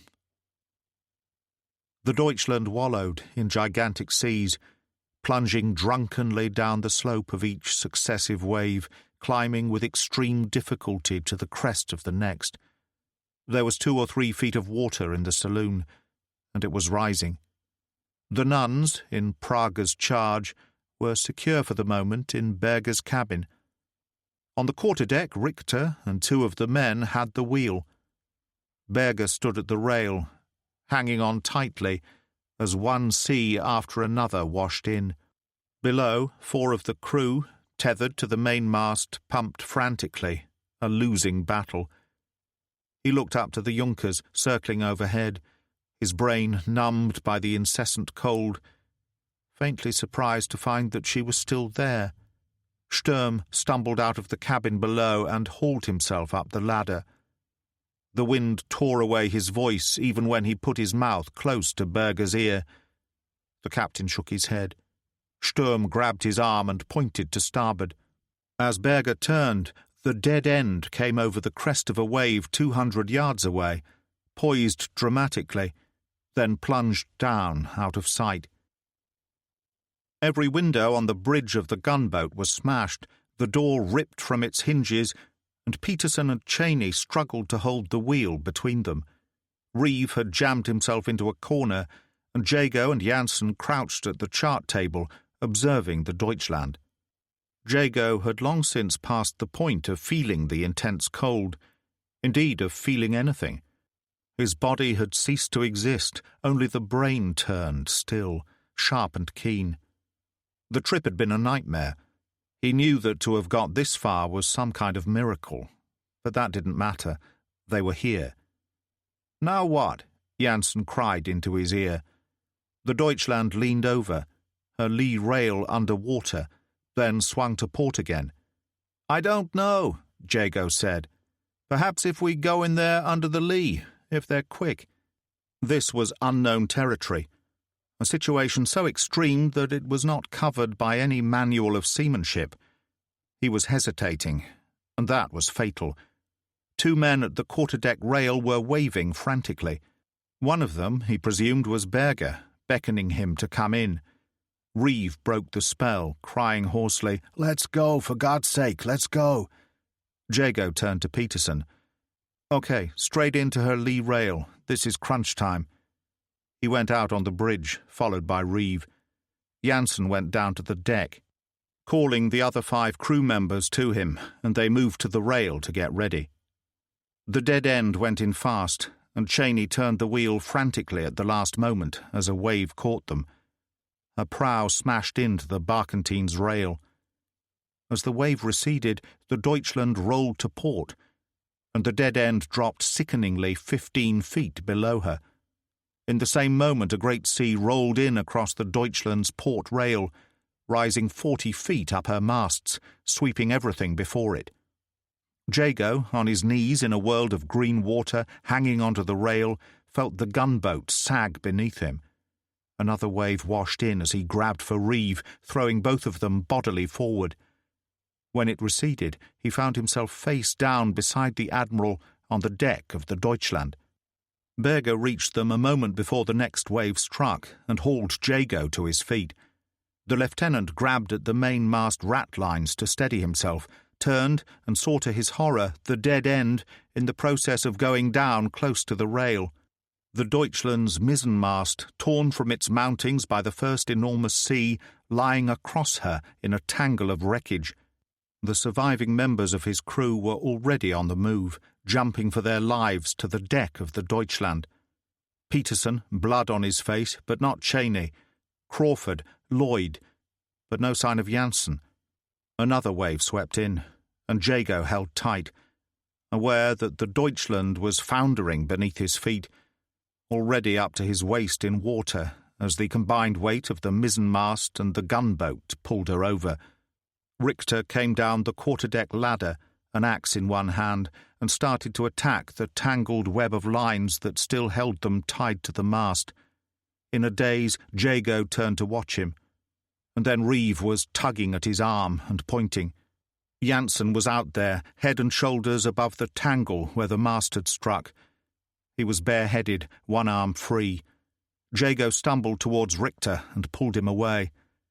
The German had him by the oilskin with one hand, holding him off, and Reeve was screaming into his ear, "It's got to be done, Jago, otherwise we all go." Jago turned to look out at Janssen as if in a dream. Could have sworn he smiled, and then, quite distinctly, heard the chief call, "Get it done, Lieutenant!" Suddenly, unable to breathe, he tore the axe from Richter's grasp. "Damn you," he cried. "Damn you all to hell." There were tears in his eyes. The axe rose, descended, cutting deep, rose again and again in a frenzy. The Deutschland lifted as the mast tore away from the gunboat, and Jago was hurled on his back. He got to his feet in time to see the mast and what was left of the dead end drifting rapidly away. He caught a final glimpse of Janssen, his arm moving in slow motion, as if in a kind of benediction. Then another wave rolled in, and there was nothing. Jago hurled the axe into the sea, turned, and stumbled away. At almost the same moment, Necker's voice sounded on the radio again. "She's foundering. The gunboat has foundered." Gerrica turned and said gravely, "I'm afraid the dead end has gone down." Jean Sinclair slumped into a chair, stunned. Janet said frantically, "It can't be." "Come in, Necker, come in. Please confirm your last message." There was silence, the crackle of static. Janet said in a dull voice, "All gone, all of them. Uncle Carey, Harry." Necker's voice cut in on her. "Have been in communication with the Deutschland. The gunboat foundered under her lee rail when the mizzenmast fell on her. There were 6 survivors from her crew, all of whom are now safe on board Deutschland." 6 survivors, Gericke translated rapidly. Jean grabbed his arm. "Who? I must know who." "Admiral Reeve, Lieutenant Jago, and 4 others, Necker continued. Gericke turned to Jean. "He's safe, Mrs. Sinclair, for the moment at any rate. On board the Deutschland." He glanced at Janet. "And so is your lieutenant." Necker's voice broke in again. "What happens now? What shall I say to the Deutschland?" Gericke sat there for a long moment. Then he told him. When he had finished, Necker said, "Are you sure? You will see to it personally?" "My word on it." "I'll tell them what you say. The trouble is, I'm already 10 minutes past the critical point as regards my fuel for the return trip. There is nothing more you can do here, my friend. Speak to the Deutschland and go home." There was a brief pause. Janet said, "What's going on? What have you been saying?" Gericke motioned her to silence. Necker's voice sounded again. "I've spoken to Berger. Told him what you intend." "Has he told the Admiral?" "Yes, he's sent a rather peculiar message for you." "What is it?" "He says, isn't it about time you realized you'd lost the war? Does that make any sense?" "Of a sort." "And now, my friend, you must be leaving." Necker said, "Goodbye, sir. It's been an honor to know you." "And you, Herr Hauptmann." And then there was only that damned static again. Gericke switched off the set and reached for a cigarette. "So," he said. "What's going on?" Janet began, but Murdoch waved her down. "Be still, girl." He leaned close to Gericke. "Well, Commander?" "Necker's had to leave. He's already dangerously short of fuel. But before he went, I asked him to send a last message to the Deutschland." "And what would that be?" "I told them to hang on because we'd be coming for them in the lifeboat." "But that's impossible," Jean said. "She's on the beach at South Inlet." "And even if we could launch her again," Murdoch said, "she will never make it over that reef and out to sea, not as the wind is. I told you that. I'm not suggesting that you launch her from South Inlet, but from here in the harbour." Murdoch shook his head. "Madness. It can't be done, and if it could, if you dragged that boat from one end of the island to the other, who could take her out there?" He looked down at his broken arm. "One hand is not enough, not in weather like this." "I told them I would come myself," Gericke said simply. "I told them exactly what I intended." He turned to the 2 women. "The Admiral knows, and so does Jago. They must also know that it is their only chance of life now." The door burst open, and Lachlan ran in to collapse against the table, chest heaving, as if he had run for some considerable distance. "What is it, lad?" Murdoch demanded sternly. "Pull yourself together now." "I've been up on Faith na Falla," Lachlan said, struggling for breath, "along with half the town. The Deutschland has just come into view." As Janet and Gericke went over the crest and stood on top of the hill, the wind almost knocked them back again. She held onto his arm tightly, and Murdoch and Lachlan, Jean Sinclair between, followed after them. There were dozens of women there, many of them wearing the oilskins of absent husbands, most with shawls bound tightly around their heads against the wind. The sea raged in fury, a boiling cauldron. Visibility, because of blown spindrift and sleet, was poor, and yet they were able to see her a couple of miles out, lifting on the crest of a wave, 2 masts only now, and the rag of a staysail still intact. Murdoch raised his binoculars. "Aye, she's in a bad way, sure enough," he said, and then swung the binoculars slightly to the northwest. Lachlan said, "She's going straight on to the Washington." "I fear so." Someone in the crowd cried out, and then another voice was raised. Another. Women were moving forward, arms outstretched, calling out, as if by the simple power of their voices they could haul her back, prevent what was happening. Gericke said nothing, but simply reached for Murdoch's binoculars and focused them on that place where the sea boiled in fury, spray lifting 100 feet into the air over jagged rocks. The Deutschland was no more than 300 yards away from the reef, drifting in fast to a rising chorus from the women on the hill. "She'll strike," Murdoch said, taking back the binoculars. "Can't avoid it now." He stood there, legs apart, watching intently through the binoculars, and when he finally turned, his face was surprisingly calm. "The old Washington will hold her tight for a while. Time enough if we move fast." He waved his arm at the crowd. "Follow me, all of you." He went straight down the hill. Gericke and Janet, Jean Sinclair and Lachlan followed. As the word spread, others went after them until, in a few moments, the top of the hill was deserted. The track emerged at the side of the church.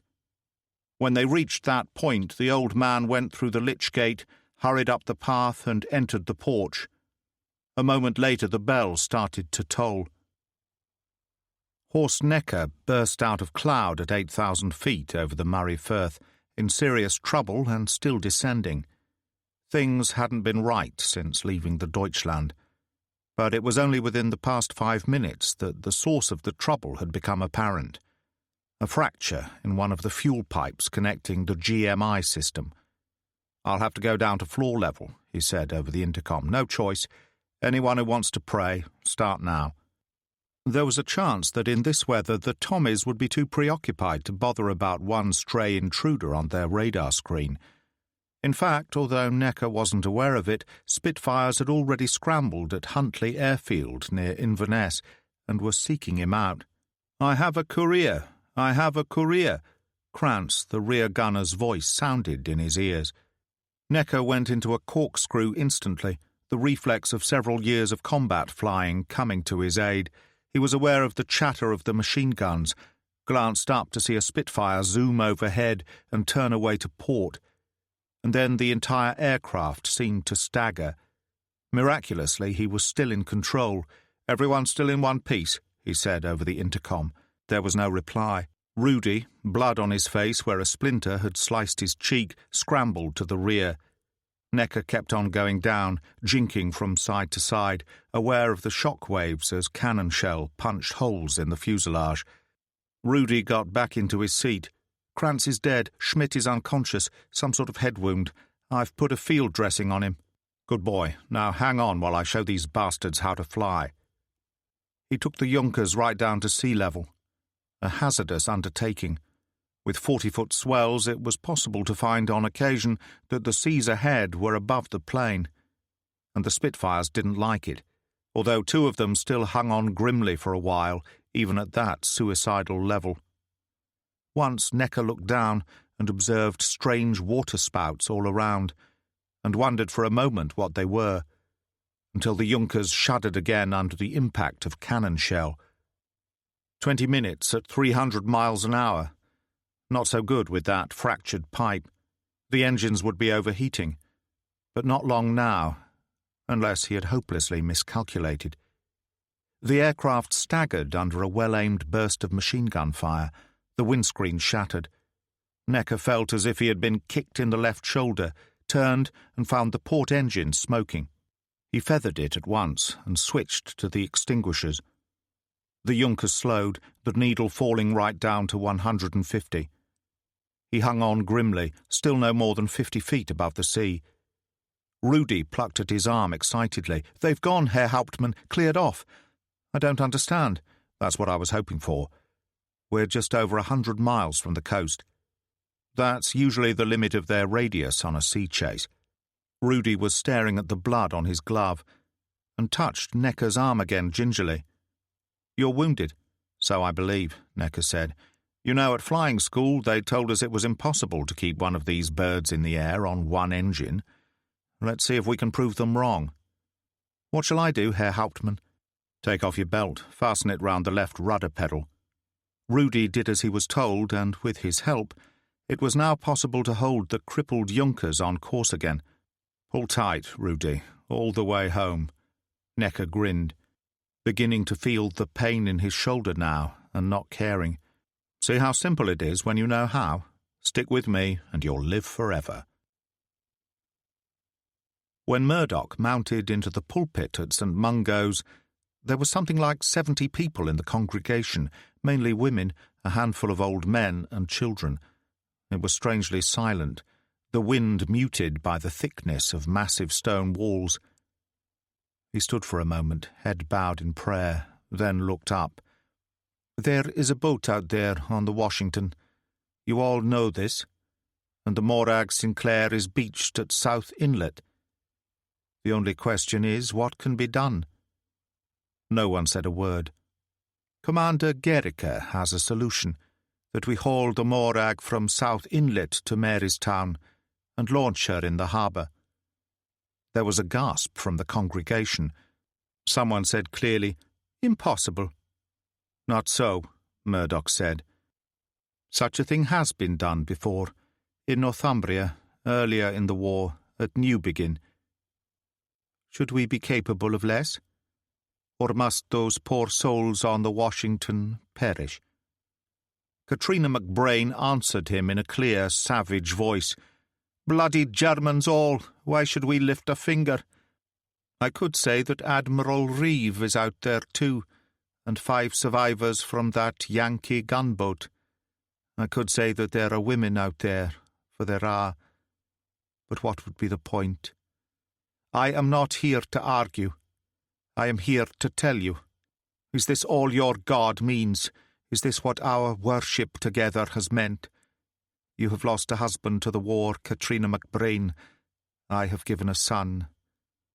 A week back, some of you women wept at the graveside of German boys, laid to rest in our own churchyard. Pain is the same both sides. Everyone loses. But what does that prove? That there is no God in this life? No, by heaven. For he gives us choice in our actions. We choose the way, not he. The silence was intense, total. People die out there if we do nothing. And who they are doesn't matter. You see the state I'm in, not fit to handle a wheel. But when the Morag leaves harbour, Commander Gericke stands in my place, and I, by God, will be at his right hand. He slammed his fist down hard on the lectern. There has been enough of talking. I am going to South Inlet to get that boat. Those who will can follow. As for the rest, to hell with you. He came down out of the pulpit and marched up the aisle like a strong wind.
Chapter 15. Barkentine, Deutschland, 25th of September 1944. At 4 bells in the forenoon watch, in winds of hurricane strength, we struck on the Washington Reef, 3 miles northwest of Fatah in the Outer Hebrides. We are in the hands of the Almighty now, and although help is promised, I fear there is little hope for us. The Deutschland lay hard on the reef, her back broken, the 4 topmasts swinging down in a tangle of rigging, the sea breaking over her, one wave after another. Her stern jutted high into the air. Those who had been able to make their way aft in time clustered on the quarterdeck. There were still several men forward, some tied to the mainmast, others high in the rigging. Berger, Reeve and Jago huddled together at the quarterdeck rail. Sturm hauled himself up the ladder and crouched beside them and spoke to Berger, shouting to make himself heard. Berger's English, though far from perfect, was good enough to get by. He turned to Reeve, his mouth close to the Admiral's ear. "The women seem safe enough for the moment in my cabin. Sturm says the bulkhead's breached, but it's mainly holding together." "Not for long," Reeve said, as the Deutschland lifted, then crunched down onto the reef again. "Gericke will come. He said he would." For a moment, Reeve saw again the Morag Sinclair on the beach at South Inlet, and wanted to tell the German the truth. But what would be the point? At least the end, when it came, would be quick. Berger leaned over the rail, in spite of the breaking waves, and tried to count the men in the rigging and on the deck by the mainmast. "Not good. It looks like we lost 5 when we struck." The telegraphist was 40 feet up in the ratlines where he had climbed to avoid the worst of the waves. Jago saw him plainly. The man waved and actually managed to smile. A mountain of water curled in. When it subsided, he was gone. "We've got to get those men out of there," Jago shouted. Reeve plucked at his sleeve. "Don't be crazy. You won't last 2 minutes on that open deck." Jago shook him off, crawled to the quarterdeck ladder and descended cautiously. He hung on at the bottom as another wave washed in, holding his breath, refusing to let go. As it subsided, Richter dropped down beside him. He carried a coil of rope over one shoulder and tied one end quickly about Jago's waist, then looped the rest around the ladder. Jago started forward and Richter paid the rope out gradually. Jago struggled desperately. Alone in a world of cold green water, he lost his footing at one point, fetching up in the scuppers, but braced himself hard against the rope and carried on, sometimes on hands and knees, until he was almost within touching distance of Peterson, tethered to the mainmast. Another wave bounced Peterson towards him on the end of his line, and Jago grabbed him by the leg, then the belt, hauling himself over Peterson's prostrate body until he reached the mainmast and was able to stand. He unfastened the rope from around his waist and tied it to the mast, then waved to Richter. The German lashed the other end securely to the ladder so that there was now a lifeline stretching to the mast 3 feet above deck level. Jago gestured to the men in the rigging, and they started to descend. Peterson and the others, who had been tethered to the mast, had already untied themselves and were making their way across one by one. The rest followed. Jago waited until last, made a final check to make absolutely certain the deck and rigging were clear, and went after them. In Berger's cabin, Prager and the nuns were still reasonably protected from the full fury of the storm, in spite of breaches in the bulkhead. Prager crouched against the bunk, the rum bottle in both hands. He had almost emptied it, had ceased to feel the cold. "Not long now, Gertrude," he whispered. "Not long." Sister Angela prayed aloud, at one end of the desk, hands clasped, "Save, Lord, or else we perish. The living shall praise thee." O send thy word of command to rebuke the raging winds and the roaring sea, that we, being delivered from this distress, may live to serve thee, and to glorify thy name all the days of our life. The door opened and Richter entered, slamming it behind him. He looked around the cabin, frowning. Sister Angela said, "Herr Richter? Where's Lotte?"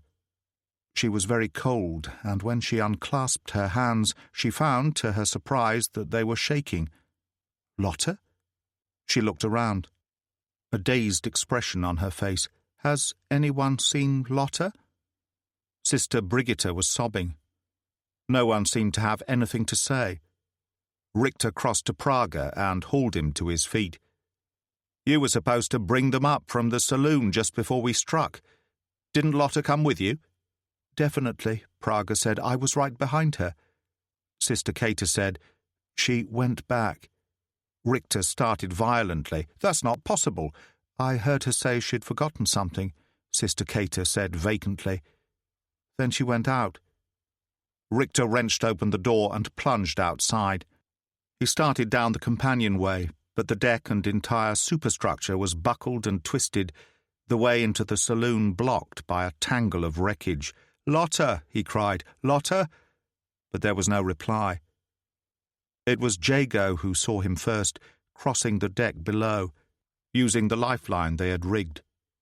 He tugged at Berger's sleeve. "What's he up to?" "God knows," Berger replied. As they watched, Richter took out his gutting knife, sprung the blade, slashed at the ropes securing the cargo hatch, surprisingly still intact, and disappeared into the forward hold. The Morag Sinclair was almost at the top of the track, leading up from the lifeboat station. She sat on a trolley with enormous broad iron wheels, not used since the time of the pulling lifeboat, when muscle and oars provided the power. Gericke had thought it impossible to lift her into position, but the solution was simple. They had pushed her out into the surf, as in the old days, floated her onto the trolley, and hauled them in together. Now, close to the crest of the hill, the lines were hauled by 11 farm horses, 41 women, 18 children, and 11 men. Gericke and Lachlan moved behind, blocking the wheels every few yards with balks of timber. Sleet mingled with the rain, cutting cruelly into the flesh. Someone in a long oilskin coat fell down a yard or two ahead of Janet. She left her place on the line and ran to help, discovering, to her horror, that it was a frail, white-haired woman of 70 at least. There was blood on her hands. She looked down at it, a dazed expression on her face, then raised her long skirt and tore strips from her petticoat. She started to wind them around her hands, and Janet tried to pull her over to the side of the track. "You must sit down." The old woman pushed her away. "Leave me be, girl." She staggered up the track and resumed her place. "Oh, God, this is madness," Janet said to herself. Murdoch was beside her, pulling her to her feet. "Are you all right, girl?" Yes, I'm fine." "Then why have you left your place?" He glared at her like some Old Testament prophet about to invoke the wrath of God and smite the wrongdoer. She turned from his anger and, slipping and stumbling, ran forward along the column to resume her place beside Jean. Time was meaningless now, a long agony as she strained, and voices swelled around her, women urging each other on, reaching beyond the agony to another place. Then, quite suddenly, and to a ragged cheer, they went over the crest and started to move faster, following the path beside the railway track. There was 5 to 10 feet of water in the forward hold, depending on where he stood, for it was inclined sharply to starboard.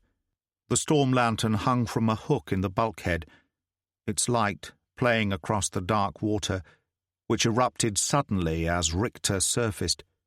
But there was no route through there. The communicating hatchway was hopelessly jammed, and even if it hadn't been, it was debatable whether he would be able to hold his breath for long enough to get through all that wreckage under water. So there was only one way, it seemed. He rapped at the bulkhead with his knuckles. Still reasonably sound. It would take time. But then he didn't really have anywhere else to go. He picked up the two-handed fire axe he'd brought down with him and swung it over his head.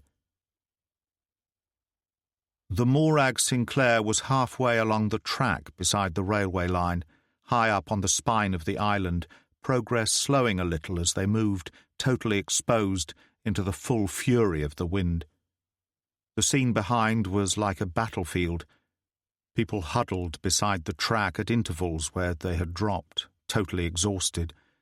It was a nightmare that couldn't be allowed to continue. Janet knew that, and yet still she bowed her back beside Jean, the rope biting cruelly into her shoulder and her hands dripping blood. When she looked out over the sea, it seemed more troubled than ever, a vast wash of foam, a sky of writhing black smoke that boiled down as if it would envelop the earth. Ahead of her, old Dougal Sinclair stumbled out of the line, crossed the railway track and fell down in the heather. Janet relinquished her grip and went after him wearily. He looked very peaceful lying there on his back, the blue eyes staring up into the dark sky.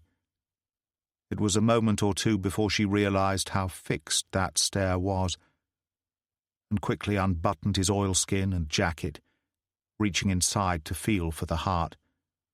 Gerrica dropped to one knee beside her. "What is it?" he demanded. "Are you all right?"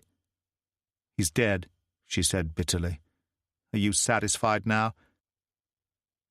Reeve crouched against the quarterdeck rail of the Deutschland, his pocket telescope raised, and looked towards Fada. "No good," he cried to Jago. "They can probably see us from up there on Fate na Falla, but I can't even see the island." "They're not coming, Admiral. Nobody's coming. We've had it." At least in the Solomons it had been warm. He closed his eyes and a wave washed in, lifting the Deutschland bodily and crashing her down again. "Christ Jesus, but I thought we were going straight over the edge of the reef that time," Reeve said. Berger shouted in his ear. "She's breaking up now. Next time that happens, or the time after, she comes apart at the seams." Reeve's face was bleached from the constant salt water, wrinkled like a fish's belly, and he looked 100 years old. Jago leaned close. "You wanted action, Admiral. You got it in spades. What a way to go." Richter had just smashed his way through from the forward hold when the Deutschland lifted and started to roll. "Oh, God," he thought, "this is it." She settled on the rocks again with a nasty grating sound as more planks tore loose. He waited for the swirling water to subside. Strangely enough, he wasn't afraid, consumed totally by a passionate need to know what had happened to Lotta.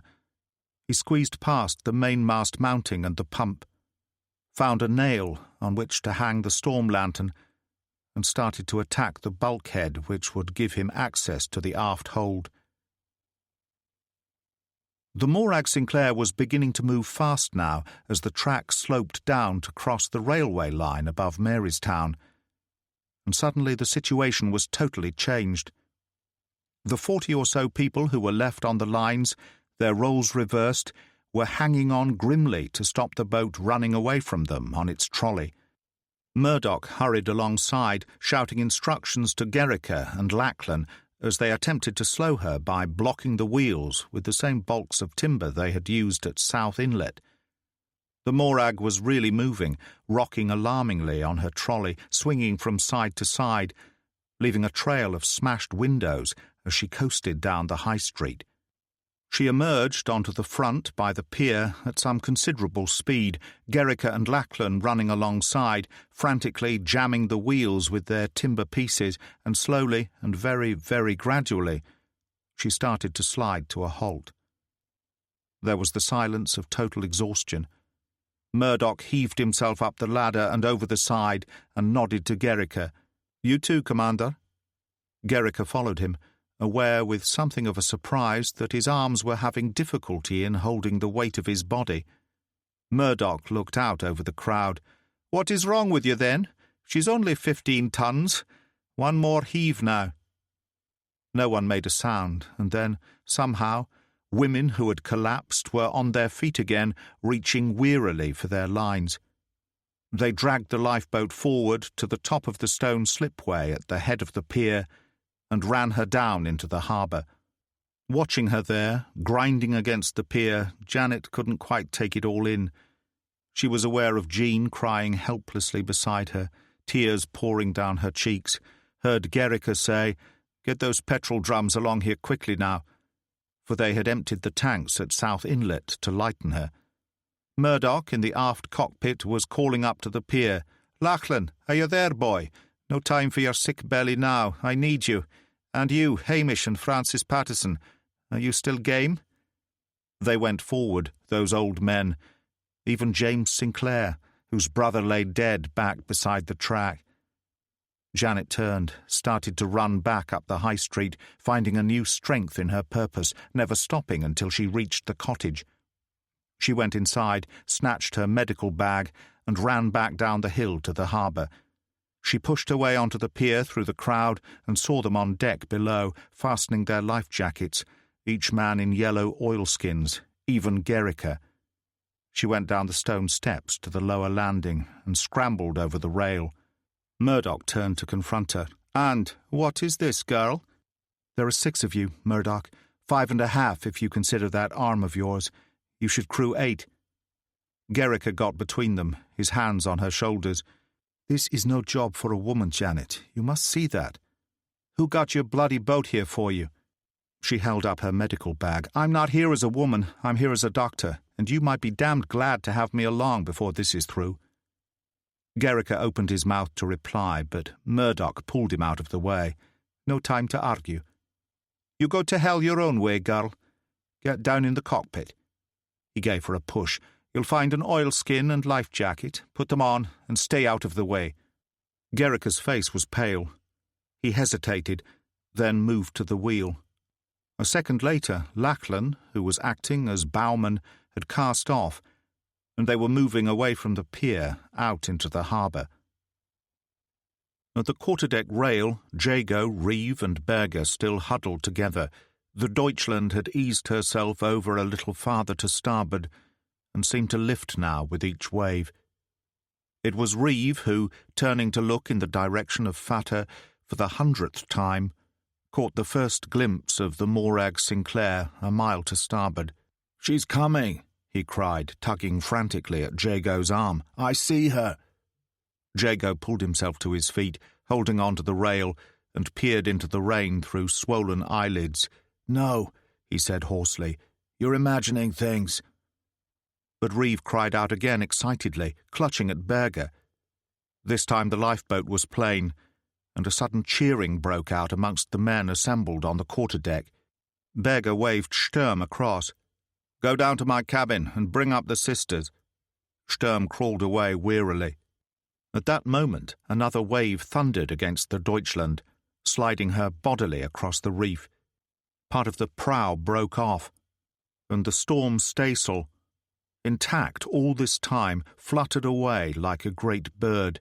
"They'd better hurry," Jago said. "From the feel of that last one, I'd say we don't have too much time." Richter had hacked his way through 3 bulkheads and scrambled into the aft hold as the men on deck started to cheer. He hesitated, put down the axe, turned and crawled back through the hole he had just made. He clung on to the base of the mainmast as the ship moved again on the reef, but emerged from the forward hatch a few moments later in time to catch a glimpse of the Morag Sinclair on the crest of a wave some distance away. How much time did he have? Impossible to know. He dropped down into the hold, forced his way back through the water, negotiating the holes he had made in the bulkheads, until he stood again in the aft hold. At some time in the Deutschland's earlier history, the hold had been halved to make room for the additional cabin accommodation. The intervening bulkhead having been added at a later date, it had nothing like the strength of construction of the ones he had already negotiated.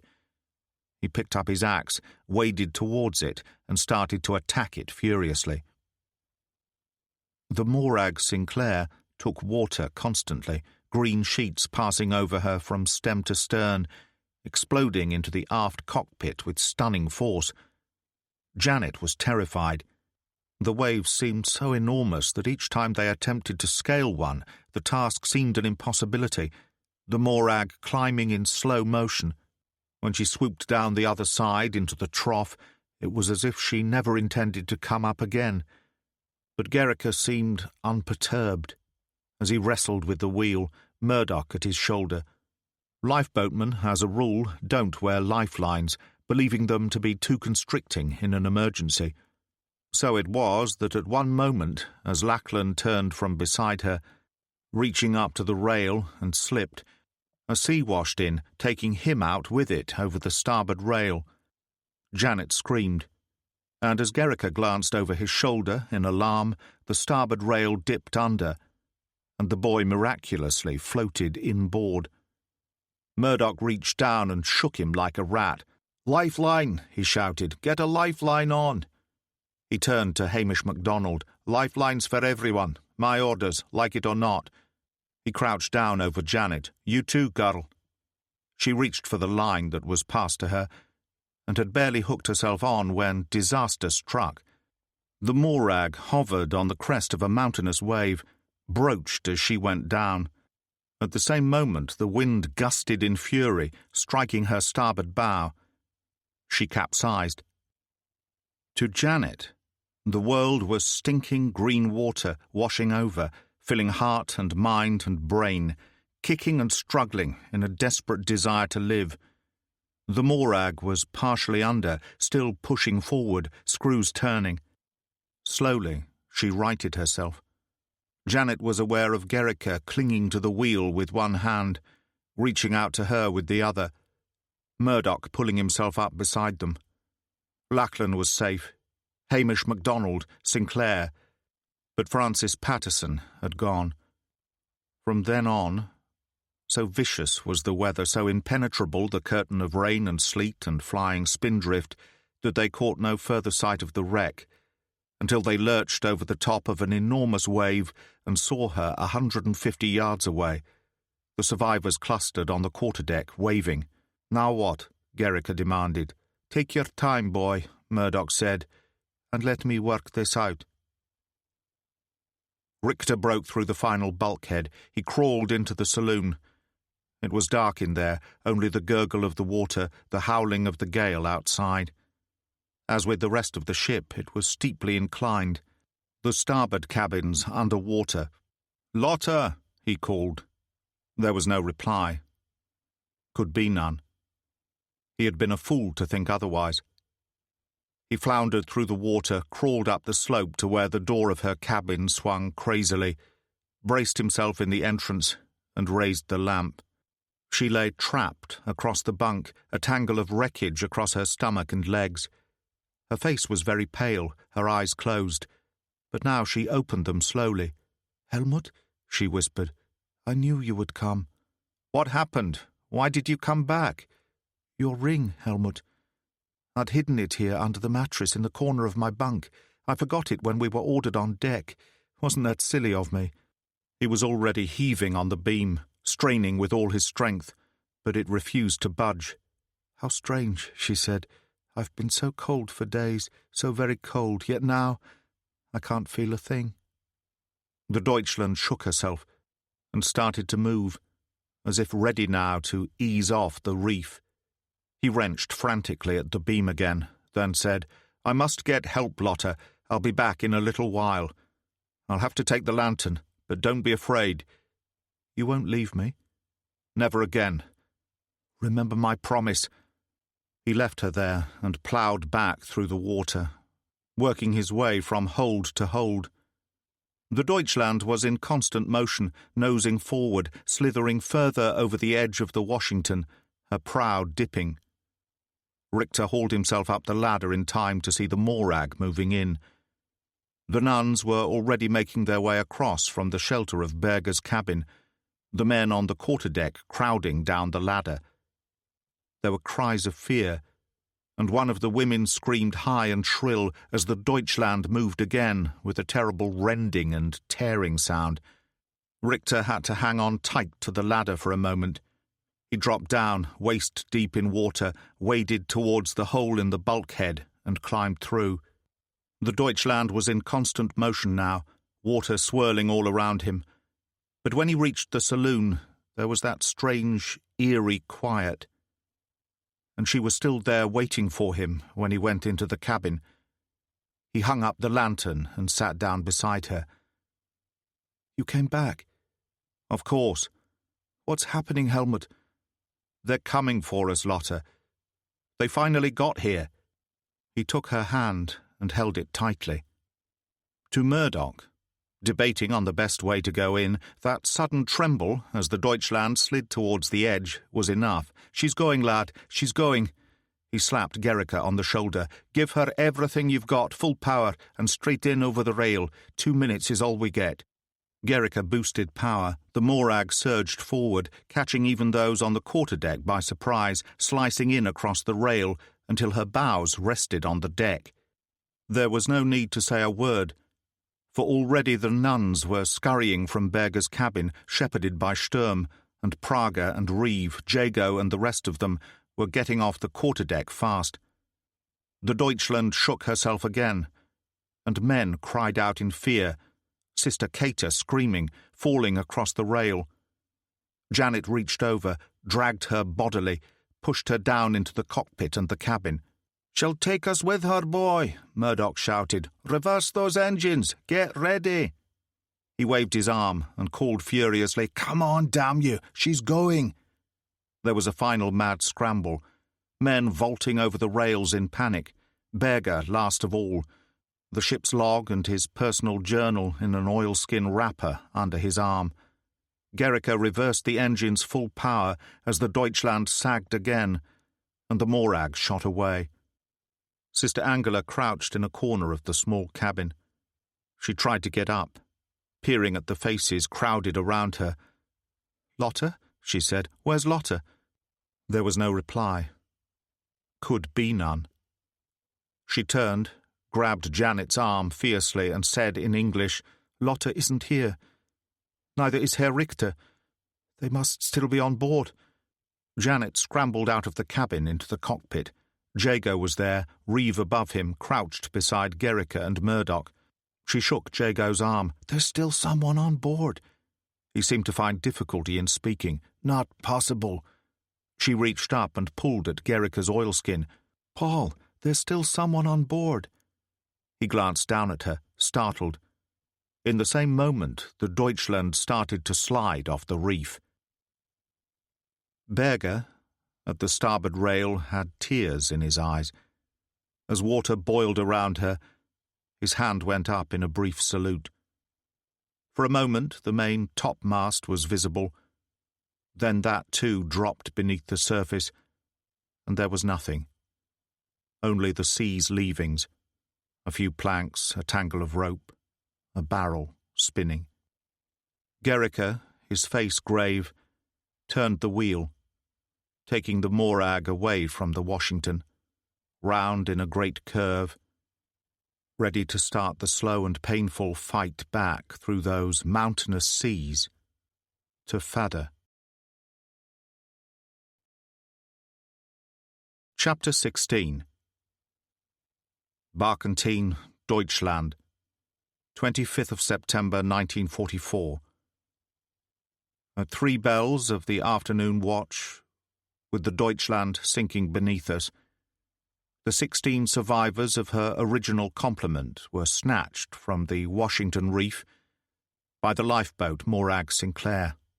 Coxswain Murdoch MacLeod and Korvettenkapitän Paul Gericke of the Kriegsmarine, combining in a remarkable feat of seamanship. Afterwards they conveyed us to the neighbouring island of Fada through heavy and mountainous seas.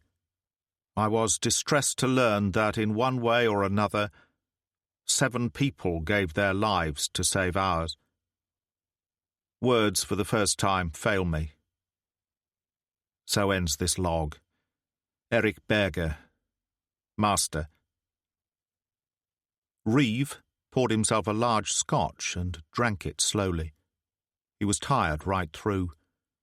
more conscious of his age than he had ever been. The wind hammered against the roof of the cottage, and he winced. "No more, please," he whispered. "Enough is enough." He hobbled painfully across to his desk. What he needed now was sleep. But first there was work to be done. He reached for his pen and opened his journal. There was a knock at the door, and Harry Jago entered, struggling to close it again against the wind. His face was swollen, the flesh split in a dozen places. Like Reeve, he seemed to find difficulty in walking. "You don't look too good, Harry." The Admiral pushed the bottle of scotch across the desk. "Help yourself." Jago went into the kitchen and came back with a glass. When he spoke, it was very slowly. "I feel like a dead man walking." "I know what you mean. How's Janet?" "Indestructible. It's like a field hospital at Fadder House, and she hasn't stopped since we got in." "She's had plenty of practice. It's been a long war," the Admiral said. "Still foul out there?" "Nothing like as bad. Winds 7 to 8, I'd say, and falling a little. She'll have blown herself out by morning." He emptied his glass, and Reeve filled it again. "I've been in touch with Murray on the radio. Chaotic over there, apparently. But he's going to send a boat in the morning. Says he'll try and make it himself." "What about the survivors? What will happen to them?" "I don't know. Internment for the nuns, prison camp for Berger and his men." There was a long pause, and Jago stared down into his glass. "You don't like that, do you?"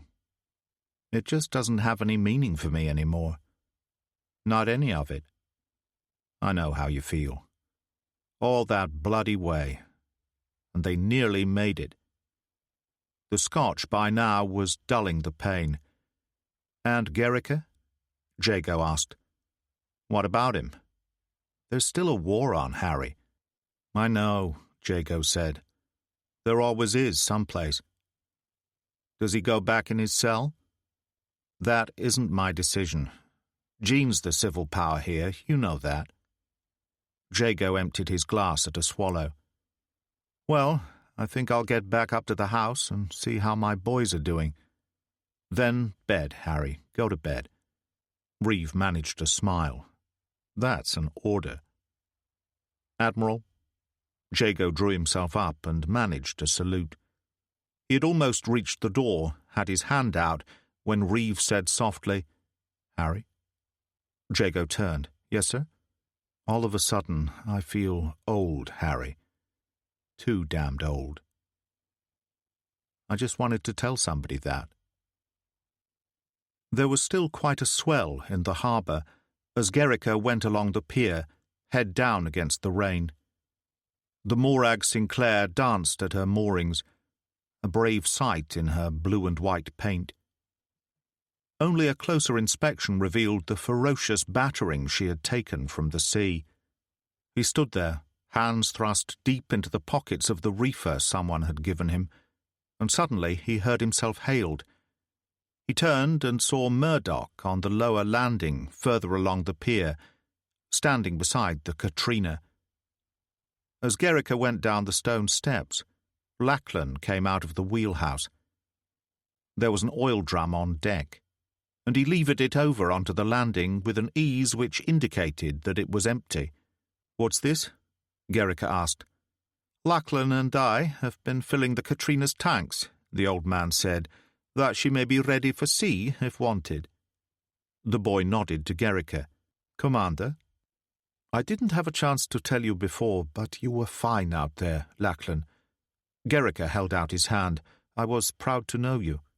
Lachlan flushed crimson, stared at the hand for a moment, grabbed it briefly, then turned and hurried away. "There is good stuff there, I am thinking," Murdoch said. "Too good to be off to bloody war again in a few days." He started to fill his pipe, awkwardly because of his broken arm. "Have you spoken with Janet since returning?" "She's had her hands more than full. Things must have eased considerably for her by now." The old man turned and looked out to sea through the driving rain. Still rough, but not too rough. I suppose not. Murdoch nodded. Go to see her now, boy. Yes, I believe I will. He started to walk away, and Murdoch called, Commander? Yes. Good luck to you. For a long, long moment they looked at each other. Then Gerrica turned and hurried away along the pier. As he went into the kitchen of Fadder House, Jean Sinclair turned from the stove with a bowl of hot water. Hello, she said. Are you looking for Janet? Yes, is she available? Pretty busy last time I saw her. She has one of the sailors from the Deutschland on the table in the dining room, a broken arm. And the rest? Mostly sleeping now. I think every bed in the house must be in use. She held up the bowl. Sorry, I'll have to move on. Janet's waiting for this. He opened the door. And Captain Berger? Where is he? First bedroom on the right, top of the stairs. She went away quickly, and Gerrica climbed the stairs. He paused at the door she had indicated, knocked, and entered. Johann Sturm and leading seaman Peterson lay on top of the bed, side by side, sleeping heavily. Berger was seated in a chair at a small table by the window, his head resting on his arms. The log of the Deutschland was open before him. Gerrica stood at his shoulder for a moment and read its last entry, then turned and tiptoed out. As the door clicked behind him, Berger stirred and looked up, peering around the room through swollen eyelids. "Who's there?" he called hoarsely. But there was no one. No one at all. His head sank down on his arms. He slept again. Reeve was writing in his journal with care and considerable precision, mainly because he was more than a little drunk, when the door opened violently and Janet came in, Jago at her heels. "Is Paul here?"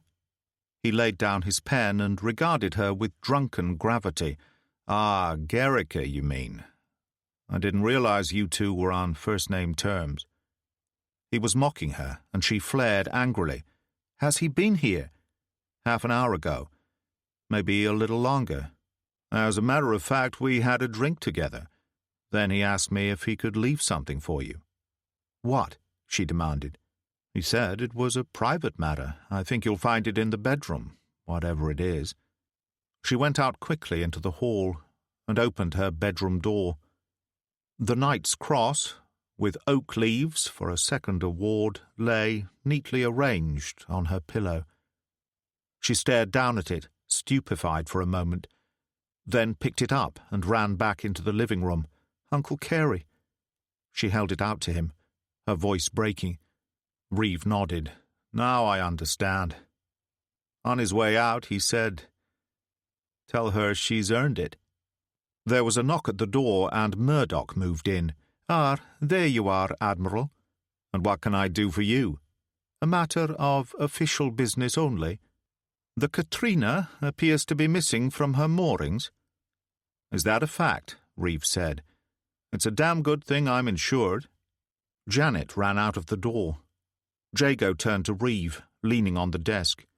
"Are you going to notify Mallaig?" "They'll get to him soon enough up there in the Minch." "Very unfortunate, Harry. But the radio appears to have packed in since I last talked to Murray.